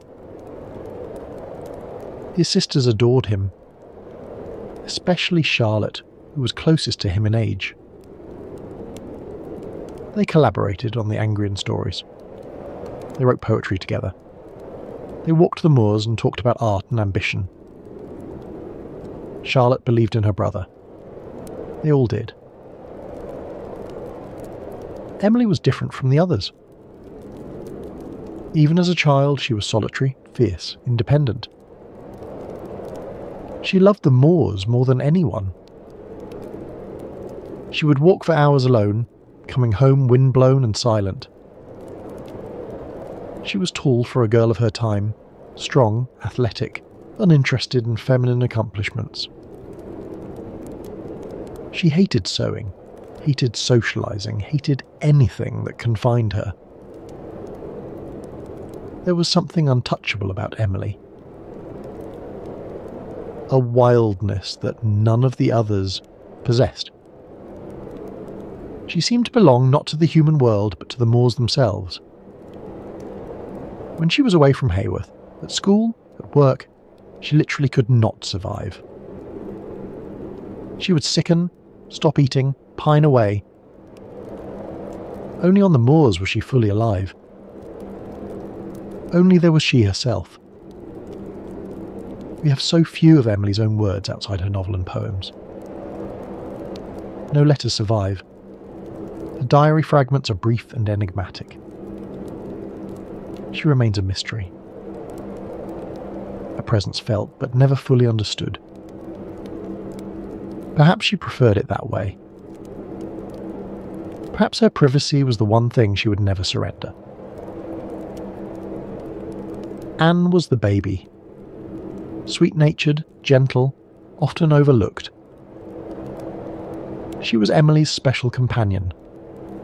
The two of them created Gondel together and continued writing about it into their 20s. Where Emily was fierce, Anne was quiet. Where Emily was wild, Anne was careful. But they understood each other perfectly. Anne suffered from a respiratory condition even as a child, possibly asthma, possibly early signs of the tuberculosis that would kill her. She was delicate where Emily was robust. She required care and gentleness. Emily provided both, with a tenderness she showed no one else. When Anne was ill, Emily sat with her. When Anne was sad, Emily walked with her on the moors. They were inseparable. Charlotte was the leader. Small, barely 5 feet tall, but fierce and ambitious. She read voraciously. Novels, poetry, history, anything she could get her hands on. She drew and painted with meticulous care. She wrote endlessly, filling notebook after notebook with tiny cramped handwriting. She was plain, she knew, small and plain and poor. But she had her mind, her imagination, her will. Charlotte's eyes were weak. She was severely nearsighted. To write, she had to hold the paper inches from her face. Perhaps this is why her handwriting was so small. Perhaps this is why she saw the world so intensely. What she could not see clearly, she imagined vividly. Her inner world was more vivid than the blurred reality outside it. She was also painfully aware of her limitations. In a world where a woman's worth was measured by beauty and marriageability, Charlotte knew she had neither. She channeled that awareness into her writing. Jane Eyre is a manifesto for plain women everywhere. A declaration that beauty is not the measure of a soul. That to be small and plain and poor is not to be worthless. The children grew older. Charlotte attended a school called Roe Head for a brief period in the 1830s, a better experience than Cowan Bridge, but still marked by homesickness. Emily tried school as well, but lasted only 3 months before the homesickness became unbearable. She physically pined for Haworth. She stopped eating, stopped sleeping. Charlotte brought her home before she died of it. Anne managed school better than her sisters, but she too preferred home. All of them did. The parsonage, for all its coldness and grief, was where they belonged. It was the only place they could breathe. But they could not stay children forever. By the late 1830s, they were young adults. Charlotte was in her 20s. They needed to earn their livings. And for poor, unmarried women of the middle class, there were exactly 2 options: governess or teacher.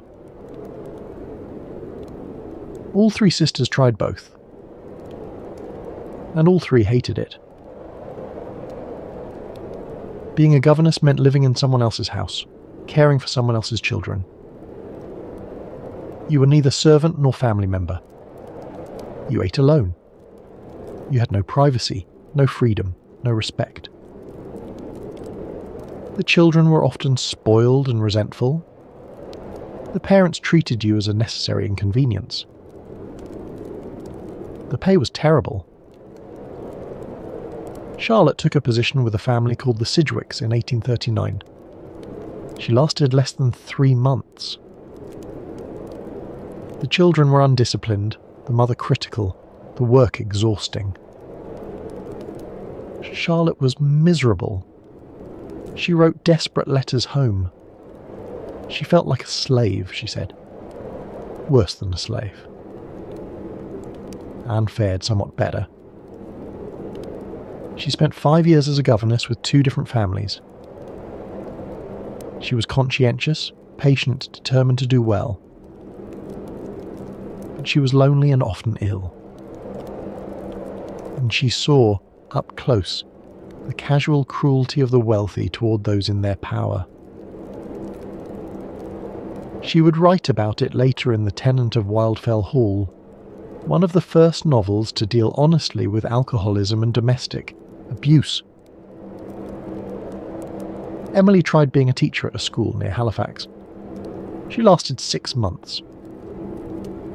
She was desperately homesick, barely able to function. She came home thin and silent and haunted. After that, no one tried to send her away again. Emily would stay at Haworth. She would keep house for her father and aunt. She would walk the moors. She would write her poetry and her gondel stories. That was enough. In 1842, Charlotte had an idea. What if she and Emily could study abroad? Learn French, German, music? They could open their own school when they returned, be their own employers, have some independence. Aunt Branwell agreed to fund it. The girls would go to Brussels. In February 1842, Charlotte and Emily enrolled at the Pensionnat Heger, a girls' school in Brussels run by Monsieur and Madame Heger. It was Charlotte's first time leaving England. Emily's too. They were terrified and exhilarated in equal measure. The school was everything Cowan Bridge had not been. Warm, intellectually stimulating, cosmopolitan. Monsieur Heger was a gifted teacher. He recognised Charlotte's talent immediately and pushed her to develop it. He gave her books, discussed literature with her, critiqued her writing. Charlotte, starved for intellectual companionship, bloomed under his attention. She also fell in love with him. Constantine Heger was married, with children. He was not particularly handsome. But he was brilliant, passionate about ideas, and he took Charlotte seriously as an intellect.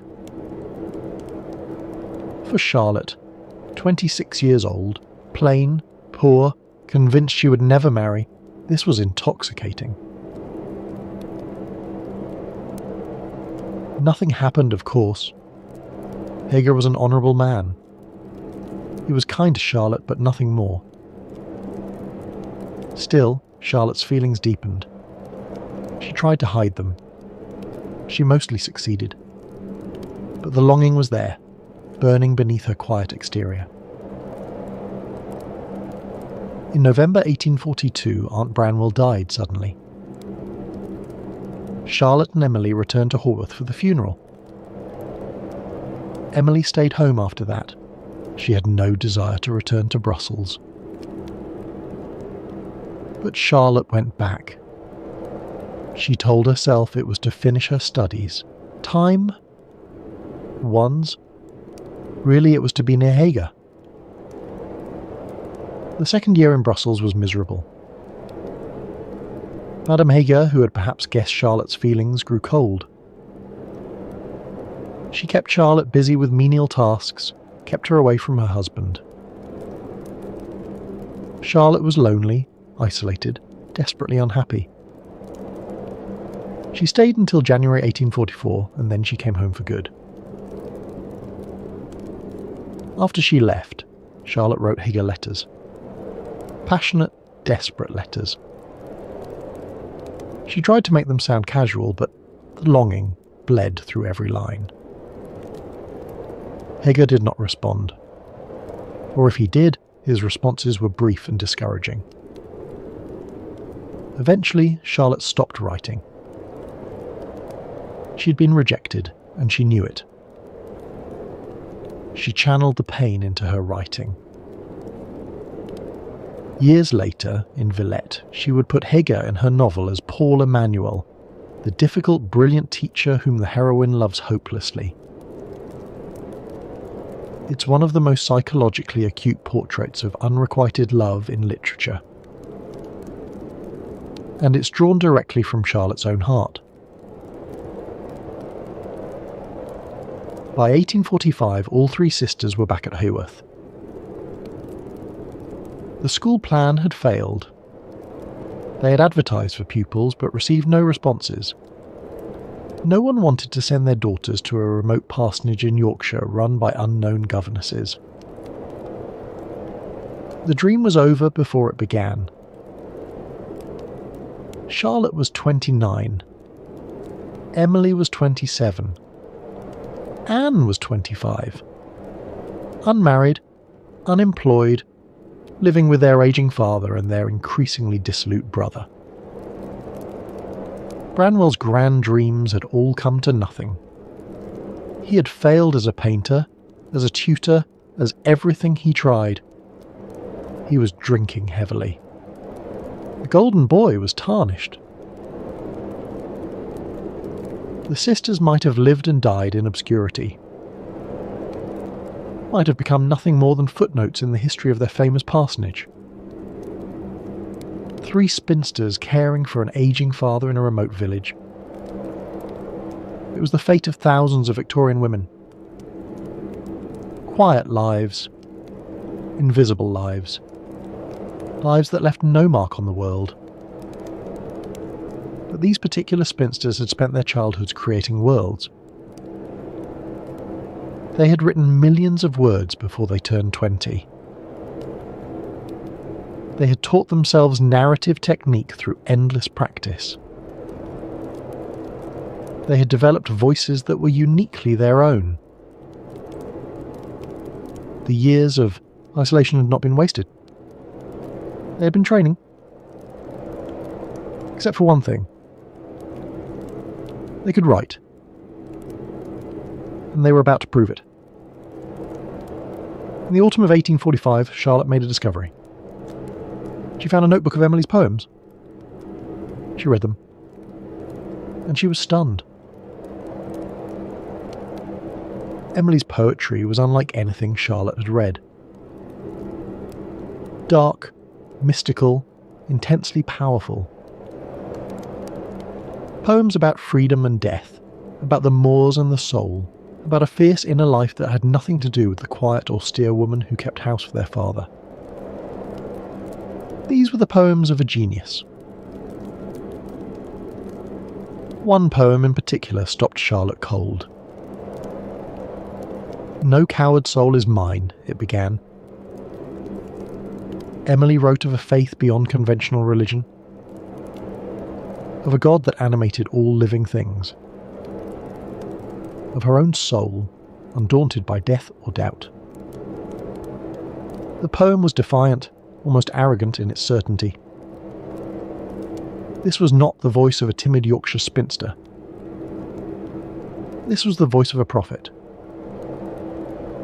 Another poem described a prisoner in a dungeon, visited by a wild vision of freedom. The imagery was ecstatic, almost hallucinatory. Scholars still debate whether Emily experienced genuine mystical states. What is certain is that she had access to something most people never touch. Some deep well of consciousness. Some doorway to the infinite. Charlotte showed them to Anne.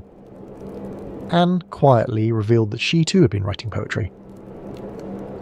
Charlotte looked at her own work, years of poems tucked away in drawers, and suddenly she saw a possibility. Yes,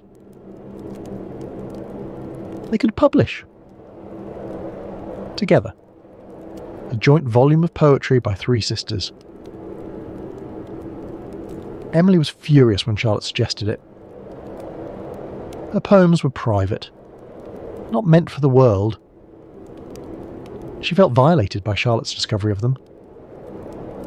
But Charlotte was persuasive. Charlotte was always persuasive. And eventually Emily agreed. On one condition: they would publish under pseudonyms. Male pseudonyms. And so Currer, Ellis and Acton Bell were born. Currer for Charlotte, Ellis for Emily, Acton for Anne. Androgynous names. Names that could be male or female. The sisters used their own money, the small inheritance from Aunt Branwell, to pay for publication. The book came out in May 1846. It sold 2 copies. 2. In the entire first year of publication, exactly 2 people bought the poems by Currer, Ellis and Acton Bell. The reviews were few and lukewarm. The book disappeared without a trace. But the sisters were not discouraged. By the time the poems were published, they were already working on something else. Novels. All 3 of them, simultaneously, were writing novels. Charlotte was working on The Professor, based on her experiences in Brussels. Emily was writing Wuthering Heights, a dark tale of passion and revenge on the Yorkshire moors. Anne was writing Agnes Grey, a quiet, realistic portrait of a governess's life. They wrote at the dining room table, all together in the same room, late into the night. Walking in circles around the table, discussing plot points and character development. They critiqued each other's work. They read passages aloud. They encouraged each other when the work was hard. And upstairs they could hear Branwell, drunk, raving, sometimes weeping. Branwell Bronte's decline had been gradual, then sudden. He had taken a position as a tutor with a wealthy family called the Robinsons. And there, he said, he'd fallen in love with his employer's wife. Mrs. Robinson, he claimed, loved him in return. They had an affair. They planned to marry after her husband died. How much of this was true is still debated. Branwell was discovered in some kind of inappropriate relationship with Mrs. Robinson and dismissed from his position in disgrace. That much is fact. Whether it was truly an affair, or whether Branwell had made unwanted advances, or whether he simply fantasized the whole thing, we will never know. What is certain is that Branwell believed it was real. And when Mr. Robinson died, and Mrs. Robinson married someone else, someone rich and age-appropriate, Branwell was shattered. He came home to Holworth in the summer of 845 and never left again. He drank. He took laudanum. He ran up debts at every public house in the village. He raved about his lost love. He threatened suicide. He had fits of delirium, tremens. Patrick was heartbroken. His son, his brilliant son, had fallen so far. The sisters were angry, frustrated, exhausted.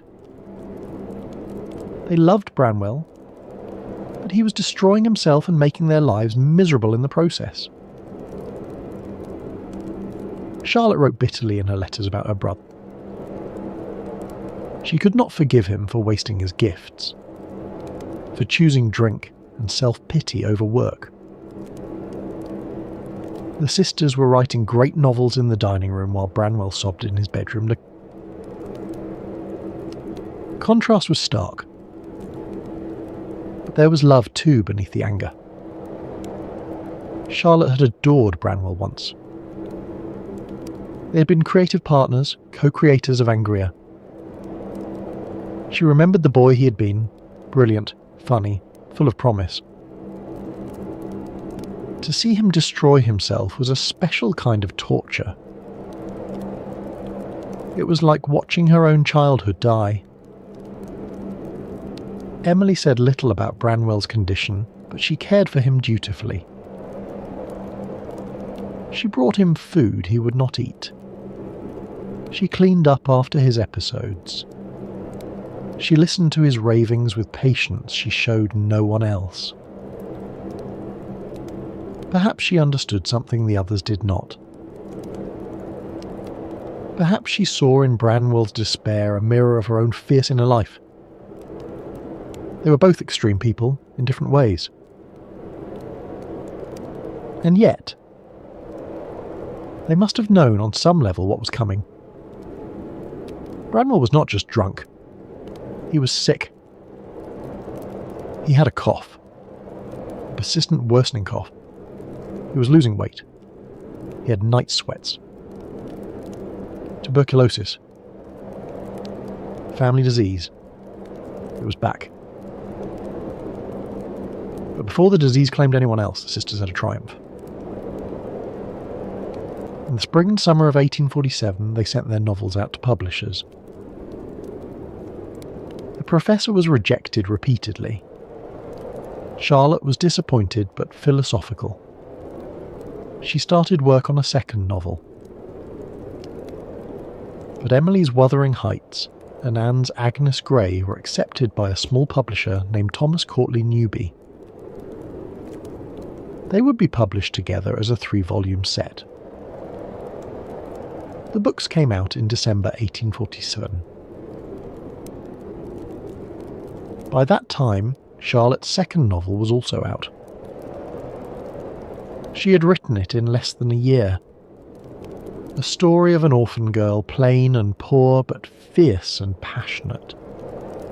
A girl who becomes a governess and falls in love with her employer, the dark and difficult Mr. Rochester.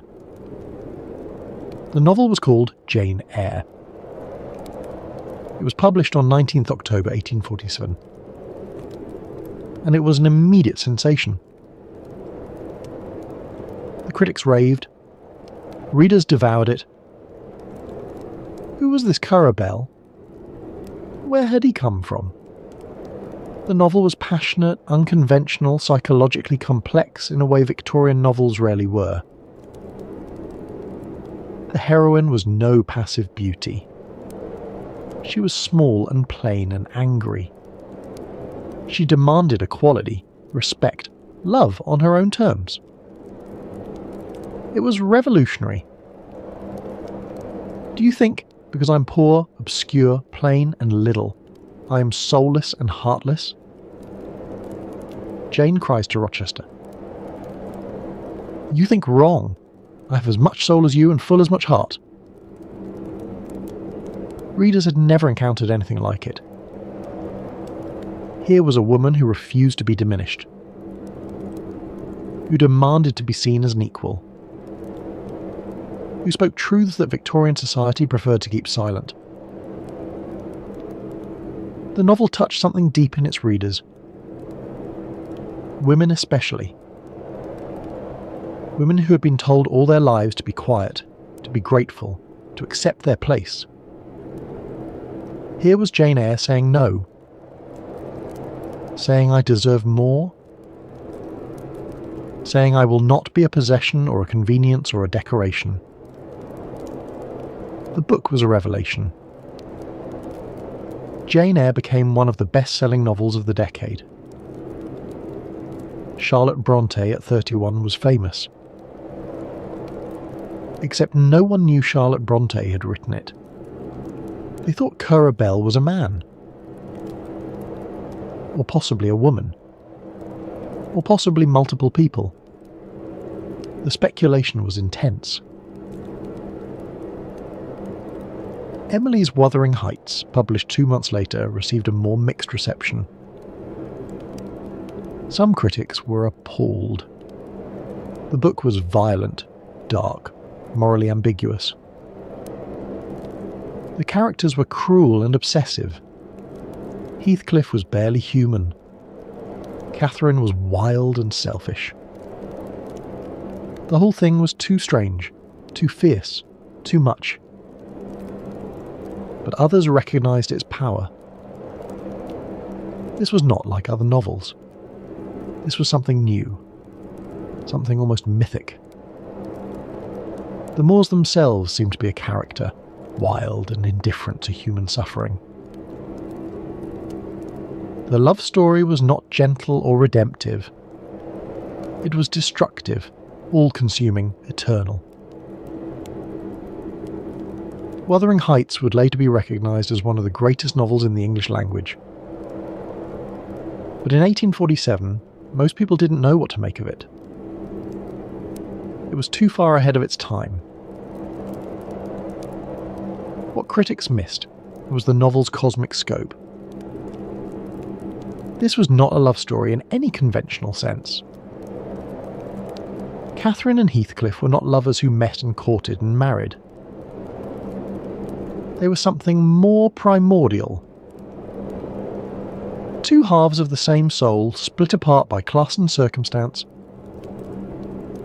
I am Heathcliff, Catherine cries. Not I love Heathcliff. I am Heathcliff. Their love was not romance. It was identity. Essence. Something beyond the material world. Emily took everything she had learned in Gondal, The fierce landscapes, the doomed dynasties, the passion that destroys everything it touches, and distilled it into one novel. She would never write another. She didn't need to. Everything she had to say was in those pages. Anne's Agnes Grey was largely overlooked. It was published in the same volume as Wuthering Heights, but it was quieter, less dramatic. A realistic story of a governess's struggles. No passion, no violence, just careful observation of the small cruelties of everyday life. But Anne was already at work on her second novel. The Tenant of Wildfell Hall. A book about a woman who leaves her alcoholic, abusive husband to protect her son. It was based in part on Anne's observations of Branwell. It was unflinching in its portrayal of addiction and domestic violence. And it argued that women had the right to leave bad marriages. In 1848, this was radical. The Tenant of Wildfell Hall was published in June 1848. It sold well, though critics were shocked by its subject matter. Anne Bronte, the quietest and sweetest of the sisters, had written something genuinely subversive. In the preface to the second edition, Anne defended her choice of subject matter. When we have to do with vice and vicious characters, she wrote, I maintain it is better to depict them as they really are than as they would wish to appear. She was tired, she said, of novels that made villainy look attractive. That prettified sin. She wanted to show the truth. And the truth about alcoholism, about abusive marriage, was not pretty. Charlotte never fully appreciated The Tenant of Wildfell Hall. After Anne's death, Charlotte prevented the novel from being republished. She thought it was a mistake, she said, that Anne had chosen an unsuitable subject. It took more than a century for Anne's reputation to recover from Charlotte's judgment. Today, The Tenant of Wildfell Hall is recognised as one of the first feminist novels.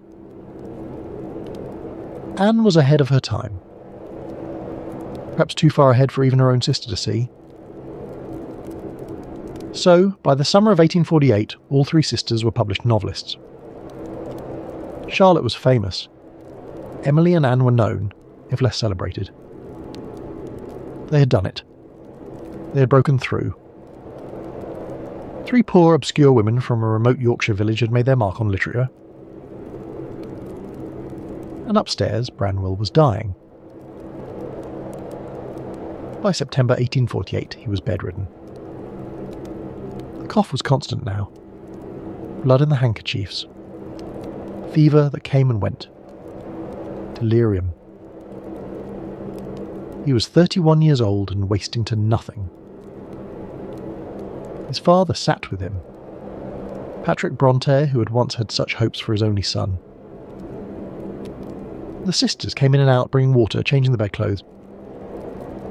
What did they feel? Grief, certainly. Pity. Anger, maybe, at the waste of it all. Relief that the chaos would soon be over. All of these things at once. Branwell died on 24th September 1848. His father was with him at the end. Patrick had now buried his wife and three children. He was 71 years old. The funeral was held at the church, just beyond the parsonage wall. The three sisters attended. Charlotte, Emily, Anne. They stood in the cold church and listened to their father perform the service. Another Bronte in the family vault. It was raining. The wind was fierce. Emily stood through the whole service without a shawl. She caught cold walking home. The cold turned into a cough. The cough worsened. Emily Bronte was 30 years old in the autumn of 1848. Tall, strong, capable. She had never been seriously ill in her life. She walked the moors in all weather. She was healthy. She would be fine. But the cough did not go away. And by October it was getting worse. Charlotte watched her sister with growing alarm.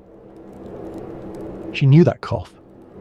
She had heard it from Maria, from Elizabeth, from Branwell just weeks ago. She knew what it meant. Emily refused to admit anything was wrong. She got up every morning at 7. She fed the dogs. She kneaded the bread. She went about her household tasks with grim determination. When Charlotte suggested she rest, Emily snapped at her. When Charlotte suggested calling the doctor, Emily refused outright. Emily Bronte did not believe in doctors. She called medicine quackery. She had seen what doctors did. The bleeding, the purging, the useless remedies that only made people suffer more. She would not submit to that. She would not be prodded and examined and dosed with poisons. If she was going to die, she would die on her own terms. In this, Emily was not entirely wrong.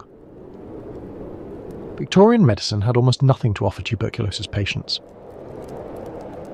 Common treatments, bloodletting, mercury compounds, opium, did more harm than good.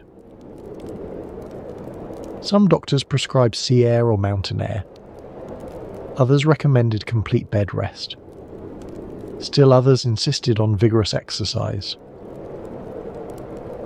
No one knew what caused the disease. No one knew how to cure it. The bacteria that caused tuberculosis would not be discovered until 1882, 34 years after Emily's death. So Emily's refusal of medical help was not simply stubbornness.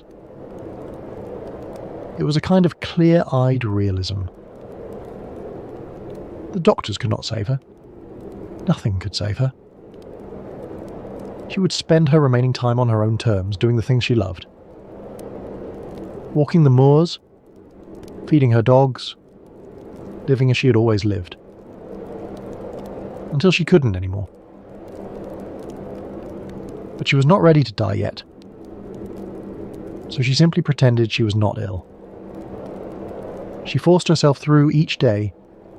She would not stay in bed. She would not complain. She would not acknowledge weakness. Charlotte and Anne watched helplessly. They could see Emily fading. Time? Wands. Losing weight. Growing pale. The cough was constant now, racking her whole frame. She could barely catch her breath. But still she refused all help. In November, Charlotte wrote to her publisher.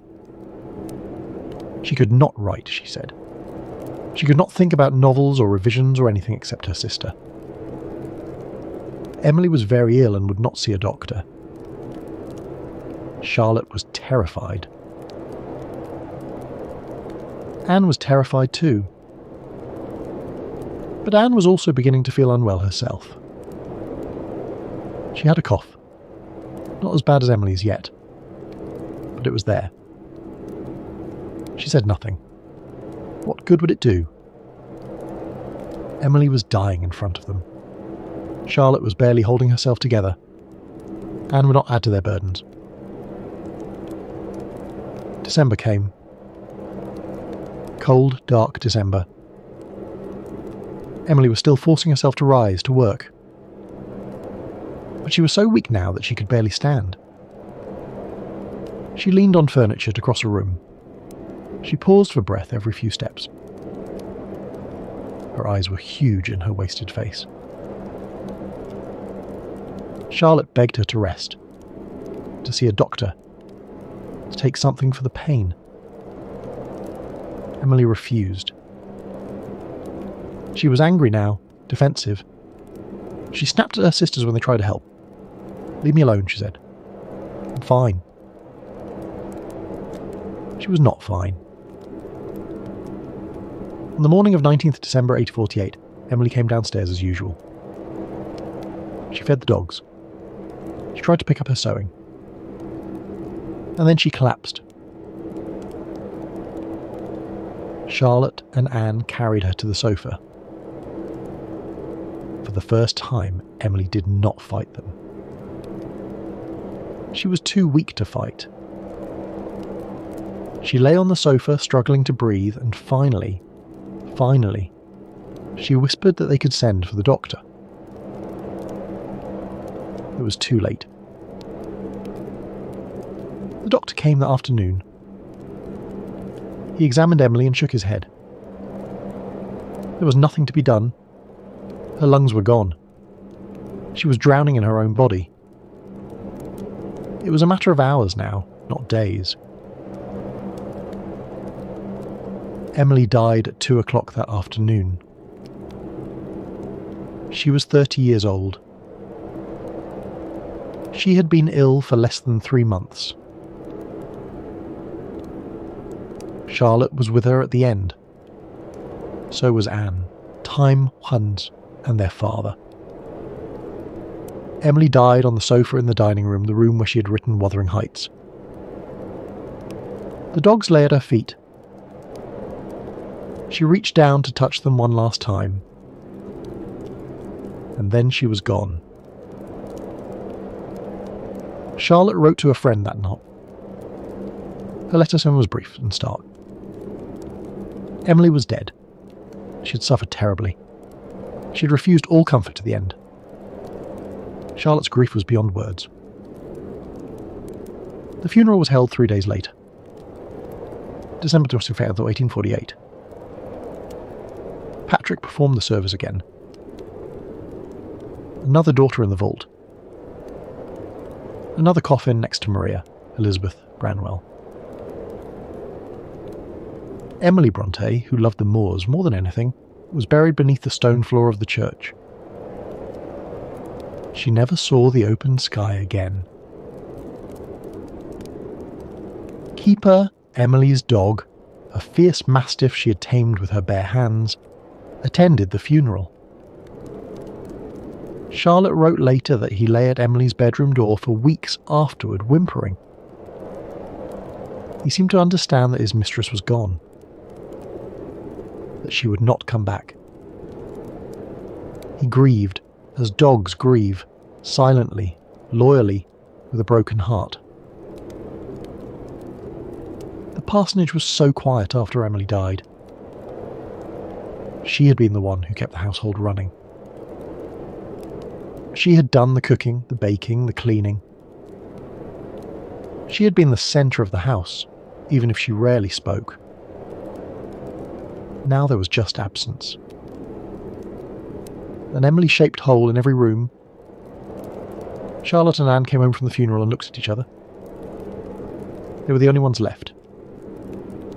2 sisters out of 6 children. And Anne was coughing. Anne had been coughing for weeks. She'd hidden it as well as she could. But now, with Emily dead, there was no hiding it anymore. Charlotte heard the cough and felt her heart break. Not again. Please, not again. But it was the same cough, the same fever, the same slow wasting. Tuberculosis. Anne did not fight it the way Emily had. She was different from Emily in every way. Where Emily had been fierce and defiant, Anne was gentle and resigned. She knew she was dying. She accepted it. But she was only 28 years old and she did not want to die yet. She saw a doctor. She took the medicines he prescribed. She rested. She tried to eat, even though she had no appetite. She did everything Charlotte asked of her. She wanted to live. She fought for life in her own quiet way. January passed. February. March. Anne grew weaker. Cough was constant. She could not sleep lying down anymore. She sat propped up in bed, struggling for breath. Charlotte sat with her through the long nights. They were alone now, the two of them. Bramwell had died in September, Emily in December. It was now April, and Anne was dying. 6 months. 3 deaths in 6 months. Charlotte was 32 years old and felt ancient. She had watched her mother die, the 2 elder sisters, her brother, Emily, and now Anna. How much grief could one person bear? Anne knew she was dying. She could feel it. But she had one wish. She wanted to see the sea. She had only seen the ocean once as a governess years ago. She had loved it. The vastness of it. The clean salt air.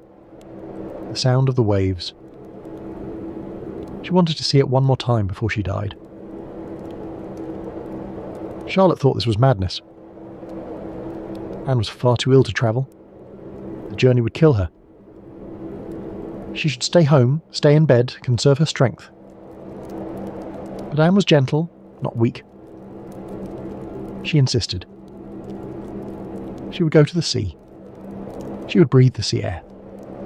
She would die by the ocean if necessary. But she would not die in the parsonage. Not in that cold, dark house where everyone died. Not in Holworth. Charlotte gave in. She arranged for them to go to Scarborough, a seaside town on the east coast.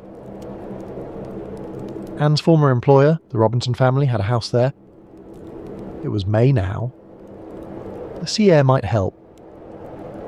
Charlotte did not believe it. But she would give Anne this one thing. They left Haworth on 24th May 1849. Anne, Charlotte and their friend Ellen Nussey, who came along to help. Time? Sir. The journey was difficult. Anne had to stop frequently to rest. She could barely walk. Charlotte and Ellen supported her between them. But Anne was determined. She wanted to see the sea. They arrived in Scarborough on 25th May. Anne was exhausted, feverish, barely conscious. But the next morning Charlotte took her to the window. And there it was. The sea. Anne looked at it for a long time. The light on the water. The gulls. The sound of the waves. She smiled. She died 2 days later. On 28th May 1849. 3 days after arriving in Scarborough. Charlotte was with her. So was Ellen Nussey. Anne's last moments were peaceful, unlike Emily's fierce struggle. She asked to be moved to a chair by the window so she could see the sea one last time. She said a prayer. She thanked Charlotte for bringing her. And then she closed her eyes. Anne Bronte was 29 years old. She had published 2 novels. She had seen the ocean. She was ready. Charlotte wrote to her father that night. The letter was brief and stark. Anne was dead. She had died peacefully. Charlotte could not come home yet. She needed time. She stayed in Scarborough for a few more days, walking on the beach, staring at the sea. Trying to understand how she was supposed to go on.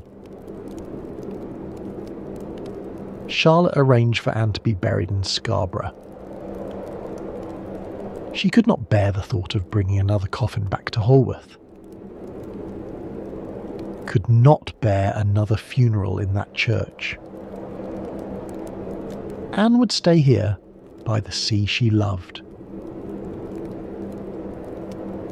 So Anne Bronte is the only one of the Bronte children not buried in the family vault. She lies in St Mary's Churchyard in Scarborough, overlooking the ocean. Alone. Charlotte came home to Holworth on 1st June 1849. She came home alone. The parsonage was silent. Her father was there, of course. 72 years old now. He had buried his wife and 5 children. Only Charlotte remained. She walked through the empty house. The dining room where they had all written their novels together, walking in circles around the table. The stairs where Emily had struggled up and down, refusing help. Branwell's room. Anne's room. All empty now. Charlotte was 33 years old. She was the last of her generation. The sole survivor. And she was utterly, completely alone. How do you go on when everyone you love is dead? Charlotte Bronte did not know. In the months after Anne's death, she barely functioned. She moved through the parsonage like a ghost. She could not write. She could not read. She could barely speak. Her father worried about her. Patrick Bronte, who had always been so distant, tried to comfort his last remaining child. But what comfort could he offer? He had lost 5 children. He understood grief. But understanding did not make it easier to bear. Charlotte's publisher wrote to her. Her friends wrote to her. They urged her to work. To write. Work, they said, would save her. It would give her something to live for. Charlotte did not want to be saved. She wanted her sisters back. She wanted to sit at the dining room table with Emily and Anne, walking in circles, discussing their stories. She wanted to hear Emily's fierce opinions about plot structure, Anne's gentle suggestions about character. She wanted the life she had lost. But that life was gone. And slowly, painfully, Charlotte began to accept it. She had been working on a novel before the death began. Shirley.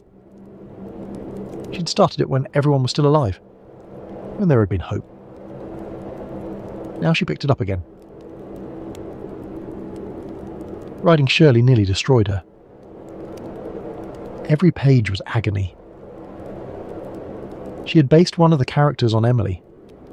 Shirley Keeldar, strong, independent, uncompromising. Emily in fiction. Writing her felt like bringing Emily back to life, and then having to let her go again every time she set down the pen. But Charlotte finished it.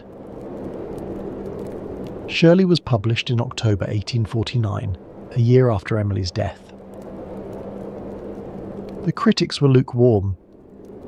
It was not as passionate as Jane Eyre, not as immediate. But it sold well. Charlotte Bronte was an established novelist now. Currer Bell was famous. By this time, the secret of the Bell pseudonyms was out. Charlotte had been forced to reveal herself to her publisher in 1848, and word had gradually spread. People knew now that Currer Bell was Charlotte Bronte, that Ellis and Acton Bell had been her sisters, that all 3 were now dead except Charlotte. The revelation caused a sensation. 3 sisters from a remote Yorkshire parsonage had written Jane Eyre, Wuthering Heights, and The Tenant of Wildfell Hall. And 2 of them were already dead. It was romantic. Tragic. The public was fascinated. Charlotte hated the attention. She was shy, private, uncomfortable with fame. But she was also lonely. So when her publisher invited her to London, she went. The literary world embraced her. She met William Makepeace Thackeray, whom she admired enormously. She met Elizabeth Gaskell, who would become a friend and eventually her biographer. She went to dinner parties, galleries, the opera. She was treated as a literary celebrity. The meeting with Thackeray was particularly memorable. Charlotte had dedicated the second edition of Jane Eyre to him. She considered him the greatest living novelist. When they finally met, Thackeray was charmed but somewhat overwhelmed. Charlotte was intense, serious, unwilling to engage in small talk. She wanted to discuss literature, truth, morality. Thackeray wanted to be witty and amusing. They talked past each other. Thackeray later wrote that Charlotte gave me the impression of being a very little and a very fierce woman. This was accurate. Charlotte was small and fierce. She had survived the death of almost everyone she loved. She had no patience for triviality. And she was miserable. Charlotte was small, plain, poorly dressed. She had a strong Irish accent from her father. She was painfully shy in company. She didn't know how to make small talk. At parties she sat silently in corners, overwhelmed and anxious. People stared at her. They whispered, "Is that really Currer Bell? She's so small. Time for ones and so plain." Charlotte went back to Holworth as soon as she could. London was exciting, but it was not home. Home was the parsonage, the moors, the quiet, the ghosts. Elizabeth Gaskell became a genuine friend. The two women corresponded frequently, and Gaskell visited Haworth several times. She was shocked by what she found there. The isolation, the coldness, the graves visible from every window. How had Charlotte survived this place? How had genius flourished in such barren soil? After Charlotte's death, Gaskell would write her biography. The Life of Charlotte Brontë, published in 1857, became one of the most influential literary biographies ever written. It shaped how generations would understand the Brontës. It created the myth of the tragic sisters on the moors. Some of it was accurate. Some of it was romanticised. All of it was written with genuine love for a woman who had died too young. She began work on another novel,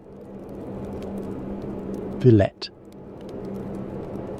Based on her experiences in Brussels, her unrequited love for Constantin Léger. It was the most psychologically complex thing she'd written. Dark, introspective, full of loneliness and longing. The heroine, Lucy Snow, was Charlotte herself. Isolated. Watching life happen to other people. Never quite belonging. Villette was published in January 1853. It was acclaimed as a masterpiece. Charlotte's reputation was secure. She was one of the great novelists of her generation. But she was still alone. Charlotte had never expected to marry. She was plain, poor, no longer young. She was famous now, yes. But fame did not make her beautiful. It did not erase her poverty or her shyness. She had resigned herself to spinsterhood, to living with her aging father until he died, to being alone. And then Arthur Bell Nicholls proposed. Nicholls was her father's curate, He had been at Haworth for years. A quiet, serious man. Earnest, devout, utterly conventional. He had loved Charlotte for a long time. Silently. Hopelessly, he thought. He proposed in December 1852. Charlotte was stunned. She'd never thought of Nichols that way. He was just there, part of the furniture of her life. She said no. Patrick Bronte was furious that Nichols had even asked. His curate marry his daughter? His famous daughter, the celebrated novelist? It was presumptuous. Insulting. Patrick forbade Charlotte from even speaking to Nichols. Nichols, heartbroken, left Haworth. He took a position in another parish. Charlotte thought that was the end of it. But Nichols continued to write to her. And slowly Charlotte's feelings began to change. He was steady, kind. He genuinely cared for her. Not for Clara Bell, the famous author. For Charlotte. The small, plain woman who had lost everyone she loved. She began to think that perhaps she could marry him. Perhaps she did not have to be alone. It took more than a year to convince her father. Patrick railed against the match. He would lose his curate and his daughter. He would be left alone. But eventually he gave in. Charlotte would marry Nichols. Nichols would return to Haworth as curate. They would all live together in the parsonage. Charlotte Bronte married Arthur Bell Nichols on 29th June 1854. She was 38 years old.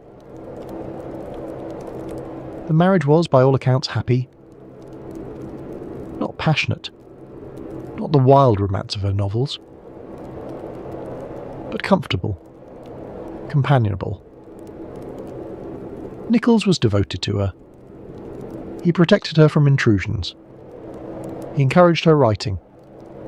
He made her feel safe. Charlotte began to hope that she might have a future after all. That there might be life after so much death.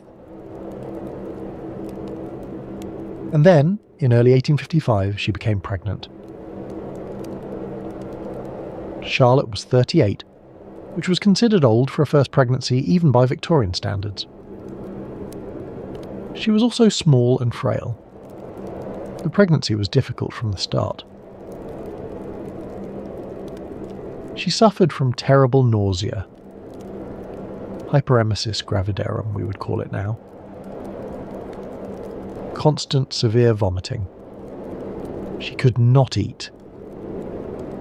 She could not keep down water. She grew weaker and weaker. By March, she was bedridden. Doctors were called. They prescribed various treatments, none of which helped. Charlotte was wasting away. She also had a cough. Whether it was tuberculosis or simply the weakness brought on by starvation, we will never know for certain. But Charlotte was dying. She knew it. Nichols knew it. Her father knew it. Charlotte died on 30th March 1851. She was 38 years old. She had been married for 9 months. Her last words, whispered to her husband, were, "Oh, I am not going to die, am I? He will not separate us.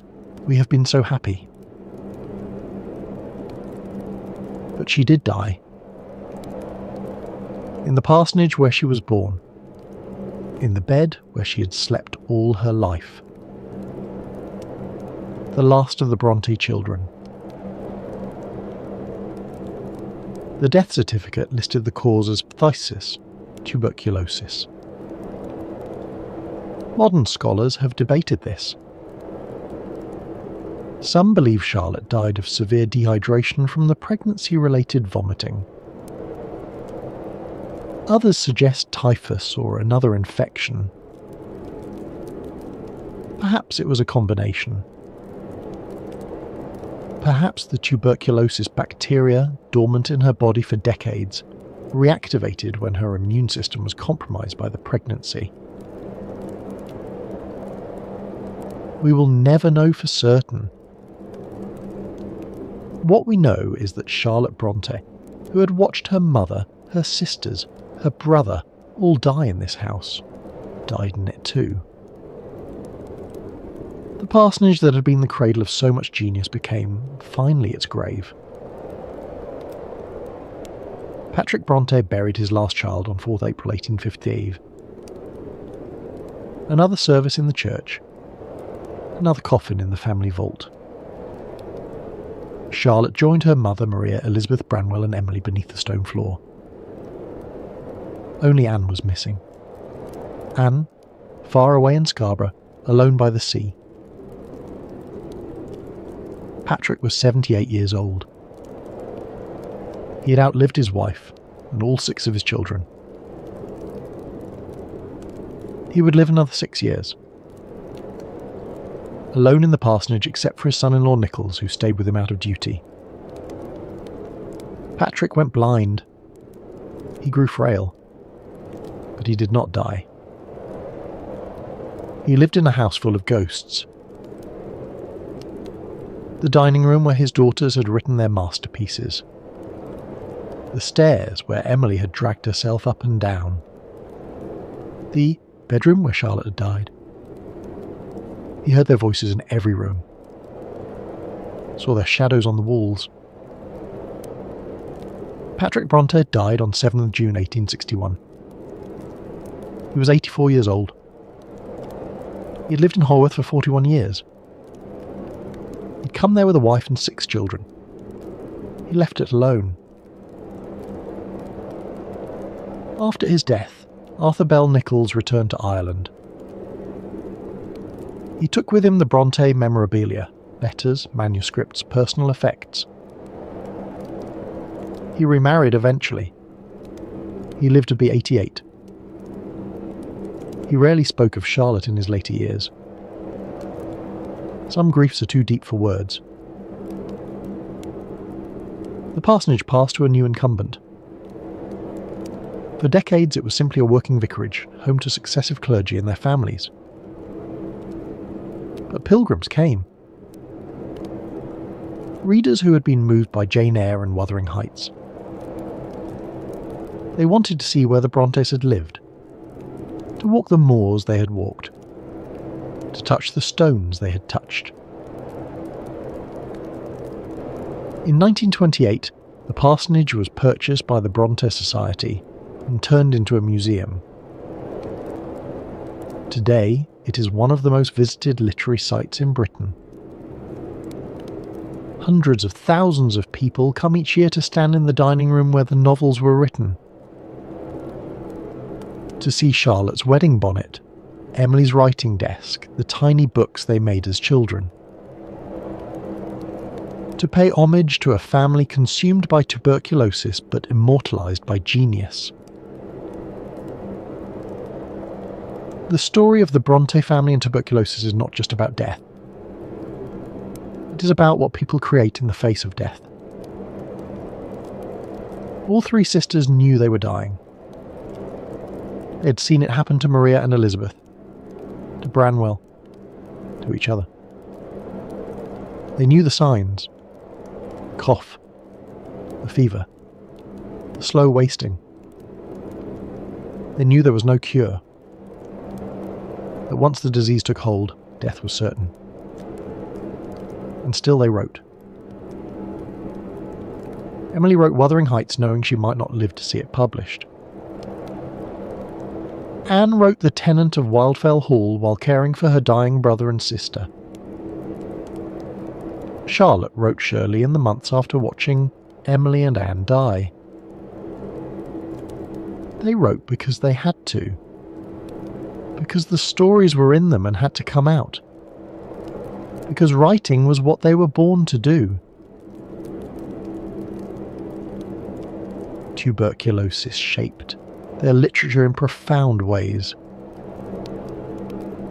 Illness and death are everywhere in their novels. Helen Burns dying of consumption in Jane Eyre. Catherine Earnshaw wasting away in Wuthering Heights. The sick children, the dying mothers, the characters who fade and vanish. Death is never far from the surface of these books. But there is also fierce life, passion, defiance, refusal to submit. Jane Eyre demanding equality and respect. Catherine Earnshaw declaring that she is Heathcliff. Helen Huntingdon leaving her husband to protect her son. These are not quiet, resigned heroines.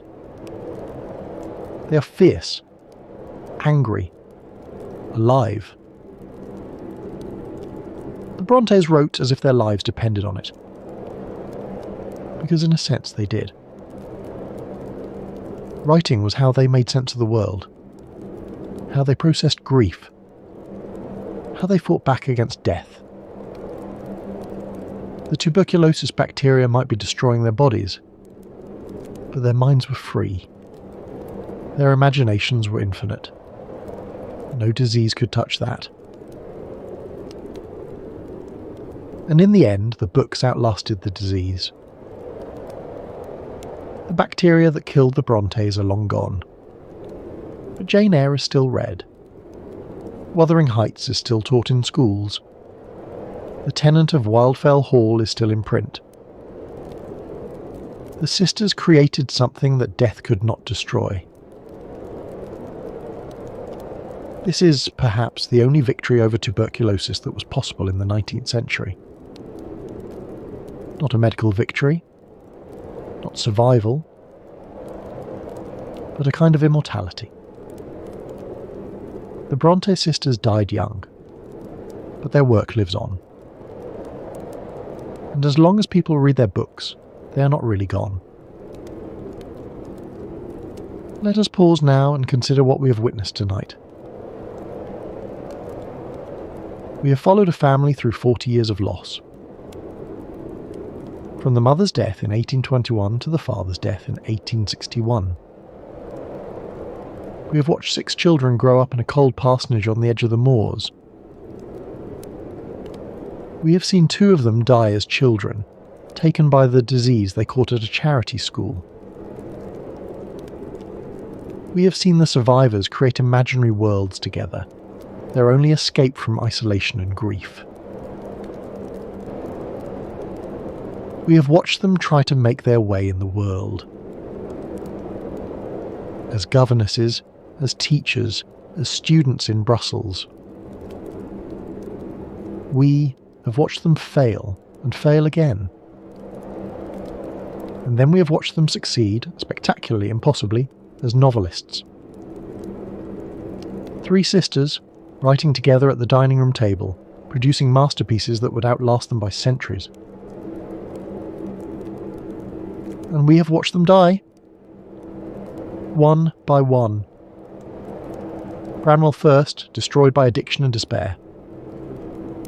Then Emily, fierce to the end, refusing all comfort. Then Anne, gentle Anne, who only wanted to see the sea one last time. And finally Charlotte, who survived the longest and grieved the hardest. Who found love at the end, only to have it taken from her. The Bronte family has become, in our cultural imagination, the quintessential consumptive literary family. When we think of tuberculosis and genius, we think of them. The remote parsonage on the moors, the brilliant doomed children, the books written in the shadow of death. It has become a kind of myth. Like all myths, it contains truth and distortion in equal measure. The truth is that the Bronte children did die young. That tuberculosis devastated their family in a way that is almost unimaginable today. That they lived with the constant presence of death and still created extraordinary art. This is real. This happened. But the myth obscures as much as it reveals. It makes the Brontes seem passive, victims of fate, beautiful martyrs to disease and genius. And they were not that. They were fighters. Emily fighting until her body literally gave out beneath her. Anne fighting for the chance to see the sea one last time. Charlotte fighting to finish her novels even as grief threatened to overwhelm her. These were not passive, ethereal creatures. They were tough, practical, determined women. They had to be. Survival in 19th century Yorkshire required it. Consider what it meant to be a woman writer in the 1840s. There were successful female novelists, certainly, but they were often looked down upon. Women cannot write, the critics said. Their minds were too small, their emotions too weak. They could manage sentimental romances, perhaps, but real literature? That was for men. The Brontes proved them wrong. Jane Eyre was more psychologically complex than most novels by men. Wuthering Heights was more daring. The tenant of Wildfell Hall was more morally courageous. These were not women's novels in the diminishing sense the critics meant. They were simply great novels. And they were written by women who had been told they could not write. The myth also suggests that their genius was somehow a product of their illness. That tuberculosis made them creative. That suffering was necessary for art. This is nonsense, of course. Dangerous, romantic nonsense. The Brontes were geniuses despite tuberculosis, not because of it. Imagine what they might have written if they had lived. If Charlotte had survived to 60. If Emily had had 20 more years.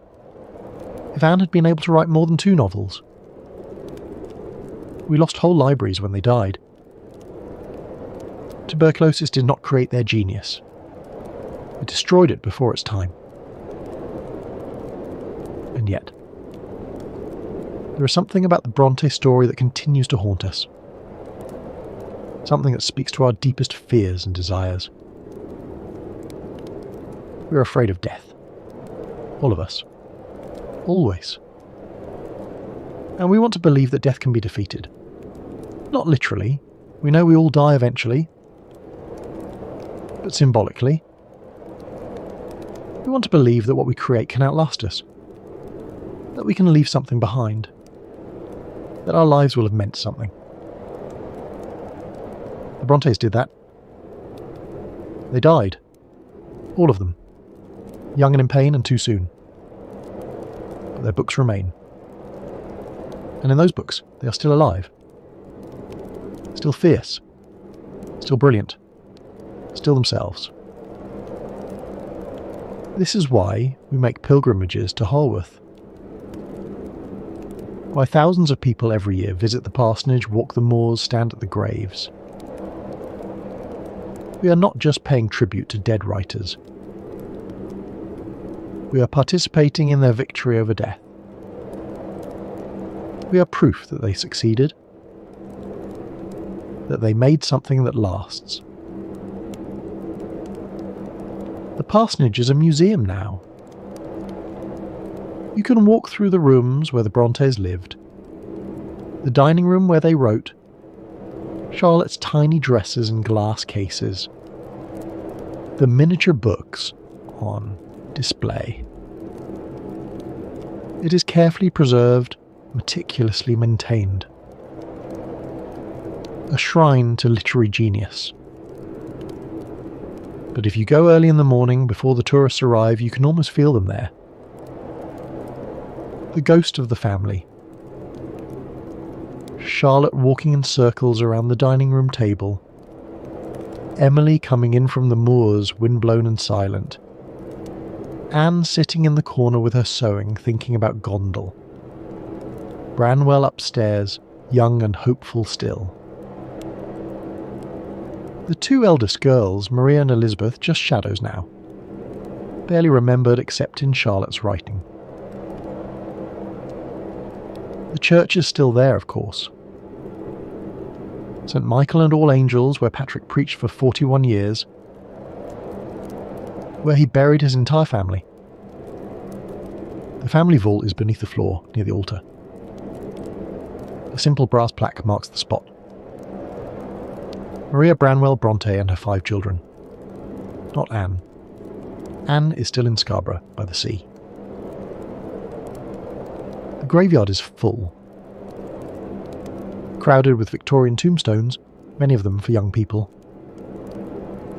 Tuberculosis victims, most of them. Haworth was a place where people died young. The Brontes were not exceptional in that. They were only exceptional in what they left behind.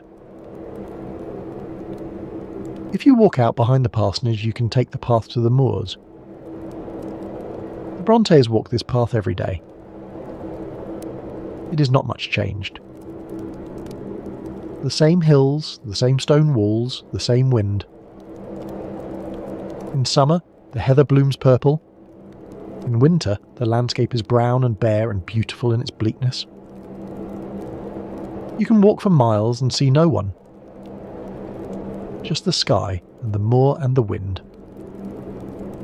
This is what Emily loved. This wild, empty space. She put it in Wuthering Heights, not as setting, but as character. The moors in that novel are alive, indifferent, eternal. They were there before the Brontes. They are there still. They will be there when we are all gone. There is something comforting in that. The idea that some things endure. The moors, the books, the stories we tell about the people who wrote them. Tuberculosis could destroy the body. It could end a life. But it could not destroy the imagination. It could not silence the voice. It could not erase what had been written. We live in a time when tuberculosis is curable. When antibiotics can stop the disease in its tracks. When people who contract TB can expect to survive. This is an extraordinary gift of modern medicine. We should never take it for granted. The antibiotics that cure tuberculosis were not developed until the 1940s. If they had existed in the 1840s, the Brontes might have lived. Maria and Elizabeth might have survived Cowan Bridge. Branwell might have recovered from his illness. Emily, diagnosed early, might have been cured. Anne might have seen many more summers by the sea. Charlotte might have raised the child she was carrying when she died. A century separated the Brontes from a cure. 100 years. So close, and yet impossibly far. They lived and died in the gap between the disease and its remedy. Millions did. The tuberculosis epidemic of the 19th century was a tragedy on an unimaginable scale. The Brontes are famous, but they were not unique. They were just 6 people among the tens of millions who died. But we have lost something too. Or perhaps not lost, but forgotten. The Victorians lived with death in a way we do not. It was immediate, constant, unavoidable. Everyone knew someone who had died of tuberculosis. Every family had buried children. Death was not abstract. It was not something that happened to other people in hospitals, out of sight. It happened at home, in the bedroom, in the family. This intimacy with death shaped how people lived. It made them conscious of time in a way we are not. They knew that life was short, that opportunities might not come again, that there was no time to waste. The Brontes knew this. They had seen their sisters die young. They knew their own lives might be short. And so they wrote. Not someday. Not when they had more time or more money or more encouragement. But now. Immediately. Urgently. As if their lives depended on it. And perhaps they did. Perhaps writing was what kept them alive as long as they lived. The thing that gave their lives meaning and purpose. The thing that made the suffering bearable. Charlotte wrote about this in Villette. Lucy Snow, the narrator, speaks of the creative impulse as a kind of possession. Something that seizes you and will not let go. Something you have to express or die. This was Charlotte's own experience. She wrote because she had to. Because not writing would have been a kind of death in itself. Emily seems to have felt the same way. We have so little of her personal writing. No letters, no diary except brief fragments. She was intensely private. But her poetry reveals a fierce inner life. A mystical sense of connection to something larger than herself. The moors, nature, the infinite. She wrote to capture that feeling. To make it permanent. To hold on to something that was always slipping away. Anne wrote with a different purpose. Moral purpose. She wanted to tell the truth about things people did not talk about. Alcoholism, domestic abuse, the exploitation of governesses. She wrote to expose injustice, to make people see, to change things. 3 sisters, 3 different motivations, but all of them writing with the same urgency. The same sense that this work mattered, that it had to be done, that there might not be time to do it later. They were right about that. There was not time. Emily died at 30, having published 1 novel. Anne died at 29, having published 2. Charlotte lived the longest, 38, and published 4 novels. 4. In a writing life of about 10 years. What would they have written if they had lived? If Emily had survived to Charlotte's age or beyond? If Anne had been able to develop her talent over decades instead of years? If Charlotte had lived to be an old woman, writing into her 60s and 70s? Consider what Charlotte accomplished in just 10 years of serious writing.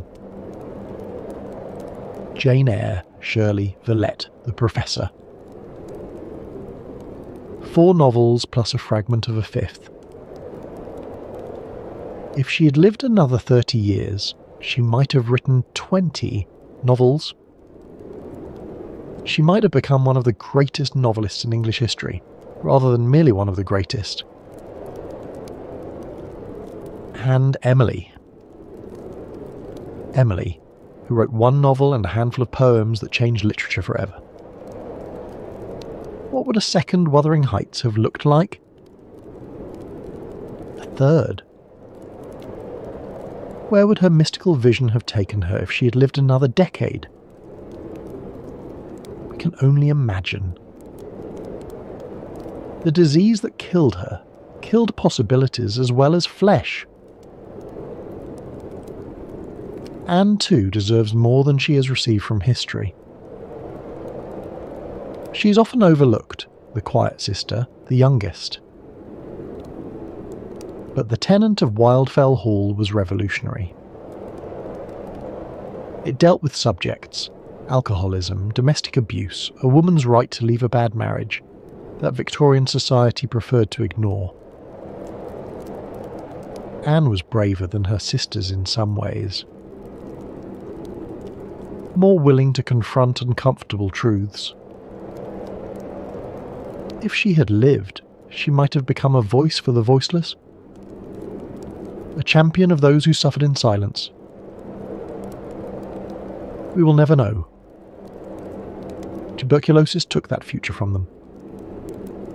From us. But what they did leave us is extraordinary. 3 of the most important novels in English literature. Jane Eyre, which revolutionised the way novels portrayed women's inner lives. Wuthering Heights, which pushed the boundaries of what a novel could be. The Tenant of Wildfell Hall, which dared to address subjects no one else would touch. These books changed literature. They changed how we think about women, about passion, about morality, about the self. And they did it all in the shadow of death.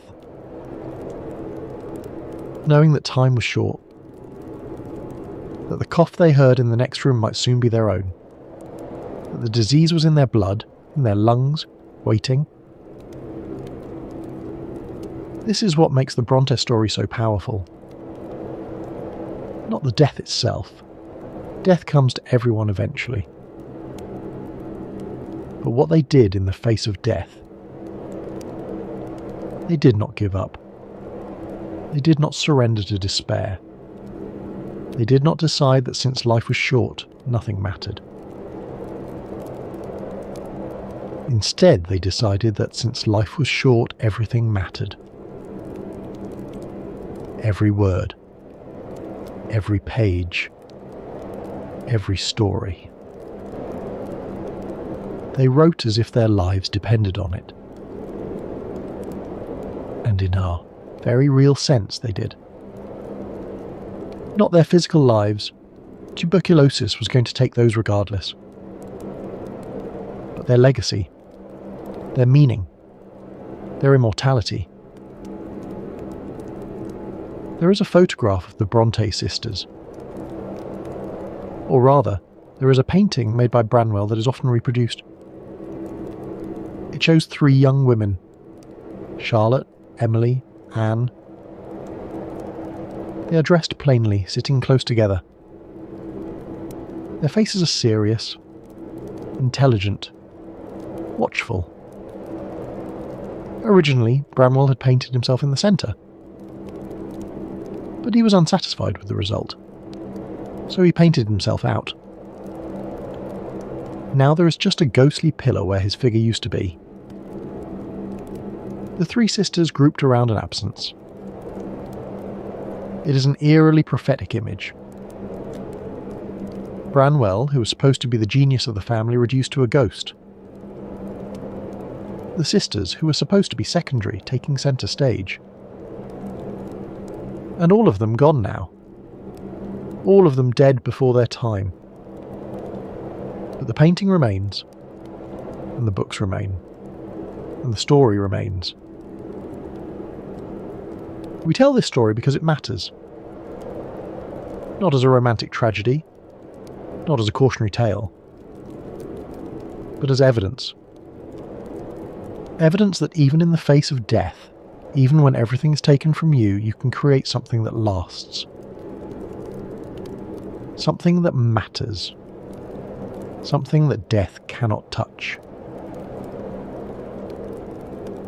Every year, scholars discover new connections between the Brontes and their work. New ways that their lives shaped their art. The pain of Cowan Bridge became Lowood School. The loneliness of Brussels became Villette. The wild freedom of the moors became Wuthering Heights. Their lives were short, but they lived every moment with an intensity that most people never achieve. And that intensity pours off every page they wrote. The Bronte sisters were not special because they died young. They were special because they lived fully. Because they took their small lives in a remote parsonage and made them infinite. Because they turned their pain and isolation and grief into art. Because they refused to be silenced. Tuberculosis killed them. But it did not defeat them. If you go to Haworth today, you can stand in the parsonage, dining room, the room where the Bronte sisters walked in circles discussing their novels. The table is still there, the chairs, the window overlooking the graveyard. It is a small room, plain, cold, even in summer. Nothing about it suggests genius or immortality. It is just a room in a house in a small Yorkshire village. And yet, in this room, Charlotte Bronte wrote Jane Eyre. Emily Bronte wrote Wuthering Heights. Anne Bronte wrote The Tenant of Wildfell Hall. In this small, cold room, 3 women created works of art that would outlast them by centuries. That would change literature. That would change the world in small but permanent ways. They knew they were dying. All of them. They had seen it happen to their sister, to their brother. They knew the signs. They knew there was no cure. And still they wrote. Not someday. Not when things were easier. But now, today, in this moment. This is what we can learn from them. Not that suffering creates art. It does not. Not that death is romantic. It is not. But that time is precious. That we do not know how much of it we have. That if there is something we need to say, something we need to create, something that matters to us, we should do it now. Not when we have more time, more resources, more courage, but now. While we can. The Bronte sisters died. Tuberculosis took them one by one until the parsonage was silent. But their books endure. And in those books they are still alive. Still fierce. Still brilliant. Still themselves. Death is not the end. Not when you leave something behind. Not when your words still speak to people 200 years later. Not when your story still matters. If you visit Anne's grave in Scarborough today, you will find it marked by a simple headstone. The original inscription contained an error. It listed her age as 28 instead of 29. Charlotte, in her grief, had made a mistake. She could not bring herself to return to correct it. The Bronte Society eventually added a new memorial, but the original stone still stands. A testament to grief. To human error in the face of a loss. To the impossibility of getting everything right when your heart is breaking. Tonight, we have spent time with the Bronte family. With Maria and Elizabeth, who died as children. With Branwell, who wasted his gifts. With Emily, who refused to surrender even at the end. With Anne, who wanted only to see the sea one last time. With Charlotte, who survived the longest and mourned the hardest. And with Patrick, who buried them all. Their story is sad. Of course it is. How could it be anything else? 6 children, 5 dead before the age of 40. A father left alone. So much talent, so much life cut short. But it is also a story of triumph, of creativity in the face of death, of meaning snatched from meaninglessness, of three women who took their small constrained lives and made them infinite. We remember them. We read their books. We visit their home. We tell their story. And in doing so, we participate in their victory. We prove that they were right. That the work mattered. That they mattered. That they still matter all these years later. If you have found this episode meaningful, please consider sharing it. The stories we tell about tuberculosis are important. They help us understand our past. They help us appreciate what we have now. They remind us that we are not the first people to face death, and we will not be the last. But we can face it with courage, with creativity, with the determination to leave something behind that matters. The Brontes faced their deaths as they had faced their lives, together, supporting each other, creating beauty even in the darkest moments. Emily died with her dogs at her feet and her family around her. Anne died looking at the sea she had travelled so far to see. Charlotte died in the arms of a husband who truly loved her. They were not alone. In the end, that may be what matters most. Thank you for spending this time with me. Thank you for listening to these stories.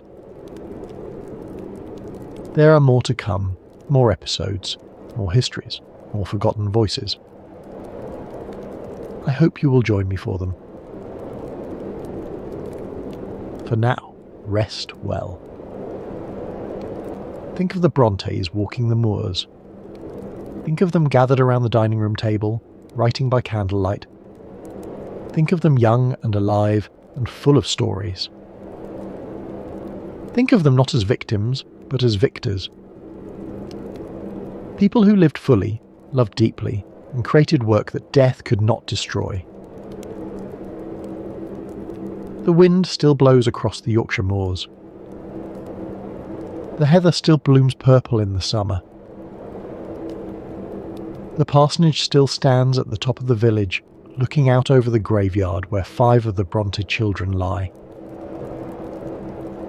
The church bells still toll as they tolled for Maria and Elizabeth, for Branwell and Emily and Charlotte. But the stories live on. Jane Eyre still demands to be treated as an equal. Heathcliff still haunts the moors, searching for Catherine. Helen Burns still faces death with impossible courage. And somewhere right now, someone is opening one of these books for the first time. Falling into the world the Brontes created. Being changed by it, as millions have been changed before. This is the only immortality we can hope for.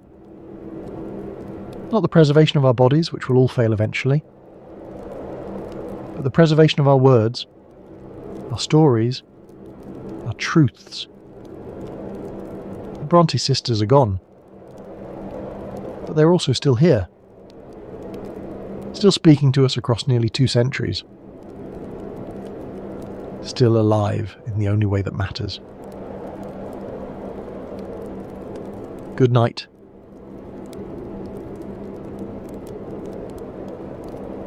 They called them lungers. 20,000 a year, packed into train cars heading west, coughing blood into handkerchiefs, racing the disease that was killing them. By 1900, 1 in 3 people living in Colorado had come there to die.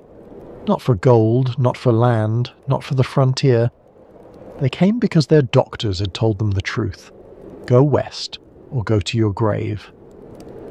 Denver became the largest tuberculosis camp in the world, and it changed everything. The city, the state, the very idea of what the American West was for. Welcome to the Sanatorium. Tonight we're travelling to the American West, to a mile-high city built on hope and desperation, where the dying came by the trainload seeking a cure that no medicine could provide. A city whose very identity was shaped by tuberculosis. If you're new here, this channel explores how tuberculosis, the disease that killed 1 in 4 people in the 19th century, shaped everything from architecture to art, from fashion to the American West. If that sounds like your kind of history, consider subscribing. Now, settle in, find a comfortable position, let your breathing slow. We have a long journey ahead, through frontier towns and tent colonies, through luxury sanatoria and sleeping porches, through the story of how disease built a state. Let's begin. Imagine, if you will, a train car rolling westward across the Great Plains. It is the summer of 1892, and this particular car is different from the others. The windows are thrown open despite the dust. The passengers sit apart from one another when they can, and every few minutes someone coughs, a deep, rattling cough that seems to come from somewhere far beneath the lungs. Many of these passengers carry one-way tickets. They have sold their homes back east, said goodbye to families they may never see again, and put everything they own into the hope that the air of Colorado will save their lives. Some have money, enough for the luxury sanatoria that advertise in the eastern newspapers, promising sun-drenched terraces and fresh mountain air. Others have almost nothing, just enough for the train ticket and perhaps a week's lodging, after which they will figure something out somehow, or die trying. The mountains appear on the horizon, rising blue and distant above the brown plain. Snow gleams on the highest peaks even in summer. And somewhere ahead, still hours away, lies Denver, the mile-high city, the world's sanatorium, the last best hope for thousands of the dying. They have heard the promises. The air is pure, the sunshine is constant, the altitude itself has healing properties. Eastern doctors have told them to go west or die. And so they come, 20,000 a year by some estimates, filling entire train cars with their coughs and their hopes. This is their story.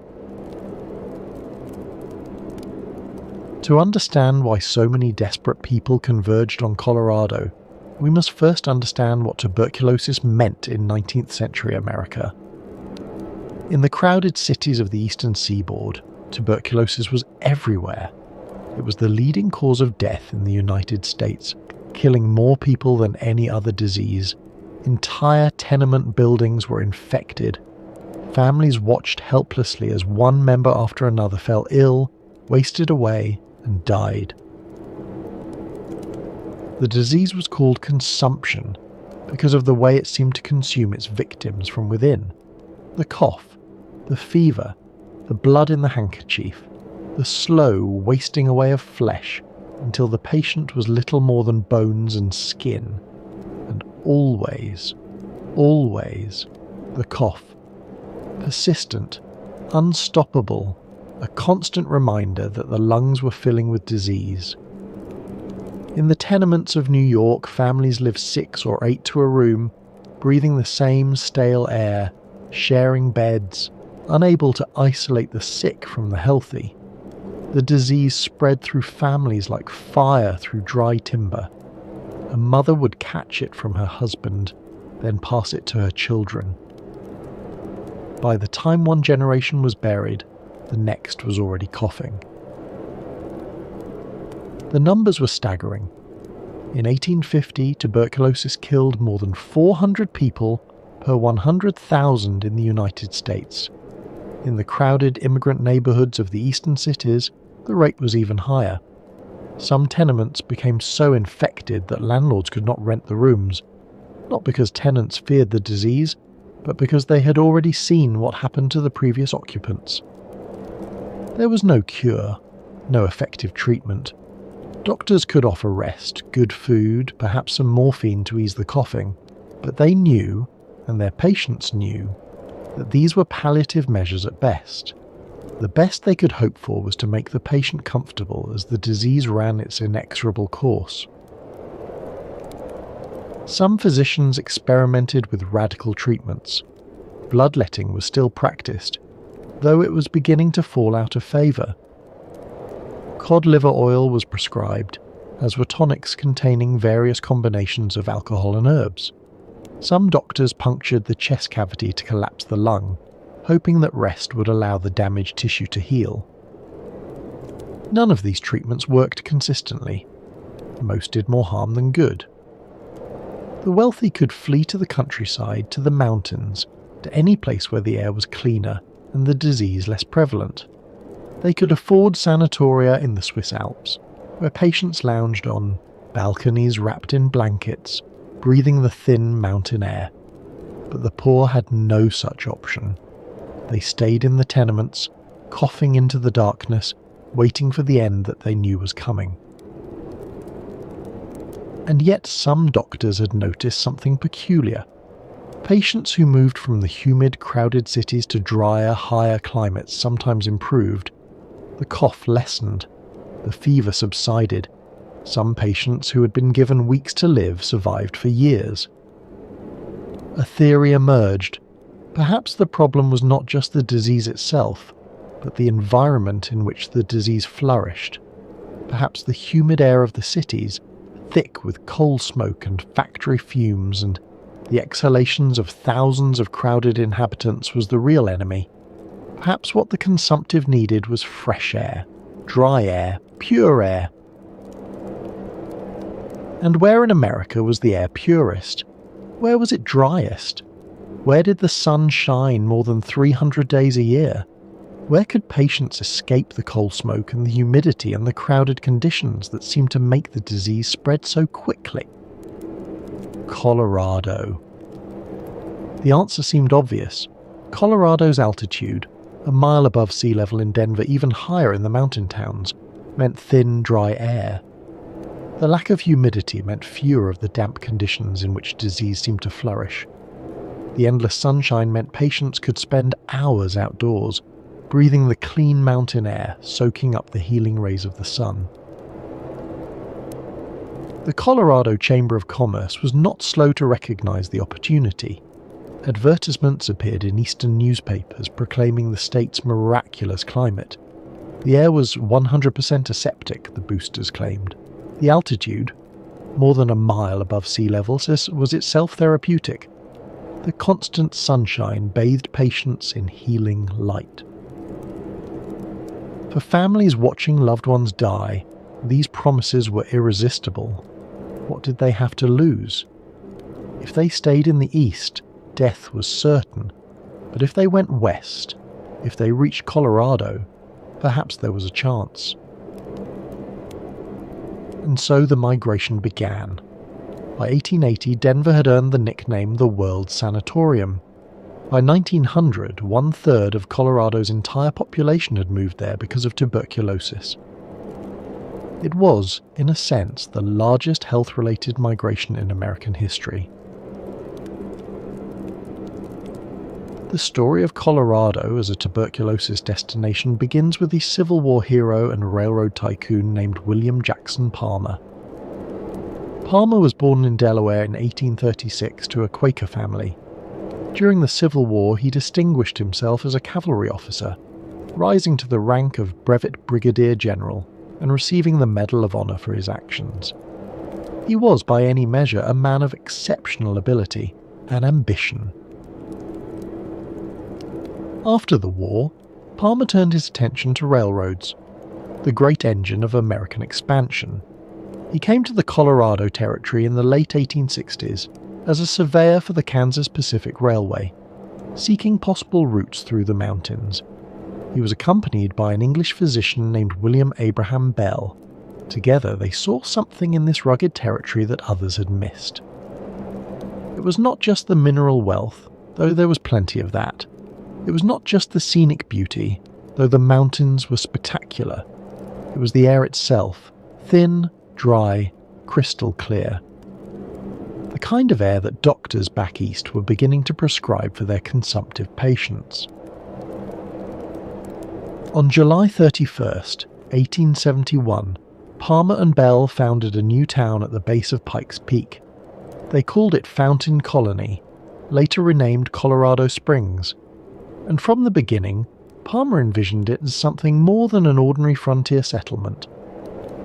He wanted to build a health resort, a place where the sick could come to heal, a destination that would attract not just settlers and miners, but invalids with money to spend.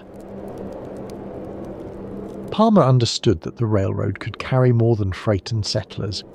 It could carry the sick, the wealthy sick in particular, who would pay handsomely for the chance to recover in the mountain air. His Denver and Rio Grande Railway would be the artery through which this new industry would flow. The first section of the railway opened in 1871, running south from Denver across the Palmer Divide to Colorado Springs. It was the first narrow-gauge railroad in the West, an engineering achievement that opened the mountains to commerce and, crucially, to patients.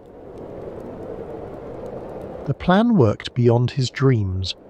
By 1880, tuberculosis patients were arriving in Colorado Springs by the hundreds. By 1900, the town was known as the City of Sunshine and America's Playground, one of the most popular health destinations in the United States. More than 15 sanatoria operated in the region. Palmer poured millions of his own money into the community.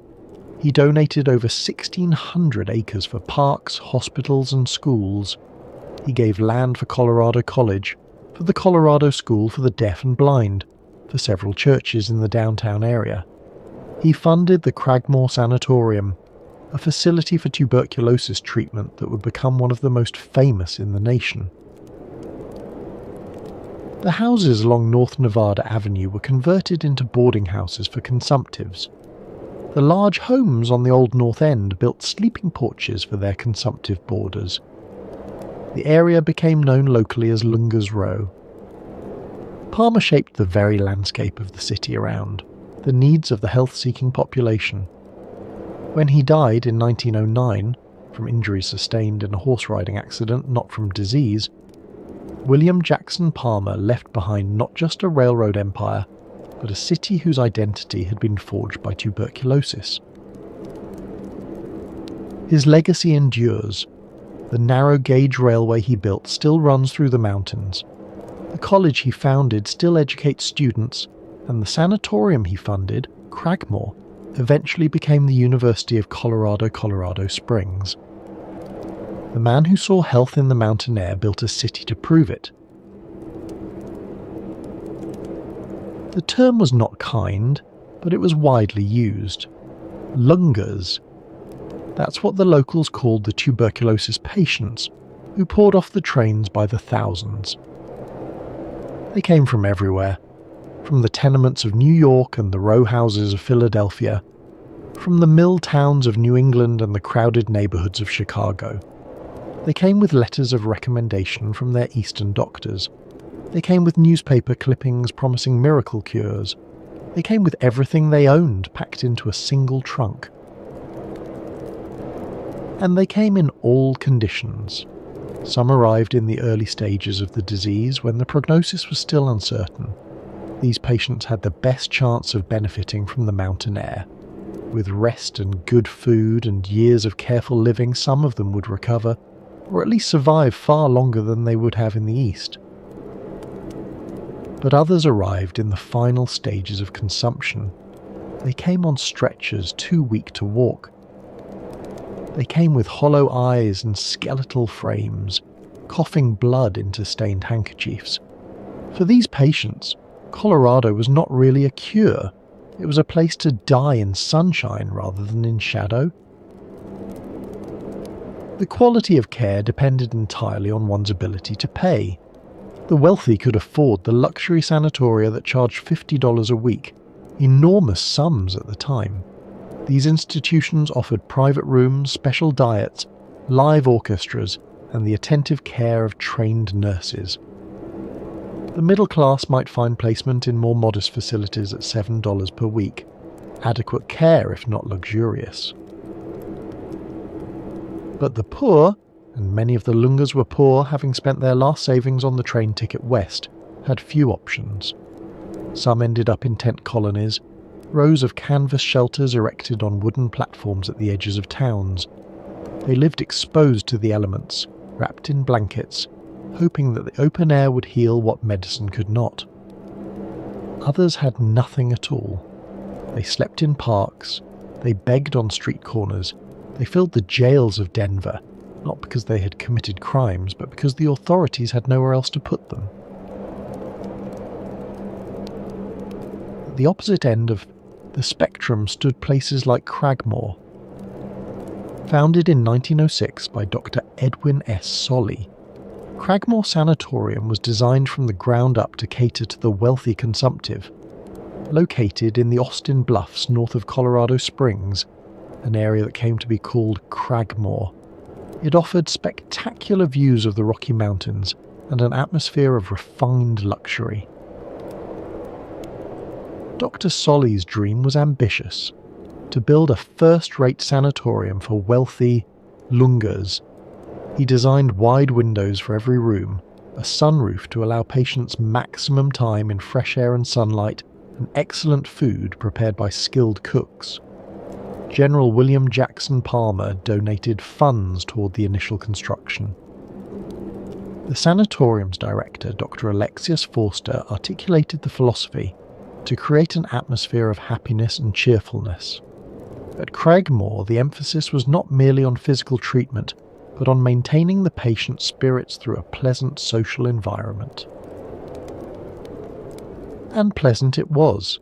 Cragmore became known as the most luxurious palace for well-to-do consumptives in the United States. Millionaires, musicians, artists, dancers and poets came to take the cure. The patients came from the main line of Philadelphia, from Boston, from New York, from the great centers of American culture and wealth. Constance Pulitzer, daughter of the newspaper magnate Joseph Pulitzer, spent time there. Broadway performers convalesced in its sun-drenched rooms. The sanatorium attracted a gregarious, cultured clientele who refused to let their illness dampen their spirits.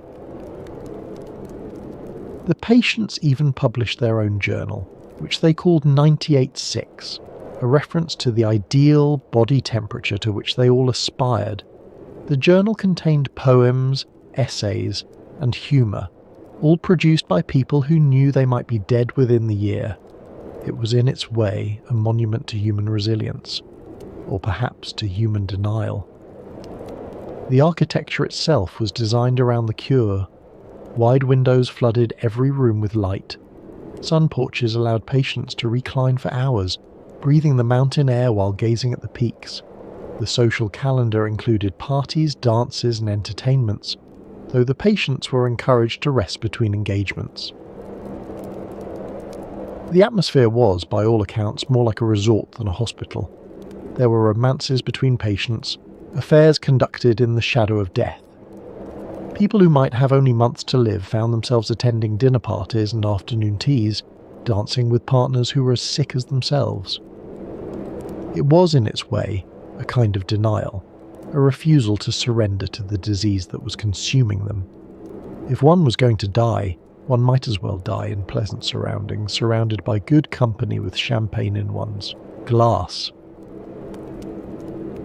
Cragmore thrived for 2 decades. The money flowed in, the patients kept coming. And then came October 1929.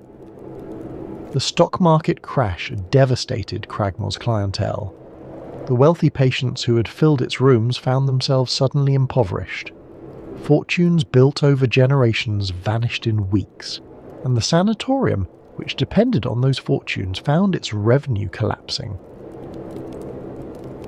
Some patients were forcibly removed when they could no longer pay their bills. Imagine it. Men and women who had come to Colorado expecting either to recover or to die in comfort, suddenly expelled from the sanatorium because their money had evaporated in the crash. They had nothing. No health, no wealth, no home. A few, devastated by their financial losses and their failing health, took their own lives. The sanatorium that had promised happiness and cheerfulness became, for some, a scene of despair. Cragmore struggled on through the Great Depression. It began accepting middle-class and working-class patients at reduced rates, $7 a week instead of $50. The parties grew quieter, the champagne disappeared, the atmosphere of refined luxury gave way to something more modest, more desperate. By the late 1940s, the sanatorium was bankrupt. It seemed destined to close, another casualty of the antibiotics that were making such institutions obsolete. Then came an unexpected reprieve. The federal government made an offer. It would financially support the sanatorium if Cragmore would accept tuberculosis-infected Navajo tribal members from Arizona and New Mexico. The director signed the contract, and in the early 1950s, Navajo patients were transported to Cragmore for care. It was a strange final chapter. The sanatorium that had catered to the wealthiest Americans now served some of the poorest, Native Americans whose communities had been ravaged by tuberculosis, often spread by contact with white settlers. In 1964, Cragmore was sold to the University of Colorado system. The sanatorium became a campus. Today, two of its former buildings, Cragmore Hall and Main Hall, house students at the University of Colorado Springs. The sun porches where dying millionaires once reclined are now classrooms. The dining room where champagne toasts were raised to uncertain futures now hosts academic conferences. Archaeologists from the university have recently begun excavating the grounds, finding artifacts from the sanatorium era, medicine bottles, patient belongings, fragments of a vanished world. They are digging up history in the shadow of Pikes Peak. But what of those lungers who arrived in Colorado with nothing? What of the thousands who spent their last dollars on train tickets, only to find themselves homeless and dying in a strange city? One woman saw their suffering and refused to accept it. Frances Weisbart Jacobs was born in Kentucky in 1843 and moved to Denver with her husband in 1863, when the city was barely 4 years old. She became known as Denver's Mother of Charities, a title she earned through decades of tireless work on behalf of the poor. As part of her charitable work, Jacobs regularly visited impoverished homes to bring food, coal, clothing, and soap. She was not afraid to touch an emaciated body. She did not flinch at the sight of blood. She often stopped to give aid to someone who had fallen on the street from a hemorrhage, a common occurrence in a city filled with consumptives. She watched as tuberculosis patients flooded into Denver, overwhelming its resources. By 1890, some 30,000 people were arriving in Colorado each year seeking the cure. Many had nothing. They had sold everything to buy their train tickets, and when they arrived, they found that no institution in Denver would admit penniless consumptives. They slept in the streets. They begged for food. They coughed in the public parks. Many of them ended up in jail, not because they had committed crimes, but because the authorities had nowhere else to put them. They lived and died on the city's streets, and Jacobs saw it all. She determined to do something about it. Jacobs launched a relentless campaign to arouse public awareness on behalf of the indigent consumptives. She sought the support of business people and political leaders. She found an ally in a young rabbi named William Stern Friedman, who shared her vision of a hospital that would serve the poor regardless of their religion. On April 8, 1890, articles of incorporation for the Jewish Hospital Association of Colorado were filed. The association bought land east of the city, and on October 9, 1892, the cornerstone of the hospital was laid. Just a month after construction began, tragedy struck. Frances Weisbart Jacobs fell ill with pneumonia. In November of 1892, she died. She was 49 years old. The hospital was named in her honour, but she never saw it open. The building sat completed but vacant for 6 years. First, because of the devastating silver crisis of 1893, which collapsed Colorado's economy, and then because of continued fundraising difficulties. Finally, with assistance from the International Order of B'nai B'rith, a Jewish-led service organisation, the hospital found the funds it needed. On December 10th, 1899, the National Jewish Hospital for Treatment of Consumptives admitted its first patients. The hospital adopted a remarkable motto: "None may enter who can pay, none can pay who enter." Think about that. It was the first facility in Colorado, perhaps in the country, to treat impoverished tuberculosis patients completely free of charge. If you had money, you were turned away. If you had insurance, you were sent elsewhere. Only the truly destitute could enter. The hospital was funded entirely by donations from across the country. Jewish communities in particular supported it, though the institution served patients of all religions and ethnicities. It was a monument to the principle that medical care should not depend on ability to pay. The treatment was similar to other sanatoria of the era: fresh air, plenty of food, moderate exercise, and close supervision of every aspect of patients' lives. But what made National Jewish unique was its mission: to serve those whom society had abandoned, the dying poor who had come west with nothing but hope. For nearly 70 years, until 1968, the institution admitted only patients who could not afford to pay.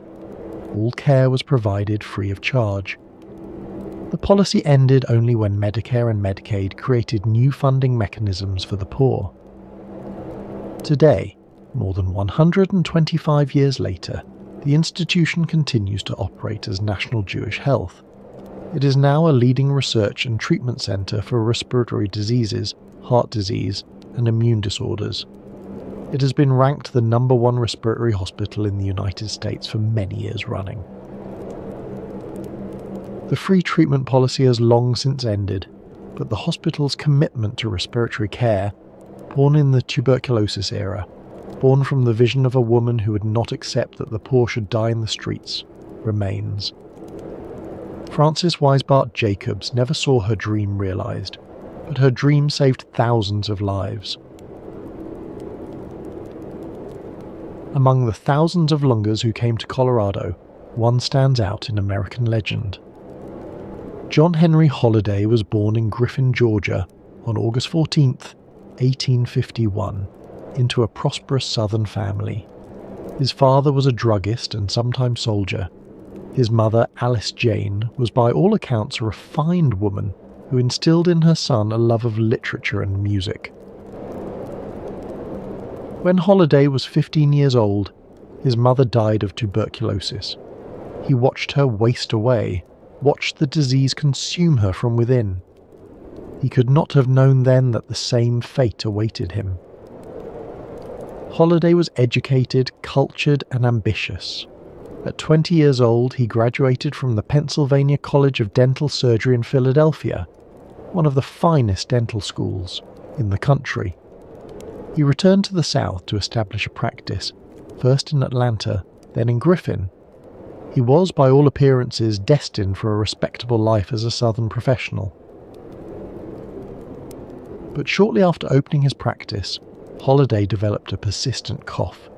He knew what that cough meant. He had heard it before in his mother's bedroom in the months before she died. The doctors confirmed his fears: tuberculosis. The same disease that had killed his mother had found him. He was given, at most, a few months to live, perhaps longer if he sought a drier climate. The prescription was familiar to anyone who had studied medicine in those years. Go west. Seek the dry air of the desert, the thin atmosphere of the mountains. Perhaps, just perhaps, the change of climate might slow the disease. And so John Henry Holliday, D.S., packed his bags and headed west. He was 22 years old, and he expected to die. Holliday moved his practice to Dallas, Texas. hoping the drier climate might help. It didn't. The cough followed him, and so did the customers, or rather, the lack of them. Patients in Frontier, Texas were reluctant to sit in a dentist's chair while the dentist coughed blood onto their open mouths. His practice failed. He needed income. And on the frontier there was one profession that didn't mind if you coughed: gambling. Somewhere in those years, in the saloons of Dallas and Denison, in the cattle towns of Kansas, John Henry Holliday transformed. The cultured southern dentist became something else entirely: a gambler, a drinker, and increasingly a man with a reputation for violence. He drifted through the frontier towns: Cheyenne, Denver, Dodge City, Las Vegas, in the New Mexico territory. He played faro and poker in smoke-filled saloons. He got into fights. He was arrested repeatedly for gambling and for violence. The disease was killing him slowly, and he seemed determined to live as recklessly as possible in whatever time remained. The whiskey helped with the cough, or at least dulled the awareness of it. Holliday drank heavily, a practice that surely hastened the progress of the disease, but he was dying anyway. What did it matter if he died a few months sooner, so long as those months were lived on his own terms? It was in this period that he acquired the nickname that would follow him into legend: Doc, not for his dental training, but because even hardened frontier gamblers could see that this thin, coughing man was a sick man, a dying man. In 1879, in Dodge City, Kansas, Doc Holliday met a lawman named Wyatt Earp. The two men formed an unlikely friendship: the dying gambler and the austere peace officer. It was a friendship that would lead them both to Tombstone, Arizona, and to immortality. By the time he arrived in Tombstone, Arizona in 1880, Doc Holliday was infamous. His reputation preceded him: a dangerous man, quick with a gun, unpredictable when drinking, and always coughing. Tombstone was a boom town, built on silver mining and populated by the usual frontier mix of miners, merchants, prostitutes, and outlaws. Wyatt Earp had come there to enforce the law, along with his brothers Virgil and Morgan. Doc Holliday followed his friend. The events that followed have been told and retold so many times that it's difficult to separate fact from legend. What we know is this: on October 26, 1881, the Earp brothers and Doc Holliday confronted a group of cowboys near the OK Corral. The gunfight lasted approximately 30 seconds. When it was over, 3 men were dead: Tom McClory, Frank McClory, and Billy Clanton. Virgil and Morgan Earp were wounded. Doc Holliday had been grazed by a bullet. It was, in terms of actual deaths, a minor incident. Frontier towns saw far worse. But the gunfight at the OK Corral would become the most famous shootout in American history, and Doc Holliday would become a legend. The irony was not lost on those who knew him. Here was a man who should have been dead years ago, a man whose lungs were slowly filling with the bacilli of tuberculosis, a man who coughed blood into handkerchiefs every day of his life. And he had walked into a gunfight and walked out alive. But the tuberculosis that had driven him west in the first place was a more persistent enemy than any outlaw. Through all his adventures, the gambling, the gunfights, the long nights in frontier saloons, the cough remained. The fever came and went. The disease that had already taken his mother was slowly, inexorably, claiming him as well. After the gunfight at the OK Corral, violence followed the Earps and Holliday. Virgil Earp was ambushed and crippled. Morgan Earp was assassinated while playing billiards. Wyatt launched a vendetta ride that left several men dead. Through it all, Doc Holliday rode alongside his friend, coughing between gunfights. Eventually the violence subsided. Wyatt Earp moved on to California, to Alaska, to the various ventures that would occupy his remaining decades. Doc Holliday drifted through the mining towns of Colorado, Leadville, high in the mountains, Denver, with its growing population of health seekers. He moved restlessly, perhaps hoping that one more change of scenery would give him relief. But there was no relief to be found. The disease had progressed too far. The 15 years since his diagnosis had been a gift. Most consumptives died within months, but the gift was running out. By the spring of 1887, the situation was dire.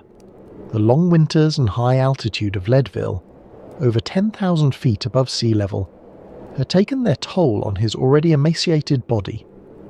The thin air that was supposed to heal consumptives was now too thin for his damaged lungs to process. He needed something more.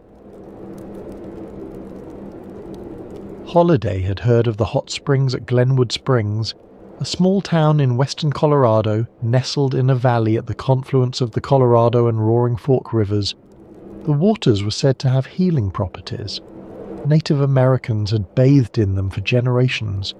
The Ute people considered the springs sacred, imbued with the power to cure. Perhaps one more desperate hope. The springs might provide some relief. Perhaps the vapor caves, filled with the steam rising from the hot mineral waters, might ease his tortured lungs. He arrived in Glenwood Springs in the spring of 1887. He checked into the Hotel Glenwood, a modest establishment near the springs. Kate Horany, the woman known as Big Nose Kate, who had been his companion on and off for years, later claimed that she attended to him in his final days. He was 36 years old and he knew he was dying. Holliday spent the last 57 days of his life in that Colorado town.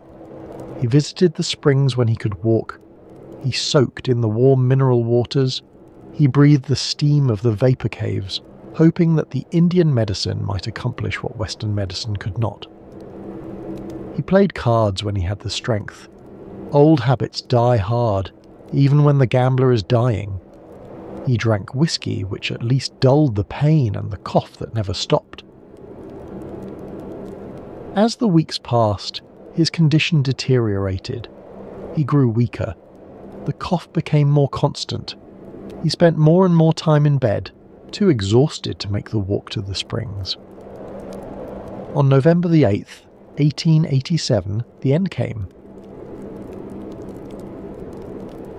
According to the stories that have come down to us, Holliday was lying in bed at the Hotel Glenwood when he asked for a glass of whiskey.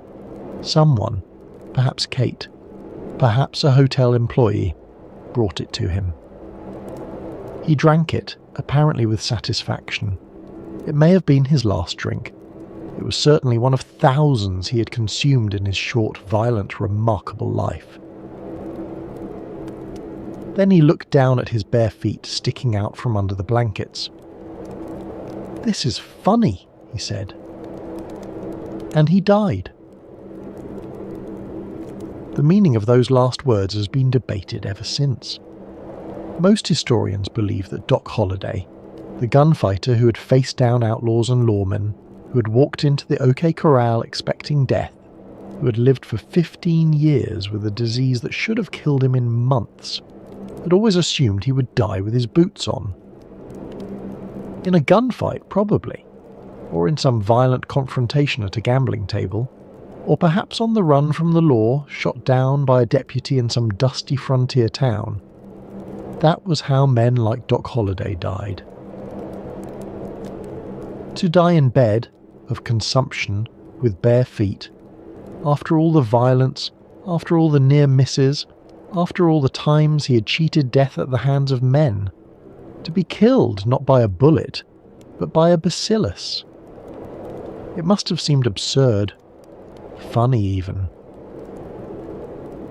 The Glenwood Springs Ute Chief newspaper wrote in its obituary that Holliday had been baptized in the Catholic Church shortly before his death.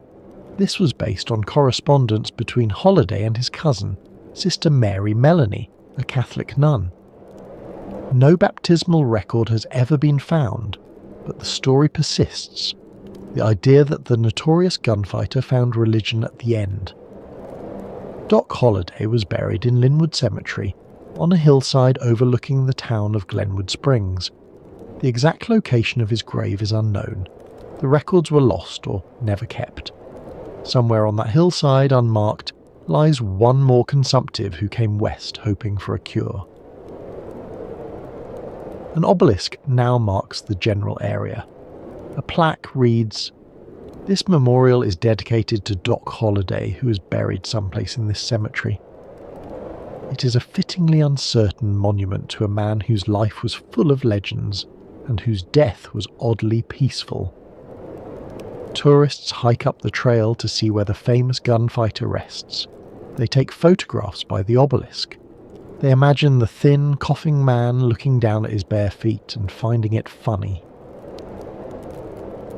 Wyatt Earp did not learn of his friend's death until 2 months after it happened. The news reached him eventually, as news did in those days before telephones. The man who had saved his life in Dodge City, who had stood beside him at the OK Corral, who had ridden with him on the Vendetta ride, that man was gone. Wyatt Earp would live until 1929, dying in his bed in Los Angeles at age 80.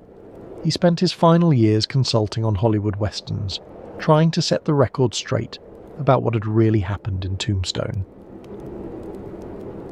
Doc Holliday had no such opportunity. The disease that had chased him across the West, that had transformed him from a dentist into a legend, had finally caught up with him. He was 36 years old, which was, for a consumptive in the 1880s, a remarkably long life. Not all of Colorado's famous longers died of the disease. Some not only survived but thrived, and left their mark on the very landscape of the state. Robert Walter Speer was born in Pennsylvania in 1855, the son of a farmer. Like so many families of the era, the Speers were touched by tuberculosis, the disease that seemed to spare no household, no social class, no corner of America. In 1877, Robert's sister Margaret fell severely ill with consumption. The family, desperate, made the difficult decision to send her to Colorado for treatment. She was following a path that thousands had already taken, hoping that the mountain air might accomplish what Eastern doctors could not. It soon became clear that Robert himself had also contracted tuberculosis. He was 22 years old when he suffered a severe lung hemorrhage, the terrifying moment when the cough produces not just blood-streaked sputum, but actual blood, bright arterial red, filling the handkerchief, filling the mouth. In 1878, Robert Speer followed his sister westward. But rather than checking into a sanatorium, rather than taking the rest cure that most physicians prescribed, Speer did something different. He went into the mountains, high into the mountains, and found work on a ranch, hard physical labour in the open air at altitude. It was unconventional. Most consumptives were told to rest, to conserve their strength, to avoid exertion. The sanatoria prescribed carefully regulated activity, gentle walks, never too strenuous, always with periods of rest. The idea of a tuberculosis patient doing ranch work, hauling hay, mending fences, riding horses, would have struck most physicians as dangerous. But it worked. Slowly, Robert Speer's health improved. The cough lessened. The hemorrhages stopped. The weight he had lost began to return. Whether it was the altitude, the exercise, the outdoor air, or simply the luck of a constitution strong enough to fight off the disease, he never knew. What he knew was that the mountains had saved his life. Speer always credited that mountain ranch with his survival. For the rest of his life, he advocated for fresh air, outdoor activity, and the healing power of the Colorado climate. He had experienced it himself. He was living proof. With his health restored, Speer moved to Denver. He took a job at the Daniels and Fisher department store, a prestigious position for a young man on the rise. From there, he launched a career in real estate, then in Democratic Party politics. The former invalid was becoming a power broker. In 1904, Robert Speer was elected mayor of Denver. He would serve 2 terms, from 1904 to 1912, and then win election to a 3rd term in 1916. The former Longer, the man who had come to Colorado expecting to die, became one of the most consequential mayors in the city's history. Robert Speer had seen the future of American cities, and it looked like Chicago. In 1893, Speer had attended the World's Columbian Exposition in Chicago, the great World's Fair that introduced millions of Americans to the possibilities of urban planning. The fair's centerpiece was the White City, a collection of neoclassical buildings arranged around grand plazas and reflecting pools. It was elegant, orderly, beautiful, everything that the crowded industrial cities of the era were not. Speer was entranced. He saw in the White City a vision of what Denver might become. Not a dusty frontier town, not a mining camp grown large, but a Paris on the Platte. A city of parks and boulevards, of monuments and fountains, of civic grandeur. When he became mayor, Speer set about making that vision real. The movement he championed was called City Beautiful, a nationwide effort to transform American cities through comprehensive urban planning. City Beautiful advocates believed that beautiful surroundings would produce better citizens, that parks and monuments would inspire civic pride and moral improvement. For Speer, there was also a personal dimension. He knew what fresh air and open spaces had done for his own health. The parks he built were not merely decorative, they were therapeutic. They were the city's lungs, bringing clean air into neighborhoods that might otherwise have been as congested as the tenements of New York. Under Speer's leadership, Denver doubled its park acreage in just 8 years. He built Civic Center Park, the green heart of downtown Denver, surrounded by the state capitol, the city and county building, and the Denver Art Museum. He cleaned up Cherry Creek, which had become virtually an open sewer, channeling it and creating parkland along its banks. He built the City Auditorium. He planted trees along the major streets. He created the boulevard that today bears his name, Speer Boulevard, running along Cherry Creek through the center of the city. Speer was not without his critics. He was accused of corruption, of awarding contracts to his friends, of running a political machine. Some of the accusations were probably true. He was a product of his era, and urban politics in the early 20th century was rarely clean. But his impact on Denver was undeniable. The city he left behind was fundamentally different from the city he had found. Greener, grander, more beautiful. Robert Speer died on May 14, 1918. During the global influenza pandemic that would kill more people than the recently concluded World War. The cause was double pneumonia, an ironic echo of the tuberculosis that had almost killed him 4 decades earlier. At least 10,000 people attended his funeral. He was the first mayor of Denver to die while serving in office. The city he had helped build mourned the Lunger who had stayed, who had survived, who had transformed a frontier town into a metropolis. Today, if you walk through Civic Center Park, past the fountains and the monuments, you're walking through Robert Speer's vision. The former consumptive who came to Colorado expecting to die left behind a city that will long outlive him. The impact of tuberculosis on Colorado went far beyond the hospitals and sanatoria. It shaped the very architecture of the state, the design of ordinary homes that still stand today. If you walk through certain Denver neighborhoods, Montclair for instance, you will notice something distinctive about the older houses. Many have dual porches on the side, open or only lightly enclosed. The floor plans are unusually open, with good airflow between rooms. The windows are large, designed to let in maximum light and air.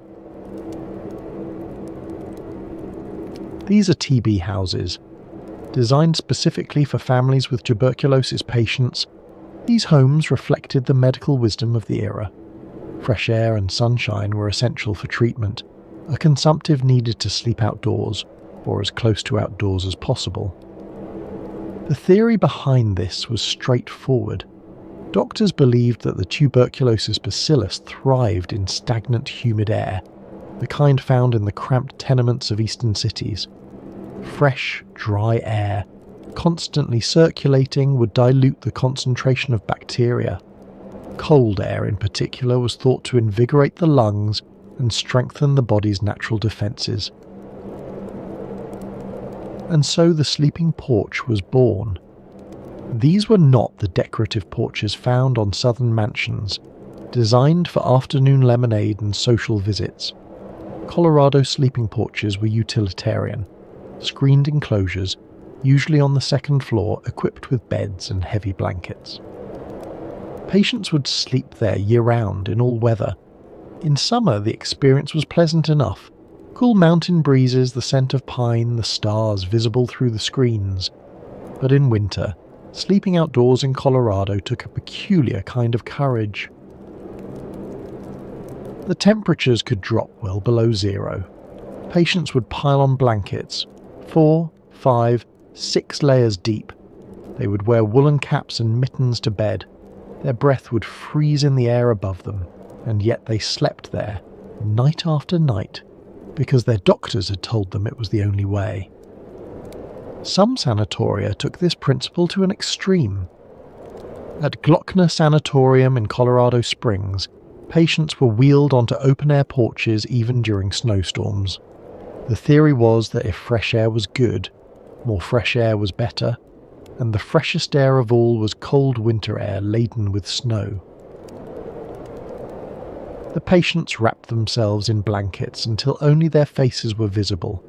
Snow would accumulate on their blankets while they slept. In the morning, they would brush off the snow and, if they were still able, walk inside for breakfast. It sounds torturous, and yet many patients reported feeling better after sleeping in the cold. Whether this was the effect of the fresh air or simply the psychological benefit of doing something, of taking action against a disease that otherwise left them helpless, is impossible to say. The sleeping porch became a distinctive feature of Colorado architecture. While homes across America had porches for sitting, Colorado homes had porches for sleeping, screened enclosures where patients could spend the night breathing mountain air even in winter. Builders adapted their designs to accommodate the needs of the tuberculosis patients who comprise so much of their clientele. Houses were oriented to maximize southern exposure, ensuring that sleeping porches received the maximum amount of sunshine. Windows were designed to open wide, allowing cross-ventilation. Floor plans were made more open, reducing the number of small enclosed spaces where air might become stagnant.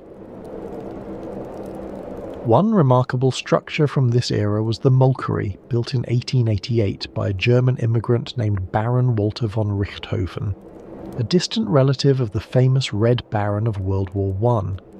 Located in the Montclair neighbourhood, the Molkery served as a dairy barn, restaurant, hotel and tuberculosis treatment facility. The Baron was a remarkable character in his own right. He had served as an officer in the Prussian army before emigrating to America, where he made his fortune in real estate development. He saw in Colorado's tuberculosis trade an opportunity, and he designed the Molkery to capitalize on it. The treatment offered was the traditional German milk cure. Patients, called chasers by the locals because they were chasing the cure, would lounge on sun porches, drink mugs of fresh milk from the Baron's dairy cows, and breathe the supposedly health-restoring air. The idea was that the rich nutrients in fresh milk would help patients regain the weight they had lost to consumption. Combined with the fresh air and sunshine, the milk cure was believed to offer the best chance of recovery. Whether it actually worked is debatable, but the Molkery thrived for several years, attracting patients from across the country. The Baron had created not just a treatment facility but an experience. a taste of old-world elegance in the shadow of the Rockies. The Molkery operated until 1893. Today it houses a civic organisation, but its distinctive architecture, designed around the needs of tuberculosis patients, remains visible. The sleeping porch faded from popularity in the mid-20th century, replaced by air conditioning and antibiotics. But many of the old porches remain, enclosed now for year-round use, their original purpose forgotten. If you look carefully at older homes in Denver's historic neighbourhoods, you can still spot them. Those second-floor additions with their distinctive banks of windows, their odd proportions, their suggestion of outdoor living, they are the architectural fingerprints of an epidemic. Perhaps the most distinctive architectural legacy of the tuberculosis era can be found in Colorado Springs, where strange octagonal structures dot the landscape, in backyards, at hospitals, in parks. These are Gardner huts, named for their designer, Dr. Charles Fox Gardner, and they represent one of the most innovative and poignant approaches to tuberculosis treatment. Dr. Gardner was himself a health seeker. Born in the East, he had contracted tuberculosis and come to Colorado Springs in search of relief. The mountain air served him well.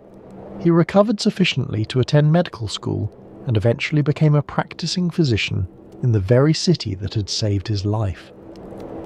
He understood from personal experience what tuberculosis patients needed. They needed air, they needed isolation, and they needed dignity. Some sense of having their own space, their own home, even as they fought a disease that might well kill them.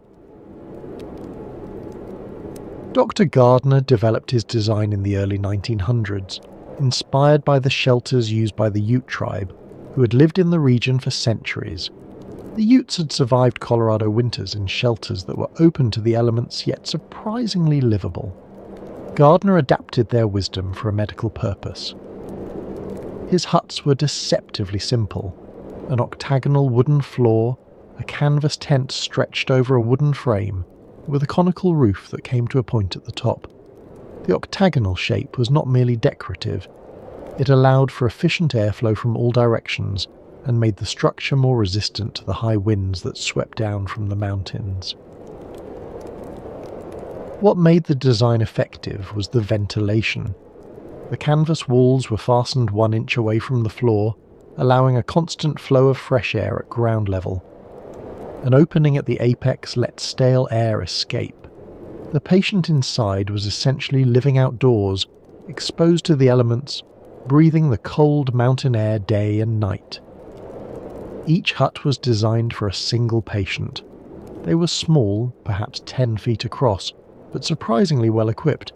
Many had electric lights, a luxury in the early 20th century. Small wood stoves provided heat for the coldest nights, though patients were encouraged to keep them low. The goal was cold air, not warmth. The huts contained a bed, chairs, a small dresser, and a system for calling nurses, often a bell or a flag that could be raised to signal distress. Patients decorated their huts with photographs, books, letters from home. These tiny shelters became their world. The idea was isolation. The patient was separated from other patients, reducing the risk of spreading the disease. Each cough, each expectoration, each exhaled breath remained within that patient's own space, and the constant exposure to fresh air was believed to be the best treatment available. There was also a psychological element. In the crowded sanatorium wards, patients were constantly reminded of their illness, by the coughs of their neighbours, by the empty beds of those who had died, by the pervasive sense of disease.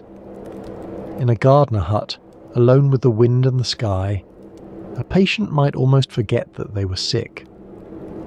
Almost. Sanatoria across Colorado adopted the Gardner hut design. The modern woodmen of America Sanatorium, located northwest of Colorado Springs in Woodman Valley, had nearly 250 of these octagonal structures arranged in neat rows, a small city of the dying, each patient in their own canvas shelter. The Modern Woodmen of America was a fraternal organisation, a kind of mutual aid society that provided insurance and benefits to its members. When tuberculosis struck the families of woodmen, the organisation established its own sanatorium to care for them. At its peak, the facility could accommodate 400 patients. From above, the rows of huts must have looked like a military encampment, or perhaps a village from some strange fairy tale.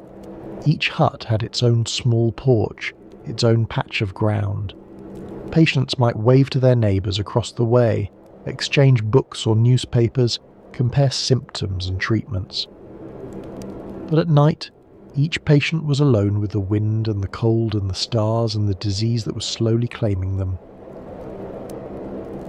Patients might live in these huts for months or years.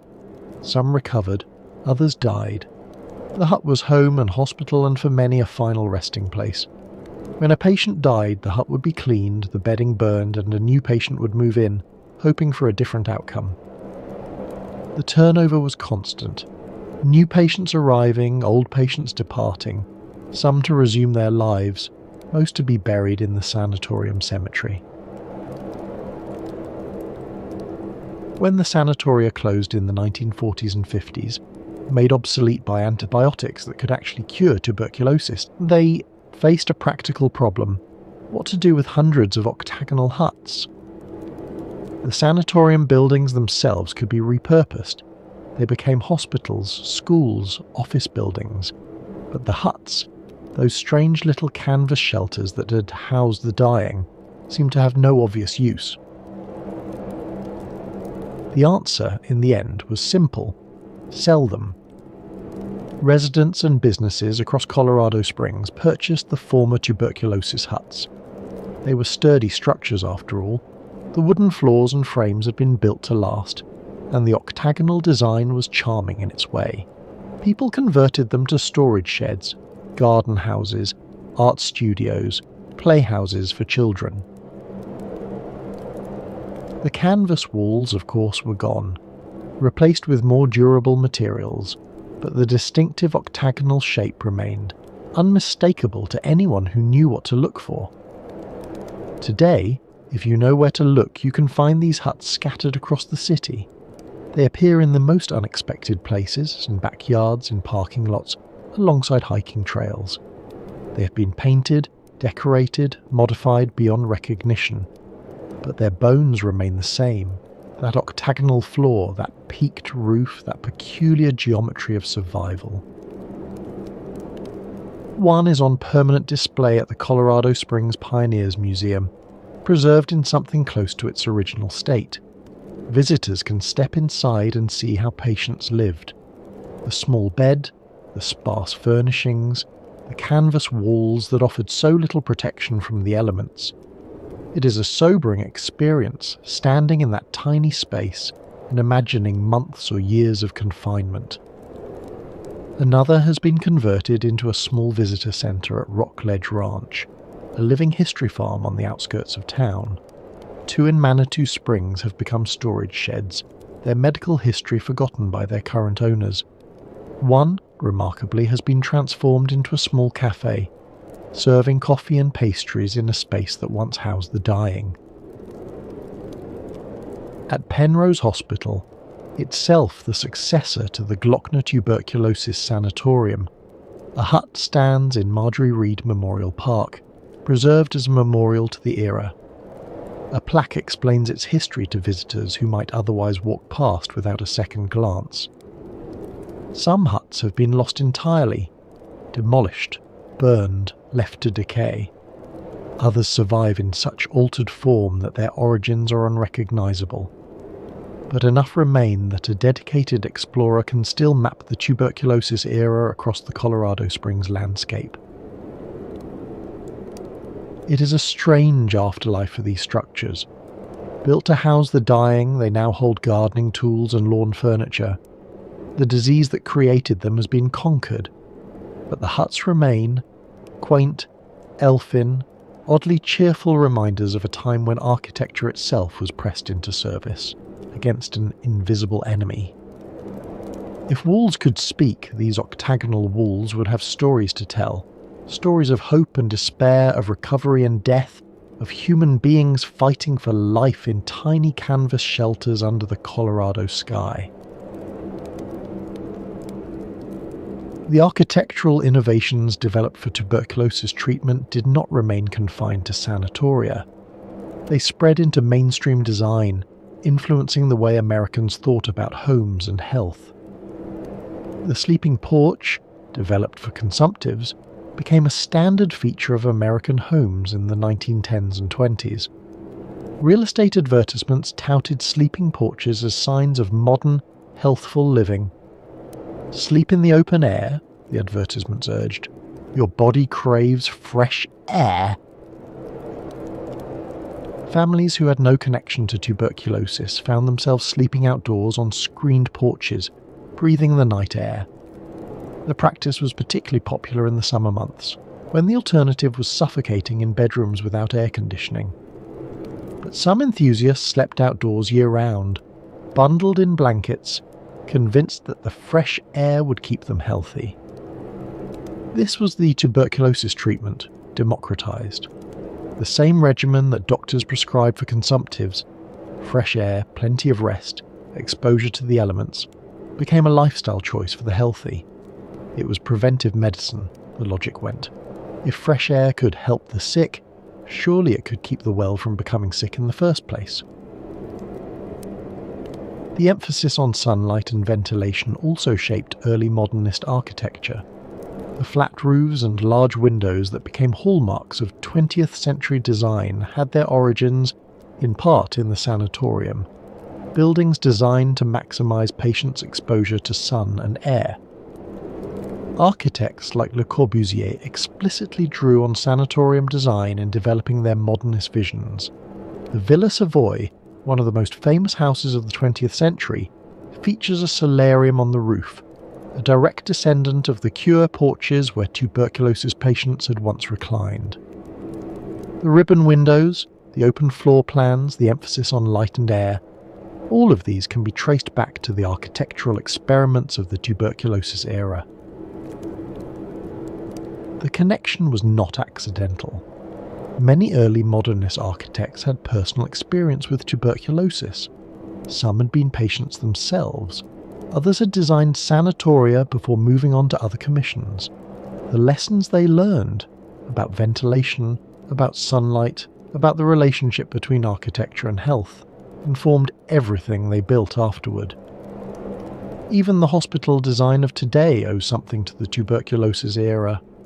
The spacious patient rooms, the large windows, the attention to air quality, all of these features were pioneered in sanatoria where fresh air was believed to be the only cure. Before the tuberculosis era, hospitals were dark, cramped, poorly ventilated places. The very word hospital carried connotations of death and suffering. Patients avoided them when possible, preferring to be treated and to die at home. The sanatorium changed that. These were light-filled, airy, even beautiful buildings. They were designed not merely to treat disease but to promote healing, to create an environment in which recovery seemed possible. When the antibiotic era arrived and tuberculosis could actually be cured, the lessons of the sanatorium were applied to general hospital design. Walk through any modern hospital. Notice the large windows, the natural light, the attention to airflow. Notice the private or semi-private rooms designed to give patients some sense of personal space. Notice the gardens and courtyards, the outdoor spaces where patients can sit in the sun. All of this traces back, directly or indirectly, to the tuberculosis sanatoria of the late 19th and early 20th centuries. The mountain air of Colorado may not have cured tuberculosis, but the architecture that sprang from that desperate hope has shaped the way we design healing spaces to this day. When we walk through a modern hospital surrounded by glass and light, we are walking through a space shaped by the tuberculosis epidemic. The ghosts of the lungers walk with us. At first, Colorado welcomed the Lungers. They were, after all, paying customers. They filled the hotels, they patronized the shops, they brought money from the east and spent it in the west. The economics was straightforward. A tuberculosis patient who came to Colorado for treatment might spend months or years in the state, paying for lodging, food, medical care and entertainment. They were, in a sense, the ideal tourist, one who stayed indefinitely and spent continuously. Early tuberculosis sufferers were among the state's champions. They praised the climate to anyone who would listen. They wrote letters home encouraging others to make the journey. Some, like Robert Speer, recovered and became prominent citizens. Others, even those who did not recover, contributed to the economy until their final days. The boosters were enthusiastic. Colorado had something that no other state could offer: the combination of altitude, dryness and sunshine that Eastern doctors prescribed for their consumptive patients. This was a natural resource like silver or gold waiting to be exploited.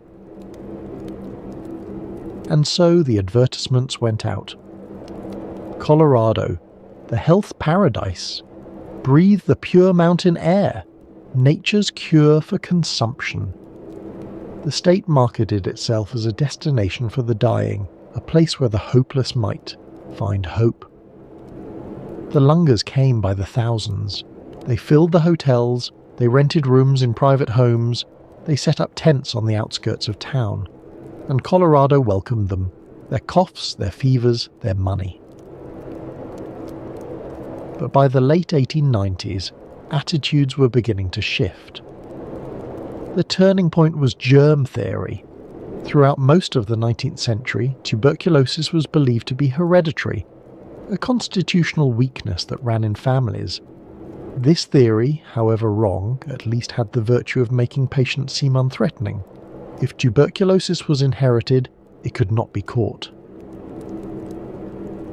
Then came Robert Koch's discovery in 1882.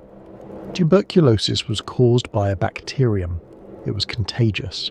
It could be spread from person to person through coughing, through sputum, through the very breath of the infected. Koch demonstrated his findings in Berlin, presenting slides of the rod-shaped bacteria he had isolated from the lungs of tuberculosis patients. Within a year, his discovery was confirmed by laboratories around the world. The truth was undeniable. Tuberculosis was infectious. The news spread slowly at first. Many physicians resisted the new theory, preferring the older explanations they had learned in medical school. But by the 1890s, the implications were becoming clear to both doctors and laypeople. Every cough from a lunger might contain millions of bacteria. Every handkerchief might be a source of infection. Every spittoon, every piece of shared crockery, every common space where consumptives gathered, all of these could be transmission vectors. The health seekers who had seemed harmless, even admirable in their courage, now seemed dangerous. They were not merely sick, they were contagious. They were walking, coughing carriers of a deadly disease. Colorado officials began to worry. What if the state's healthy residents became infected? What if the cure for some became the death sentence for others?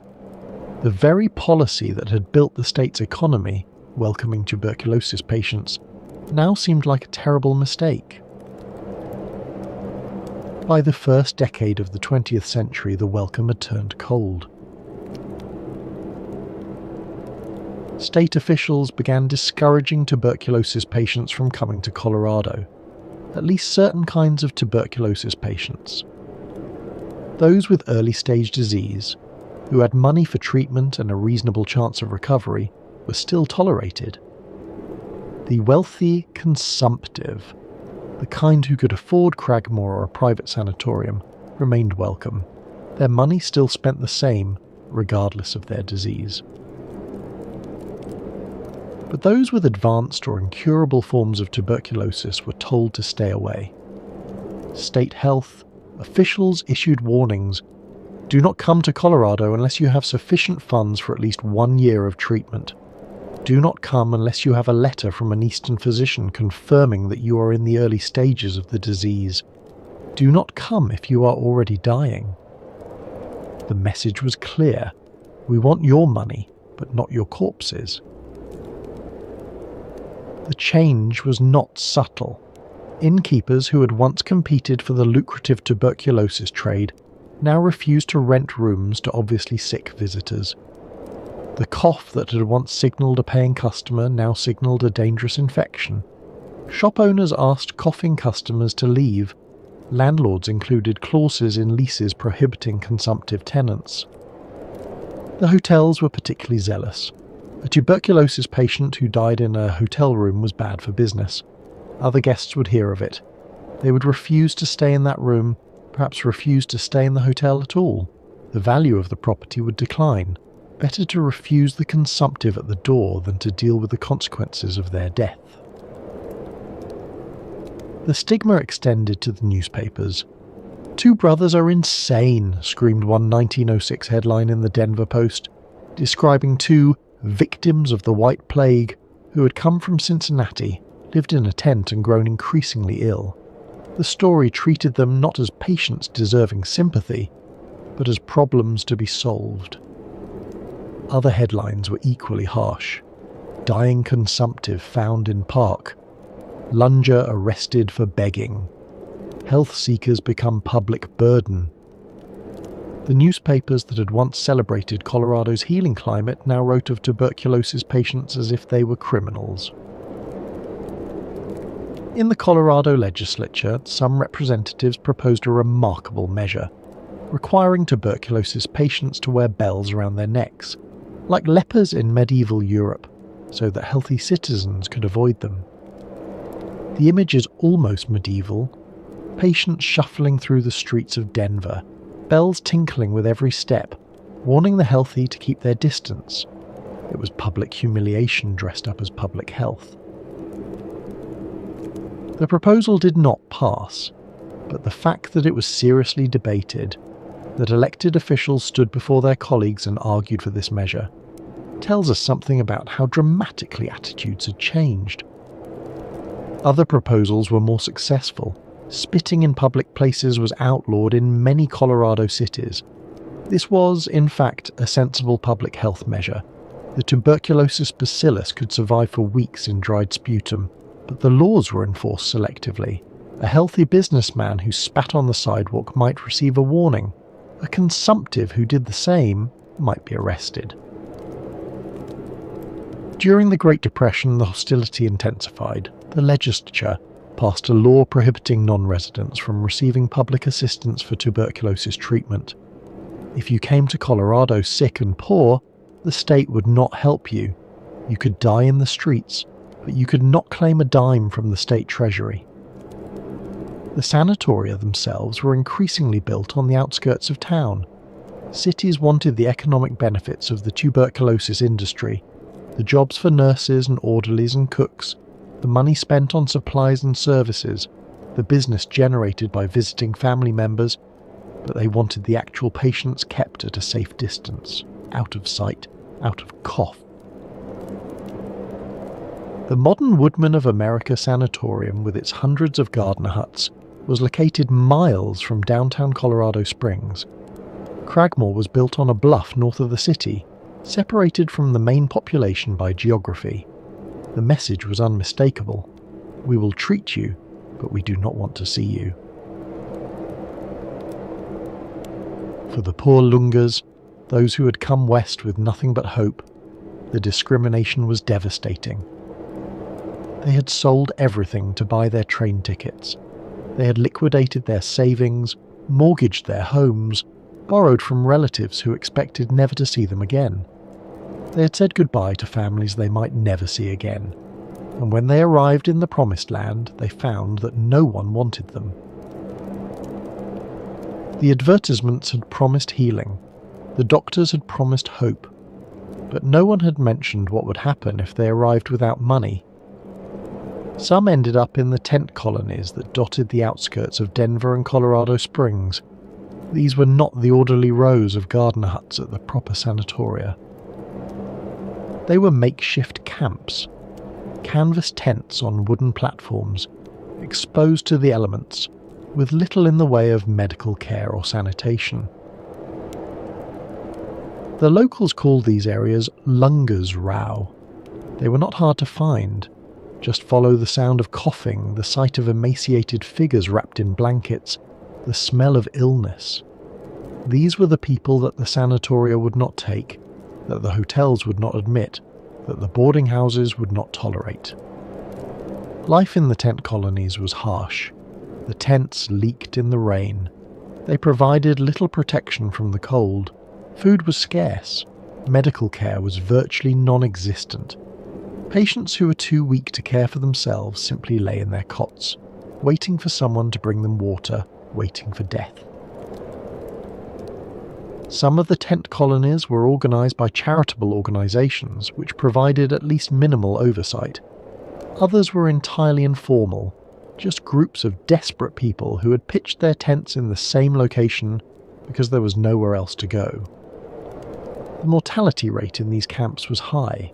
Without proper nutrition, without medical attention, without even basic sanitation, the consumptives weakened quickly. Some died within weeks of arriving in Colorado. Others lingered for months, their condition worsening steadily, their hopes fading. Others had not even the resources for a tent. They slept in the streets. They slept in parks and under bridges. They begged for money on street corners, their coughs punctuating their pleas. They coughed in public spaces, spreading the disease they had come to cure. The city authorities, unsure what to do with these homeless invalids, often resorted to the only solution they could think of. They put them in jail. Not for crimes, simply for existing. Simply for being sick and poor and having nowhere else to go. The jails were not equipped to handle tuberculosis patients. There was no isolation, no fresh air, no treatment.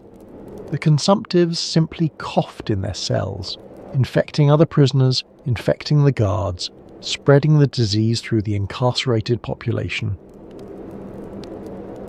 It was, in a sense, the worst possible outcome for public health. Instead of treating the sick, Colorado was concentrating them in closed spaces where the disease could spread freely.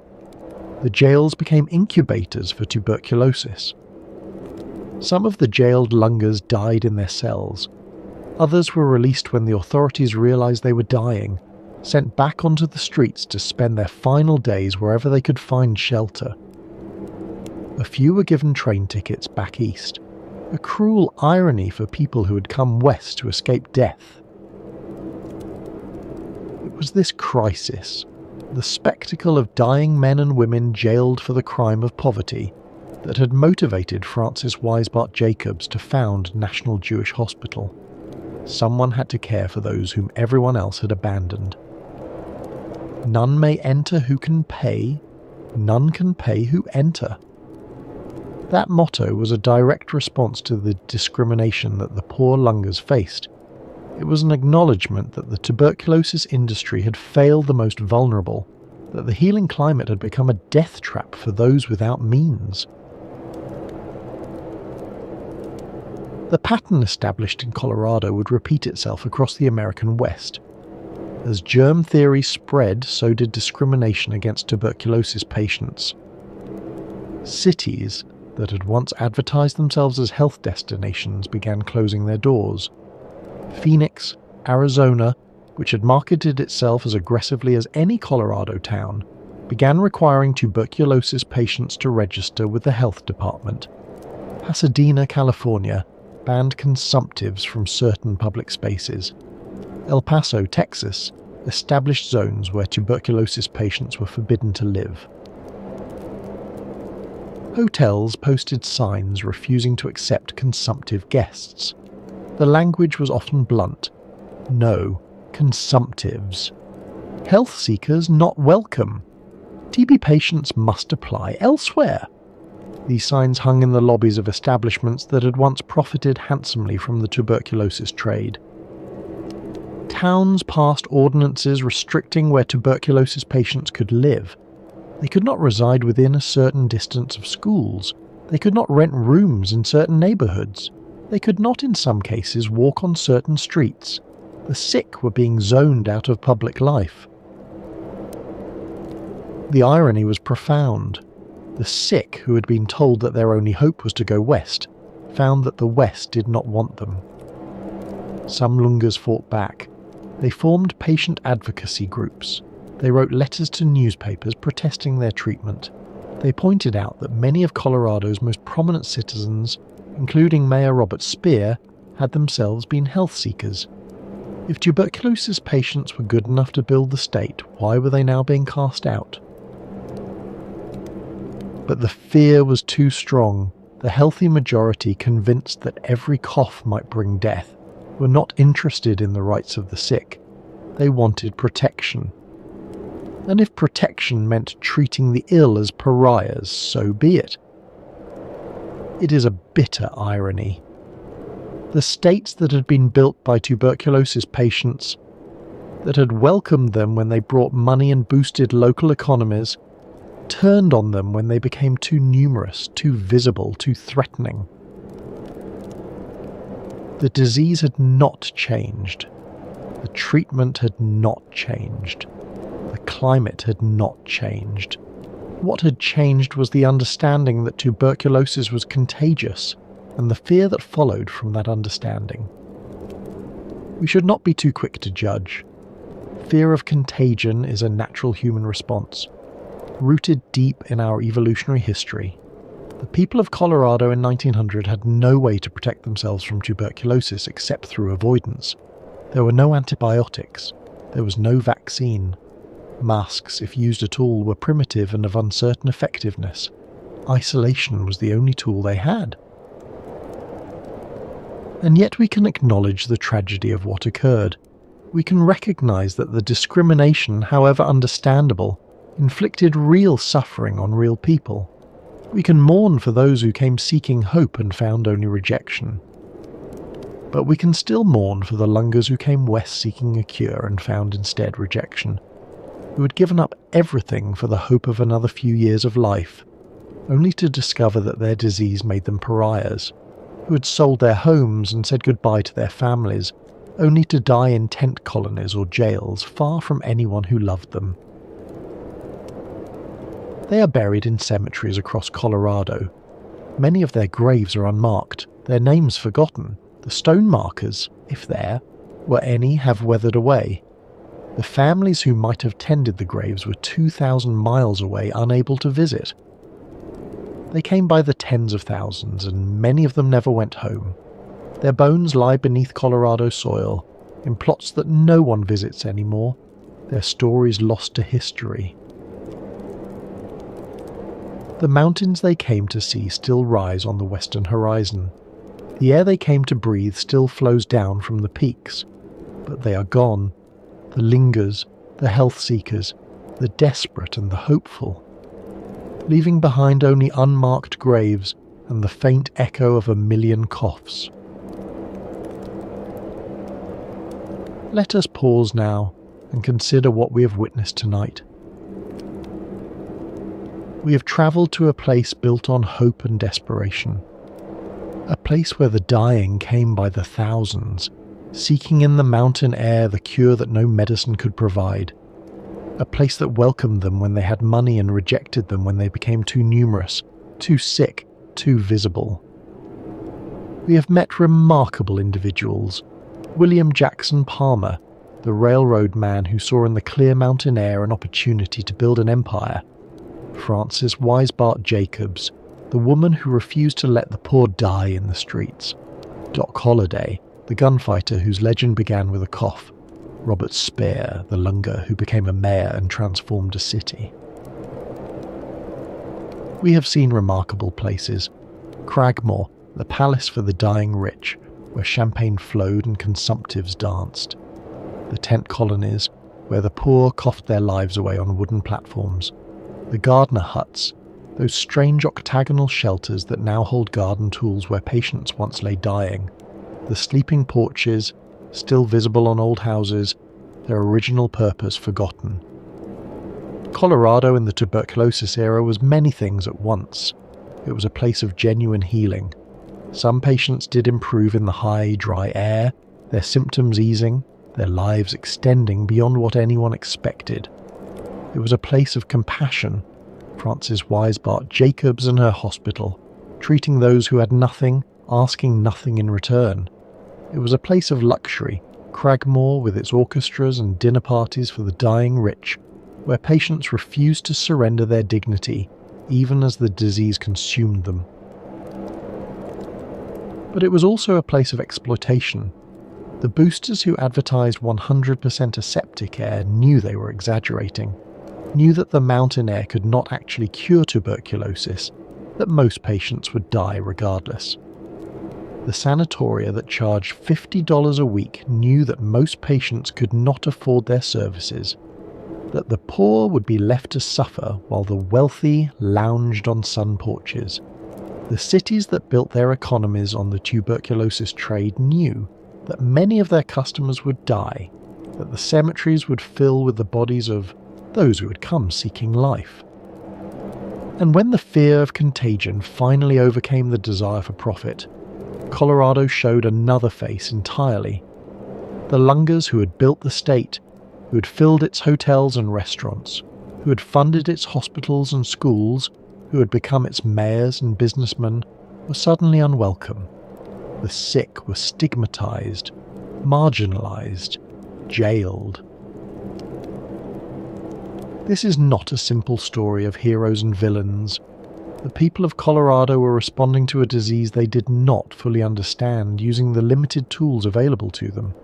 They were capable of both compassion and cruelty.